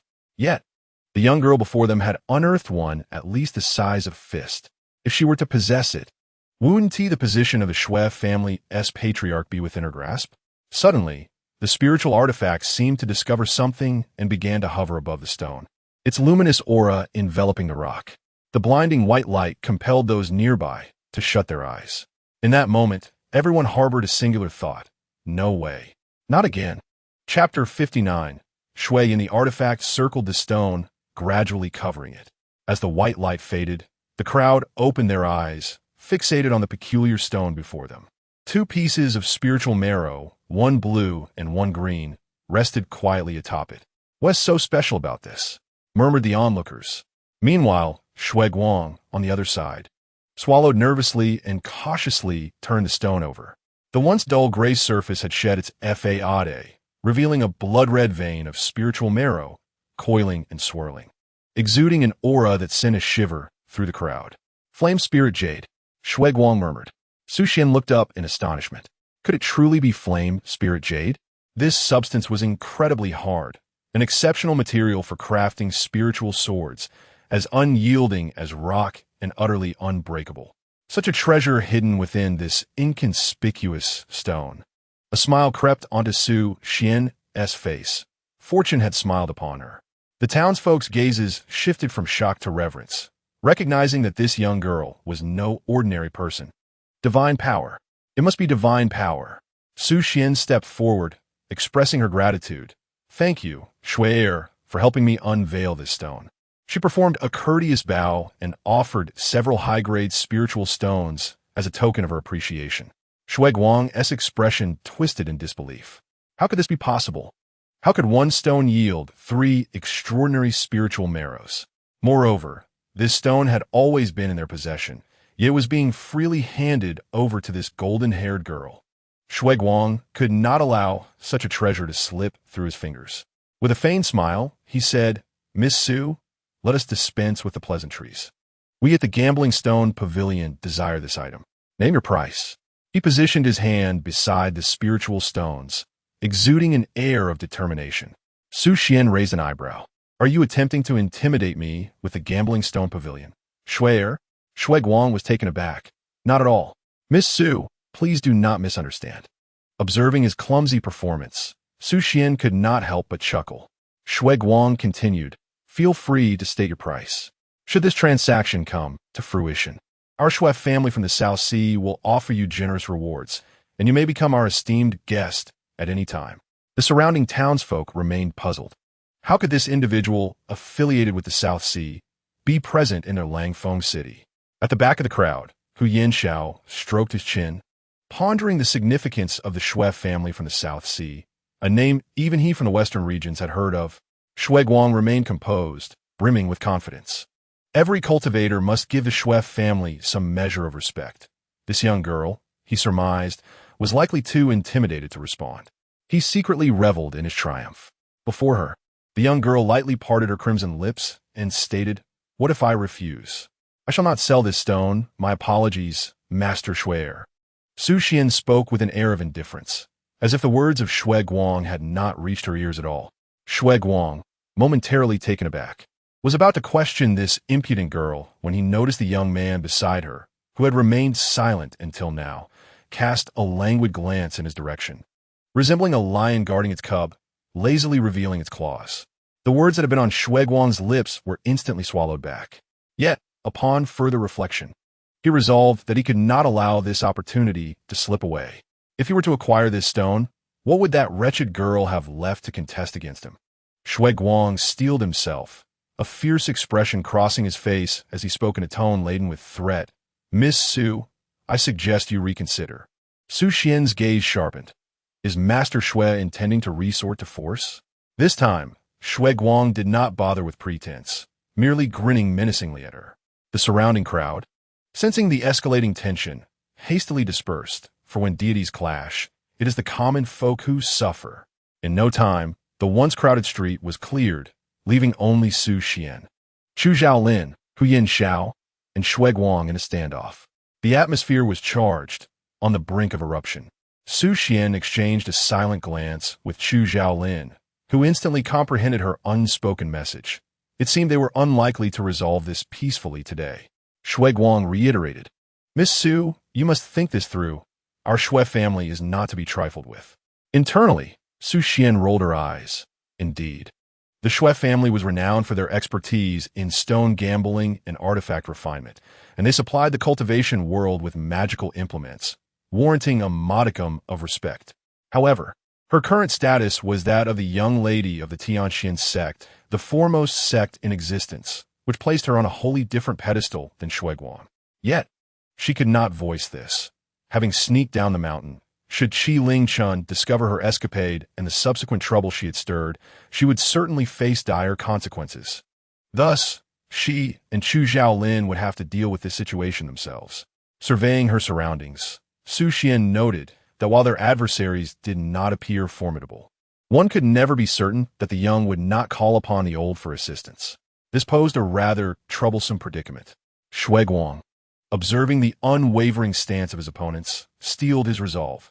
He would not hold back any longer. With a wave of his hand, the surrounding guards surged forward in an instant. Amidst the clash of blades and glint of swords, Su Xian and her companions swiftly dispatched the ineffectual fighters with remarkable efficiency. Shui Guang gazed at the fallen guards strewn about, and then at the three unflinching figures before him. They certainly possessed some skill, but how long could they endure? After all, the Shui family was rooted in the trade of magical artifacts, and subduing these three would be a mere trifle. Shui Guang retrieved an object from his pocket. Su Xian's heart sank, realizing the potential treachery in his actions. Just as she prepared to advance and seize the artifact from him, a clear, melodic voice rang out from a distance. "Second brother, you are quite impressive today." A young woman approached, clapping her hands, adorned in a fitted purple outfit. A light purple whip coiled at her waist. With striking brows and a hint of mischief in her crimson smile, her eyes sparkled with an intriguing glimmer. The individual approached at a leisurely pace, his eyes brightening upon seeing a young maiden before him. Her skin as fair as snow and features exquisitely delicate. Untouched by makeup yet strikingly beautiful, a vision that captivated him entirely. Shui Yan's maid, noticing her mistress's rapt attention on the enchanting girl, gently tugged at Shui Yan's sleeve. Sensing her mistress was concocting some mischief, realizing that her prolonged gaze might be inappropriate, Shui Yan smiled and greeted, "Hello, little sister, I am Shui Yan." Su Qian, cautious, glanced at her and nodded, "I am Su Qian. This is my junior brother, Chu Zhaolin, and my friend, Hu Yin Xiao."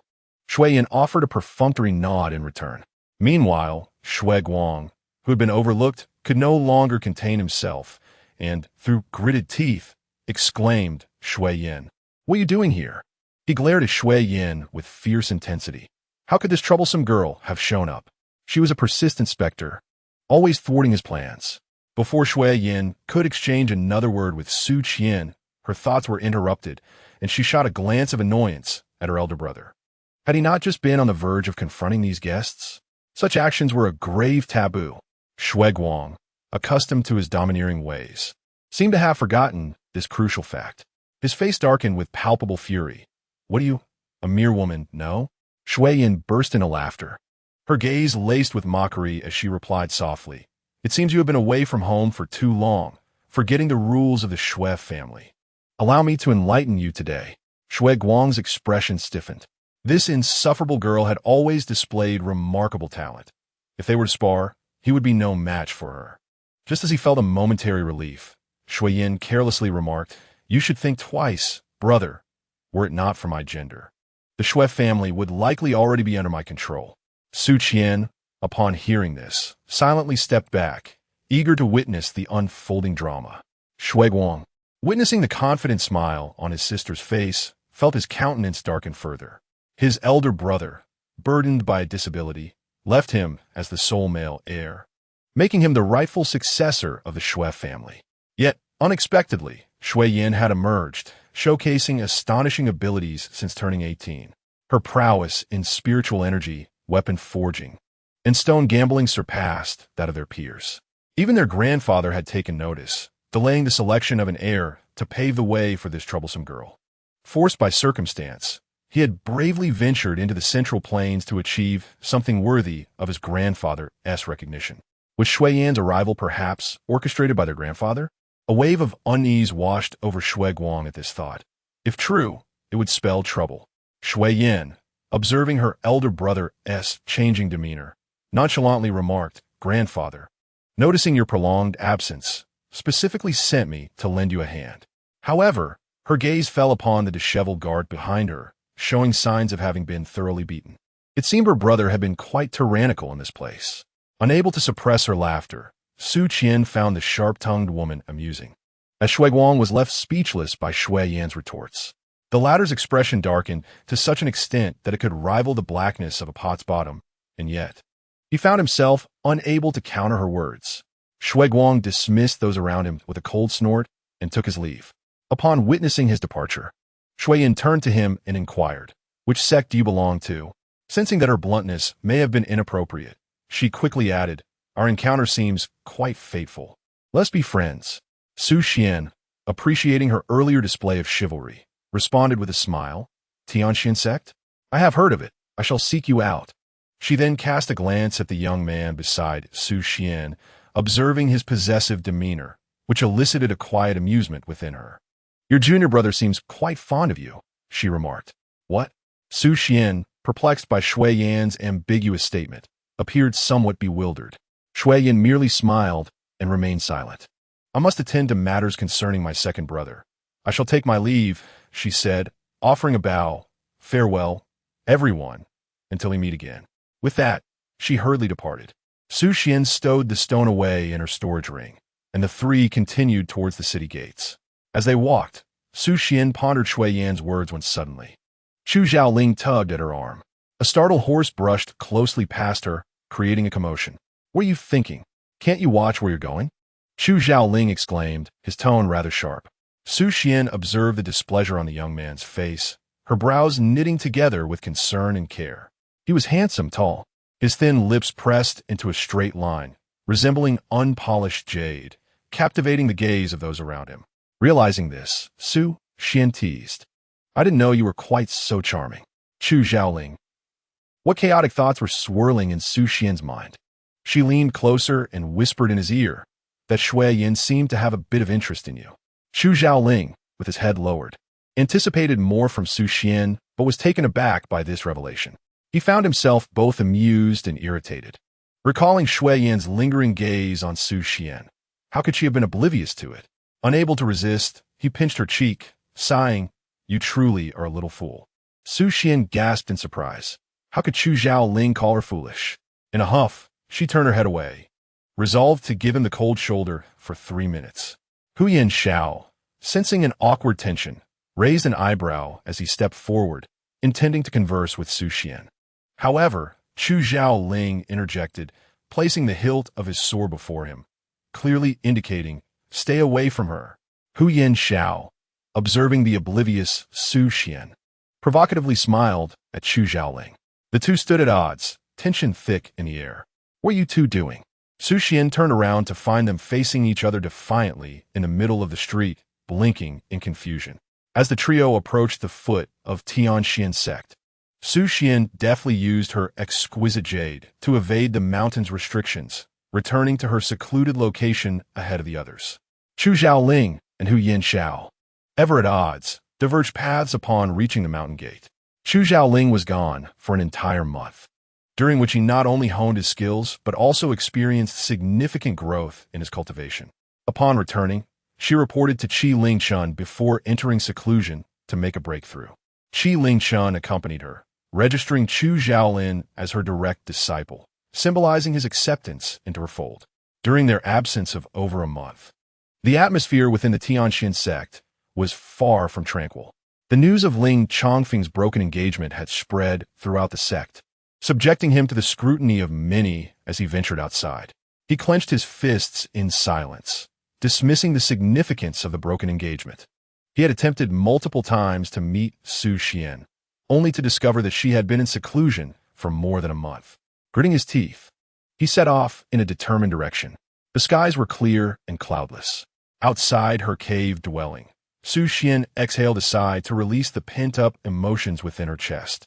Reassessing the golden core circulating within her body, a genuine smile gracing her lips. Since her return, she had devoted 10 days to meditative practice, successfully breaking through to the golden core stage. The transformation brought about by this shift in realm was apparent. She felt lighter and more attuned to her surroundings, able to perceive even the minutiae of distant flowers and leaves with clarity. Glancing at her fingers, she could sense the abundant spiritual energy flowing within her, a thrill coursing through her heart. The tales of cultivation in novels were indeed not misleading. Regaining her composure, she pondered her current predicament and the situation regarding Chu Zhaolin. Uncertain of his thoughts, she resolved to take things one step at a time. The translucent Tushue sword, now imbued with her enhanced cultivation, shimmered with a radiant white light. A smile graced Su Xian's face as she soared towards the main peak, intending to greet Qi Lingshan. She also contemplated how to subtly inform her about the mysterious figure she had encountered in Langfeng City. As she felt the wind rushing past her, her gaze fell upon the distance. There stood Zhou Ruoxue, conversing with a man. The Tushue sword veered toward the pair, and Su Xian cleverly concealed herself within the thick shadows of the trees. She turned her head to observe Zhou Ruoxue and the man exchanging tender words.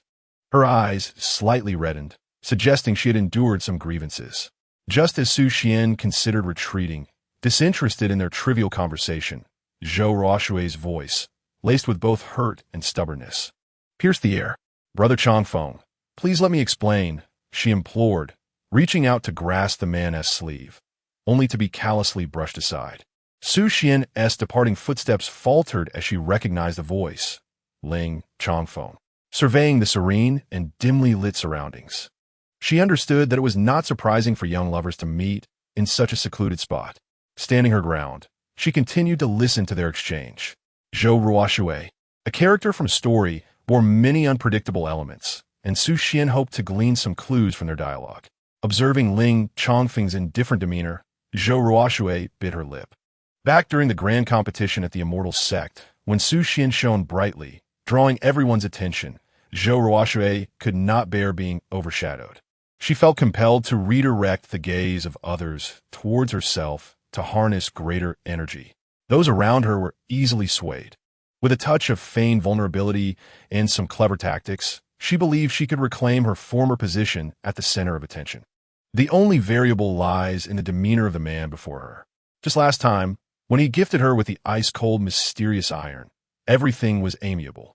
However, since his annulment with Su Xian, Ling Chongfeng had not approached her again. Even when she initiated conversation, his gaze barely lingered on her. Until today, upon hearing that Su Xian had emerged from her retreat, he hastily made his way to her residence, only to be intercepted by Zhou Ruoxue. Observing Ling Chongfeng's gaze, as indifferent as ever, Zhou Ruoxue felt a flicker of anxiety, yet upon recollection, she exhaled a sigh of relief. Ling Chongfeng had once cherished her deeply, showering her with care and attention. She found it hard to believe that he could so callously abandon her, leaving her with little cause for concern. From her bosom, Zhou Ruoxue produced a piece of spiritual essence and extended it towards Ling Chongfeng. He glanced at the pale blue essence in her hand, his brow slightly furrowing. Zhou Ruoxue gently pressed her lips together and said, "This is a gift from my mother, meant to stabilize my recent ascension to the Golden Core stage. I actually have little need for it. I've heard your cultivation has been stagnating of late, and I believe this could be of great benefit to you." Ling Chongfeng's expression stiffened. His cultivation stagnation was entirely due to the turmoil within him caused by Su Xian's annulment. Zhou Ruoxue noticed a fleeting change in his demeanor and momentarily believed he might accept the jade essence, restoring their relationship to its former state. Yet, to her dismay, Ling Changfeng pushed her outstretched hand back to her. "Thank you, but I do not need it," he stated plainly. Zhou Ruoxue froze, then forced a smile.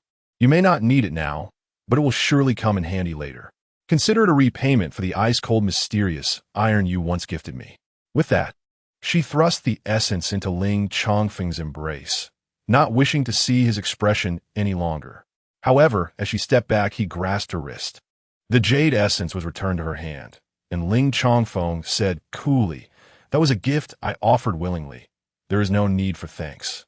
And you need not seek me out again."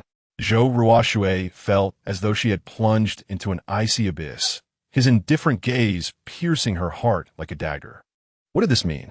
Was Ling Changfeng intent on severing their ties? Her eyes brimmed with tears, her voice trembling. "Are you unwilling to be with me?" Ling Changfeng's response was cold. "We were never truly together." Zhou Ruoxue's mind went blank for a moment. Indeed, they had never formalized their relationship. But was that not a truth known all? She gazed incredulously at Ling Changfeng. "Have you fallen for Su Xian?" At this, Ling Changfeng's head snapped up. His eyes filled with disdain. "What nonsense are you spouting?" Zhou Ruoxue understood immediately. Her voice choked with emotion. "Have you forgotten what she did before? How she treated both of us?" Yet, Ling Changfeng's lips curled into a mocking smile. "Do you consider yourself a good person? At the Immortal Gate competition, you deliberately framed Su Xian, did you not?" Zhou Ruoxue's mind spun in confusion. What did he mean?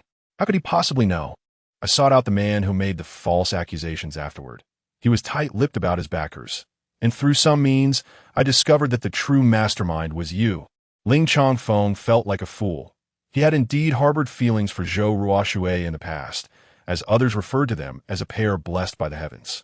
On that day, upon hearing the man's words, she initially thought it was an attempt to slander her. It was only when he produced a handkerchief he had once gifted to Zhou Ruoxue that Ling Changfeng began to doubt the seemingly innocent nature of Zhou Ruoxue. After hearing this, Zhou Ruoxue shook her head vehemently, insisting otherwise. Ling Changfeng felt his heart plummet as he observed her unrepentant demeanor.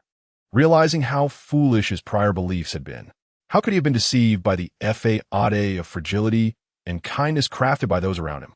Zhou Ruoxue's mind was in turmoil. How could Ling Changfeng have discovered her actions?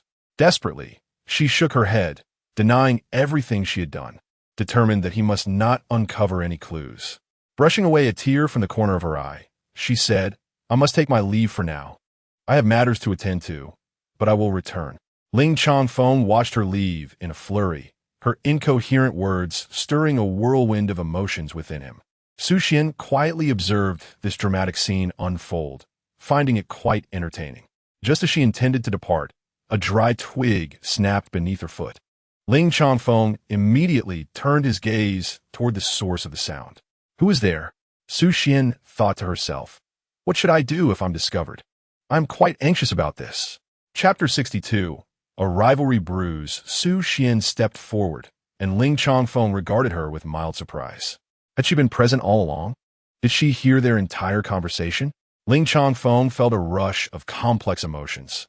He had anticipated confronting Su Xian about her thoughts upon her emergence. Yet now, with her standing before him, he found himself at a loss for words.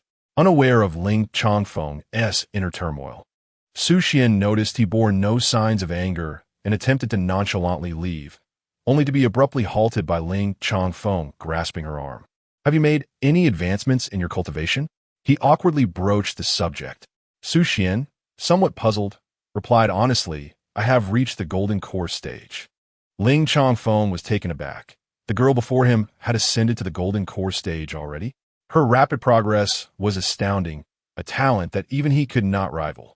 His thoughts became jumbled as he realized Su Xian had transformed in his perception, no longer resembling the timid girl who had once closely followed him. Noticing Ling Changfeng's hesitance, Su Xian gently extricated her sleeve from his grasp. "If you have no further matters, I shall take my leave."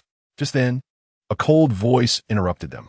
"Brother Ling, this may not be appropriate." Ling Changfeng looked up to see Chu Zhaolin standing some distance away. clearly having observed the encounter for some time. Upon hearing his voice, Su Xian's eyes brightened as she awkwardly approached Chu Xiaolin. "You have emerged from your retreat?" Chu Xiaolin nodded slightly, his gaze fiercely sweeping over Ling Chongfeng, casting a protective shadow over Su Xian. Ling Chongfeng felt as though a ferocious beast had seized him by the throat, and he averted his gaze from the sweet atmosphere enveloping them, quietly retreating. Unaware of the tension, Su Xian softly inquired of Chu Xiaolin, "I heard you went into seclusion right after returning. How do you feel now?" Su Xian pressed her lips together, concerned. "Are your injuries from Langfeng City healing well? There's no longer any serious issue." Upon hearing the boy's affirmative response, Su Xian felt a wave of relief wash over her, and the two of them proceeded to the Grand Hall to report back to Qi Lingchun. Both had broken through a significant realm after exiting the confines, and Qi Lingchun beamed broadly, her gaze towards Chu Xiaolin revealing a hint of admiration. "Disciple has an important matter to report," Chu Xiaolin began, meticulously detailing the incident at the Jinhua Tower in Langfeng City, before stepping forward to present the Shadow Stone. He had taken precautions with the stone beforehand, erasing all traces of Su Xian. Qi Lingchun nodded in acknowledgement. "There is another matter," he continued, "during my investigation. I discover a masked figure in black engaged in the creation of living corpses. His techniques suggest this was not his first attempt." "Oh, is that so?" Qi Lingchun inquired as Chu Xiaolin nodded. After a moment of contemplation, she instructed a maid nearby before allowing Su Xian and her companion to return. Once Su Xian and Chu Xiaolin had departed, Su Chaming emerged from behind a screen. "Is this the boy you spoke of?" He scoffed, noting Chu Xiaolin's decent appearance. It was no surprise that his cherished daughter had taken a liking to him. After all, Su Xian had always been captivated by good looks. Qi Lingchun, unable to suppress her laughter at his disdainful expression, remarked, "Spare me your judgments. I find that boy's talent is exceptional, far from ordinary." Su Xian would not suffer by associating with him. Su Chaming sighed. "Indeed, you're correct." Chu Xiaolin approached with a commendable demeanor, exuding confidence without a hint of timidity. To progress to the late foundation establishment stage within a month of practical experience is quite remarkable. Moreover, it seems he may already be quite taken. Qi Lingchun leisurely sipped her tea, reflecting on the unmistakable affection in Chu Xiaolin's gaze directed at Su Xian. With a smile, she considered the changes that could manifest in just 1 month. Her precious daughter had likely already found a way to slip away unnoticed. Calmly observing the leaves floating in her tea, Qi Lingchun pondered the implications of Chu Xiaolin's report regarding the figure in black. The act of creating living corpses at the foot of the Tianxian sect was a blatant affront to their integrity. Her eyes darkened as she and Su Chaming discussed the matter further. When Su Xian and Chu Xiaolin returned to their quarters, the night had deepened. Su Xian exchanged a brief greeting before retreating into her room to rest. Chu Xiaolin lingered outside her door for quite some time, only departing when the candlelight within had extinguished. Yet, as he took a few steps away, he encountered an unexpected figure, Hu Yanxiao. Chu Xiaolin paused, regarding him with caution. "What brings you here at such an hour?" Hu Yanxiao stepped forward, feigning regret. "I am new to this place and, unfortunately, have found myself wandering about. Please forgive my intrusion." Chu Xiaolin was not inclined to entertain his nonsense. It was hardly believable that one could accidentally stumble upon Su Xian's door at such a late hour. His disdain for the man before him intensified. "If you wish to live, you would do well to leave at once." Hu Yanxiao shrugged, a playful smile gracing his lips. "I truly am lost, which is why I ended up here. Yet, is it not more peculiar for you to linger outside someone's door for so long? Leave." Zhu Zalolin Zito, the sword at his waist, emitting a slight hum in response to his rising ire. A cold warning echoed. "Do not presume I am oblivious to your thoughts." Upon hearing this, Hu Yanxiao's previously curled lips fell into a disdainful smile. "Your intentions are hardly pure either. We are cut from the same cloth. Why must we complicate matters for one another?" A bloodthirsty glint flickered in Chu Xiaoling's eyes. "Moreover, it seems that Su Xian harbors little affection for you. At most, it is merely pity." Chu Xiaoling paused, contemplating the notion of pity. What did it matter if Su Xian felt pity for him? As long as her gaze was filled with his presence, that was sufficient. Hu Yanxiao was about to articulate further when a flash of silver cut through the air, a blade of sword energy lunging directly at him. He sidestepped to evade, drawing a long knife from behind to block the attack. It still found himself forced back several steps by the fierce energy. Surprised, Hu Yanxiao noted that the youth before him exhibited a ruthless demeanor. Far removed from the gentlemanly facade he maintained in Su Xian's presence. Chu Xiaoling cast a glance at the still darkened room where Su Xian lay, relieved that she remained undisturbed. The two exchanged a knowing look before hastily retreating to the nearby thicket, preserving the tranquility of Su Xian's sanctuary.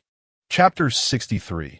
Dignity is a gift one bestows upon oneself. Clang. The knife in Hu Yanxiao's grasp was swiftly disarmed, beads of perspiration slowly dripping onto the ground as he gasped for breath, feeling the sharp blade poised against his neck.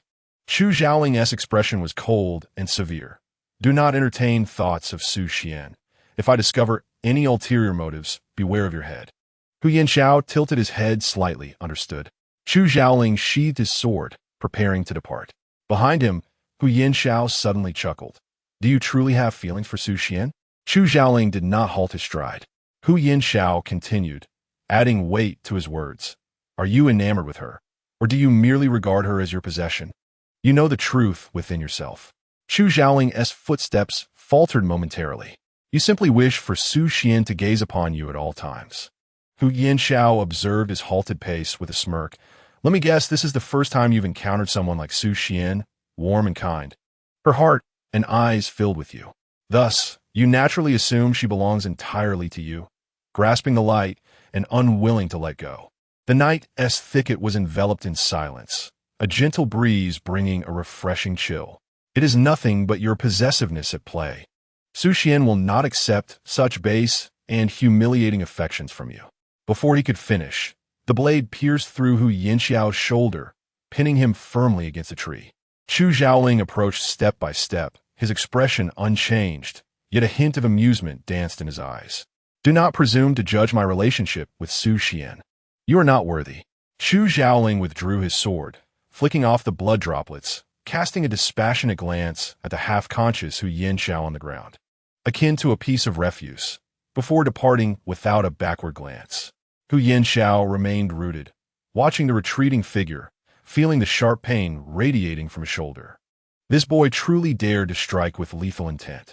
Upon returning, Chu Xiaoling silently slipped into Su Xian's room, gazing at her serene, sleeping visage, his expression softening instantly. What was Hu Yanxiao to dare contest him for Su Xian? She could only be his, whether it was possessiveness or affection. No one had ever delineated the difference between the two for him. As long as Su Xian can remain by his side, it suffices. He would not allow anyone to approach Su Xian. This precious gem could only be firmly held within his grasp. Chu Xiaoling gazed at the young girl before him, who appeared to have been beset by a nightmare, her brows slightly furrowed. He gently brushed his hand across her forehead. Upon sensing the familiar aura, Su Xian's features relaxed. The tempest of fury within Chu Xiaoling dissipated instantly with her unwrinkling brow. In a moment of inexplicable impulse, he took her delicate wrist and pressed his lips to her fingertips, leaving a barely perceptible kiss. When Su Xian awoke the following day and opened her door, she was startled by the sight before her. The petals of the peach tree in the courtyard lay scattered across the ground. What had transpired? Had the rain and wind from yesterday left the tree in such disarray? Bewildered, she brushed it aside and stepped out, gently stroking her head. Su Xian made her way directly to the trial square. She had been in seclusion for over a month and was curious about the current state of affairs within the Tianxin sect. Upon her arrival, she sensed the air around her momentarily stilled before returning to its usual lively ambience. The disciples in the trial square were practicing their sword techniques, their gazes inevitably drawn towards Su Xian. Somewhat perplexed, she wondered what was amiss. Eventually, a nearby woman could no longer contain herself and leaned closer. Sister Su, you have worked hard. What does this mean?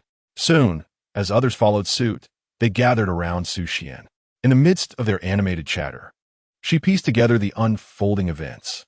It turned out that following that day, news had somehow leaked that Zhou Ruoshui had deliberately framed Su Xian during the celestial competition. The man had even admitted that it was Zhou Ruoshui's doing. The sect was thrown into an uproar. Zhou Ruoshui, known as the Fairy of Ruoshui, renowned for her ethereal grace and gentle demeanor, had engaged in such petty treachery? Initially, disbelief reigned, but upon witnessing Ling Chongfeng's abrupt shift in attitude towards Zhou Ruoshui, some began to entertain the notion. Who would have thought Sister Zhou could be such a person? Indeed, I never imagined. Her seemingly celestial demeanor was merely a fade. No wonder Su Xian's former attendants frequently bullied others. They were in cahoots with Zhou Ruoshui. Su Xian had never resorted to violence, likely due to Zhou Ruoshui's influence. The depths of human nature are truly profound. One can know a face, but not a heart. Furthermore, given how Su Xian had saved that girl's life during the celestial competition, how could someone with such an instinct for rescue harbor ill intentions? Yes, indeed, Su Xian may have a sharp tongue, but she has never truly harmed us. Listening to the unabashed discussions around her, Su Xian felt a strange sense of detachment. It was one thing to hear gossip about others, but hearing speculation about herself felt oddly unsettling. Not wishing to linger, she departed. In the following days, whenever Su Xian ventured out, she found herself greeted by acquaintances as if they had genuinely accepted her as their senior sister. With a smile, she reciprocated their greetings, silently lamenting, "Being a white lotus is indeed tiring. My face is close to freezing in this perpetual smile." As Su Xian turned the corner, she unexpectedly collided with someone. The person before her had red-rimmed eyes, and upon seeing Su Xian, there was a fleeting moment of astonishment. Zhou Ruoshui gazed at the dazzling young woman before her, reminiscent of a graceful swan, filled with resentment. "You did this on purpose, didn't you?" Su Xian cast her a casual glance, intending to bypass her. However, Zhou Ruoshui stepped directly into her path. Ling Chongfeng had deliberately disseminated information, turning her into a laughingstock within the sect. All of this was due to this woman standing before her. Why did Su Xian have to seize everything from her? Zhou Ruoshui, growing impatient with the charade, spat out angrily, "It's all because of you that I have nothing left." Upon hearing this, Su Xian frowned slightly and inquired, "Are you missing an arm or a leg?" Zhou Ruoshui was momentarily taken aback. What had she just said? Su Xian continued, "Are you out of money or starving?" Zhou Ruoshui dazedly shook her head. With a cold laugh, Su Xian replied, "Then what is it that you lack? You merely lost the flawless impression others had of you. Sooner or later, people will see the disparity between your appearance and reality. That facade will inevitably fade." She cast a cool glance at Zhou Ruoshui, stating, "Instead of fretting over how others perceive you, it would be wiser to let go sooner. One cannot maintain a fade forever. The dignity you seek can only be granted by yourself." Chapter 64. A jest disregarding the despondent Zhou Ruoshui behind her, Su Xian walked away with determination. She had come to understand that Zhou Ruoshui was likely an accidental transmigrator, posing little threat to her. As the plot evolved, the influence of fate would gradually diminish. Today, some had already begun to see through Zhou Ruoshui's true nature. Previously, they would have concocted various excuses simply because Zhou Ruoshui's fortune was overwhelmingly strong. Stealing her resolve, Su Xian found comfort in this realization. Upon entering her room, she retrieved 3 spirit essences she had extracted from the stone, each crystal clear and undeniably valuable. "Host, how did you select that stone?" The mechanical voice of System 006, which had been silent for days, suddenly inquired. Even 006 could not discern what lay within the stone, yet Su Xian had managed to select it in an instant. This prompted a newfound respect from the system towards its chosen host. When questioned, Su Xian could not articulate the reason behind her choice. All she knew was that upon seeing the stone, it possessed an irresistible allure that held her gaze captive, as if a voice inside her was urging, "Choose me. Choose me." Consequently, she instinctively pointed to that unassuming, dusty stone. Pulling herself from her reverie, Su Xian chuckled inwardly. How could a stone possibly speak? Perhaps she had been momentarily enchanted. She meticulously peeled away the 3 spirit essences from within, noting that the translucent snowflake blue essence was perfect for crafting magical artifacts. Observing the essence, which was roughly the size of her fist, she raised an eyebrow. It would certainly suffice for creating an artifact for Su Changming and Qi Lingshan. She then retrieved the pale blue essence from within, which was devoid of impurities and contained a modest amount of spiritual energy. Yet its beauty made it ideal for crafting a bracelet. Su Xian placed the 2 pieces of spiritual essence down and once again scrutinized the fiery red flame spirit jade. Renowned as the chosen material for weapon crafting, the flame spirit jade is impervious and remarkably resilient. However, her snowfall sword is imbued with cold energy and is crafted from exquisite snow spirit jade, rendering it incompatible with the flame spirit jade. After a brief contemplation, an idea suddenly sparked within her mind. A few days later, upon her arrival, the disciples of the Forging Pavilion greeted her eagerly. "Young Master Su, you have come," one of the disciples exclaimed, rushing forward to pay their respects. Su Xian nodded. "Have you completed the task I entrusted to you?"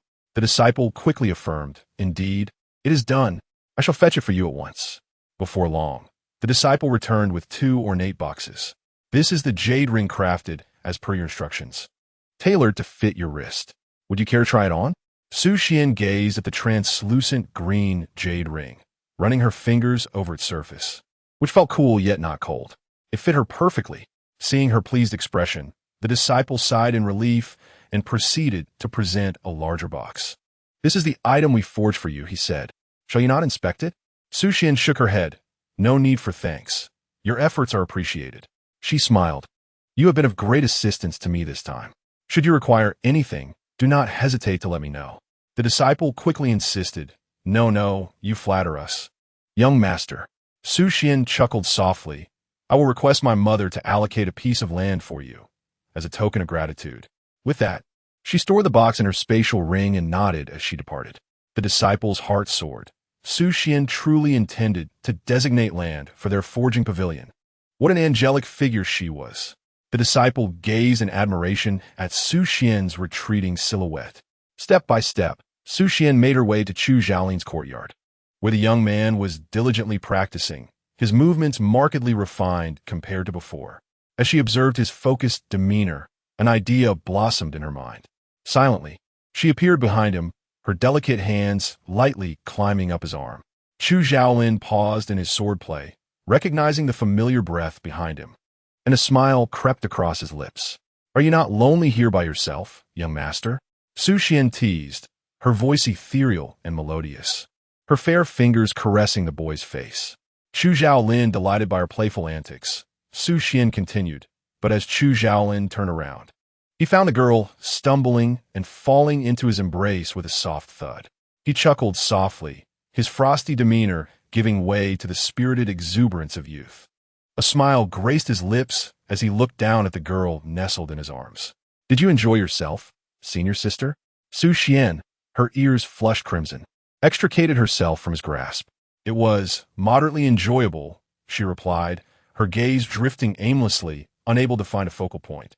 Su Xian felt a twinge of annoyance at having lost face in front of Chu Xiaolin, casting him a reproachful glance, unaware of the ambiguous nature of her gaze.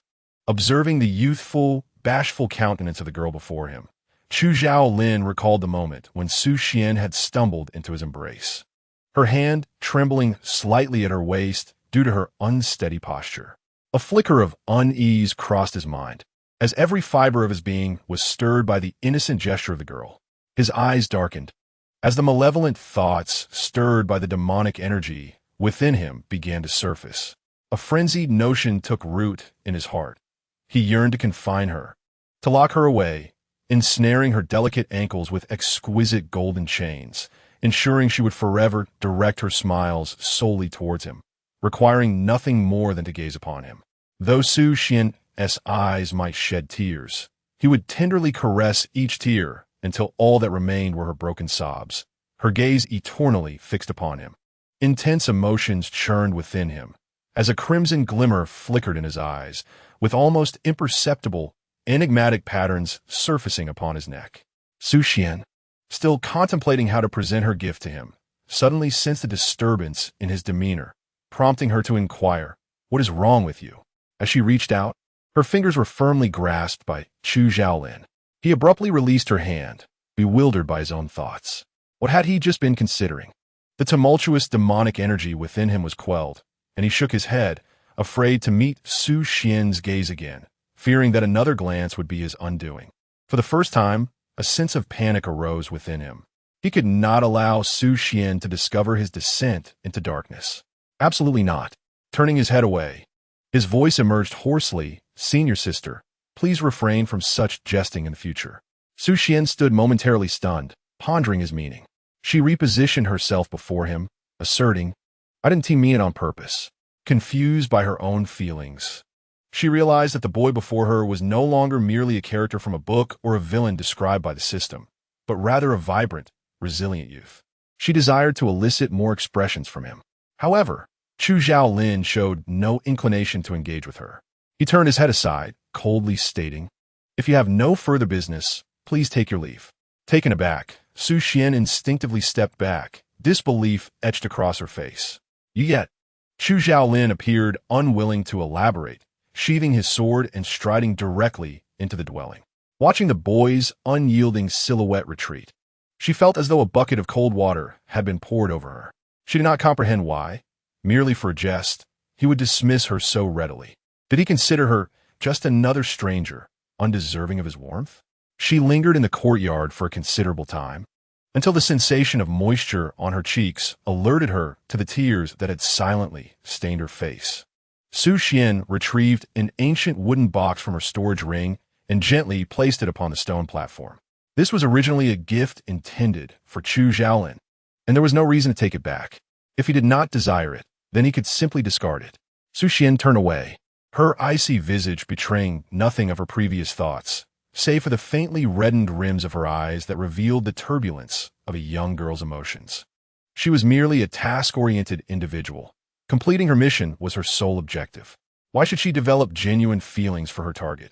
As she walked away, a sardonic smile crept upon her lips. "Host, are you all right?" Su Xian sat indoors, swiftly jotting down notes without lifting her gaze. What could possibly be wrong with me?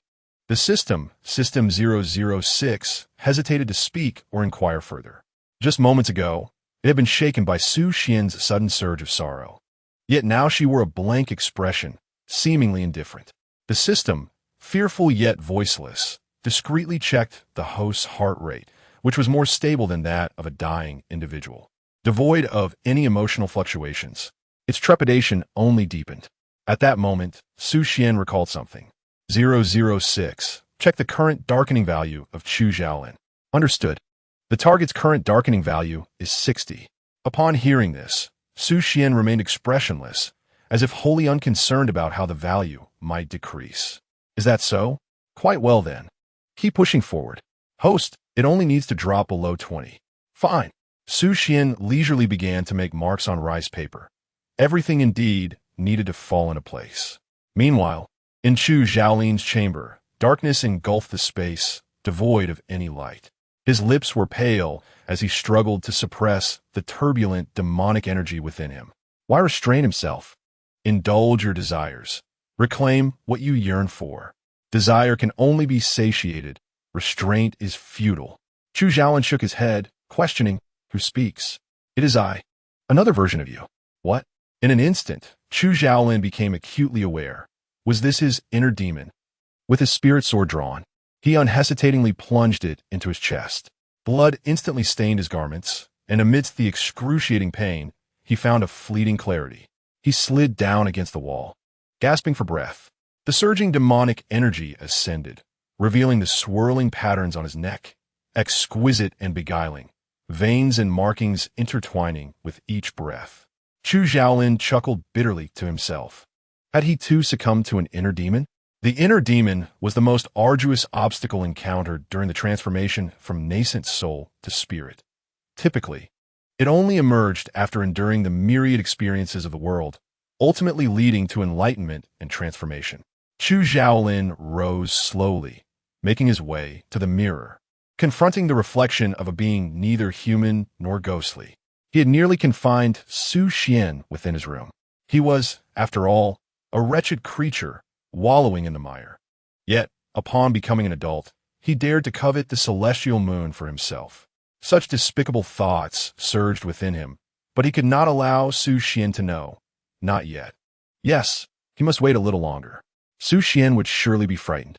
Chu Xiaoling's consciousness was not entirely clear. In the mirror, the figure's neck was adorned with bizarre demonic patterns that continuously spread, climbing up the boy's face. Chu Xiaoling's pupils constricted, his eyes instantaneously turning crimson, morphing into the distinctive gaze of the demon clan. The reflection in the mirror displayed a pained expression. Had he startled Su Xian earlier?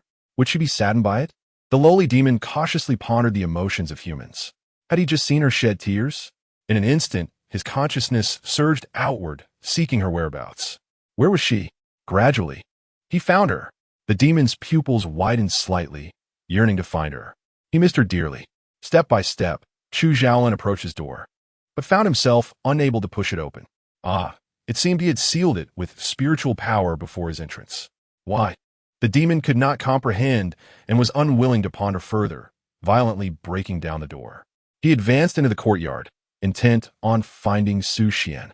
Suddenly, as he passed a stone table, something fell, producing a crisp sound. The demon gazed curiously at the ancient wooden box, contemplating for a long while before deciding to inspect it.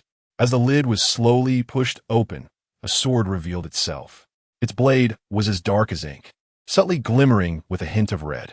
Under the moonlight, it emanated a chilling aura, and the blade glowed with a vivid crimson hue, as if freshly stained with blood, exuding a potent, murderous intent. The demon involuntarily reached out, his slender fingers brushing against the blade, and in an instant, a drop of blood was drawn. He blinked, the red color seeming familiar. Was it Su Xian's? Then what? Su Suan. Chu Xiaolin suddenly regained his senses, the red hue in his eyes fading, and he coughed up a mouthful of fresh blood as the demonic patterns gradually receded. He had forcefully disrupted his own consciousness, scanning his surroundings in shock. Had he truly allowed the heart demon to seize control of his awareness? The heart demon was but a nascent entity, drawn solely by desire. If this continued, Chu Xiaolin dared not contemplate the future. For the first time, he regretted the decision to delve into demonic cultivation. He gazed at the imposing sword upon the stone table, a gift from Su Xian. Panic surged within him. Where was she? She had left. No, she mustn't abandon him. As Chu Xiaolin resolved to seek Su Xian, he glanced at his disheveled appearance, realizing it would frighten her. After a moment's deliberation, he returned to his room to change his attire. Chapter 66. Heat the next day. The chirping of birds outside disturbed the tranquility of sleep. Su Xian propped herself up, feeling a piercing pain in her shoulder. Hiss! She surveyed her surroundings, realizing she was still seated at the table. Had she fallen asleep in such a manner yesterday? Su Xian furrowed her brow, attempting to lift her stiff arm, the bones creaking as she straightened up and twisted her neck before pushing the door open. Outside stood a maid, who upon seeing Su Xian emerge, replied, "Miss, you are awake." Su Xian nodded, intending to ask her to prepare some warm water, but her throat felt constricted and she coughed a few times. The maid noticed the unusual flush on Su Xian's face and her hoarse voice, quickly exclaiming, "Miss, did you not close the window last night? Have you caught a chill?" Su Xian furrowed her brow, disbelief etched on her face. Just as she uttered those words, an intense itch gripped her throat. The maid, discerning her condition at a glance, promptly declared, "Miss, please wait here. I shall fetch you some medicine." With that, she ushered Su Xian into the room, conjured a pot of warm water with her spiritual energy, ensured Su Xian was comfortably settled, and then departed. Confused, Su Xian pondered the absurdity of it all. Could cultivators truly fall ill? A slight dizziness clouded her mind as she furrowed her brow once more and climbed into bed. Succumbing to sleep, in her dreams, she perceived a voice whispering near her.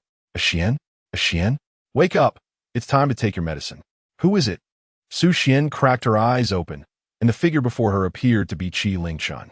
For reasons unknown, upon seeing Qi Lingchun's visage, memories of yesterday's grievances surged forth, prompting Su Xian to instinctively nestle into her mother's embrace. "Mother!" Qi Lingchun gently patted her daughter's back. Xian, dear. First, drink your medicine. Still dazed, Su Xian sat up. What is happening to me? Qi Lingchun placed the bowl of medicine at her lips, softly assuring her. You have a fever. It seems you did not rest properly. She offered a spoonful to Su Xian. Come now, take a sip. Reluctantly, Su Xian opened her mouth, the bitter concoction causing her to grimace. Mother, can cultivators also fall sick? She glanced at the dark liquid in the bowl, feeling as though she were gazing upon some malevolent entity. Surely, this medicine was not absolutely necessary. Qi Lingchun's expression faltered as she set down the bowl and explained. Ordinarily, cultivators possess robust bodies, impervious to minor ailments. Yet you are different, Xian. Ever since you fell into the water 8 years ago, you have been unable to recover from the cold, suffering persistent high fevers. Concern etched on her face, Qi Lingchun continued. I consulted a physician, who suggested this may be a matter of the heart. Xian, you must learn to overcome it yourself. Su Xian nodded, albeit with a foggy understanding, as fragmented images flickered in her mind. She seemed to recall a moment of drowning. Yet was this not merely the original owner's memory? Why did it feel so profoundly real, to the extent that even now she could vividly remember the icy lake water invading her lungs? The sensation was terrifying and suffocating.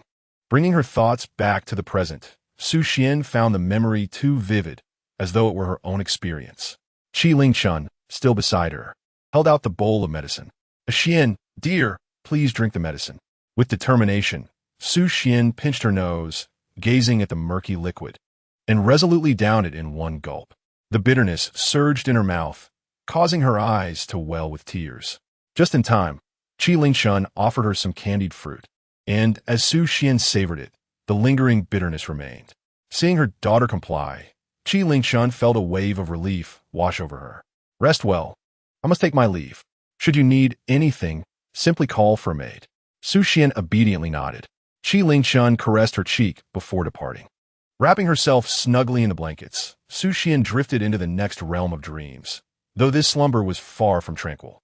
Amidst her drowsiness, she faintly perceived the sound of footsteps. Someone was pacing about. Placing a damp towel upon her forehead and gently pulling her flushed face from the cocoon of her blanket with a sigh of resignation, Chu Xiaolin stood at the bedside, observing the wisps of heat exhaled by the feverish girl, unable to resist the urge to reach out and lightly brush her cheek. However, the moment his fingers made contact, he swiftly withdrew them. Frustration coursed through Chu Xiaolin as he gazed at her. Had he awakened earlier the previous day and exercised restraint, she would not be ailing now. In an instant, he felt an overwhelming sense of guilt.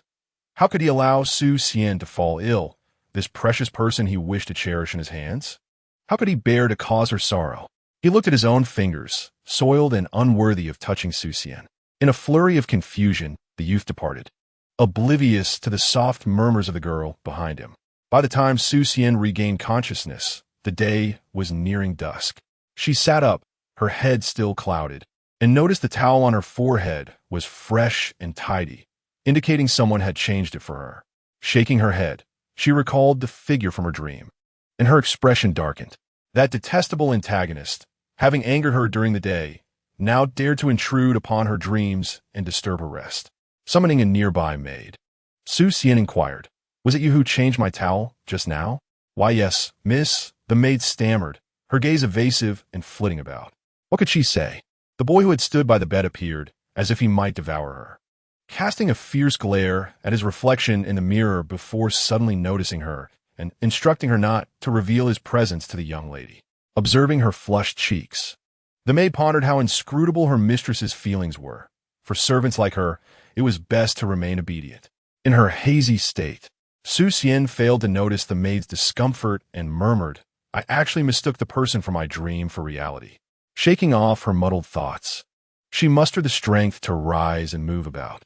As she donned a fresh outfit, she was interrupted by the hurried entrance of a servant. "Miss, Master Ling requests an audience." Ling Chongfeng? Su Xian's demeanor remained composed. The male lead had arrived. Perfect, for she had matters to discuss with him. "Allow him to enter," she instructed. Yes, Mississippi Chapter 67. A displeasing taste. As soon as Su Xian settled in her seat, Ling Chongfeng's figure materialized before her. He appeared weary, as if burdened by some pressing matter. Su Xian cast a fleeting glance at him and, with measured calmness, asked, "What brings you here, Brother Ling?" The girl, afflicted by fever, spoke in a voice that once held clarity but now bore a slight hoarseness, revealing the weakness of the person before her. Ling Chongfeng observed her pallid complexion and felt an uncomfortable tightening in his chest. He longed to tenderly smooth the frown etched upon her brow, yet he felt no right to do so. His outstretched hand fell back impotently, and he said nothing more, opting instead to sit and gaze at Su Xian. "Mother said you were unwell. I came to check on you. Are you feeling any better?" "Much improved.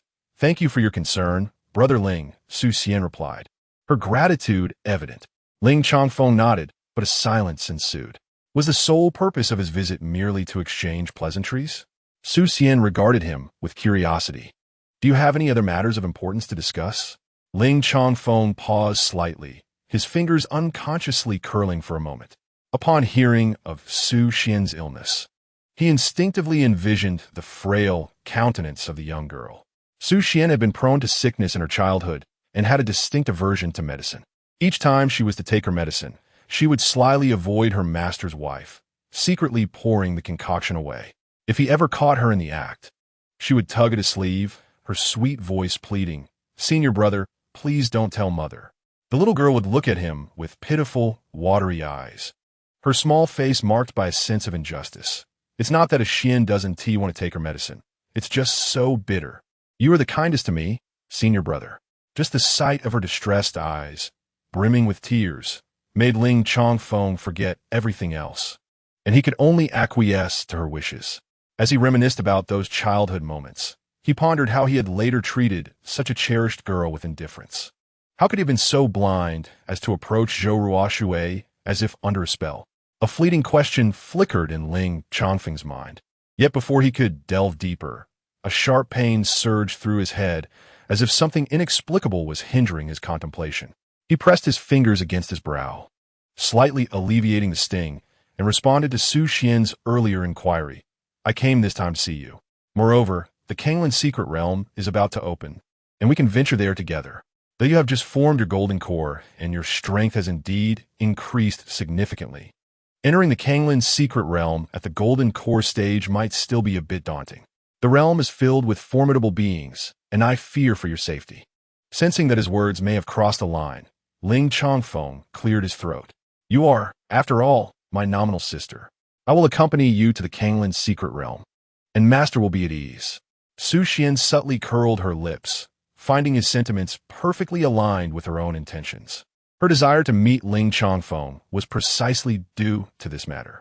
There existed a treasure within the Kanglin's secret realm that could only be sought by male and female protagonists. Su Xian was determined to embark on this journey with Ling Chongfeng, as the treasure was said to be extraordinary. Lowering her gaze as if deep in thought for a moment, she lifted her eyes to Ling Chongfeng and smiled. "Then I must thank you, senior brother Ling." As her words fell, a faint sound like breaking twigs drifted from outside the door, prompting Su Xian to glance up, yet there was no sign of disturbance. Ling Chongfeng, witnessing Su Xian's prompt acquiescence, smiled in return. Indeed, Su Xian would accept his kindness, as long as he compensated her a bit more in the future. She would not dwell on past grievances. Feeling increasingly confident, Ling Chongfeng spoke earnestly to Su Xian. "You must take care to heal properly. This time, you cannot sneakily pour your medicine away. I will not lie to Master on your behalf again." Su Xian raised an eyebrow, realizing that the original persona also disliked medicine, a sentiment that resonated with her own preferences. Seizing the opportunity, she decided to inquire about what Ling Chongfeng had been like in his childhood. Upon voicing her curiosity, Ling Chongfeng was momentarily taken aback, but readily responded. The two engaged in delightful conversation, laughter echoing throughout the room, a testament to the joyous atmosphere that enveloped them. As the sun dipped below the horizon and the night deepened, Su Xian discovered many habits from her childhood mirrored her own in the words of Ling Chongfeng. An astonishing coincidence. With a gentle smile, Su Xian remarked, "Brother Ling, it is getting late." Ling Chongfeng glanced outside, realizing, almost unconsciously, how long they had conversed. This was the first time they had spoken so calmly, and a warm current flowed through Ling Chongfeng's heart. He had genuinely recaptured the feeling of being with Su Xian in their youth. Rising to his feet, he said, "You should rest well. I will visit you again another day." Su Xian smiled, watching as Ling Chongfeng's figure gradually faded from view. The curve of her lips slowly flattened, a cloud of uncertainty forming within her. During their conversation, she had found herself vividly recalling the original owner's childhood memories, almost as if she had lived them herself. These memories lay like treasures confined within a box, remaining vague unless stirred by the mention of them by others. This was a stark contrast to her initial arrival, where memories were merely projected into her mind by the system, rather than recalled voluntarily. Furrowing her brow slightly, Su Xian pondered whether the integration of her soul and body was deepening, allowing her access to past memories. She summoned the system 006 within her mind, but its response was equally unclear. Suppressing her burgeoning questions, she instructed a maid to prepare the next batch of medicinal concoction. The maid hurried over, and upon reaching the door, she noticed a dark figure standing outside, uncertain of how long he had been there. The maid murmured softly, and upon receiving a casual glance from Lord Chu Zhaoling, she fell silent. The youth's eyes darkened, a storm brewing beneath the surface, exuding an air of danger. Chu Zhaoling instructed quietly, "Do not let Su Xian know I have been here." The maid nodded nervously, and Chu Zhaoling cast a lingering glance at the closed door, faintly seeing the delicate silhouette of the girl within. He turned to leave, and the maid entered the room. Step by step, Chu Zhaoling exited Su Xian's residence, glancing down at the item in his hand. It was a beautifully packaged delicacy, the exquisite snowflake pastry, Su Xian's favorite treat.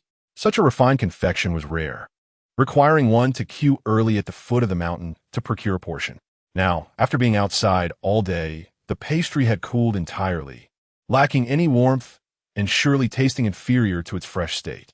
Chu Zhaoling shifted his rigid form, recalling the laughter that had occasionally escaped during Su Xian and Ling Chongfeng's conversation while he stood outside. He lifted his hand, placing a piece of the cooled snowflake pastry into his mouth. The flavor was indeed lacking. He resolved to procure a fresh batch the following day.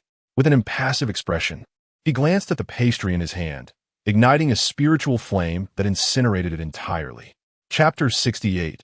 A point of no return. The following morning, Su Xian groggily rose from her bed, attended by her maid who helped her dress. "Miss, you must drink your medicine. The lady has instructed it," the maid reminded her. "Really? Are you certain you haven't made a mistake?" Su Xian felt she was encountering a life dilemma for the first time. Who could possibly stomach that bowl of dark, bitter concoction? Su Xian felt a sense of grievance, her large eyes blinking innocently as she looked at the maid. "Please, if you don't say anything, neither will I. And mother will never know." The maid trembled slightly, a suspicious flush creeping onto her face. "Miss, please don't put me in a difficult position."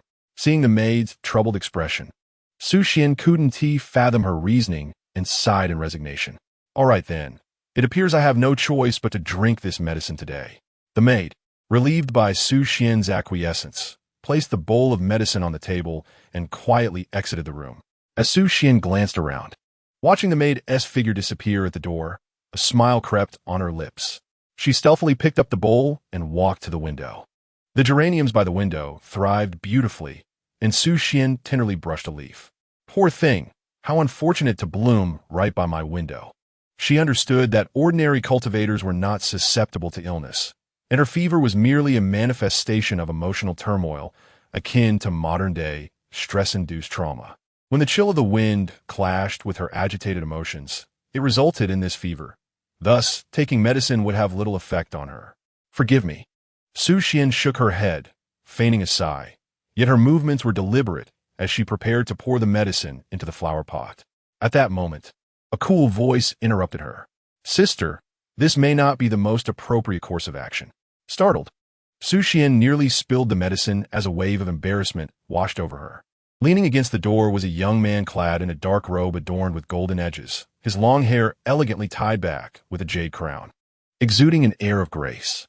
Su Xian's gaze darkened slightly as she asked nonchalantly, "What brings you here, junior brother?" Chu Zhaolin smiled and approached her. "Sister is unwell. As her junior, it is only natural for me to offer my concern." Su Xian subtly stepped back, establishing a boundary between them. I am fine. Please take your leave. Junior brother. Chu Zhaolin paused for a moment, then smiled again. I brought a gift for you, sister. Aren't you curious to see it? Not interested. Su Xian didn't turn her head to look at him, but instead drank the medicine in the bowl, determined not to show any weakness in front of Chu Zhaolin. Seeing her decisive evasion stirred a pang of hurt within him. His fingers curled slightly as he retrieved something from behind his back and placed it before Su Xian, a piece of snowflake pastry. As Su Xian grimaced at the bitter taste lingering in her mouth, vowing never to drink the medicine again, her gaze was suddenly drawn to the pail, delicate fingers offering her the treat. Sister, would you like to try? It's very sweet. Su Xian shot him a glance, reluctant to accept the pastry. Yet the bitterness was indeed torturous. Just this once. She took the snowflake pastry, nibbling a piece, and was pleasantly surprised by its delicate texture that melted in her mouth. Soon, the subtle sweetness overpowered the bitterness of the medicine. Unconsciously, she ate several more pieces, and before long, half the box had vanished. As she reached for more, Chu Zhaolin gently pressed her hand down. It's best not to overindulge. It can be overwhelming. Su Xian looked at him with some displeasure. If I can't eat it, then why did you buy so much? Moreover, Su Sun cast her gaze downwards. Realizing that acquiring such a delicacy early in the morning was no simple feat, she was oblivious to the considerable effort those around her had expended to procure it. Reluctant to dwell on such thoughts, she reached for the snowflake pastry, only to find that Chu Zhaolin had already preemptively closed the box. A surge of indignation flared within Su Sun at his audacity. She had yet to settle the score for that evening's events, and here he was provoking her anew. With a sardonic smile, she remarked, It seems I've overstepped. I should heed the junior's advice. Please, take your things and leave. Having spoken, she strode purposefully towards the bedside, clearly indicating her desire for him to vacate the premises. Chu Zhaolin, unaffected by her barbed tone, remained composed as he tucked away the pastry, leaning in to say, If sister wishes to indulge, I shall return tomorrow to deliver it. Su Sun scoffed, continuing to ignore him. He smiled faintly, whispering, I shall take my leave now. See you tomorrow. Casting a lingering glance at Su Sun, noting her disinterest, he turned and departed. As he gently closed the door behind him, a chill settled in his expression. He contemplated his fingers, recalling the sensation of their brief touch, which stirred a hint of irritation within. It was indeed his fault that Su Sun was disregarding him. Her reaction was entirely justified. He believed that with a little persistence, her tender heart would ultimately forgive him. Chu Zhaolin's gaze lowered slightly as he pondered how to soften her heart once more. Meanwhile, Su Sun sat at the edge of her bed, reflecting on the sound of the door closing. He had taken her dismissal to heart. Good. Let him take his leave. Yet, no matter how she tried to rationalize it, an uncomfortable feeling persisted within her. At that moment, the System 006 unexpectedly chimed in. Host, have you forgiven the antagonist? What? Why should I forgive him? What has he done wrong? Then why did you just... Su Sun's brows knitted together, her tone laced with danger. What did I just do? Nothing, host. The system refrained from mentioning that her demeanor had strikingly mirrored that of the protagonist from its latest cyber novel, Cold Young Master-S Exclusive Love, Don't Run. Little wife, proclaiming never to see him again while simultaneously yearning for him in secret. It sensed a profound similarity between the host's current state and that of the heroine, yet dared not voice its thoughts. Human emotions are indeed intricate. Perhaps being an electronic entity is far more blissful. The system resumed its indulgence in cyber gossip, savoring the narrative of a love pursuit that was nothing short of tumultuous, utterly engrossed. Su Sun reflected on the earlier encounter, feeling somewhat vexed. Hadn't they agreed to maintain a straightforward approach regarding her mission target? Why had her emotions been so inexplicably swayed by his every action? In frustration, she tossed and turned. Just as ennui threatened to engulf her, a startling realization pierced her thoughts. Sitting upright with a jolt, she was struck by a chilling possibility. Could it be that she was developing feelings for Chu Zhaolin? During her college years, she had come across a notion in a book that suggested when one's emotions are inexplicably affected by another, it may signify an emerging affection for that individual. As time progressed in this world, the memories of her past life gradually faded, leaving her with only vague recollections. Yet now, A particular phrase from a book seemed indelibly etched in her mind. Su Xian could almost hear the rhythmic beating of her own heart, thump thump, like a serene lake suddenly disturbed by a small pebble, creating gentle ripples. Impossible.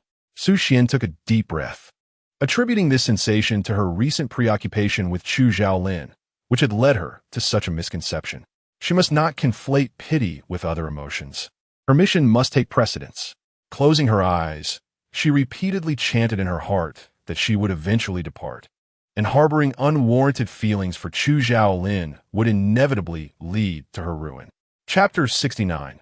Sister Su will reprimand every obstinate individual. Su Xian had anticipated that. Given Chu Zhaolin's aloof nature, he would likely turn a blind eye to her biting remarks. After all, even antagonists have their pride. However, the reality was quite different. Miss, the snowflake pastry from young Master Chu, the maid announced. I want to eat it. Miss, young Master Chu wishes to invite you to appreciate the flowers. I want to see him. Miss, young Master Chu asked me to inform you not to dispose of the medicine again.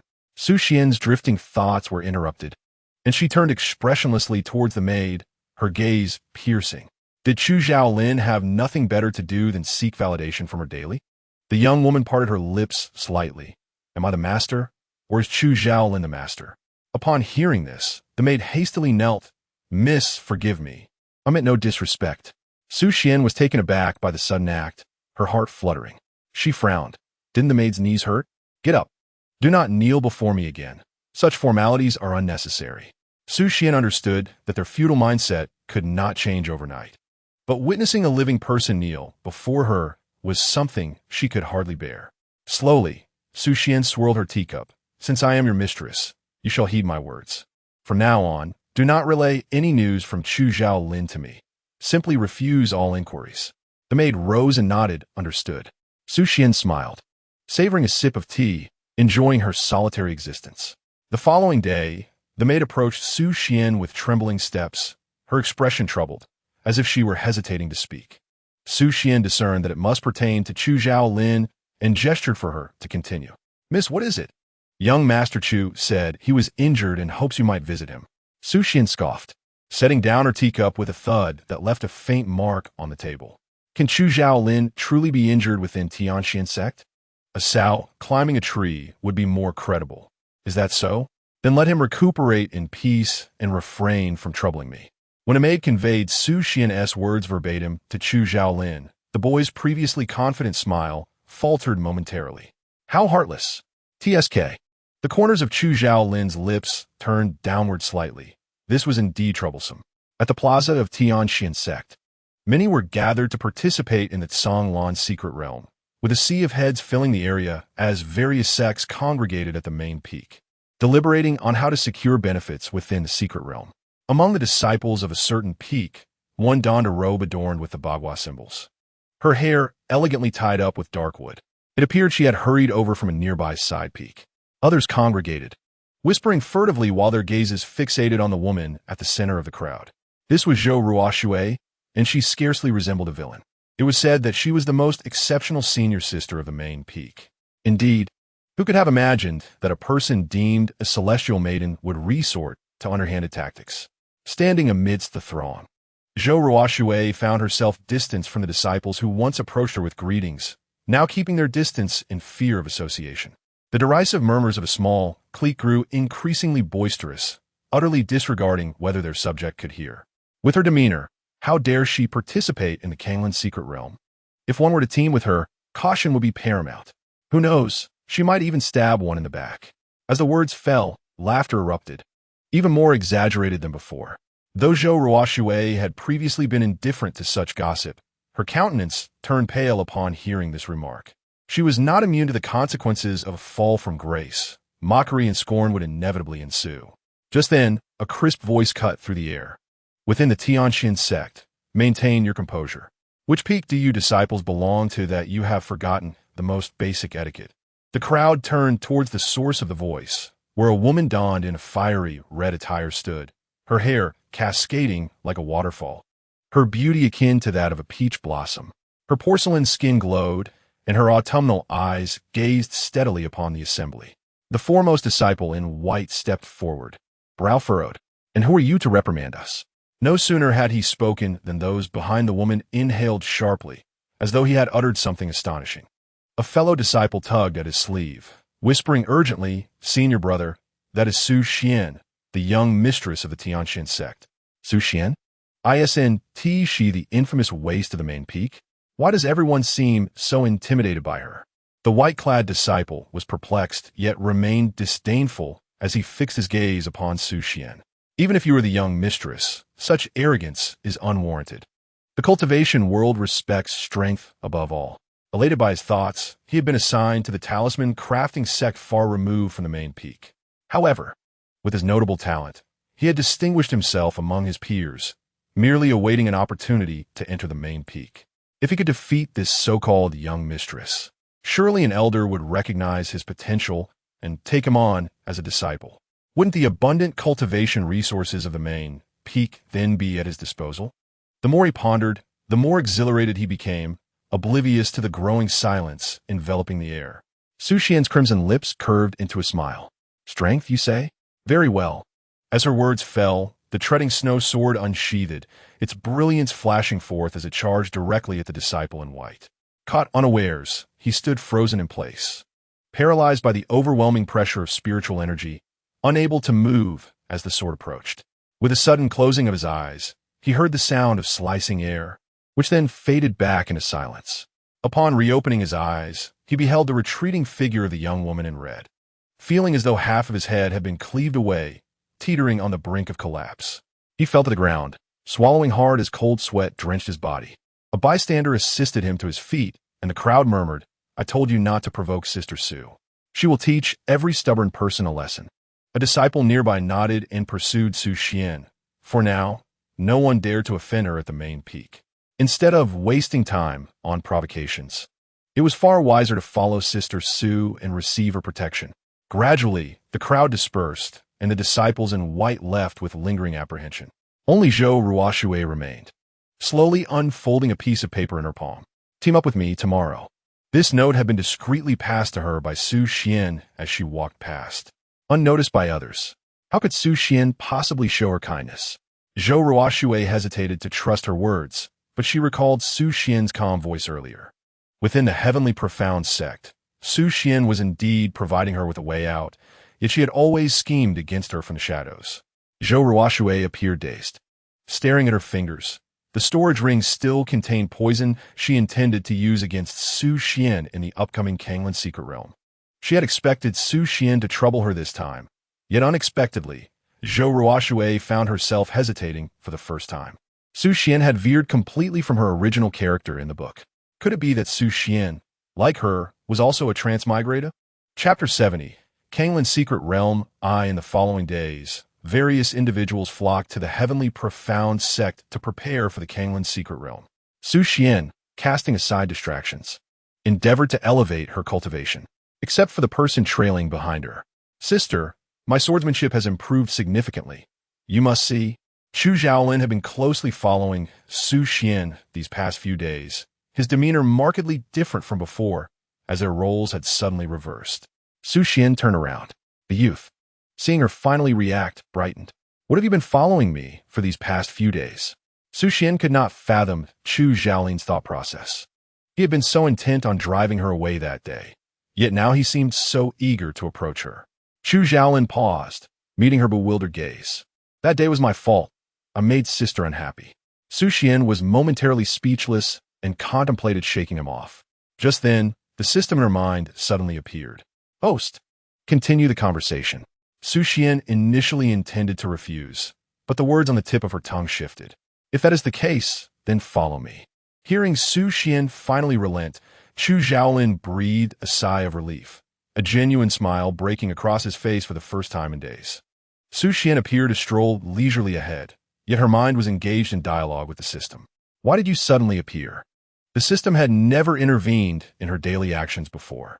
This time, its tone was somewhat cheerful. "Host, upon detection, the antagonist's dark value decreased by 1 when you responded." Su Xian raised an eyebrow in surprise. This was indeed unexpected. She discreetly observed the young man beside her. Chu Xiaolin seemed to be in excellent spirits, his smile radiant like the first snow melting captivating her gaze. After pondering for a while, Su Xian reached a conclusion. The antagonist did not wish to leave a negative impression on others. Yes, it must be so. Despite Chu Xiaolin's evident resistance to her touch, he undeniably cares about Su Xian's attitude towards him. Su Xian nodded gently, instantly grasping the reason. The task was surprisingly simple to accomplish. She felt elated. As she listened to the sound of the darkening value decrementing in her mind, her eyes sparkled with anticipation. What was this? A future filled with happiness beckoned to her. Overwhelmed with excitement, Su Xian grasped Chu Xiaolin's hand tightly. Looking up at him, her voice quivered with enthusiasm. From now on, no matter what you do, I will forgive you. Chu Xiaolin froze, feeling the softness of her palm, momentarily taken aback. Would she truly forgive him for anything? Su Xian listened to the system's report echoing in her mind. Darkening value 1. Darkening value 1. Darkening value 1. She nodded emphatically. Of course. If you say go east, I shall not go west. If you say ascend to heaven, I shall not descend into the earth. Chu Xiaolin chuckled lightly, resting his head against Su Xian's shoulder, causing her to fall silent. The boy's form enveloped her entirely. This is what you promised, senior sister. No backing out. Su Xian was momentarily dazed by the continuously diminishing darkening value. The happiness descending from above was irresistible. She had unwittingly overlooked the fact that Chu Xiaolin's fingers were gently caressing her long, fair neck, his tone dangerously seductive, as if he intended to confine her securely. With a smirk, Chu Xiaolin found delight in the moment. Just as Su Xian was envisioning her future bliss, they unexpectedly encountered someone. Miss Su, I hope you are well. Upon hearing the voice, Su Xian looked up to see a woman clad in a sleek black outfit, her figure exquisitely outlined. Her expression as vibrant as when they first met, smiling warmly at Su Xian. Miss Xue, you are here for the Kanglin's secret realm as well, are you not? Indeed. The woman approaching was Xue Yin, who had previously come to Su Xian and her companion's aid in Langfeng City. Upon hearing this, Xue Yin smiled and naturally linked her arm with Su Xian's. You are quite right, Miss Su. I never expected your esteemed identity as the eldest heir of the Tianxin sect. Xue Yin clasped her hands respectfully and bowed slightly. On behalf of my second brother, I apologize for any offense he caused you that day. Su Xian smiled lightly. No need for excessive courtesy. Have you resolved your family matters? Xue Yin was momentarily taken aback, then chuckled brightly. She discreetly scrutinized Su Xian. While many claimed that Su Xian was a haughty and simple-minded young lady, this person before her had deduced, with just a few words, that she had indeed come to Langfeng City to deal with family affairs. Such keen insight brought a glimmer of admiration to Xue Yan's eyes, making her all the more intrigued. The two quickly fell into lively conversation, completely oblivious to the darkening expression of the person beside them. Chu Xiaolin observed Xue Yan's hand resting on Su Xian's shoulder, absent-mindedly caressing it. Yet, Su Xian remained oblivious to the tension, causing Chu Xiaolin's brow to twitch as his tone grew colder. Senior sister, are you not leaving? The secret realm is about to open. Su Xian's attention was suddenly drawn back. Oh, today is indeed the day the Kanglin's secret realm opens. Suddenly, Su Xian turned to Xue Yin and inquired, Miss Xue, would you be interested in joining me on an expedition to the Kanglin's secret realm? Xue Yin, having harbored the same intention, was pleasantly surprised that the captivating beauty before her had proposed it outright. She promptly replied, I would be honored to accept your invitation. Chu Xiaolin remarked, it's like lifting a stone only to drop it on one's own foot. The three of them continued on their journey together. On that day, Su Xian observed Xue Yan's remarkable skills, concluding she was no ordinary person. Su Xian's objective in venturing into the secret realm was to seize items from the protagonists, an act that defied the original narrative of the world, akin to opposing the will of the heavens. However, Su Xian did not dwell on such complexities. The more allies she had, the better. Lacking complete confidence in her own plan, she resolved to proceed step by step. As they came to a halt, they beheld the elders standing ahead, forming a 9-pointed star formation, their spiritual energy surging skyward as the entrance to the secret realm gradually unfurled like a painting. Even from a distance, Su Xian felt the moment the elders unleashed their spiritual force, an overwhelming pressure that compelled everyone present to instinctively take a step back. Su Xian was taken aback. Was this the might of the ascension stage? The cultivation levels in the realm of immortality are categorized into 7 stages: Qi refinement, foundation establishment, core formation, nascent soul, spirit transformation, ascension, and tribulation. The disparity in strength between each stage was as vast as a chasm, with breakthroughs becoming increasingly arduous. For centuries, only a handful of tribulation stage cultivators could be counted, most of whom remained trapped just one step away from ascension, ultimately succumbing to regret. To this day, no one in the realm of immortality has achieved the divine elevation. The venerable elders of the Tianxian sect have long remained reclusive, never revealing themselves. Yet they possess formidable power at the ascension stage, guarding the sect. This is precisely why the Tianxian sect is revered as the foremost sect in the realm of immortality. Taking a deep breath, Su Xian noted that even a mere hint of spiritual energy could solidify the very air around her. The observing Su Changming noticed that some disciples had already collapsed under the pressure, and he erected a barrier of spiritual energy around the elders to mitigate the threat. As Su Xian gradually straightened her posture, an inner tempest roiled within her.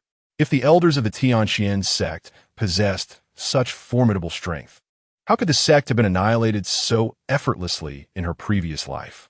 Or was the narrative's power truly this formidable?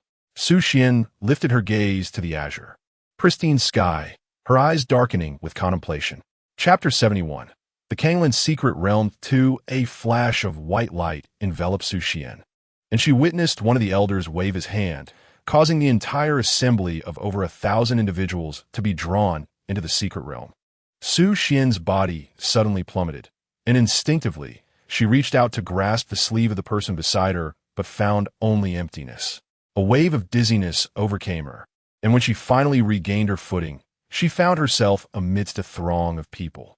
The crowd erupted in a cacophony of voices, causing a slight pain in Su Xian's eardrums.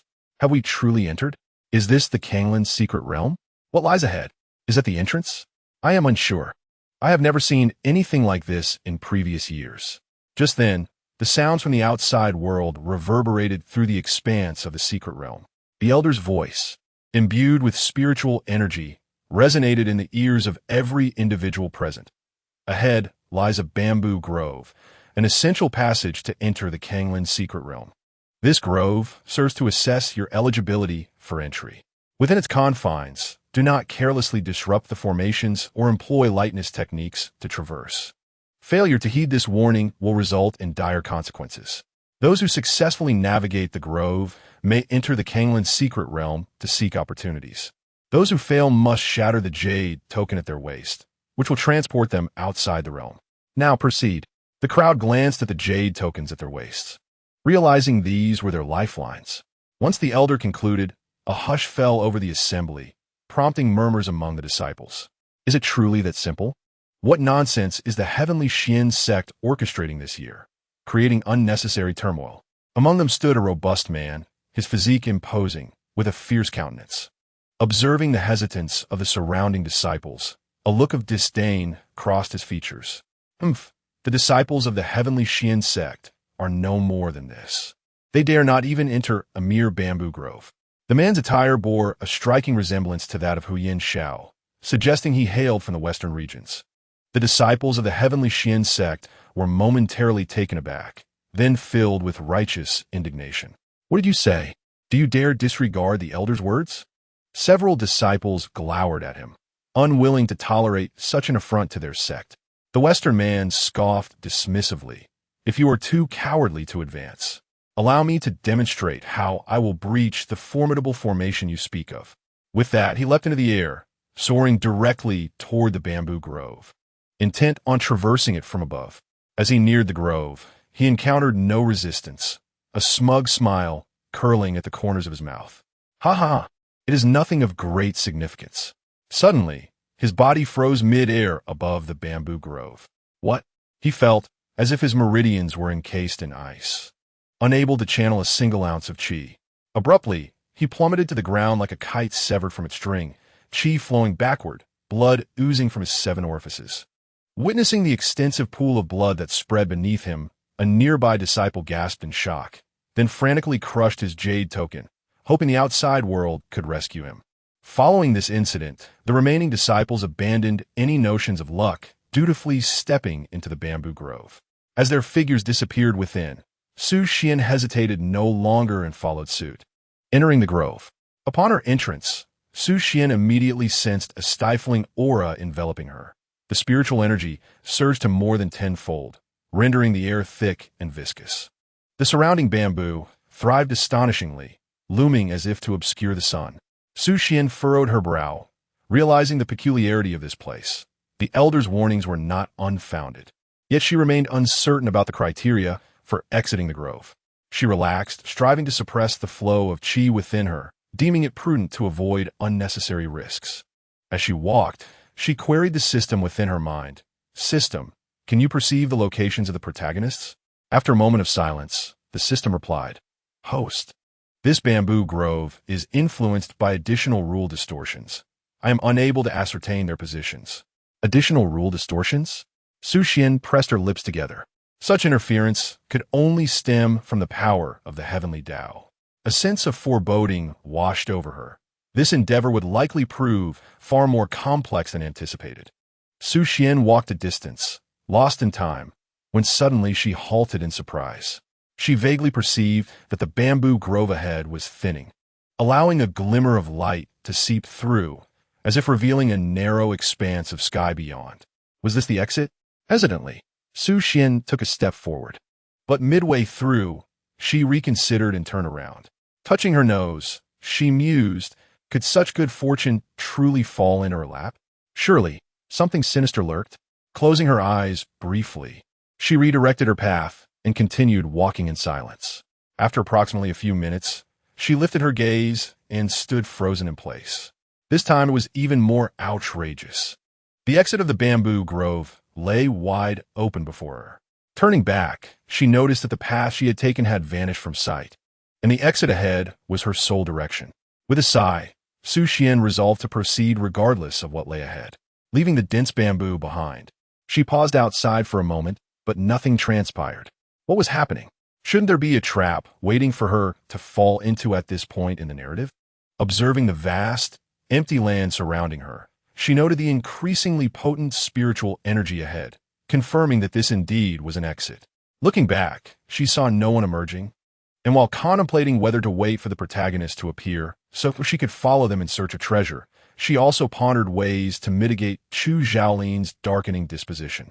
The silence enveloped her too much, causing Su Xian to inadvertently lean against a nearby boulder and close her eyes. When Chu Xiaolin emerged once more, he was met with the sight of a girl peacefully resting against the stone, appearing remarkably innocent and untainted. Since meeting Su Xian, she had transformed from her former arrogant self to someone entirely different. Her brow was relaxed, dappled tree shadows danced upon her long, lush eyelashes, and her confident, vibrant eyes were softly closed. Her luscious lips were gently relaxed, and clad in a dress of deep crimson, she resembled a lifeless doll propped against the boulder. Chu Xiaolin's pupils constricted as he instinctively rushed to her side, extending a finger to feel the warmth of her breath against his skin. His heart, which had raced fiercely, began to calm. He knelt rigidly beside Su Xian, absorbing her vibrant essence, pulling himself away from the torment of his previous state. Reflecting on recent memories, a shadow fell across his gaze. This bamboo grove was a trial of the human heart. The more focused and untroubled one's mind, the simpler and swifter the path through the maze would be, leading directly to the exit. Conversely, those burdened by heavy thoughts and strong desires would confront their own cravings within the grove, only breaking free from the illusion upon overcoming their desires. In the illusion, Chu Xiaolin had encountered a vision of Su Xian, more beguiling than ever before. The girl exhaled sweetly, her smile radiant as she gazed at him, obediently lingering at his side like a caged bird relying on him for survival. Gradually, he tightened his grip around the illusion's neck and forcefully tore it apart. Recognizing that the true Su Xian would never submit to him in such a manner, it was merely a figment of his imagination. The illusion dissolved into blood in an instant, Yet he maintained his composure as he exited the bamboo grove, only to find Su Xian leaning against the boulder. In that fleeting moment, he genuinely believed he had slain her. Thankfully, it was just an illusion. With a sudden jolt in his heart, Chu Xiaolin contemplated something. Casting a weighty glance at the slumbering maiden beside him, he subtly shifted closer to Su Xian, shielding her from the gentle breeze. Chapter 72. The Secret Realm of Kanglin. Subsequently, individuals began to emerge from the bamboo grove one after another. Just as they were about to rejoice in their successful escape, they were met with the icy gaze of a youth clad in dark robes, whose expression suggested that any further utterance would result in a swift demise. The newcomers immediately fell silent, averting their eyes from the young girl protected behind him, and shifted their gazes elsewhere. When Ling Chongfeng stepped out, he beheld the sight of Su Xian sheltered by Chu Xiaolin, halting momentarily. The girl who had once been under his protection was now guarded by another. A pang of bittersweet emotion surged within him. They could never return to what once was. As the disciples gradually vacated the bamboo grove, no one else dared to emerge. The others cast uncertain glances at Chu Xiaolin, wondering if it was finally safe to depart. Their reluctance to move stemmed from the overwhelming aura exuded by Chu Xiaolin. Disturbing the girl behind him, even slightly, felt akin to provoking a sleeping dragon, as his gaze promised death in the next heartbeat. The focal point of their attention, Su Xian felt deeply at ease in her slumber. Just as the sunlight became unbearably bright, a shadow descended to shield her from both the light and the wind, allowing her to sink further into her dreams. As her eyelashes fluttered, she finally opened her eyes and sat up, hardly surprised to find Chu Xiaolin beside her.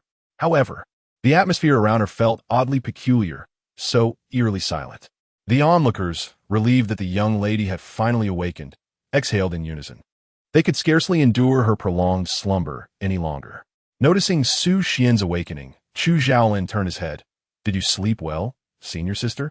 Stretching languidly, Su Xian nodded while scanning the surroundings for familiar figures. Suddenly, her eyes brightened as she spotted something and gestured to Chu Xiaolin, indicating a desire to move together. She slowly approached Ling Chongfeng. "Brother, will you join me this time?" Ling Chongfeng was momentarily taken aback, not expecting her to approach him directly. Then, recalling their agreement from their previous conversation, a warm smile blossomed on his face. Su Xian also found Zhou Ruoxue, Shui Yin, and Hu Yanxiao. Before long, the six of them set forth in grand procession, entering the Kanglin's secret realm together. Chu Xiaolin observed the continuous stream of figures flanking Su Xian, a faint itch forming in his teeth. Upon entering the secret realm, they were greeted by an atmosphere starkly contrasting the outside world. An oppressive aura of death enveloped them. Dark trees loomed ominously, shrouded in dimness, while a thin mist lingered in the air, rendering the surroundings seemingly endless. The trees exuded an unmistakable lifelessness, spreading an unsettling chill down their spines. Su Xian gripped her treading snow sword tightly and exchanged glances with her companions, prompting them to seal their senses to avoid inhaling the poisonous miasma. With cautious steps, she proceeded forward, her footfalls alternating between light and heavy, embodying a demeanor of vigilance. Suddenly, a shadow darted past her, charging directly at the leading Su Xian. With a swift sidestep, she focused her energy to cast a spell. But Chu Xiaolin anticipated her movement, decisively shattering the mass of black mist before she could react. A haunting wail pierced the air, emanating from the ominous black mist that seemed almost alive, leaving behind a pool of blood before vanishing into thin air. The group exchanged worried glances, realizing the sinister nature of this place. The surrounding fog thickened, obscuring their line of sight, prompting Su Xian to reluctantly retrieve a rope from her storage ring. With a deft motion, she secured the rope around the waists of the six individuals. Teaming up with Ling Chongfeng, they reinforced a protective barrier of spiritual energy to shield themselves from potential disturbances. "Hold onto the rope around your waist and do not wander off," Su Xian instructed, glancing back at Ling Chongfeng and Zhou Ruoxue, nodding at them with determination. "Senior brother, lead the way. I will bring up the rear with Chu Xiaolin." Among the six, Ling Chongfeng had reached the late stage of the Golden Core realm, while Su Xian was at the mid-stage and Zhou Ruoshui at the early stage. The trio of Hu Yin, Xiao Shui, and Chu Xiaolin were all in the late foundation establishment stage, and with their combined prowess, they were well equipped to navigate the perilous Kanglin secret realm. Ling Chongfeng nodded in agreement, recognizing this as the most prudent approach as they ventured deeper into the thick fog. Su Xian, emboldened by the belief that the protagonist would inevitably attain eternal life, felt assured that under Ling Chongfeng's guidance, they would surely find their way out of this disorienting mist. Occasionally, tendrils of black fog drifted ominously around them, even obstructing their path on several occasions. Yet they were unable to penetrate the protective barrier. Su Xian chose to ignore their presence, steadfastly advancing forward, though the persistent moaning sounds gnawed at her nerves. Acting impulsively by severing the fog with her snow-step sword would risk damaging the barrier, so she resolutely averted her gaze. Suddenly, a warm sensation enveloped her palm. Startling Su Xian, it was Chu Xiaolin who had taken her hand. Before she could process this, she felt his unique spiritual energy flowing into her meridians, soothing her inner turmoil. Realizing that the black mist was indeed peculiar, she acknowledged that despite having closed off her five senses, she was still affected. Quickly closing her eyes, she took deliberate steps forward, guided by the tension of the rope. With her vision obscured, the sensation of Chu Xiaolin's hand became strikingly vivid. His fingers were significantly larger, securely holding her own as she absorbed the steady stream of his energy, momentarily losing her train of thought. Following Ling Chongfeng's lead, the fog gradually began to dissipate, clarity returning to their surroundings. The air was rich with spiritual energy, a stark contrast to the previous oppressive atmosphere. Su Xian smiled, sensing they were on the right path. As she slowly opened her eyes, however, she was frozen in place, drenched in cold sweat. Before her stood a towering tree, reaching nearly 100 feet in height. Its robust trunk adorned with countless cocoons, tightly wrapped in an unknown white material, leaving no gaps visible, a sight both eerie and unsettling. Visible on the trunk were crimson, vein-like structures that appeared to transport something from the innumerable cocoons deep into the earth. Witnessing this disturbing scene, Xiao Shui could not help but curse under her breath. What in the world is that? I've got goosebumps all over. Others felt a chill as they beheld the towering giant tree, which seemed to draw sustenance from thousands of cocoons that continuously flowed into its roots. Within those cocoons, the contents were likely human heads, as evidenced by Su Xian's pallid countenance. Ling Chongfeng appeared equally astonished to find himself in such a place, as if they had unwittingly walked into the heart of a monster. Surrounding them were numerous grotesque skeletal remains, suggesting a place devoid of life. In contrast, the leaves of the tree shimmered with a vibrant green, infused with an overwhelming essence of spiritual energy, rendering the scene profoundly eerie. It was no wonder Ling Chongfeng had ventured here. Su Xian's lips curled slightly as she pondered the implications. The abundance of spiritual energy likely indicated a connection between this tree and the treasure they sought. Suddenly, Ling Chongfeng seemed to realize something, his voice trembling slightly. Has anyone seen Zhou Ruoshui? Chapter 73. The Secret Realm of Kanglin, Zhou Ruoshui. Suanes breit momentera lichotit.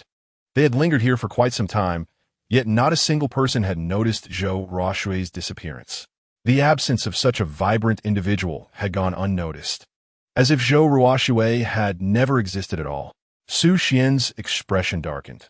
This place apparently possessed the unsettling ability to obscure perception, presenting them with a significant dilemma. Without hesitation, Su Xian declared, "We must search for Zhou Ruoshui immediately. We cannot afford to lose anyone." Yes, the others instinctively rallied around Su Xian, beginning their search for Zhou Ruoshui's whereabouts.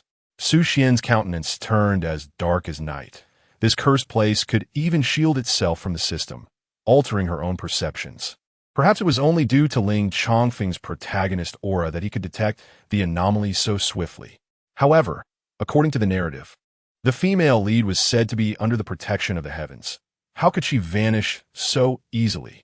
As the winds shifted and the sky darkened, the group continued their fruitless search for Zhou Ruoshui.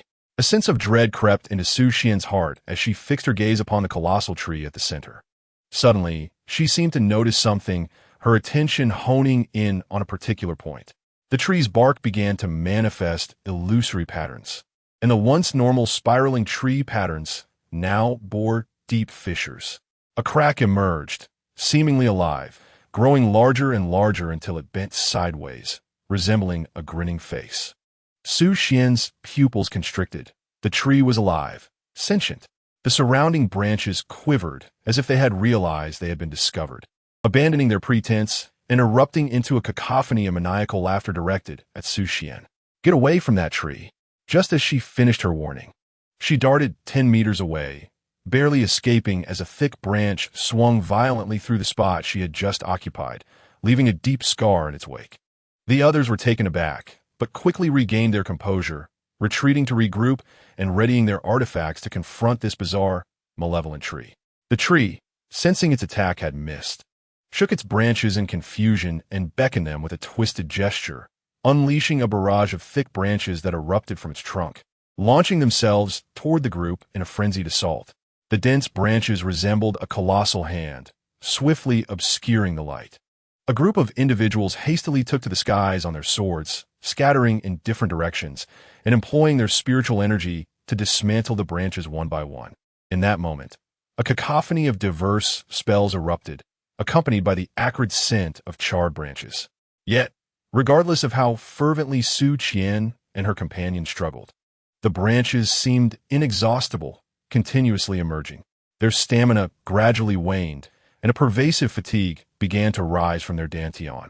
Continuing in this manner was unsustainable. The usually gentle Ling Changfeng appeared notably troubled at this moment. Hu Yanxiao nodded. "Our strength will inevitably be depleted. These sentient branches will seize any opportunity to ensnare us." "Indeed," Shui Yin, panting after severing another branch, exclaimed, "they intend to engage us in a war of attrition. Damn, these things are truly cunning." Hu Yanxiao muttered under his breath, troubled by these intelligent monsters.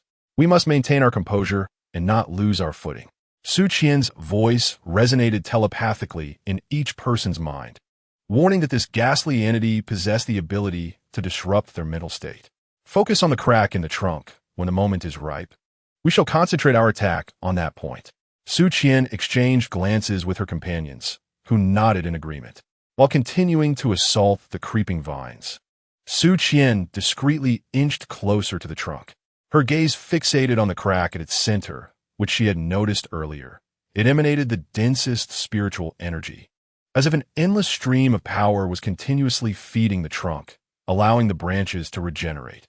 If they could breach that point, they should be able to vanquish this monstrous entity before them. Su Qian was not entirely certain of her hypothesis, yet given the dire circumstances, she had no choice but to take a gamble. Summoning all her strength, Su Qian swept away the encroaching vines, severed branches cascading to the ground. The demonic tree seemed momentarily startled by her actions, the remaining vines hesitating in their movements, flailing aimlessly. "Now is the time," Su Qian shouted, and the others, receiving the signal, unleashed a torrent of spiritual light, a formidable pressure descending upon the crack in the trunk. Su Qian's gaze met that of Chu Zhaolin in midair. Though no words were exchanged, there was an unspoken understanding as their swords harmonized and surged toward the trunk. The sword technique Su Qian had imparted to Chu Zhaolin was inherently complementary, and now their combined strike was exponentially more potent. The spiritual light surged forth, eliciting a horrific, unearthly scream from the demonic tree.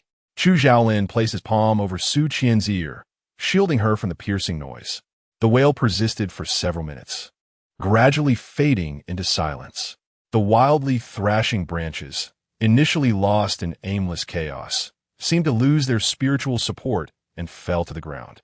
After a brief moment of stillness, seeing that the demonic tree had indeed fallen silent, Su Qian exhaled in relief. Thankfully, her intuition had proven correct. As she stepped forward, the cocoons on the branches lost their pearlescent sheen and plummeted to the ground in a multitude, a sight that revolted Su Qian, prompting her to retreat a few steps. These cocoons bore an uncanny resemblance to worms dangling from a tree. Su Qian frowned, unable to suppress a grimace, unwilling to look further. Chu Zhaolin, sensing her discomfort, stepped forward to clear a path with his spiritual sword before Su Qian cautiously followed in his wake. Shui Yin observed the two individuals, engrossed in their own world, and a faint smile tugged at her lips. Initially, she harbored some interest in Su Qian, for he perfectly aligned with her tastes. However, it seemed one was oblivious while the other endured silently. With ease, Shui Yin extinguished the flicker of desire in her heart. She had no intention of meddling in others' affairs. As Su Qian approached, the snow-treading sword appeared to follow its master, swirling in the air while the cocoon-like entities scattered on the ground clung stubbornly to him. Clearly reluctant. Less useful than I, Su Qian muttered with resignation as he sheathed the snow-treading sword, unable to bear its trembling presence outside, which was utterly humiliating. In contrast to Su Qian's snow-treading sword, Chu Zhaolin's spirit sword was perfectly suited to his style. With a swift and decisive sound, it sliced through the tree trunk with impressive precision.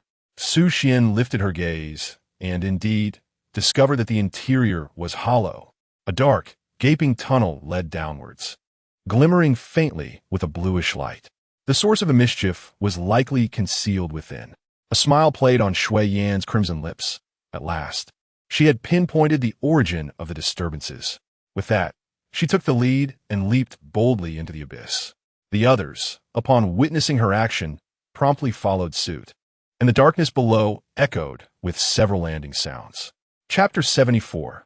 The Kanglin's Secret Realm v. The pitch-black underworld was vast and empty, with a hint of blue light illuminating the path ahead. Su Qian retrieved a night pearl from her storage ring. Its gentle glow dispelled the surrounding darkness.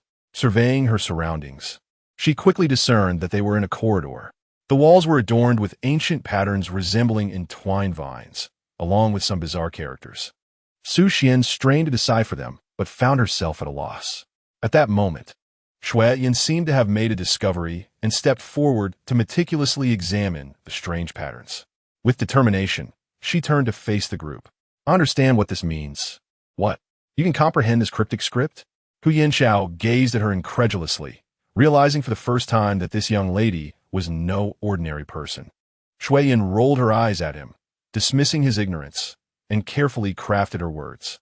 I hail from the Shui family of the South Sea sect, with considerable expertise in gambling stones and the trade of various spiritual artifacts. I once encountered this pattern on a tapestry owned by a client. Su Qian frowned. Client? What does this pattern signify? She inquired coolly. Shui Yin replied slowly. The client taught me a method of discernment as a token of gratitude. The final circular symbol implies that a treasure lies beneath, guarded by a tree spirit. The branches represent this guardian.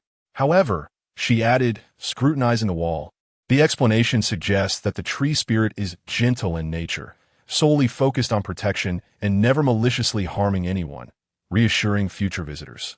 Hu Yanxiao scoffed dismissively. Not prone to harming? What do you think we were doing moments ago, scampering away in terror, as if we were playing house with that wretched tree? Shui Yin observed Hu Yanxiao's unfounded provocation, and an irritable fire ignited within her. What do you mean? Do you suspect that I am deceiving you? Hu Yanxiao shrugged nonchalantly. I never said that. Shui Yin glared at him furiously. Enough with the bickering. Su Qian interjected, positioning herself between the two. She pinched her brow, aware that the environment could easily incite emotional fluctuations. Hence, she advised them to temper their words and maintain their composure. Upon hearing this, both seemed to recognize their earlier abnormality, silently chagrined by their own outbursts. Su Qian turned to Shui Yin, inquiring, Can you discern anything further? After another round of scrutiny, Shui Yin shook her head. The script on the wall is quite ancient. I can only discern this much. That's sufficient, Su Qian replied, releasing a barrier of spiritual energy around them and stepping back from the wall. Let's rest here for a moment to recuperate. The five of them sat on the ground, and Su Qian gradually closed her eyes, harnessing the abundant spiritual energy from the earth to restore her vitality. As she closed her eyes, a luminescent orb representing the system dozed in her mind, flickering intermittently. Don't sleep. I need to ask you something. Instantaneously, System 006 awakened, gliding freely in the darkness for a moment. What commands do you have, host? Can you decipher the characters and patterns on that wall? In a place unseen by the others, System 006 conjured a fragment of white light that slowly floated toward the wall. Suddenly, 006 exclaimed with delight, "Host, it's right here." Su Xian was taken aback. "What do you mean? The item I instructed you to find is located here. Although I cannot comprehend the script, I can sense a pure energy within, akin to exquisite jade.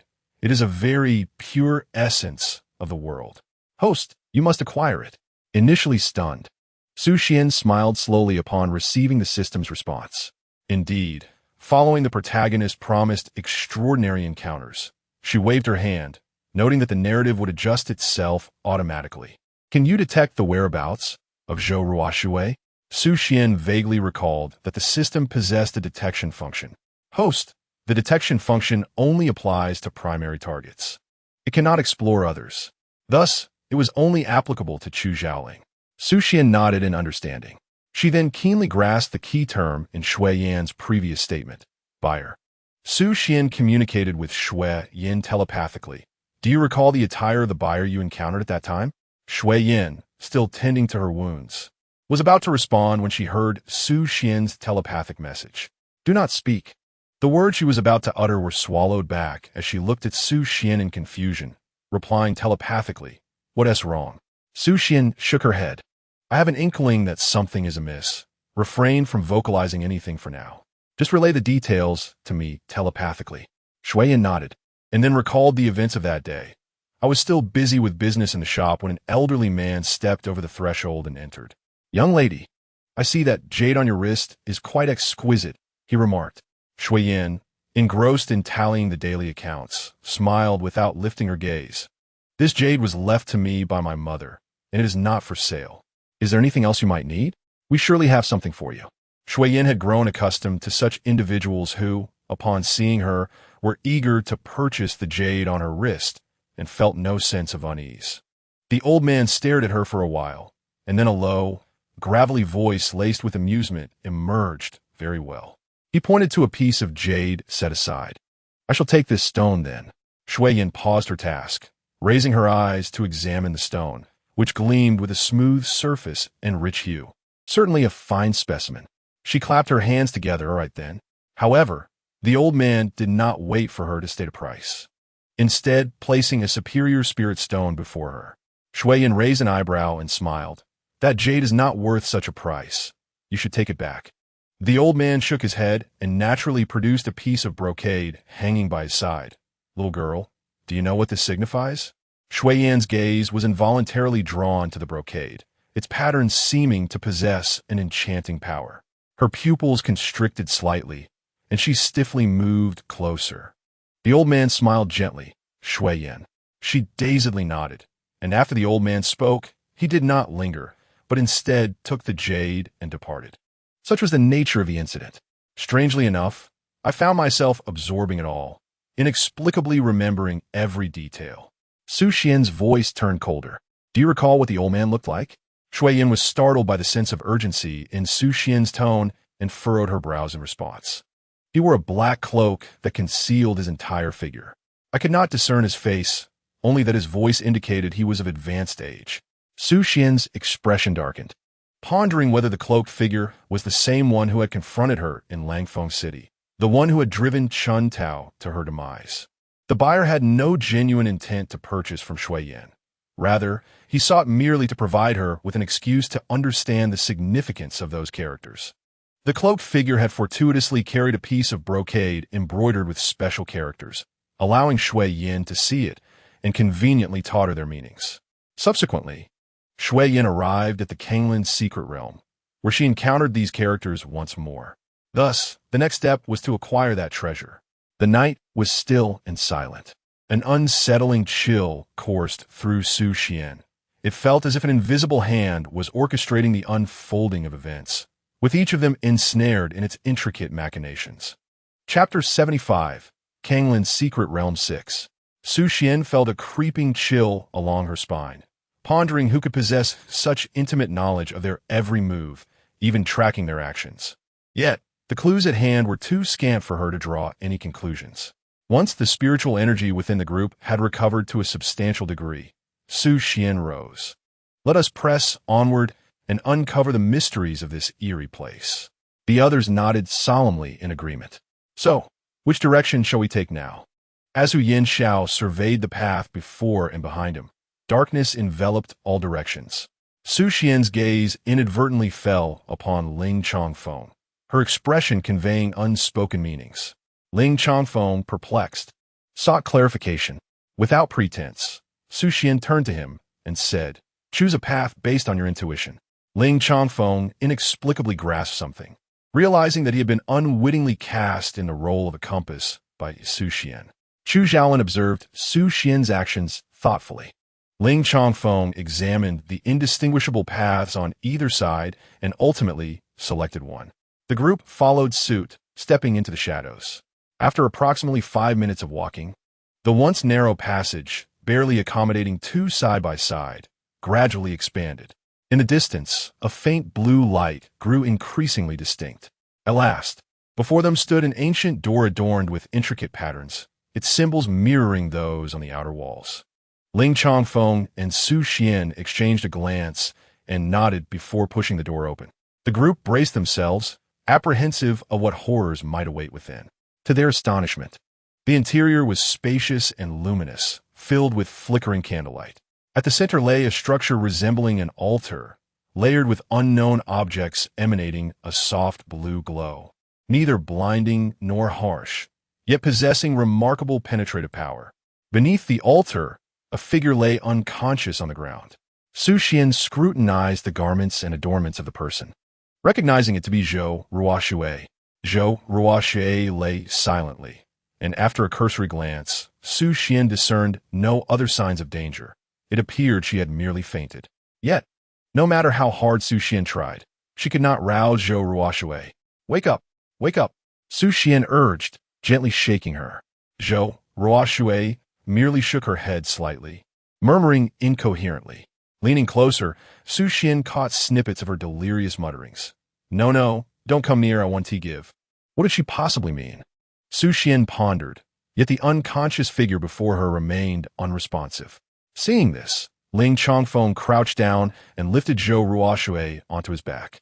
"Let's first find our way out. We can inquire about what transpired once she awakens." The others nodded in agreement. The chamber they occupied was circular, its walls arched and impervious to air. Realizing there were no other exits, Ling Chongfeng contemplated for a moment before suggesting, "Perhaps we should retrace our steps." The group nodded and approached the grand door they had entered through, only to find it firmly shut, devoid of any gaps. "When did this door close?" Hu Yanxiao exclaimed, rushing forward to pound on it. However, aside from a few heavy echoes, nothing changed. It was a stark contrast to the ease with which it had opened upon their arrival. Su Xian's expression darkened. "We've fallen into a trap." She scanned the surroundings, noting the absence of airflow. It was only a matter of time before they succumbed here. Who could be orchestrating this sinister invitation? Let us remain calm and search for any hidden mechanisms around us. We still possess the jade tokens. If necessary, we can shatter them to escape. At the mention of the protective tokens, a sense of relief washed over the group. They dispersed to explore the walls, searching for any concealed mechanisms that might be hidden within. As others frantically sought an escape, Su Xian's mind echoed incessantly with the warnings of 006. Akin to a kettle boiling over. Abnormal energy fluctuations detected. Beep, beep, beep.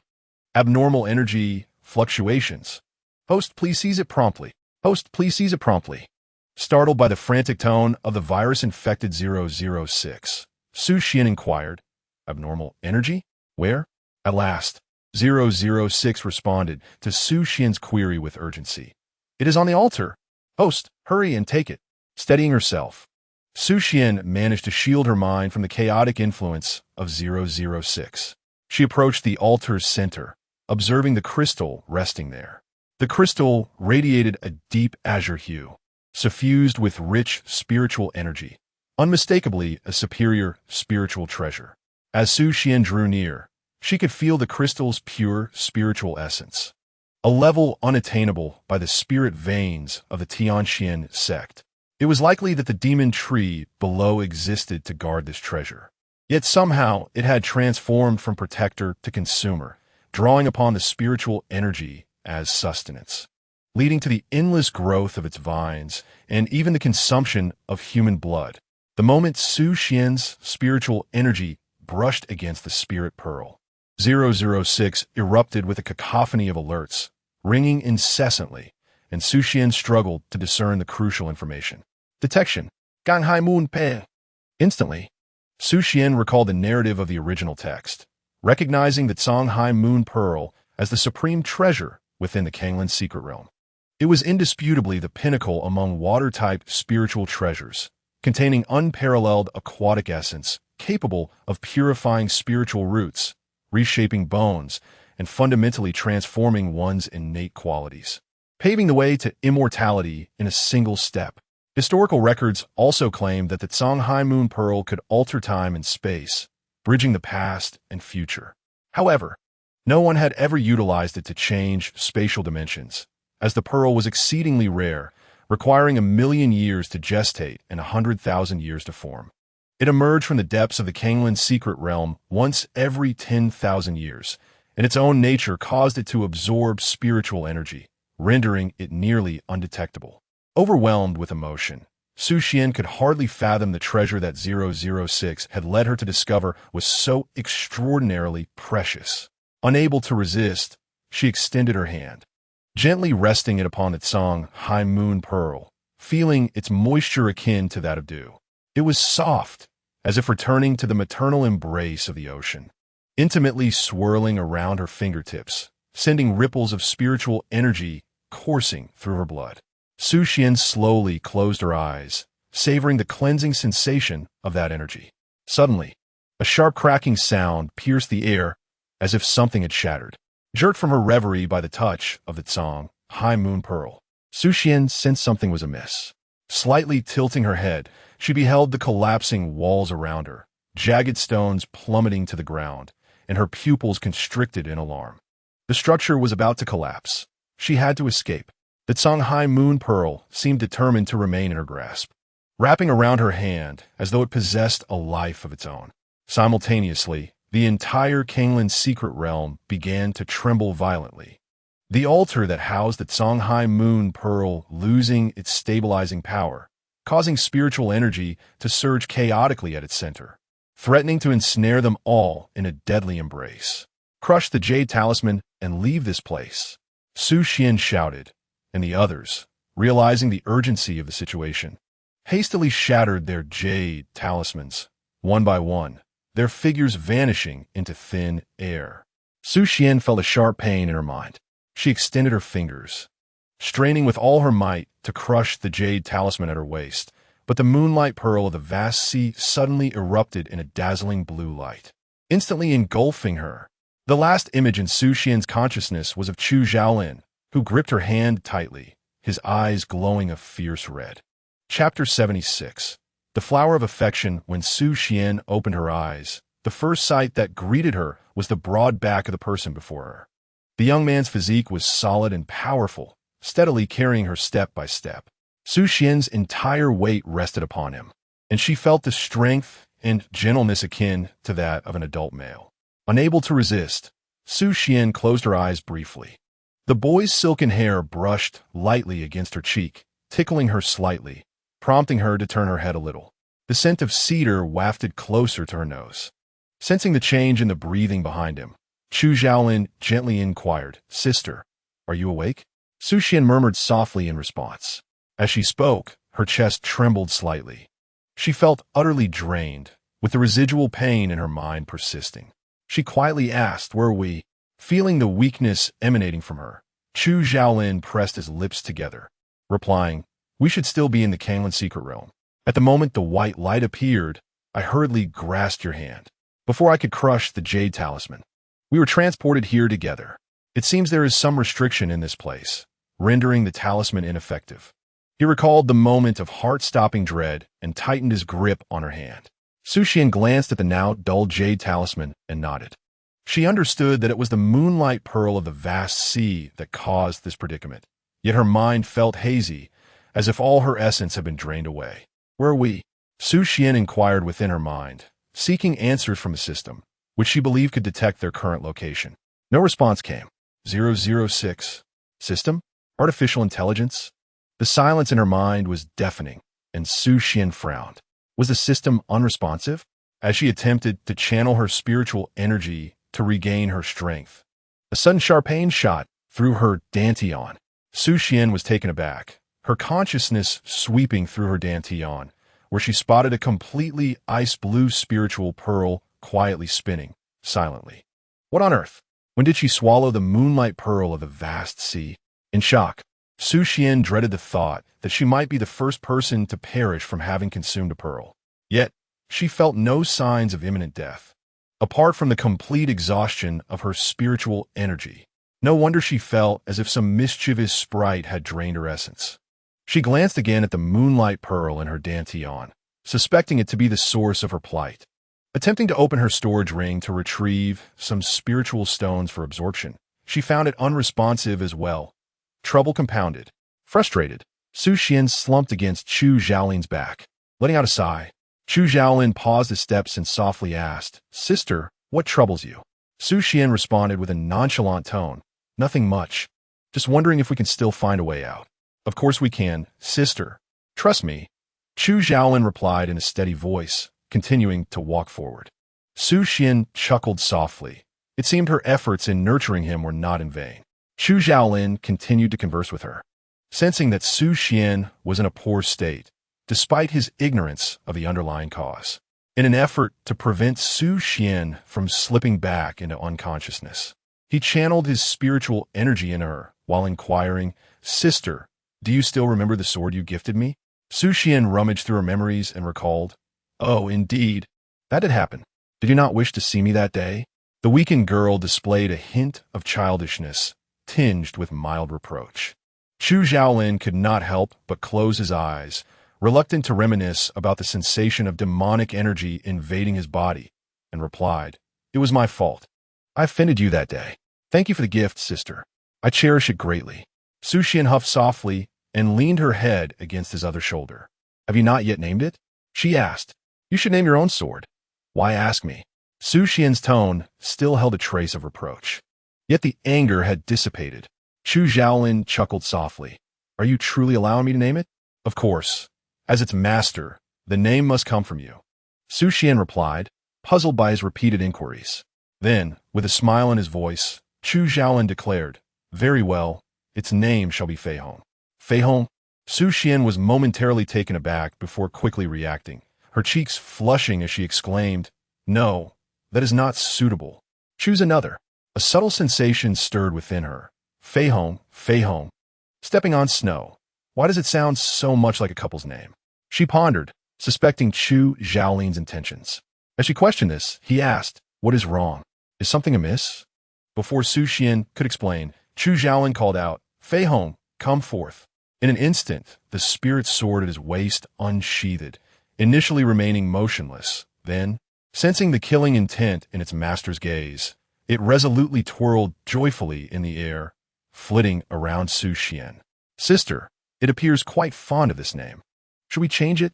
Su Xian observed the lively Fei Hong, feeling a lingering sense of something being amiss. "It's nothing. Fei Hong sounds pleasing enough," she murmured. Chu Xiaolin nodded with a smile, choosing not to elaborate further. In the forest, where sunlight and moonlight were obscured, bizarre and vividly colored flowers bloomed profusely, and the faint sound of bird song echoed briefly before silence reclaimed the surroundings. Carrying Su Xian on his back, Chu Xiaolin sensed that the only energy sustaining her was the spiritual force he continuously transmitted, of which she likely absorbed only a fraction, barely enough to sustain her. Moreover, she felt an increasing heat within her. The air around them thickened, almost coalescing into mist, and Su Xian breathed softly, beads of perspiration forming on her forehead. Her slightly clammy body pressed closely against the boy's back, creating an indescribable atmosphere of intimacy. Chu Xiaolin, too, felt the warmth emanating from Su Xian's breath, causing his ears to redden. Curiosity piqued, she gently reached out to touch him. He shivered, a tingling sensation coursing from his earlobe. He paused his steps and turned his head. "What is it?" Su Xian's head rested on his shoulder, her entire demeanor reminiscent of someone pulled from water, her eyes clouded with confusion. Chu Xiaolin cursed softly under his breath and adjusted her position, lifting her slightly. After a moment, she abruptly remarked, "Do not flirt carelessly." Su Xian chuckled lightly, surprised by Chu Xiaolin's innocence. "Little junior brother, a pure-hearted youth like you would be devoured in the realm of cultivation, leaving nothing but bones." After saying this, she recalled something and smiled softly. Chu Xiaolin felt the gentle tremor of the girl's laughter against his back and gritted his teeth, saying, "Senior sister, please hold still." Su Xian obediently responded with a soft "oh," ceasing her laughter and remaining quiet on Chu Xiaolin's back. His stiff body gradually relaxed as he turned his head to observe the serene and weary girl, who was comfortably closing her eyes against his shoulder. Chu Xiaolin suppressed the urge to act on his impulses, pondering who would ultimately be the one left with nothing. Chapter 77. The flower of emotion, uncertain of how long they had traveled, Chu Xiaolin finally emerged from the dense forest.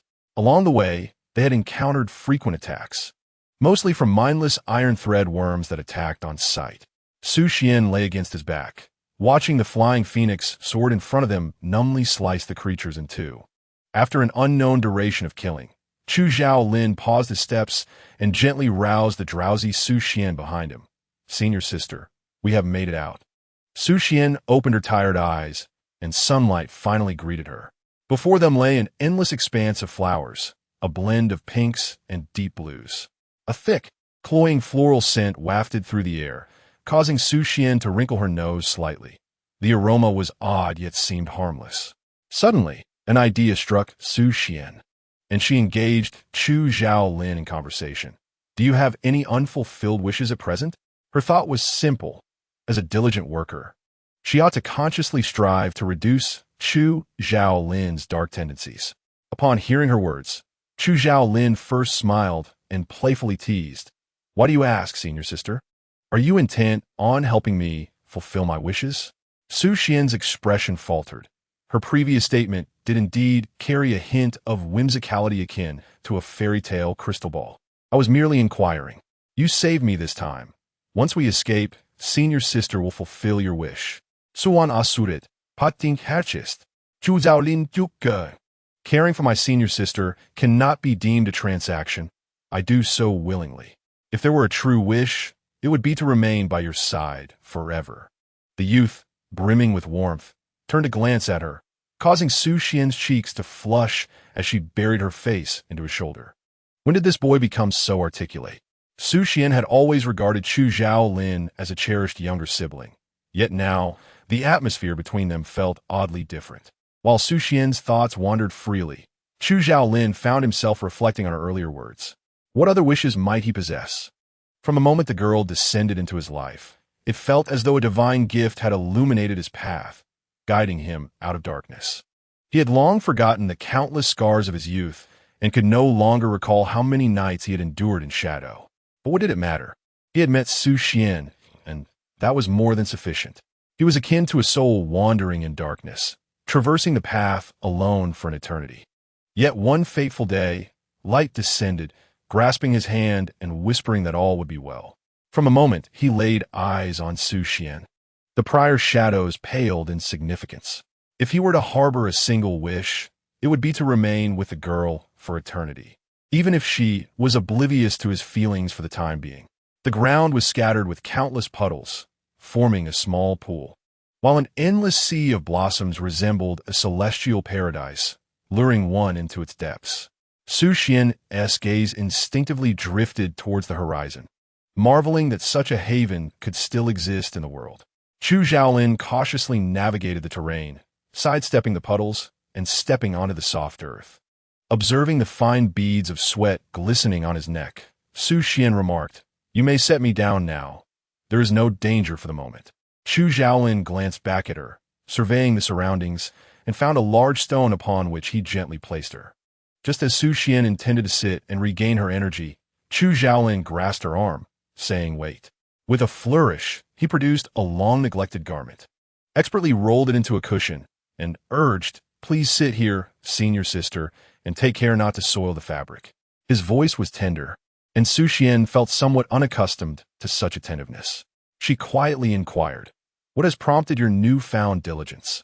Chu Xiaolin lit a piece of talisman paper, flames soaring skyward as he replied, "You have always taken care of me. Now I wish to care for you. Is that acceptable?" As his words lingered in the air, he turned to look at her, and Su Xian blinked, nodding gently in agreement.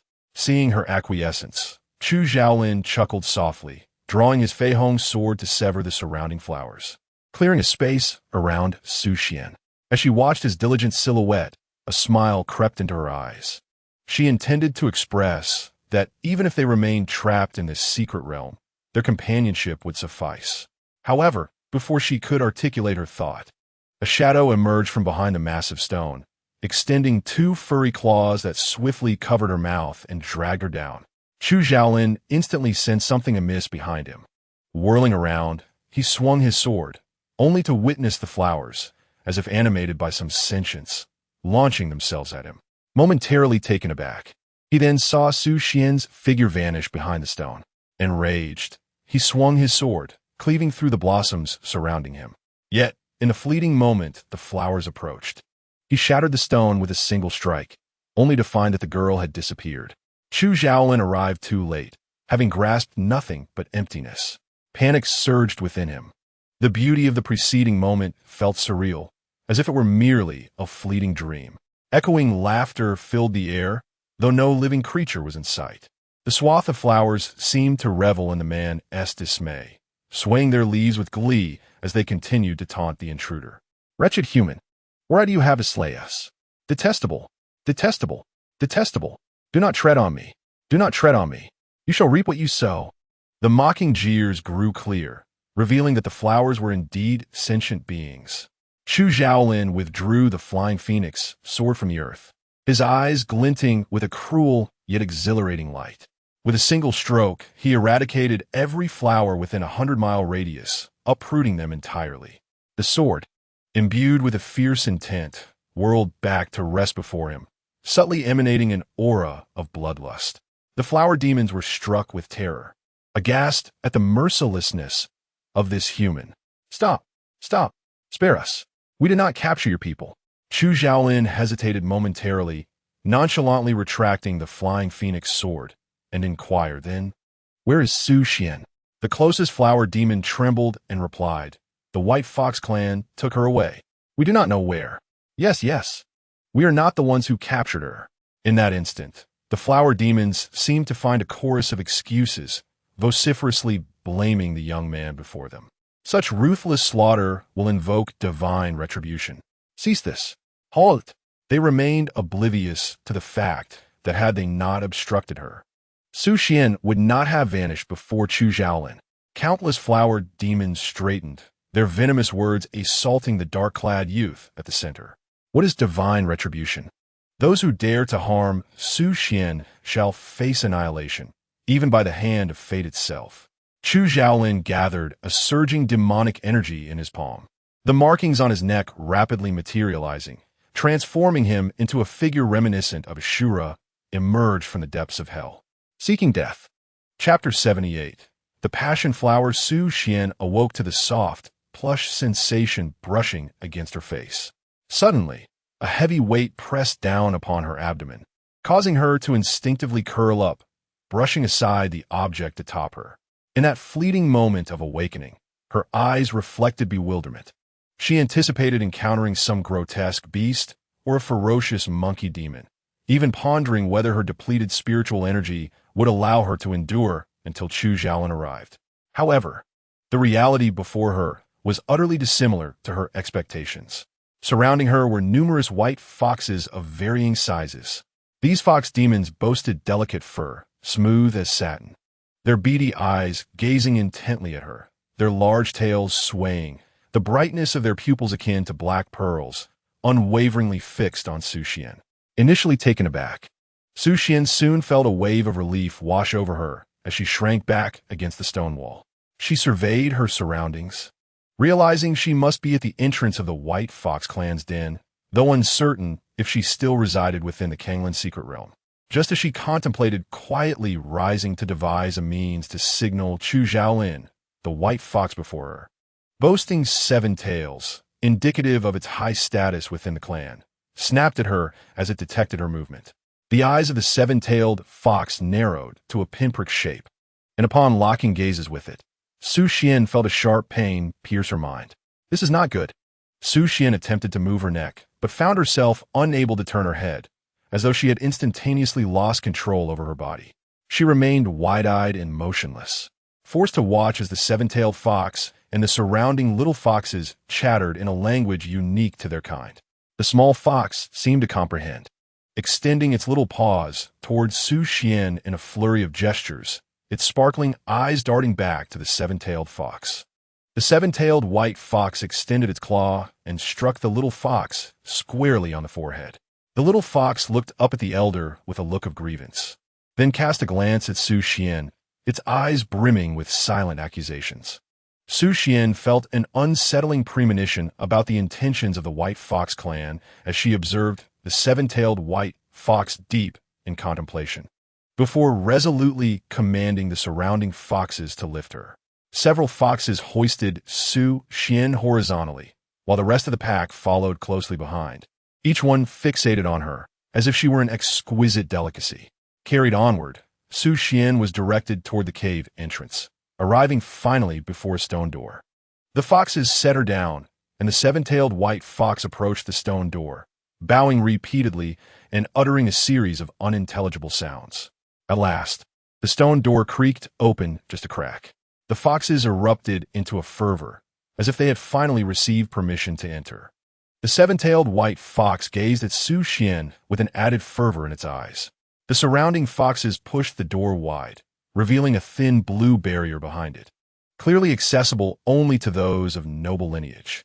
The 7-tailed White Fox, bowing low, led 4 elder foxes with tails exceeding 4 in number to carry Su Xian inside, while the other foxes remained outside, kneeling in anticipation of the forthcoming ceremony. It dawned on Su Xian that she was being treated as a sacrificial offering. Though she considered struggling, the tunnel within the stone door twisted and turned endlessly, leaving her disoriented and unable to retrace her steps. After an indeterminate duration, they finally reached their destination, a vast space filled with an abundance of flowers. At the center stood a flower that reached the ceiling of the cave, gently swaying, surrounded by blooms that towered at least half a person's height, all swaying delicately. The long purple petals grew in a chaotic yet harmonious manner, intertwining and adorning the cave walls, their branches and leaves gracefully cascading, creating a breathtaking sight that stole one's breath away. Above, the cave ceiling was adorned with purple crystals formed from condensed spiritual energy, dazzlingly brilliant, while below lay a pool of water shrouded in a cold mist, the air thick with the cloying fragrance of decaying blossoms. The White Fox set Su Xian down in this enchanting setting, its gaze fixed intently on the enormous flower at the center. Suddenly, a slender floral filament emerged from the petals, wrapping around Su Xian and lifting her gently into the air. The foxes knelt in reverence, bowed once more, and then turned to depart from this place. As Su Xian found herself ensnared by the filament, she was tenderly placed at the center of the petals. The flower, sensing something amiss, extended another filament to extract something from the flower's core. This filament, now tainted with an unknown substance, entered Su Xian's mouth, the powder dissolving upon contact with her lips. Darkness enveloped her vision as she fainted in the heart of the petals, losing consciousness entirely. Upon witnessing the beauty rendered unconscious, the surrounding flowers extended their filaments, gently tugging at Su Xian's garments, peeling them away one by one to reveal her smooth arms. Meanwhile, on the blade of Chu Xiaolin's sword, the body of a White Fox lay discarded. Blood flowed like a river around him, with countless White Fox corpses strewn about, leaving trails of crimson in their wake. As a bloodthirsty impulse flickered in Chu Xiaolin's eyes, hasten to deliver the individual, or none of you shall see the dawn. The White Fox clan possesses intelligence, comprehending human speech, Yet they fail to fathom the brutality exhibited by the human before them. He demands the return of the maiden, but alas, she has already been offered as a sacrifice. The flower's spirit, having waited centuries for a cherished offering, has promised them that if they present such a sacrifice, their clan shall be liberated from the Kanglin's secret realm. This represents the last flicker of hope for the survival of the white fox lineage. Before further contemplation could take root, the impatient youth could no longer restrain himself. He flayed the flesh from one of the nearby white foxes. Fail to comply, and I assure you, not a single one of your kind shall remain alive. Chu Xiaolin, indifferent, wiped the blood from the tip of his sword. Sensing the ominous surge of demonic energy encroaching upon him, with arcane patterns creeping towards the corner of his eye, the white fox let out a mournful cry, repelling the surrounding foxes to clear a path for Chu Xiaolin. As he prepared to advance, the white fox obstructed his way, exerting every ounce of strength to convey a message. You may enter, but I have a condition. Chu Xiaolin, growing increasingly impatient, found no solace in the absence of Su Xian, and filled with animosity, demanded, what condition? The white fox then produced a tiny fox, barely a newborn, its fur soft and snow-white. If you take this one out of the Kanglin's secret realm, I shall guide you to that human. Chu Xiaolin glanced at the diminutive creature, its eyes still closed. If I were to slay this little one, my senior sister would undoubtedly disapprove. Very well, he acquiesced. The white fox, having no alternative, led him toward the cave's entrance. Upon entering, Chu Xiaolin followed the white fox through a labyrinth of twists and turns, passing countless barriers and paths, until they finally arrived before a colossal flower. He gently placed the small fox within his sleeve, while the white fox cast him a lingering, resentful glance before departing. Their clan had been ensnared within the Kanglin's secret realm for centuries, and though the aura here was abundant, their progeny had dwindled. The clan's elders had foretold that only by escaping the Kanglin's secret realm could the white fox clan glimpse a thread of survival. They had run out of options, fervently hoping that the young fox might successfully emerge, granting their lineage a chance at rebirth. Chapter 79. The Flower of Emotion. Chu Xiaolin stowed the little white fox within his storage ring and, sword in hand, stepped cautiously into the cavern. The white fox had not deceived him. Within this cave, no peril awaited, though the floral scent was overwhelmingly cloying. The only sound echoing within was that of Chu Xiaolin's own footsteps. Water dripped from the petals, gently swaying before cascading into the deep pool below.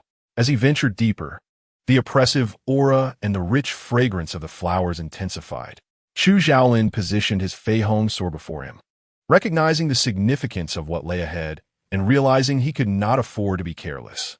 Exiting the final stone chamber, he beheld the flower that reached the cave's apex. Its dark, dense purple layers intertwined, imbued with starlight, seemingly on the verge of blooming. Amidst the petals, a slender, pale arm descended, elusive and indistinct. Senior sister. Chu Xiaolin tightened his grip on the Fei Hong sword, his brow furrowing. Su Xian was indeed perched upon that very flower, in the chilling mist of the cold pond. The flowers seemed to sense the presence of Chu Xiaolin. The once still tendrils of the blossoms began to quiver slightly, striking the ground as they sought to expel this unwelcome intruder. Chu Xiaolin rose slightly, severing the dancing tendrils with a swift stroke of his Fei Hong sword. The flowers, bewildered by the audacity of this human, questioned his intrusion into their sacred domain. In an instant, the surrounding blossoms burst into bloom, releasing a rich aura of spiritual energy, while layers of ethereal mist coalesced into sharp icicles, lunging fiercely towards the young man. Chu Xiaolin swiftly defended himself, yet a fine cut appeared at his neck, a trickle of blood seeping forth. Nonchalantly, he wiped it away and sheathed his Fei Hong sword. The youth closed his eyes, nourishing the demonic seed within him with his heart's blood, as tendrils of demonic energy silently spread across the ground, exuding an unsettling intensity. Suddenly, a sharp crack resounded as the restraints shattered around him. Abruptly, Chu Xiaolin opened his eyes wide, his crimson glass-like pupils gleaming with icy murderous intent.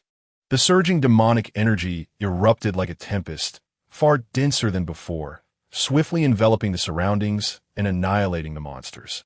Seeking death, the malevolent entity uttered coldly, extending its hand to tightly grasp the air, causing the flower that had reached the cave's apex to snap instantly.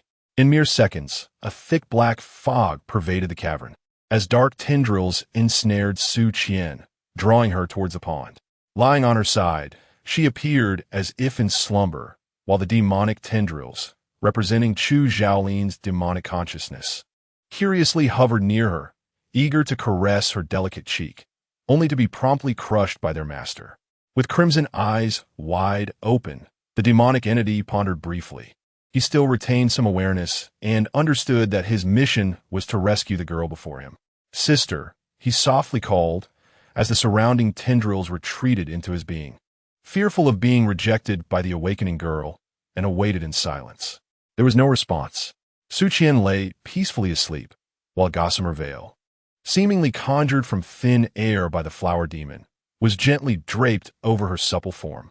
The girl lay quietly, her body slightly curled, her graceful contours unfurling, her porcelain skin and exquisite features surpassing the blossoms in their radiance. One shoulder felt the coolness of the air, capturing the attention of the demonic entity, who found himself perplexed by an unexpected surge of agitation within. He drew nearer. "Sister" awakened, though he could not fathom why he addressed the girl as such. It was the only title that escaped his lips, yet, in his heart, he longed to call her a Qian. Finally, he uttered that cherished name, a smile flickering in his eyes as he whispered, "A Qian, a Qian." Su Qian's long hair spread across the ground, swaying with the breeze, and she instinctively curled her body as if someone was persistently calling her name. Her eyelashes fluttered, and she opened her dreamy eyes. The demonic entity, observing her awakening, crouched down closer. The girl's irises were imbued with a mesmerizing shade of purple, enchanting and ethereal. As their gazes met, it felt as though countless threads of emotion danced between them, igniting a fervent heat throughout his entire being. Chu Xiaolin felt the gentle warmth of the girl's breath beside his hair, a hint of confusion evident in her demeanor. The intricate patterns upon his face incited an inexplicable panic within him. Despite his amnesia, he was resolute in preventing the girl from seeing him. Su Qian, ensnared by the emotional flower, was thoroughly disoriented. She was convinced that there were no patterns on Chu Xiaolin's face. Yet the features before her undeniably belonged to her junior disciple. Her soft, fair fingers delicately brushed against his visage. "So beautiful, please don't hide," she murmured, her warm breath cascading down to his neck. Chu Xiaolin whispered the name that defined him. Yes, he was indeed Chu Xiaolin. He shook his head, gazing at Su Qian, his crimson eyes glimmering with mirth. "Senior sister, shall we leave this place?" The girl froze momentarily. Leave? No, that was out of the question. She still had a mission. What was it? She was the emotional flower, destined to propagate life. That was her purpose. A flower must be pollinated, must reproduce, must nurture life. But with whom? The pure, azure body pressed closely against Chu Xiaolin, the rich fragrance of blossoms emanating from her being. "Please don't go," she implored, a soft sigh escaping her lips as her hair entwined gently, brushing against the pronounced Adam's apple of his neck, her tender warmth enveloping it.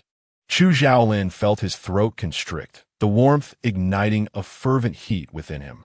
The girl, dissatisfied with his lack of reaction, leaned closer, her nose grazing the fresh wound he had inflicted, tenderly licking it. In a moment of dizzying intensity, Su Qian was suddenly struck, her vision filled with the fervent desire reflected in his crimson pupils. In an instant, the air in her mouth was seized, their lips entangled in a fervent embrace. The girl, identifying herself as the emotional flower, could not comprehend the ferocity of this human before her, whose strength seemed capable of devouring her whole. The cavern once more exhaled its demonic essence, crafting a warm nest for their entangled forms. The girl parted her lips, succumbing to his demands. "Be good. It doesn't hurt," murmured the man, his voice laced with a gentle laugh, soothing her. The demonic energy lingered in the air, entwined with the exquisite landscape of their passionate encounter. The delicate flower trembled, subjected to the beast's relentless exploration, yearning for escape. Suddenly, the beast lifted its gaze. Vibrant crimson hues flickering in its depths as it seized her ankle with a claw, drawing her into its fervent, sweat-laden embrace. The flower, devoid of strength, could only yield to the whims of the one before her. In an exquisite intertwining of longing, faint cries echoed. Yet they were swiftly swallowed by the fervor of their connection. Whispers of surrender fell silent, rendered ineffective against the overwhelming tide of desire. Chapter 80. Terrified. She gazed at the figure before her. Outside, the passage of days and nights had become a distant memory. At last, the creature, satiated, cradled the unconscious girl in its arms, a satisfied glance sweeping over her form. Tears still lingered at the corners of her eyes as the creature retrieved garments from its storage ring, wrapping the delicate figure in their embrace. The unconscious girl stirred slightly, instinctively attempting to crawl away, but the creature gently caressed her back, its tender breath coaxing her taut body to relax. The intricate patterns at the corners of the creature's eyes gradually faded, a sense of fatigue washing over them. Thus, the two nestled together, drifted into a deep slumber. In a realm unseen by them, Su Xian's once slightly swollen abdomen began to flatten, faintly emanating a soft blue glow. A strand of pure spiritual energy spiraled up from within Su Xian, coalescing into a spherical entity in the air. Observing the two sleeping figures below, it pondered for a moment before entwining them together and gently placing them above the water surface. The magical markings on Chu Xiaolin's body had also begun to dissipate, his brow furrowing slightly, hinting at the awakening of consciousness. With a subtle tremor, the spirit orb caused Chu Xiaolin to plunge abruptly into the water. In a hurried effort, the orb conjured a protective barrier, preventing the human from succumbing to drowning. The orb surveyed the area beside Su Xian, noticing the intimate marks upon her body. Trembling with fury, it had waited thousands of years to select this holy maiden, only to have her sullied by that man. In a fit of rage, it forced the unconscious Chu Xiaolin deeper into the water. Suddenly, an idea struck it. A pristine tendril extended forth, gently probing Su Xian's temple. Moments latte. A condensed spiritual pearl rose from the crown of her head, and the orb absorbed the memories encapsulated within, assimilating them into its own essence. Simultaneously, it meticulously cleansed the disheveled marks adorning the young maiden, watching as the multitude of kiss marks gradually vanished, restoring her flawless skin to its original state. Chu Xiaolin, submerged beneath the water, underwent a cleansing of the recent chaotic memories. Desperately, he attempted to open his eyes, yet his body remained unresponsive, an inexplicable panic enveloping him. As if something intrinsic had been lost, he struggled with all his might, but to no avail. Minutes later, he succumbed entirely to darkness, consciousness slipping away. The spirit pearl nodded in satisfaction before returning to Su Xian's being, causing an explosion of dazzling blue light to erupt from her, overturning everything within a 100-mile radius. The entire secret realm trembled once more. Outside the secret realm, Su Changming remained vigilant, attuned to the movements within the scroll. The moment the blue light appeared, he sprang to his feet. It must be Xian. It has to be them. His hands trembled slightly.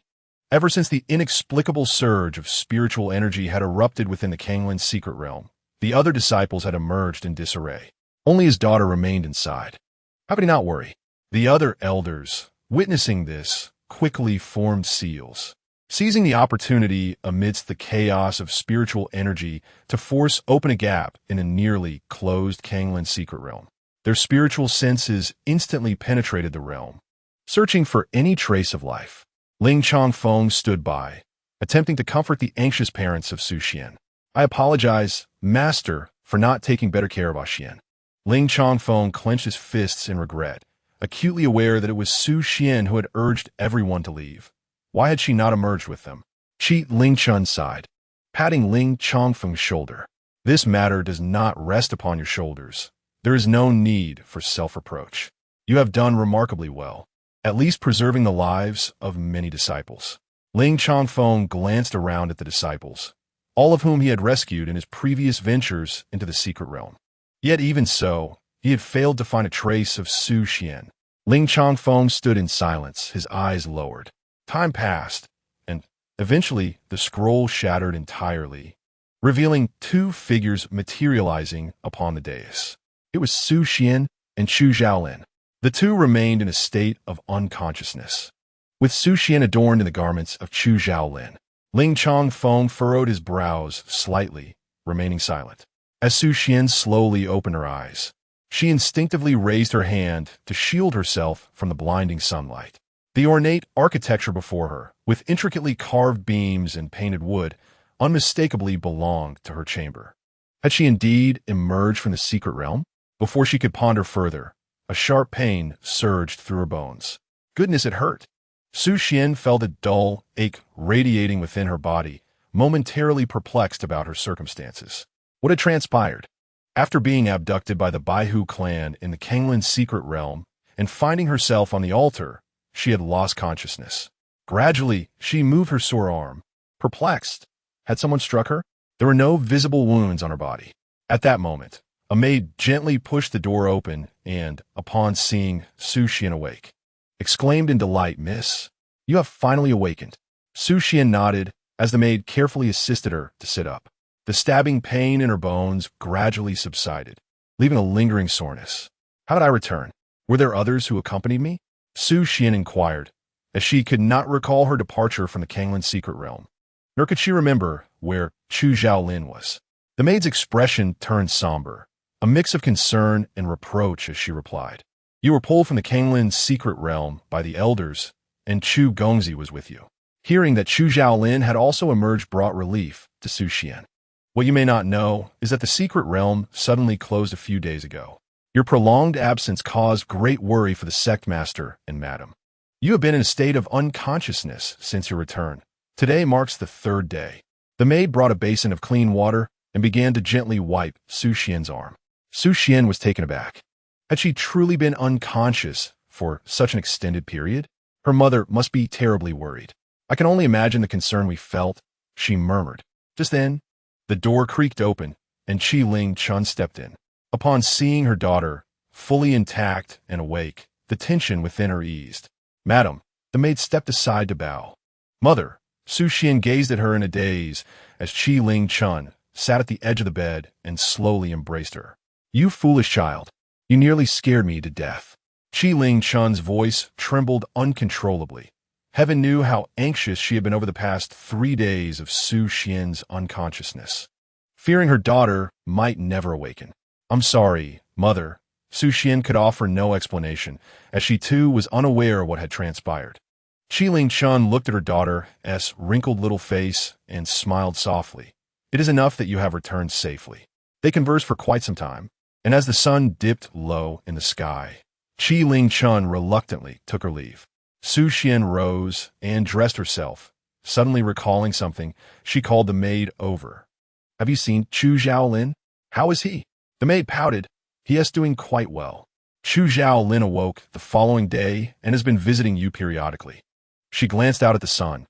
"He should be here any moment now." As soon as she finished speaking, a youth clad in a golden-threaded dark robe pushed the door open.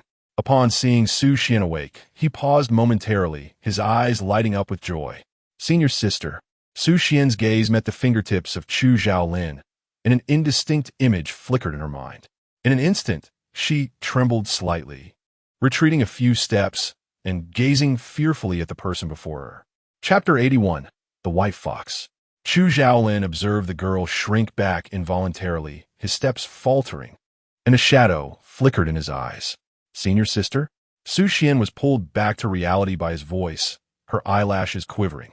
The moment Chu Xiaolin's fingers reached out, she instinctively wanted to withdraw, her mind flooded with fragmented images obscured from her memory.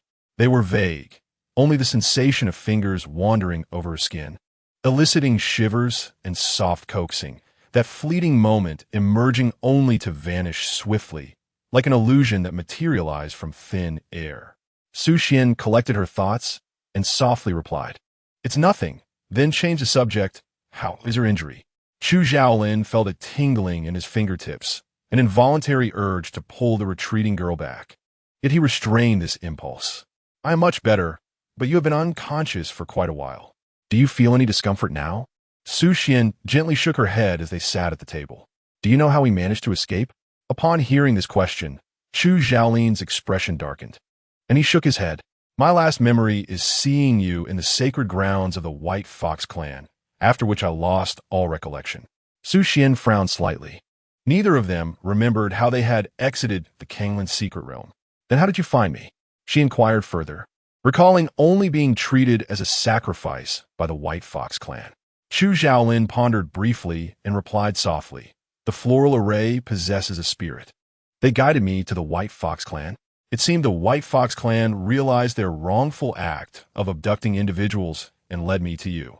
Chu Xiaolin responded nonchalantly as he skillfully peeled a plump grape and offered it to Su Xian's lips. And then? That was all. Su Xian blinked, filled with confusion. Is that truly the case? Before she could finish her sentence, Chu Xiaolin brought the grape closer to her mouth. Senior sister, do try. Su Xian slightly parted her lips and swallowed it. It tastes good. She snapped back to reality amidst the allure of beauty and delicacies. Do not change the subject. How could the White Fox clan be so benevolent? You must be deceiving me. She cleared her throat a few times, insisting, be honest. Chu Xiaolin's fingers paused momentarily, gently tapping the table twice, then covering the cup. He said helplessly, it is certainly not that simple. Su Xian tilted her head slightly, continuing to savor the grape. Pondering inwardly, I knew it wasn't that straightforward. Chu Xiaolin shifted the conversation, continuing, I slaughtered the White Fox clan to force them to release you. His tone was calm, tinged with indifference, entirely oblivious to how astonishing his words were. Upon hearing this, Su Xian froze, first silently digesting his words, then turning to him in disbelief. What were you saying? A sense of numbness washed over her. She hesitated to contemplate how Chu Xiaolin had slain those beings.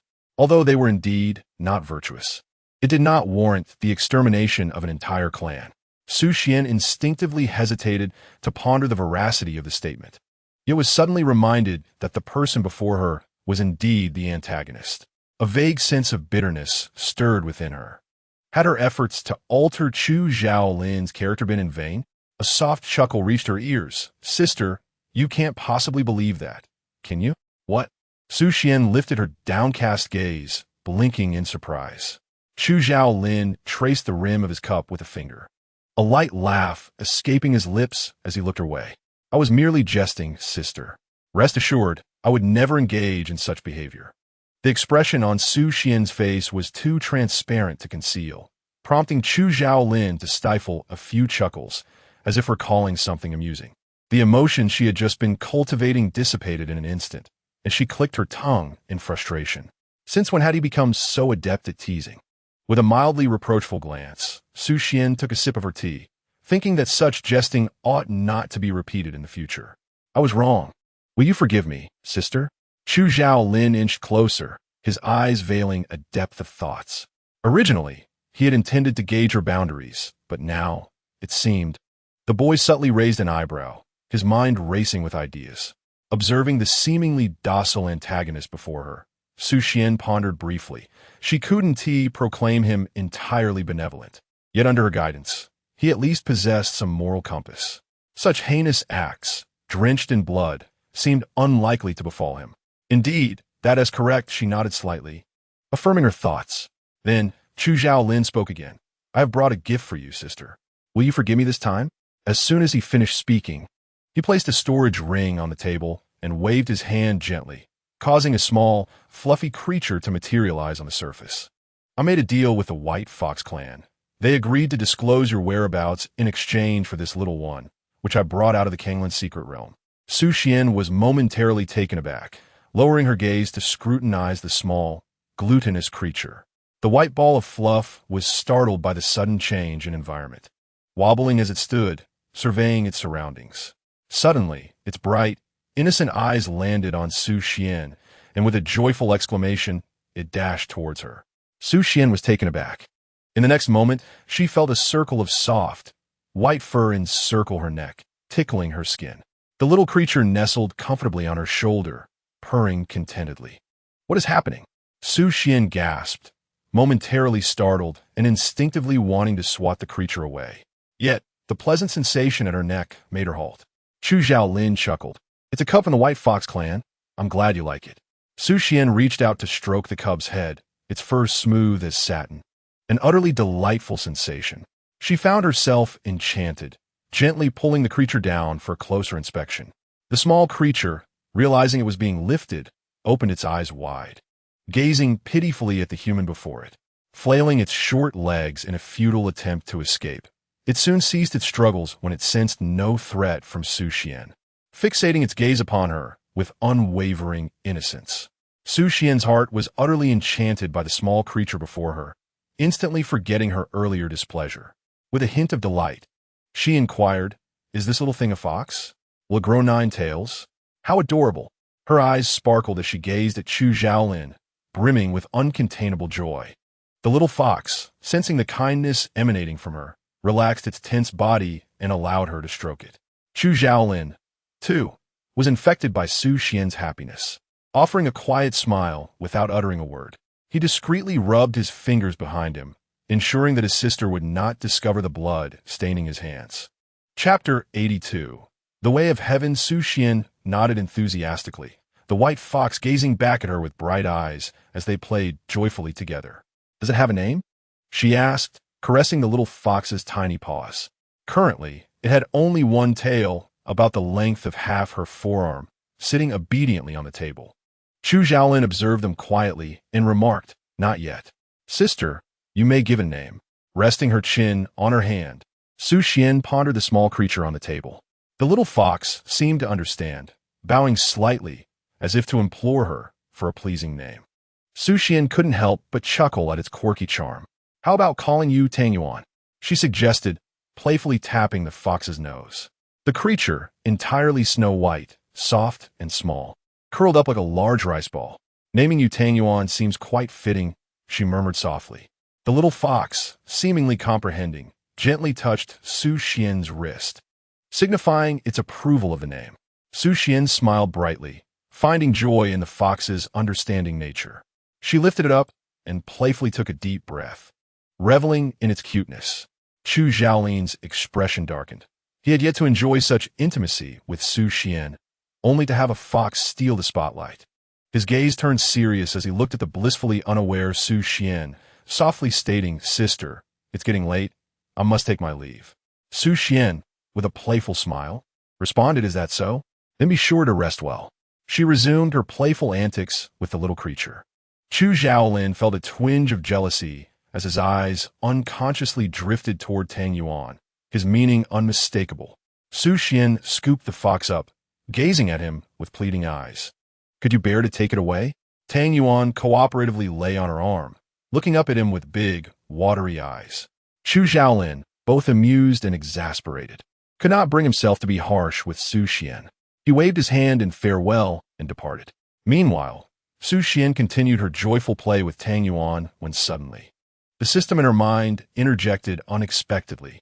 "Good evening, host." Startled, Su Xian nearly dropped Tang Yuan, who sprawled across the table, bewildered by the sudden change in her demeanor. She cradled Tang Yuan in her arms, gently stroking its fur to soothe it. With a sardonic smile, she remarked, "System, you're still operational?" The system responded, "The host tone is perilously dangerous. Given the current uncertainty, it is prudent to prioritize survival." The system took the initiative, explaining in a flurry of words. "Host, due to some unknown external circumstances a few days ago, the system's energy was nearly depleted, necessitating a return to headquarters for recharging and investigating the cause. The investigation has been completed. We hope for your understanding." Su Xian had not held high expectations for her system, so upon hearing this, she merely responded with a curious "Oh, what could have caused such depletion?" "It is indeed the Songhai moon pearl within your body." The system's tone carried a hint of indignation. As a system refined by advanced civilizations, it felt humiliated to be disrupted by a mere pearl. Su Xian was initially taken aback, but quickly regained her composure. "The Songhai moon pearl? Inside her?" The system clarified her confusion. "The Songhai moon pearl within you is the treasure of the Songlan secret realm, and it has chosen you as its master." The system's tone grew more animated. The recognition of a master by the Songhai Moon Pearl requires a substantial amount of energy, not only depleting my own energy source, but also transforming the golden core within your Dantian. Su Xian contemplated and understood why she had felt utterly drained. She glanced down at her abdomen, cursing that mischievous little spirit. Am I golden core? Do not worry, host. The Songhai Moon Pearl will continue to function in place of the golden core within your body. The system paused briefly before continuing. Your spiritual veins have now doubled in capacity, which is quite a fortuitous development. Closing her eyes, Su Xian examined her sea of consciousness and spiritual veins. And indeed it was so. Her spiritual veins had expanded, and her previously lake-sized sea of consciousness now felt boundless. With the Songhai Moon Pearl emitting a gentle blue light, quietly inhaling and exhaling spiritual energy. As she felt the pure spiritual energy circulating within her, she sensed a subtle inclination towards a breakthrough in the early stages of her golden core. Relaxing her consciousness, she began to meditate, allowing the pure spiritual power to flow throughout her body. The previously depleted meridians finally absorbed nourishment, eagerly rejuvenating themselves. The Songhai Moon Pearl circulated ceaselessly within, its exquisite and pure spiritual energy swiftly mending her internal wounds. Su Xian's once pale complexion gradually regained its color. Slowly opening her eyes, she exhaled the stagnant air. Tang Yuan sensed the familiar aura within Su Xian and playfully clung to her, nuzzling against her. Su Xian gently patted its tail, and Tang Yuan obediently settled in her embrace. Su Xian lowered her gaze, lost in thought.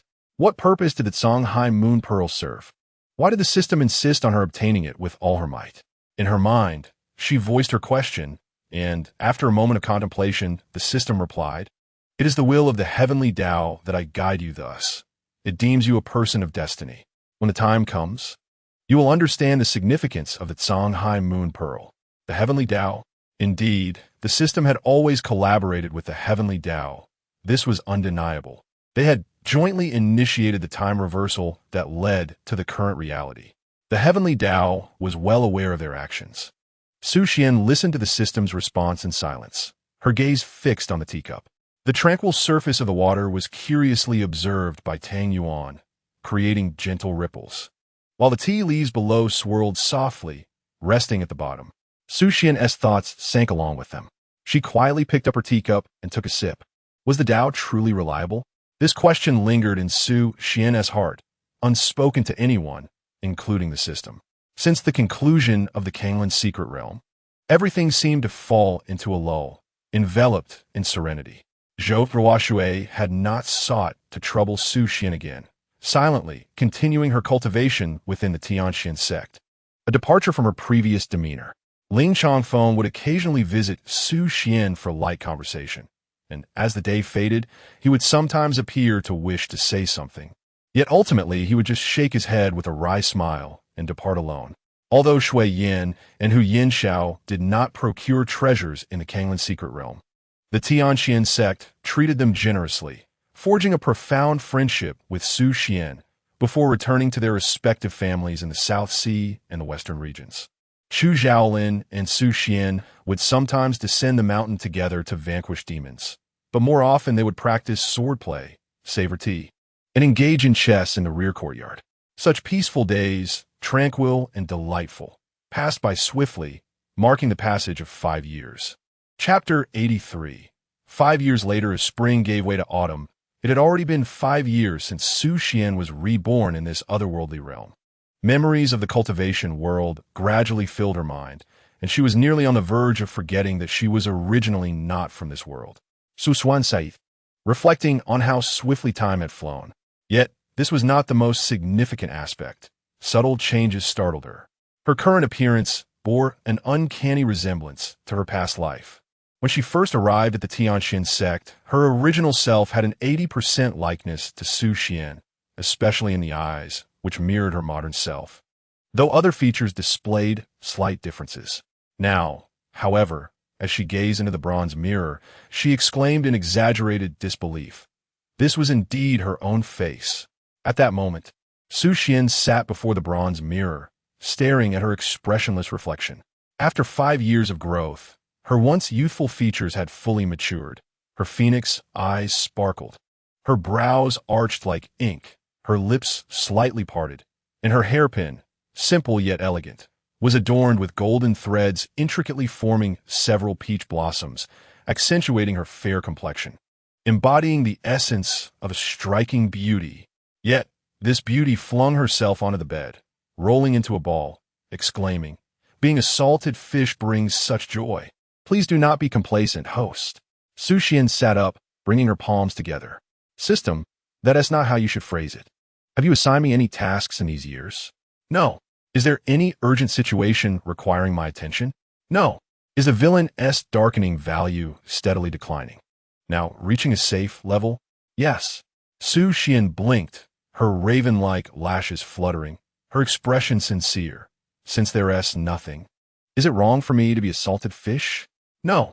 Upon receiving the desired response, Su Xian reclined languidly against the couch, her phoenix eyes glimmering with a carefree smile.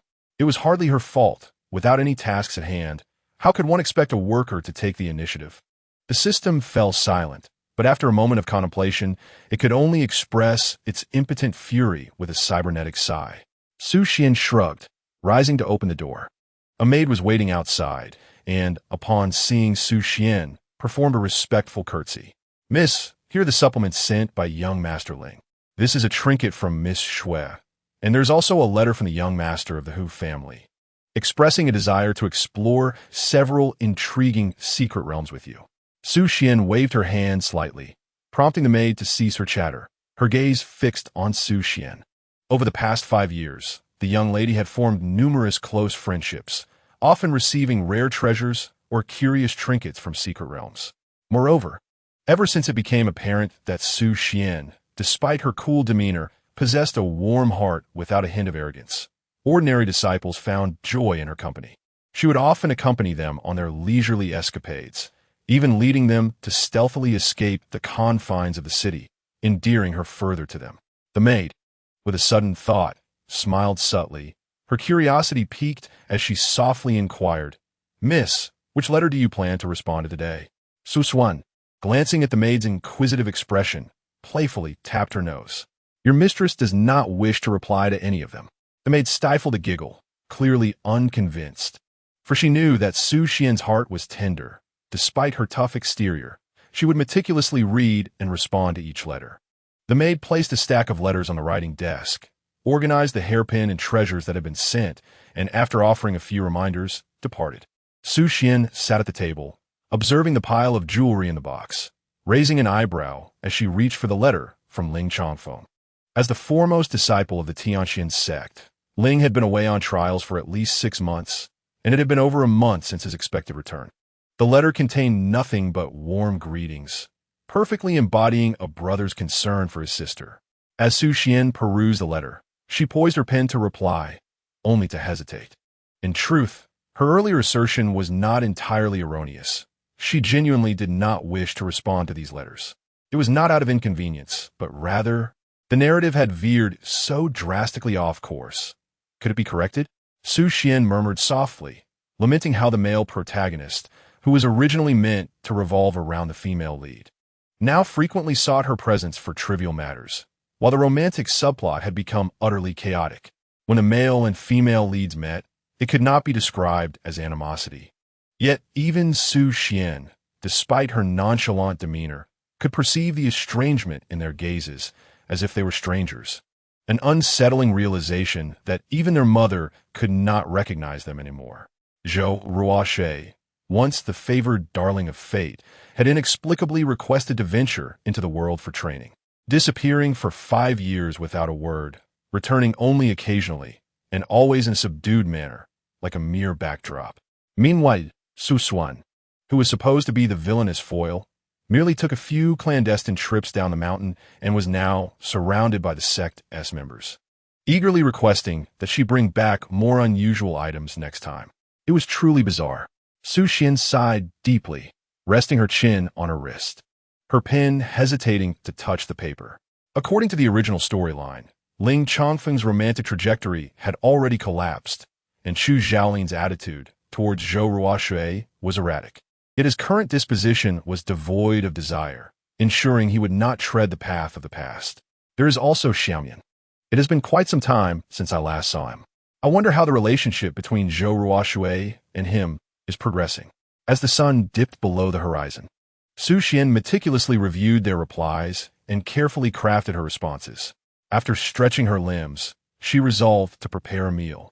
Although Su Xian had entered the latter stage of yuaning and had long since ceased her consumption of grains, her cravings were insatiable. Stepping into the courtyard, she noticed the transformation that had taken place over the past 5 years. Once abundant in spiritual energy, the garden, which had previously housed only a solitary peach tree, was now brimming with vegetables. Against the wall of the courtyard, a figure was diligently selecting produce, pondering what to prepare for dinner that evening. Su Xian observed Chu Xiaoling, who was harvesting the vegetables. One would never guess that the formidable antagonist from the original story, now a practitioner in the mid-stage of yuaning, was in her garden preparing a meal. As Su Xian approached Chu Xiaoling, intent on surprising him from behind, a flurry of white fur suddenly darted past her side. Leaping towards her, she instinctively turned and caught the fluffy bundle, its solid weight causing her to stagger backward. At that moment, Chu Xiaoling rose to his feet, and Su Xian found herself securely in his embrace, her head colliding with his chest, warmth radiating from him. The young man extended a hand to steady her slender waist. His gaze a blend of indulgence and exasperation, his voice tinged with a sigh. "Be careful, senior sister." Regaining her balance, Su Xian placed the furry creature on the ground, crouching to rub its head vigorously. "You become quite hefty, yet you still expect me to carry you." She sought to tease Chu Xiaoling, but the creature, Tang Yuan, suddenly sought her affection, thwarting her playful scheme. Chu Xiaoling shook his head, a smile gracing his lips as he glanced down at Tang Yuan. "Now it stands as tall as you do. You shouldn't indulge it so much." Su Xian pondered for a moment, realizing she had indeed spoiled it. It was nearly round with excess. She poked Tang Yuan's nose, her tone mockingly fierce. "You should really go on a diet." Tang Yuan gazed up at her with innocent eyes, forlornly offering its bushy tail to her. Over the course of 5 years, Tang Yuan had grown from a creature no larger than Su Xian's forearm to its current rotund form, barely resembling a fox. All due to Su Xian's unrestrained feeding and doting. Whenever it felt wronged, it would place its fluffy tail in the hands of humans to elicit sympathy. Su Xian, both amused and exasperated, could only pat its head in comfort. Suddenly struck by a thought, Su Xian stood up, her gaze tracing the contours of Chu Xiaoling's face. And sighed in admiration. "In just 5 years, you've grown taller than me by a head."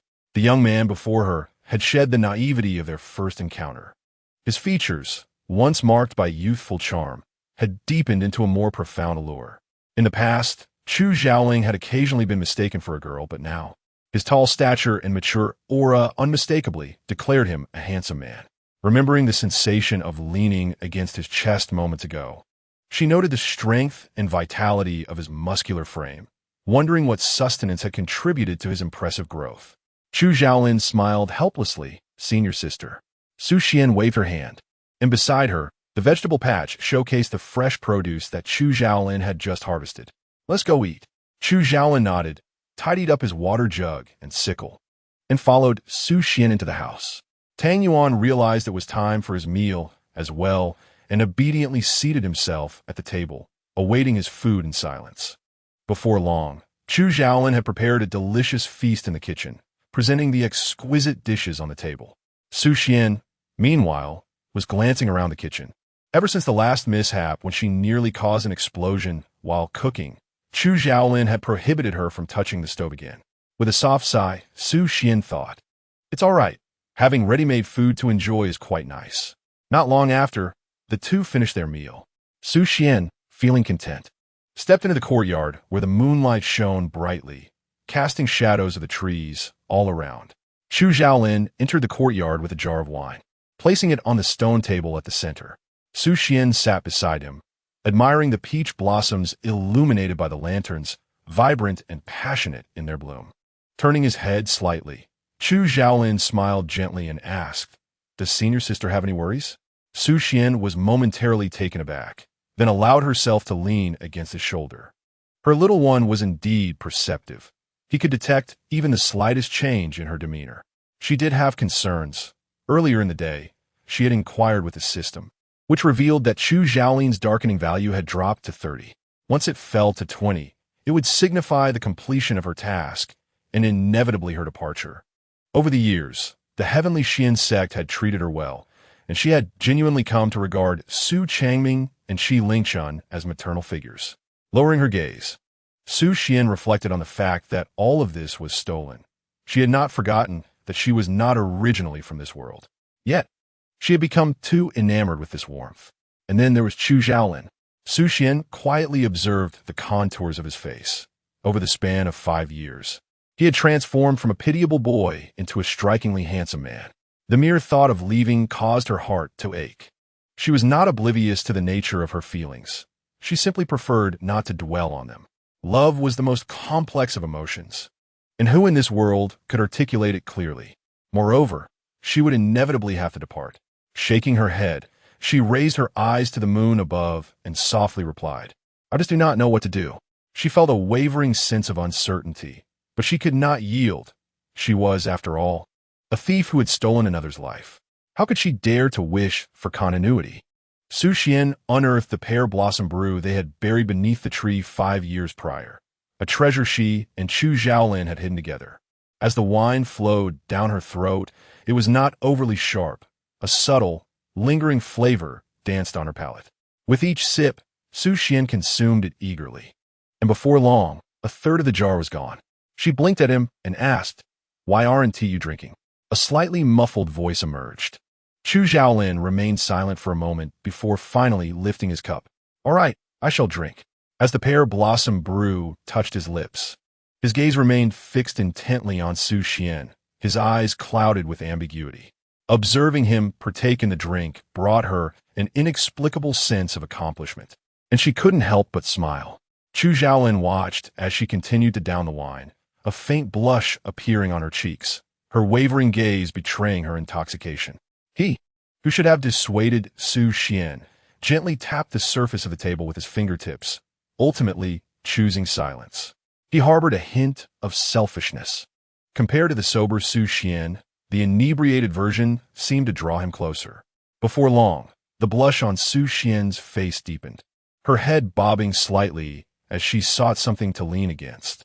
Chu Xiaolin curled his lips in a subtle smile, sensing that the moment had arrived. The man retracted his usual gentle demeanor, steadying Su Xian's swaying form and discreetly enveloping her in his embrace. In a voice laced with temptation, he inquired softly, "What troubles weigh upon your mind, senior sister?" Su Xian's thoughts were muddled, and everything in her line of sight appeared to sway. Upon hearing Chu Xiaolin's words, she turned her head, asking, "What did you say?" "I didn't quite catch that," she whispered, straining to focus. Chu Xiaolin, unfazed, repeated his question, "What burdens your heart?" "Senior sister, would you share it with me?"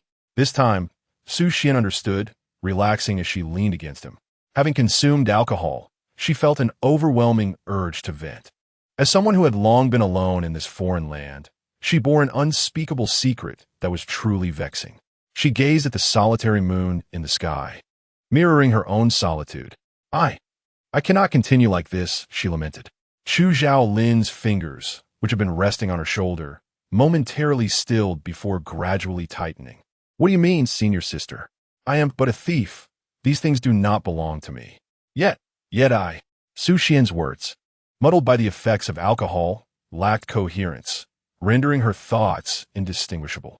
Chu Xiaolin's gaze darkened slightly as he gently probed. "Why do you refer to yourself as a thief?" "These things were never mine," Su Xian replied, her head bowed. "All of it, spiritual energy, identity, even you, all belong to Su Xian, not to me." Her voice dwindled, as if she was reluctant to elaborate further. "Isn't senior sister Su Xian? All of this is yours." Listening to her explanations, the calmness in Chu Xiaolin's eyes gradually revealed a hint of crimson. No, I am Su Xian, but—" The girl anxiously attempted to clarify, struggling to find the right words. Noticing her rising agitation, Chu Xiaolin gently patted her back. "It's all right. You will always be my senior sister. Su Xian relaxed, her tone tinged with grievance. But I did not choose this. It chose me. Chu Zhaolin's gaze shifted slightly. Who is it? Chapter 85. Truly life-threatening, Su Xian lifted her head. The moonlight shone brightly, casting a silvery glow upon the ground, while her hazy vision quietly fell upon the scene. The wine-stained lips glistened even more vividly. It is, in Chu Zhaolin's eyes, Su Xian seemed to utter something, her red lips moving, yet he heard nothing. The once erratic rhythm of his heartbeat gradually steadied. It was like this again, ever since Su Xian's first drunken episode. When she uttered incomprehensible words, he had attempted various methods to uncover the source of her nonsensical speech. Yet over the past 5 years, regardless of what strategies Chu Zhaolin employed, Su Xian's words appeared to be shrouded by an invisible barrier, remaining utterly inscrutable. As he wrote on paper, the ink visibly smudged, yet upon glancing at the characters, an unbearable headache seized him. It felt as though an unseen force was impeding his further exploration. Huh! Chu Zhaolin chuckled softly and drained the remaining wine in his cup. Initially, he surmised that Su Xian had merely undergone a possession or that a spirit had reincarnated within the original Su Xian's body. However, it appeared that the situation was far more complicated than he had anticipated. Su Xian, puzzled by the silence of the person before her, wondered why he had ceased to respond, especially after she had already provided an explanation. "Do you not believe my words?" she inquired, a hint of irritation creeping into her tone. It was truly excessive of him to question her repeatedly without faith in her assertions. Chu Zhaolin observed the girl's form retreating from his embrace, falling silent, burying his head into his shoulder, leaving behind a pouting silhouette. Sensitive to the effects of intoxication, Su Xian rarely encountered Chu Zhaolin's gentle voice as he said, "Sister, do not be upset. What shall I call you?" If Su Xian was not using her real name, it could lead to significant complications. Chu Zhaolin gently toyed with his fingertips, lost in contemplation. Of course it is Su Xian. She turned her head, silently accusing him, seemingly perplexed by his inquiry. Taken aback, Chu Zhaolin laughed. "That is good. Will my sister still depart?" His gaze remained fixed on Su Xian, keenly observing her immediate reaction. As expected, her expression faltered, her eyes lowering, her tone somewhat indistinct. Who knows? Perhaps not. Chu Zhaolin's fingers hesitated momentarily, feeling the tumultuous surge of demonic energy within him in response to the emotional upheaval. He drew a dagger from his waist and held it firmly behind him, the sharp pain grounding him. With an unflinching demeanor, he asked, "If my sister leaves, will she return?" "She probably will," Su Xian murmured. Drops of blood fell steadily to the earth, staining the petals that drifted downwards. Su Xian inexplicably sensed a dangerous glint in the gaze of the person before her, causing her to halt her words involuntarily. Chu Zhaolin's eyes flickered, his gentle smile reappearing. "Sister, do not fear me. As long as you can return, that is sufficient. The day is waning. Allow me to escort you back to your chamber." "Oh," she replied, and the warmth of his usual tenderness returned. Suxuan, inadaze, straightened herself, unconsciously leaning towards Chu Zhaolin. He steadied her with his unbloodied hand, guiding her step by step towards a room. Blood droplets fell silently behind them, quickly vanishing from sight. Feeling lightheaded, Su Xian pushed open the door to her room and inhaled the familiar scent, instinctively yearning to crawl onto the bed. Chu Zhaolin supported her swaying figure. Suddenly, Su Xian paused, mumbling something. Chu Zhaolin leaned closer to catch her words. "Getting into bed without a bath is unclean." "Very well. You managed to remember to bathe even in such a state," he remarked. He helped Su Xian to sit at the table, sighing, "Sister, please remain seated here. I shall fetch you some water." Su Xian nodded obediently, sitting at the table and waiting. Chu Zhaolin set the bathtub in place and poured hot water into it. Steam began to rise, and Su Xian sneezed, tears welling in her eyes. When Chu Zhaolin had everything prepared, he found the young girl still sitting at the table, gazing at him with a bewildered expression. Feeling a slight headache, he was hastily contemplating how to intoxicate Su Xian to extract information, without considering the potential troubles that would ensue. Chu Zhaolin approached her, asking, "Sister, could you please remove your garments?" Su Xian glanced down at her intricate attire and nodded in agreement, extending her arms and gazing at him. He regretted having dismissed the maid earlier. Lowering his gaze to avoid seeing anything, he reached out to peel away Su Xian's outer garment. Could the remaining layers be removed by her own hands? With a hint of urgency in his tone, he inquired. Su Xian pouted slightly, but complied, slowly sliding down her inner garment. The pristine fabric fell to the floor, prompting Chu Zhaolin to hastily pick it up and turn away. "Now, sister, you may take your bath," he said. The sound of water splashing behind him brought a sigh of relief, just as he intended to step away. At that moment, she sat in the bathing tub, her long hair dampened by the warm water, her cheeks flushed from intoxication now rendered even more alluring by the steam, her gaze unintentionally seductive. "Wait." Chu Zhaolin halted in his tracks, his lashes fluttering as he spoke in a husky voice. "Is there anything else, sister?" Su Xuan, with one hand playfully tousling her hair and the other splashing water, replied in a tone tinged with grievance. "Why can't I see anything?" Chu Zhaolin stiffened and turned around. The person in the tub had obscured her vision with her hair, and a mere adjustment would suffice. Yet the inebriated girl seemed to have forgotten the basics, her fair arms at a loss. He lifted his gaze slightly, his eyes landing on her delicate, pale arm, and swallowed hard. Approaching her, he gently untangled her slightly disheveled hair, letting it float on the water surface. "This should suffice, sister." In that fleeting moment when her hair was removed, her exquisite features came into his view. He momentarily paused, turning his head away with a hint of urgency. "I shall take my leave now, sister. Call for me once you are done." Without waiting for her to respond, he hurriedly exited, closing the door behind him. Su Xian continued to splash water playfully, meticulously cleansing her body. Outside, Chu Zhaolin steadied his breath, composed himself, and waited patiently. Under the sparse moonlight, time seemed to stretch endlessly. He softly called out Su Xian's name. No response. He opened the door, and indeed, the girl had closed her eyes in the tub, seemingly having fallen asleep unconsciously. As he approached, he gazed at her milk-white body submerged in water, sighing internally. This was truly perilous. Chapter 86. The action commences. The dim light casts shadows around. Su Xian lay quietly in the water, pure yet enticing. Her thick lashes rested together, as if she would never awaken. This indicated that anything could be done. Chu Zhaolin scoffed softly. Over the past 5 years, he had buried all his sordid thoughts. But did he truly believe himself to be a paragon of virtue? The inner demons incessantly called out in her mind. After all, she is not fully conscious now. You may do as you please. Can you truly endure this without suffering? Chu Zhaolin's gaze deepened as he squinted at the young girl in the bathtub for a while. Ultimately, he tore a piece of cloth to blindfold himself, lifted Su Xian from the water surface, and used his spiritual energy to dry the droplets on her skin. Occasionally, fragrant strands of hair brushed against Chu Zhaolin's cheek, causing him to pause momentarily before continuing to drape the pristine inner garments over Su Xian. Once he had tended to her, he removed the blindfold and, cradling Su Xian in his arms, made his way step by step to the bed. The girl lay in deep slumber, oblivious to the perilous gaze of another. With a sigh, Chu Zhaolin tucked Su Xian into the blankets, ensuring the corners were neatly arranged.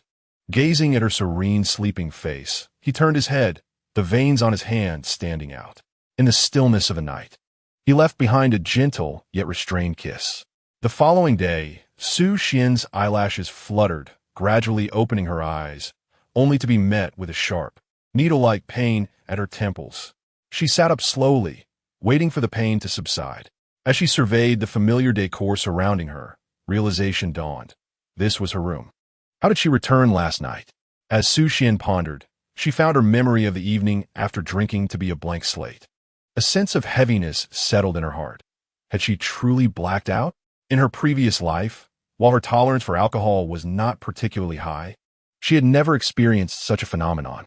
Pinching her brow with her fingertips, she mused that perhaps the after-effects of the pear blossom brew had been too potent, leading her to indulge recklessly. Did she say anything inappropriate last night? Rising to her feet, she shook her head to maintain her clarity. At that moment, a maid's voice floated in from outside. "Miss, are you awake?" "Come in," she replied. The maid opened the door, placing a teacup on the table before approaching to assist Su Xian with her grooming.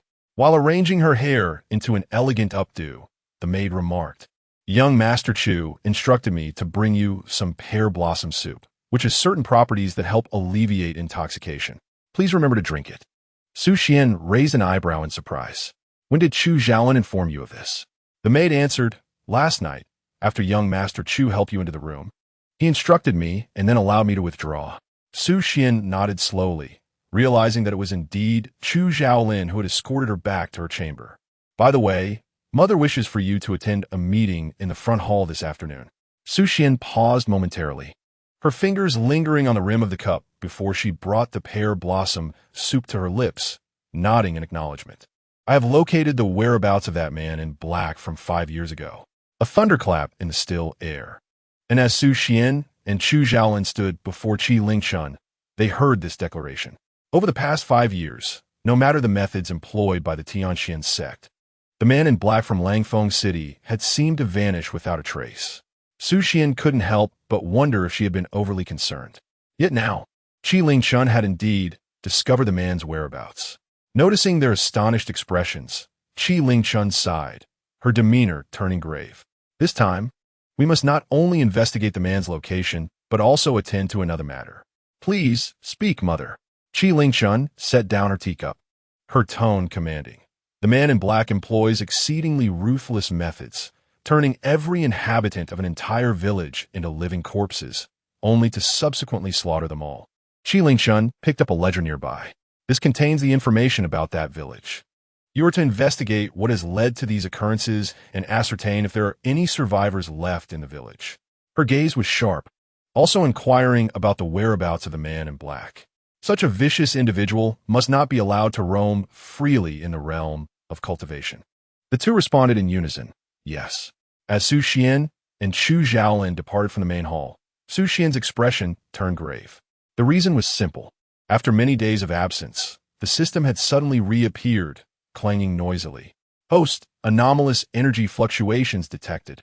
Beep, beep, beep. Su Xian, while walking, inquired in her mind, "Where is it?" "Yang Family Village." "Yang Family Village." Su Xian murmured softly, glancing at the ledger in her hands, which explicitly indicated their destination. It was indeed Yang Family Village. Could this merely be a coincidence? Su Xian pondered slowly. "Senior sister?" Su Xian came back to her senses, noticing Chu Zhaolin calling her. "What is it?" Chu Zhaolin observed Su Xian lost in thought, unresponsive to external calls, seemingly oblivious to her surroundings. His gaze dimmed slightly. "Nothing," merely noting that senior sister seems somewhat distracted. With that, he took hold of Su Xian's wrist and guided her aside, his tone tinged with annoyance. "Senior sister, watch where you're going." Upon glancing over, Su Xian realized that had it not been for Chu Zhaolin's timely grab, she would have collided directly with a tree trunk ahead. She chuckled sheepishly. Chu Zhaolin lowered his eyes, lost in contemplation. Su Xian tugged at his sleeve, cautiously asking, "Did I say anything unusual last night?" "Last night." Chu Zhaolin paused, turned his head to her with an enigmatic expression, his lips moving before he finally uttered a few words. Senior sister was very well behaved. Su Xian thought, why does Chu Zhaolin's gaze seem so indescribable? Unaware of how charmingly disheveled she had become while intoxicated, she mused inwardly. Thank goodness I handle my liquor well. I must not drink so much next time. Upon their return, they each prepared their belongings, awaiting Qi Lingchun's notification. Finally, 5 days later, while Su Xian meticulously polished the blade of her snowfall sword in her room, a signal smoke suddenly rose from the main peak. Su Xian paused, pushed open her door, and beheld a plume of white smoke ascending into the pristine blue sky. The operation had commenced. Chapter 87. The illusion the autumn night was tranquil, permeated with an aura of decay and death. Under the night sky, a vast grove of locust trees encircled the entirety of Yang Family Village, their withered branches sprawling wildly, creating a dense shroud of silence. The wind whispered softly, the full moon hung high, and the girl light garments danced in the breeze, casting elongated shadows of her companion beside her, their figures melding together. "Tang Yuan, don't move." Su Xian softly admonished the fox nestled at her neck, its shifting fur causing her some irritation. "Senior sister, I have already mentioned not to let it follow us." Chu Xiaolin squinted his eyes, casting a slightly menacing gaze upon Tang Yuan. It seemed that the little creature sensed the intensity of the man's stare, shivering slightly before falling silent. Upon noticing Tang Yuan's sudden stillness, Su Xian disregarded the little one's objections and removed a bracelet from Chu Xiaolin's wrist, waving her hand as if conjuring, causing Tang Yuan's figure to vanish into thin air. She gestured playfully, winking at Chu Xiaolin. "I didn't wish for this, but it is rather clingy." Chu Xiaolin's gaze momentarily lowered, pondering who exactly was the clingy one. Suddenly, Su Xian appeared to sense something and abruptly fell silent, bending slightly at the waist. The young girl whispered near his ear, "This village seems rather peculiar. Something is amiss." Chu Xiaolin cast his eyes towards the far end of the narrow path, where the sole entryway to the village lay. "Indeed, there is something off," he replied somewhat nonchalantly, yet the grip on his Fei Hong sword indicated that his attention was sharpened. Exchanging a brief glance, they lifted their heads towards the path's end and continued forward. As they stepped into the village, the surroundings swiftly transformed. Su Xian reached out to grasp the arm of a nearby villager, only to find herself clutching at emptiness. Chu Xiaolin had vanished. A sense of dread washed over her as the world spun. Upon opening her eyes, the previously lifeless village was now filled with a cacophony of sounds. The blackness ahead was illuminated by flickering flames, and though Su Xian stood in the same spot as before, the atmosphere had grown increasingly ominous. It was an illusion. Su Xian's complexion paled further. The figure cloaked in black had anticipated their plans and ensnared both her and Chu Xiaolin within this deception. She closed her eyes, extending her consciousness in search of the illusion's boundaries. However, what chilled her was the realization that there seemed to be no end. How could it be so vividly real? Withdrawing her spiritual awareness, she regarded the lively village before her and stepped inside. Lightly touching the ground with her toes, she gracefully leapt onto a rooftop. She oriented herself towards the source of the commotion, swiftly advancing across the rooftop. Enhanced by her techniques, it was not long before she spotted a throng of people below. She descended silently, concealing herself in the shadows nearby. It was nearly midnight, and a large group of villagers remained awake, encircled with torches, engaged in what appeared to be a significant discussion. Su Xian had initially come to investigate the figure in black, and upon witnessing this illusion, she quickly grasped the situation. This was likely the collective obsession of the villagers pulling them in, revealing events from before their demise. Though the villagers appeared amiable and polite, exchanging pleasantries with one another, a closer inspection revealed an intentional distance maintained between them, as if they wore masks hiding their true selves. The warmth they exhibited was merely a facade. What secrets were they concealing? Curiosity piqued. Su Xian continued to observe the villagers' every movement from her hidden vantage point. Suddenly, a flash of fire erupted as the leader, brandishing a torch, was followed by several burly men who unceremoniously dropped a burden to the ground. The thud echoed heavily. Su Xian's gaze fell upon the fallen figures, and her heart skipped a beat. Were those individuals from the Dao sect? As midnight approaches, Yangjia village, embraced by the locust tree forest, appears far darker than elsewhere. Without the flicker of lights, one might struggle to discern anything at all. The faces of the burly men, illuminated by the firelight, take on a more menacing aspect as they glare unblinkingly at the bound cultivators, their anger palpable. The cultivators, in turn, glare back defiantly, struggling against their restraints. "Do you know who we are? How dare you bind us so recklessly?" The leader, upon hearing this, scoffs mercilessly. "And what of it? Cultivators or not, you will submit to us." With a sinister grin, he gestures to his companions, instructing them to hasten their preparations. At that moment, his associates bring forth hay and firewood, indicating their intention to construct a pyre at the southern entrance of the village, clearly intending to burn the cultivator alive. Panic ensues among the cultivators. "Your village is plagued by evil. We have come to assist you," yet you show us no gratitude. You will face retribution for this senseless slaughter. You are all bewitched by malevolent forces. Before they can finish their protests, the leader shoves strips of cloth into their mouths, silencing them instantly. Speak another word, and you shall find yourself in the flames. He barks, his anger evident as he glares at the obstinate cultivators. Suswaneskins, recognizing that these cultivators are likely Taoists who, under normal circumstances, should not be so easily subdued. Unless there exists a formation here capable of restraining their powers, rendering them no different from ordinary folk upon entering this village.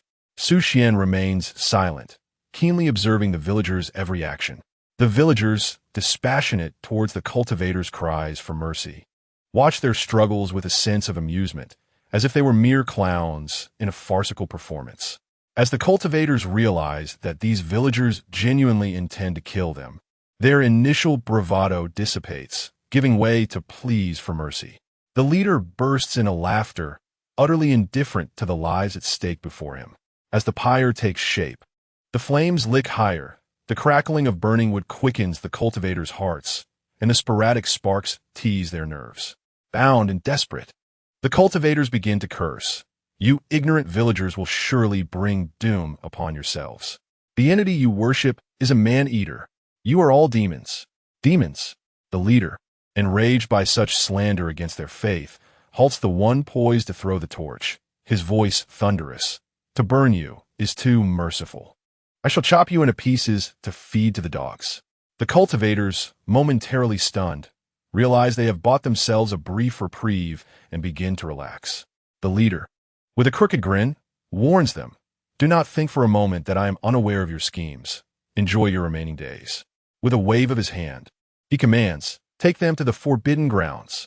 The burly men behind him hesitate momentarily, exchanging glances.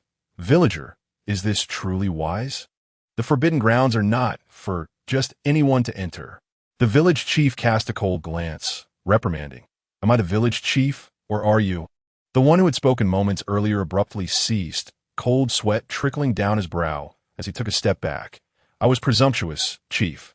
The night sky gradually obscured the scattered, chilling moonlight as darkness descended, casting an eerie glow upon the chief's features in the flickering firelight.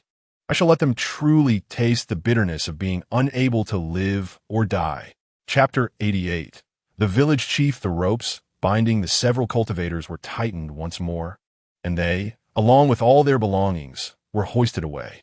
At that moment, footsteps suddenly echoed behind the chief. One step, then another, accompanied by the soft thud of a cane striking the ground. An elderly woman emerged from behind, her age evident in the deep, parched wrinkles that adorned her face. Her hair a cascade of silvery white, her gait unsteady, nearing her 70s. As she approached the chief, the previously imposing figure, who had shown no regard for others, now appeared pallid, turning to face her. Cold sweat dripped from his forehead onto the ground as he bowed his head, addressing the elder with utmost respect. Too fearful to meet her gaze. Has the actions of the grand elder been inappropriate? The chief swallowed hard, his voice trembling with barely concealed fear. The woman, referred to as the grand elder, shook her head, and the chief felt a flicker of relief, ready to relax. However, the elder's withered fingers gently rested on his shoulder, giving it a slight tap. The chief faltered, his knees crashing to the ground with a thud. I was wrong. I was wrong. I should not have sent those people to the forbidden grounds. I was wrong. I begged the grand elder to spare me. Grant me my life. He knelt, weeping profusely, calling out to the elderly woman. From the shadows, Su Xian witnessed the scene, momentarily stunned, before fixating intently on the grand elder. It seemed as though the chief had placed his very life in the hands of that woman, yet she appeared utterly incapable of resistance. It was peculiar. However, no matter how the chief pleaded, the air remained oppressively silent, with the surrounding villagers bowing their heads, unwilling to witness the absurd farce unfolding before them. The chief, in a state of panic, thought this cannot end in death. He crawled towards the grand elder, grasping her garment tightly. Give me one more chance. I will surely find a way to please the master. I implore you, one more chance. After all these years of service to this village, I have put in my effort, if not my achievements. The master will surely take pity on me. He repeatedly muttered, the master will forgive me, will forgive me. Time stretched indefinitely. The elder slowly closed her eyes, helping the kneeling chief to his feet, gently patting the back of his hand. Initially, disbelief washed over the chief, only to be swiftly followed by an overwhelming joy. Thank the master. I knew he would forgive me. Ha ha, I am saved. Ha ha. The grand elder's gaze bore no joy or sorrow, devoid of any fluctuation as she regarded the man before her, resembling a specter observing the dead. The chief fell silent, a grimace that was more painful than tears twisting his lips, his eyes pleadingly fixed on the grand elder as he involuntarily retreated a few steps. The grand elder turned away, relying on her cane, her frail figure gradually vanishing into the night. As the night descends, it is nearly the hour of the tiger. The once boisterous crowd now bows their heads, as if seeking to merge with the earth beneath them. Time slips away, and at last, a faint rustle of sound emerges. Have they left? Surely, they must have. How terrifying! Indeed, the villagers, who had previously trembled in fear, finally dare to lift their heads. A chorus of sighs rising around them. One by one, they pass by the village chief, their gazes tinged with an involuntary pity and sympathy. The chief, who had been muttering to himself, notices these glances.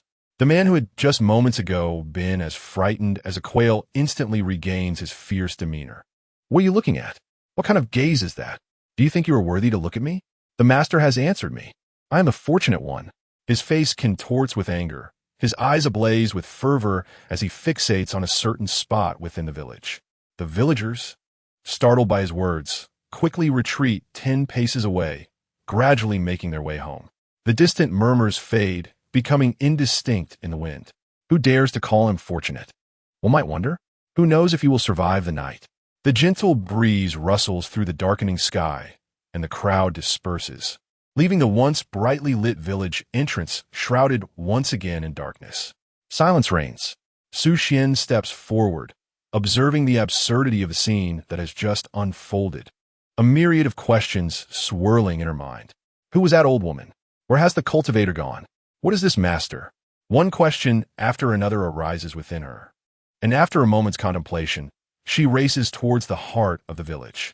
In the deepening night, devoid of any light, Su Xian struggles to locate the center of the village. The houses are all so similar, it feels as if she is navigating a labyrinth. Suddenly, a figure appears before her, standing unyieldingly close, mere inches from her face. Su Xian's breath catches, rendering her motionless. Grandmother? What is wrong? A gentle feminine voice resonates, and the figure that materializes before her is none other than the elder who had just departed, accompanied by a woman whose face is obscured by a veil, softly inquiring. The elder turns to face Su Xian, her gaze fixed intently upon her, unblinking. Su Xian holds her breath, and after a moment, the elder shakes her head and continues on her way. Relief washes over Su Xian. The elder's gaze had been so penetrating it nearly rendered her forgetful of her existence within this illusion. Just as she begins to exhale, the surroundings shift dramatically. The distant sun rises, and the doors of neighboring homes swing open. Daylight has arrived. At that moment, a shout pierces the air. Hurry to the village entrance. The chief has hanged himself. Su Xian freezes for a moment before hastening towards the entrance. There a massive locust tree looms, its countless leaves sprawling ominously. Upon arriving, her gaze sharpens, and she sees the chief suspended by a rope around his neck, hanging lifelessly from the locust tree at the entrance of the village. Fixating on his neck, she notices he is still breathing. Su Xian unsheathed the snow-treading sword at her side, its blade glistening with a silvery sheen as it flew towards the rope. In an instant, the snow-treading sword pierced through the ethereal figure and returned to her hand. A wave of despair washed over Su Xian as she momentarily forgot she was ensnared in an illusion. No matter her actions, she could not alter the inevitable fate that awaited these people. The crowd beneath the tree grew increasingly dense, their voices intertwining as they fervently discussed the unfolding scene. Suddenly, The once motionless village chief stirred, his eyes fluttering open. Ah, he moved. He's still alive. The village chief, seemingly realizing the gravity of his predicament, flushed crimson like a liver, emitting ragged breaths, his legs flailing helplessly in the air, and his eyes bulging under the strain of rising blood pressure. Abruptly, the figures in the tree lost all semblance of life, their faces turning ashen, blood trickling from their features in a grotesque display. Their hollow eye sockets remained wide open, and the blood tears that streamed down their cheeks appeared even more terrifying against their deathly gray skin, their once lively mustaches now devoid of vitality, resembling tattered rags plummeting to the ground, splattering blood across the earth. No one dared to approach. The vibrant souls of yesterday lay lifeless. Chapter 89. Forbidden Ground. Ah! Someone has died. A shriek erupted from the crowd, and as they beheld the mangled corpse of the village chief, nausea gripped them. Yet, more than mere revulsion, fear engulfed them, for they all understood the village chief's demise was intricately linked to the events of last night. Today it was the chief who would be next. The cruelty of fate was merciless, and how could they possibly escape it? Panic ensued as the crowd scattered, frantically fleeing the scene.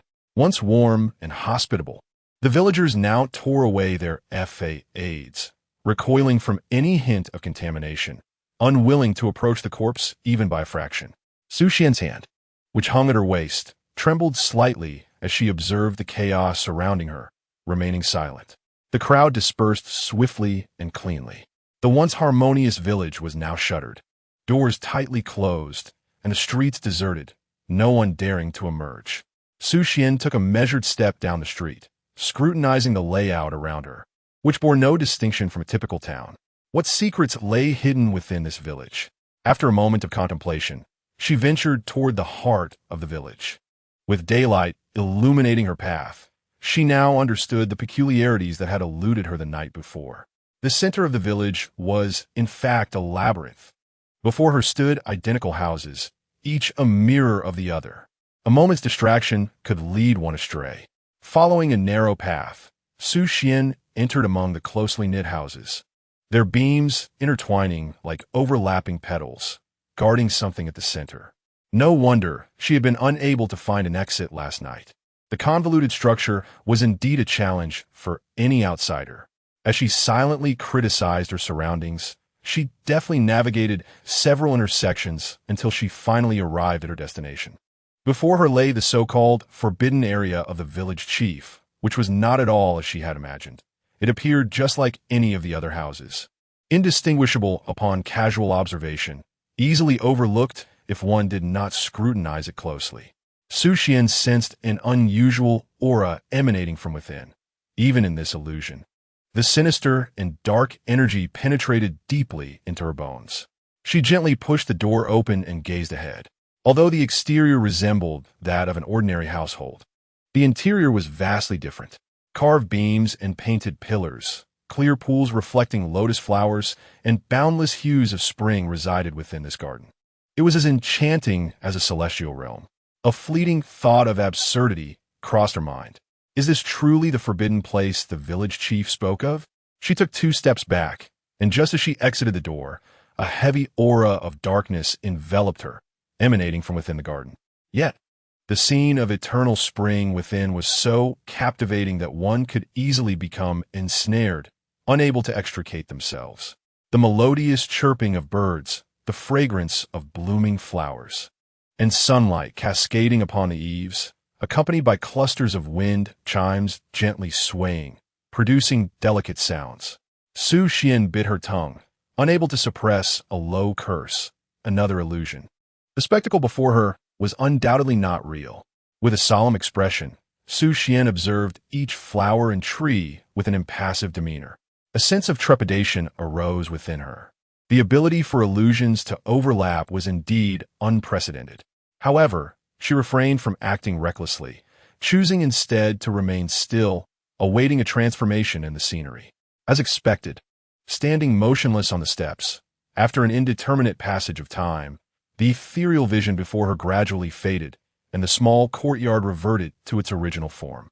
Su Xian scrutinized the reappearing scene, raising an eyebrow. Though not as breathtaking as the earlier illusion, the intricately designed structure was evidently crafted with care. At the center of the courtyard lay a massive stone plate, surrounded by 6 black jars at each corner. The twisted and winding patterns on the jars converged toward the center. Despite being labeled a forbidden place, the pristine steps indicated that someone must have been cleaning daily, and the offerings placed beneath the stone plate were remarkably fresh, showing no signs of neglect. Su Xian stepped forward, approaching the stone plate, her gaze drifting before settling on the jar in the northwest corner. She sensed something within. As she reached out to open the black jar, a scream echoed from behind the house. With her sword unsheathed, Su Xian leaped into action, racing towards the source of the sound. Upon landing, she was struck by the shocking scene before her. It was nothing short of a large-scale slaughterhouse. Countless enclosures filled the backyard, housing a multitude of animals: pigs, cattle, sheep, horses flying above, crawling below, swimming in the water. What on earth is this place? Yet, that was not the most unsettling aspect. To her side lay expansive pools of blood, flowing toward her feet, the endless sounds of moaning swallowed by the grotesque sight. Remnants of cow heads, pig brains, and horse carcasses were strewn about, alongside the severed arm of a person. Overwhelmed by the horrific spectacle, Su Xian felt a wave of nausea. Despite having witnessed numerous killings in her years in this foreign world, she had always avoided bloody scenes. In truly necessary situations, she would even have Chu Zhaoling handle them. Yet the scene before her was profoundly shocking. Scattered limbs lay strewn about, and countless skeletal remains formed a veritable mountain. Could the inferno of hell resemble this? Su Xian pondered, just as a piercing scream shattered the silence. Senior brother, wake up. Hold on, senior brother. The elder is still waiting for your return. A group of cultivators encircled the man who lay prostrate on the ground. Their revered senior brother now lay without arms, gasping for breath incessantly. I truly cannot endure this any longer, the man grimaced, attempting to numb his nerves to no avail. Please, senior brother, just hang on a little longer. We will surely make it back. The youngest among them, barely 18, gazed at the senior brother, who was typically the most resilient in the face of pain, with a newfound yearning for death. Second senior brother, you must persuade him. We will definitely escape. The young lad looked up at the composed youth beside him, his eyes brimming with desperation. The youth pressed his lips together, on the verge of speaking when he noticed the senior brother slowly raising a finger, beckoning him to lower his head. The blade is poisoned. As the words fell, the senior brother's eyes turned white, his pupils constricting in waves, blood erupting from his mouth, and his finger fell lifelessly to the ground. The second senior brother's expression shifted. He pressed his fingers against the man's neck. There was no pulse. A jolt of dread coursed through Su Xian. This marked the second death among them. Yet, unbeknownst to them, as they huddled tightly within the confines of the room, the mangled corpse at the village entrance was gradually transforming into a pool of black water, sinking ominously into the earth. Chapter 90.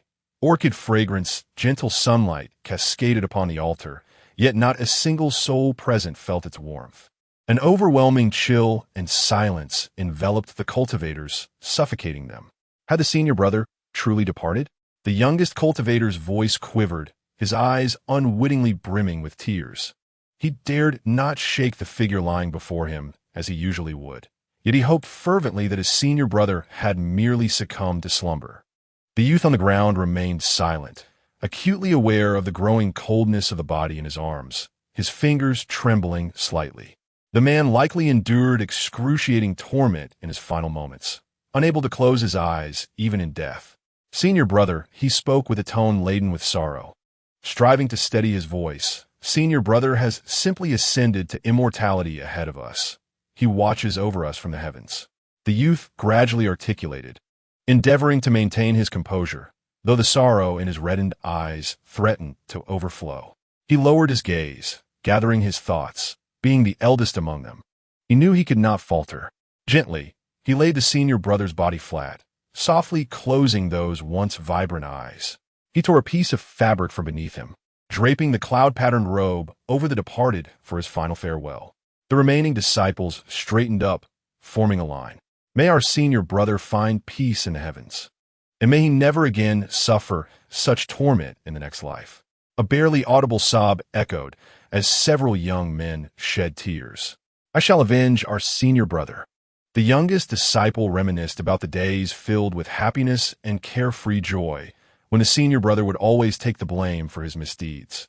Though we do not belong to any renowned sect in the realm of cultivation, how could we allow ourselves to be so easily bullied? Indeed, each remaining disciple was filled with righteous indignation. Witnessing a comrade perish in such a humiliating manner could not help but chill their hearts. For the sake of our senior brother, we shall avenge him. Let's fight back. One disciple stepped forward, addressing the young man. Second brother, can you endure this humiliation? The villagers of this hamlet are cunning and treacherous, employing such vicious tactics that they are unworthy of our aid. Yes. Second brother, look at the bloodstains surrounding us. How could those capable of such malevolence be mere villagers with no strength to harm a chicken? Exactly. The remaining disciples grew increasingly agitated. Having stumbled upon this village merely out of concern upon sensing the overwhelming aura of malevolence, who could have imagined that they would pay with their lives? At first, the villagers greeted them with warmth and smiles, but upon hearing their mention of demonic energy, their demeanor changed in an instant, binding them all.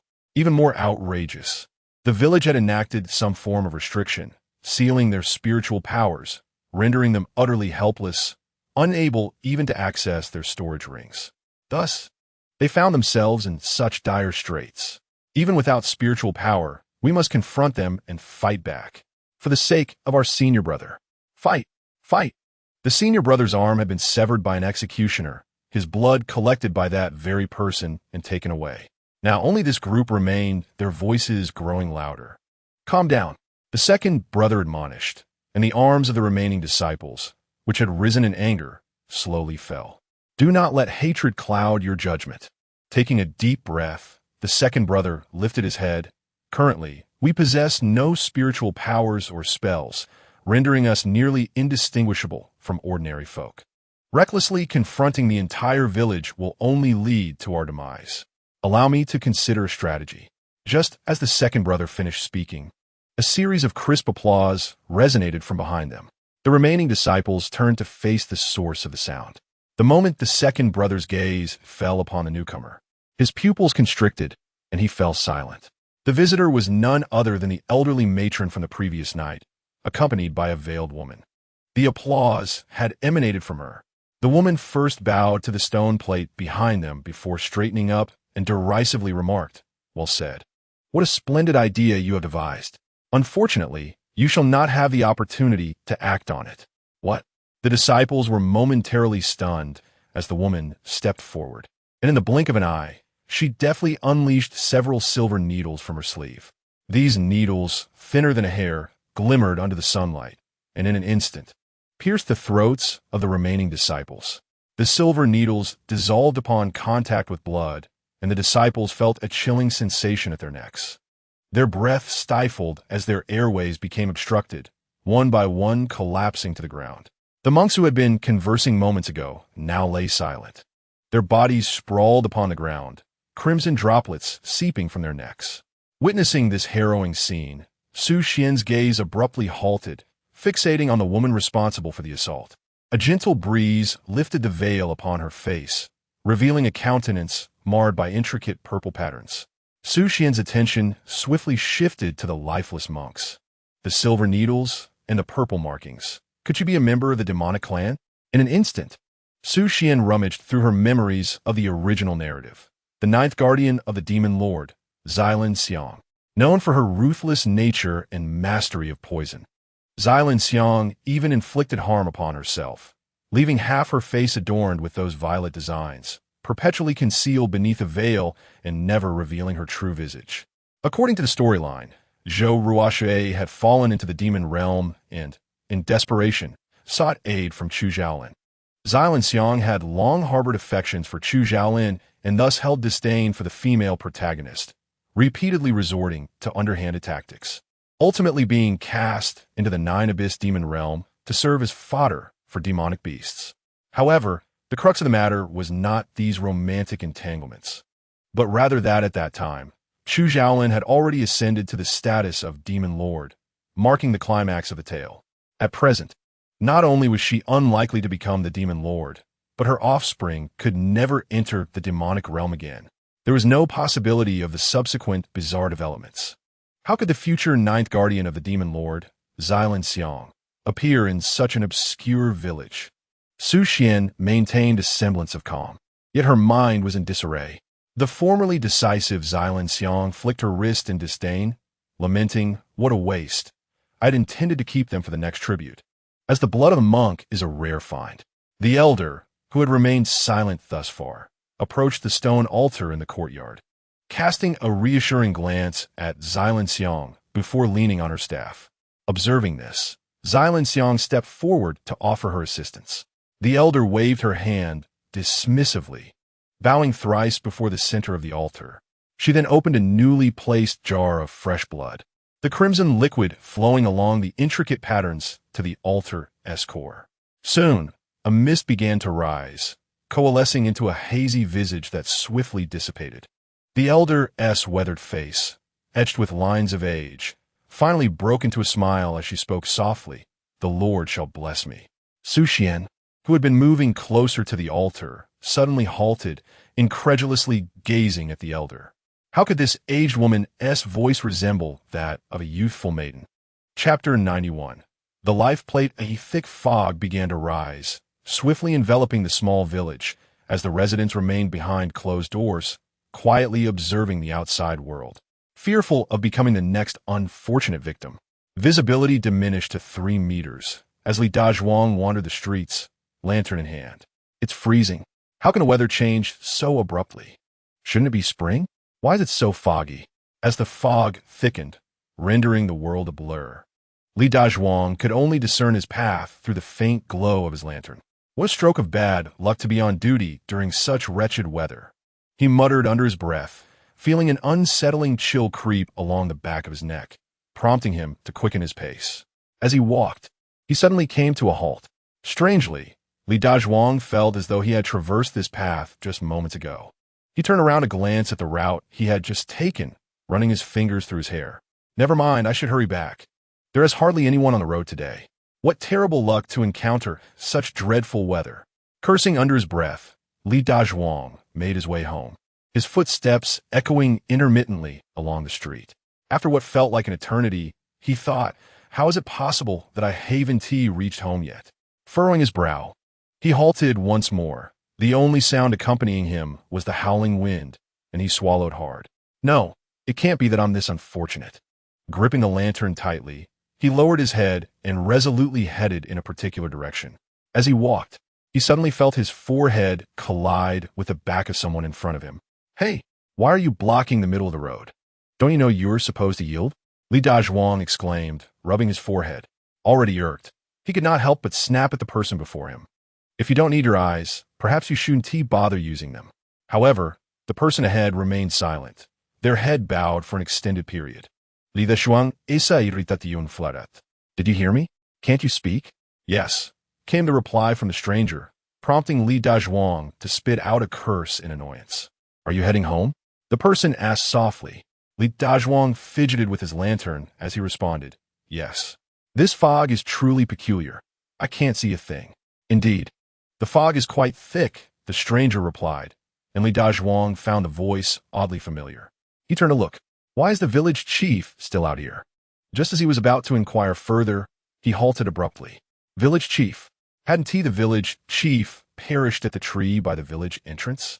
Then who was this before him, bearing the exact likeness of the village chief?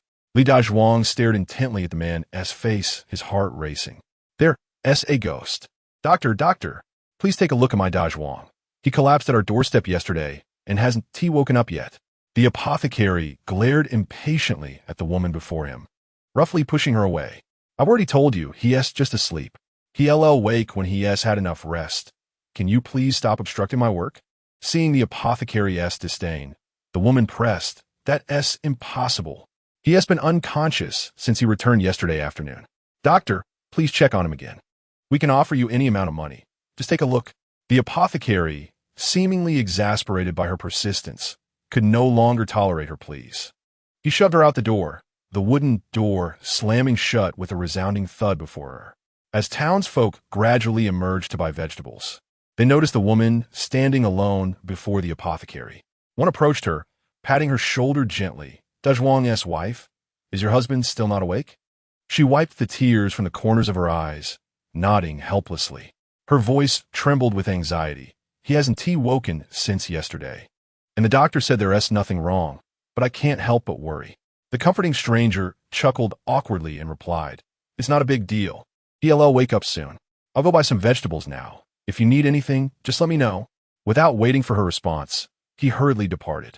As she gazed at the receding figure of the woman, a sense of bewilderment washed over her. Who could forget the harrowing scream of Li Dazhuang yesterday, which summoned everyone forth, only to reveal the man lying motionless on the ground, lost in unconsciousness, seemingly afflicted by some malevolent force.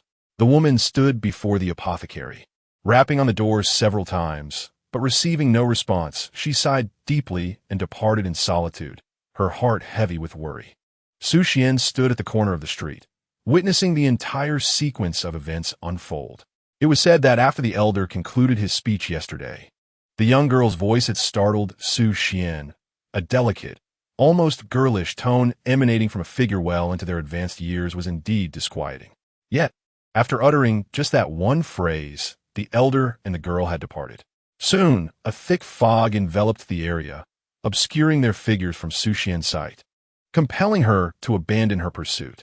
What followed was the eerie incident involving Li Dazhuang. Su Xian distinctly recalled that the individual Li Dazhuang encountered yesterday was none other than the village head, with no signs of deception present. Yet, the village head had undeniably perished at the village entrance. Could the dead truly rise again? Su Xian tightened her grip on her snow-step sword. It was a fact that the deceased could not return to life, unless the village head was, in fact, an undead creature. With a calm resolve, Su Xian pondered the connection between the undead and the cloaked figure. But where was this figure? Why had she never laid eyes upon them? Suddenly, a thought struck her.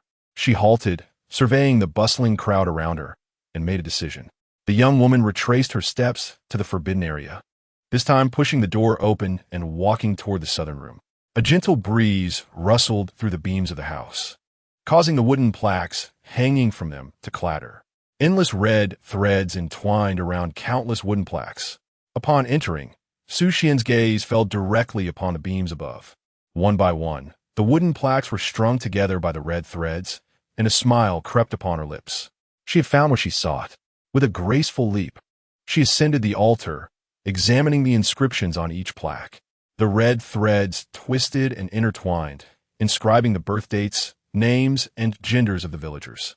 Those related were naturally closer together, resulting in an increasingly tangled mass of red threads. Videng, Su Ioling, Veng, Dahu, Moging, Wei Zhu Lai.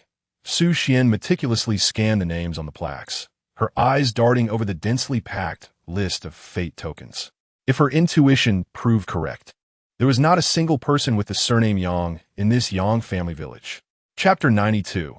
Yang Chua. Suddenly, Su Xian's gaze fixed upon the uppermost fate token, which differed from the others, seemingly crafted from the locust wood found at the village entrance. As she contemplated this, the token appeared to respond, falling to the ground with a sharp snap. Su Xian, momentarily perplexed, leapt down from the altar and instinctively reached for the fallen token. A chilling sensation coursed through her palm, as if an icy chill sought to seep into her very bones. An icy touch? Su Xian paused, then glanced down at the fate token in her hand. To her astonishment, she could actually feel the tangible essence of this token. Surprise flickered in her eyes as she began to examine it closely. Though the surface of it was intricate, it possessed an unusual smoothness, clearly indicating it had been frequently removed for observation. The engraved birth date was worn from incessant handling, rendering the specific year nearly illegible. The frigid was thus held close to Su Xian's eyes. Born at the midnight of the 15th day of the 7th month, a dragon girl, she murmured, Yang Chiyue. The bore the owner's birth details, revealing that her name was Yang Chiyue, a girl born at the stroke of midnight on the 15th day of July. How curious that she bore the surname Yang, the only one she had encountered in this Yang family village. However, with a surname, the possibilities increased. This Yang Chiyue must surely know the peculiarities of this village. A flicker of joy ignited within Su Xian. After being ensnared in this illusion for so long, she had finally discovered a lead. Yet, just as the corners of her lips began to lift, the inscription on the reverse of the rendered her momentarily speechless. There, etched into the back, was Yang Chiyue's birth year, marked by deep scratches as if violently carved by a blade, and a vivid red cross suddenly caught Su Xian's eye. Upon closer inspection, she unearthed a sorrowful truth. Over a century had elapsed since Yang Chiyue's birth, and, as a mere mortal, her chances of still being alive were exceedingly slim. A wave of despondency washed over Su Xian. Yet another thread of hope had frayed. While she pondered the identity of Yang Chiyue, chaos erupted outside.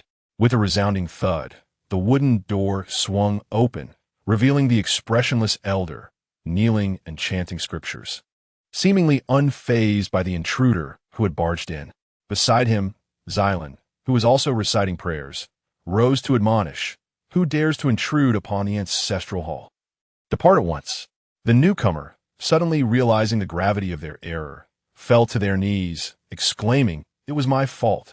I did not intend to offend the master. Please, grant your forgiveness. I recognize my mistake." The villager wept profusely, fervently bowing towards the stone statue above, repeatedly apologizing, terrified that this reckless act might cost them their life. The elder paused in his recitation, a flicker of displeasure crossing his brow. Xylan continued her reprimand. "What business do you have here, wretch? Leave immediately." The villager hastily nodded, rising only to crumble again, recalling the urgency of their intrusion. "I meant no disrespect, but it is a matter of utmost urgency." Fearful of being forcibly removed by Xylan, the villager quickly knelt again, explaining, "The situation outside is utter chaos. The former village chief, presumed dead, has suddenly returned to life, attacking anyone in sight. Many villagers have already been injured." Panic flooded the newcomer's eyes as they continued. "Moreover, the chief cannot be killed. He is impervious to blades and bullets. Even with sticks lodged in him, he still runs." Desperation filled the air as they pleaded, "Please,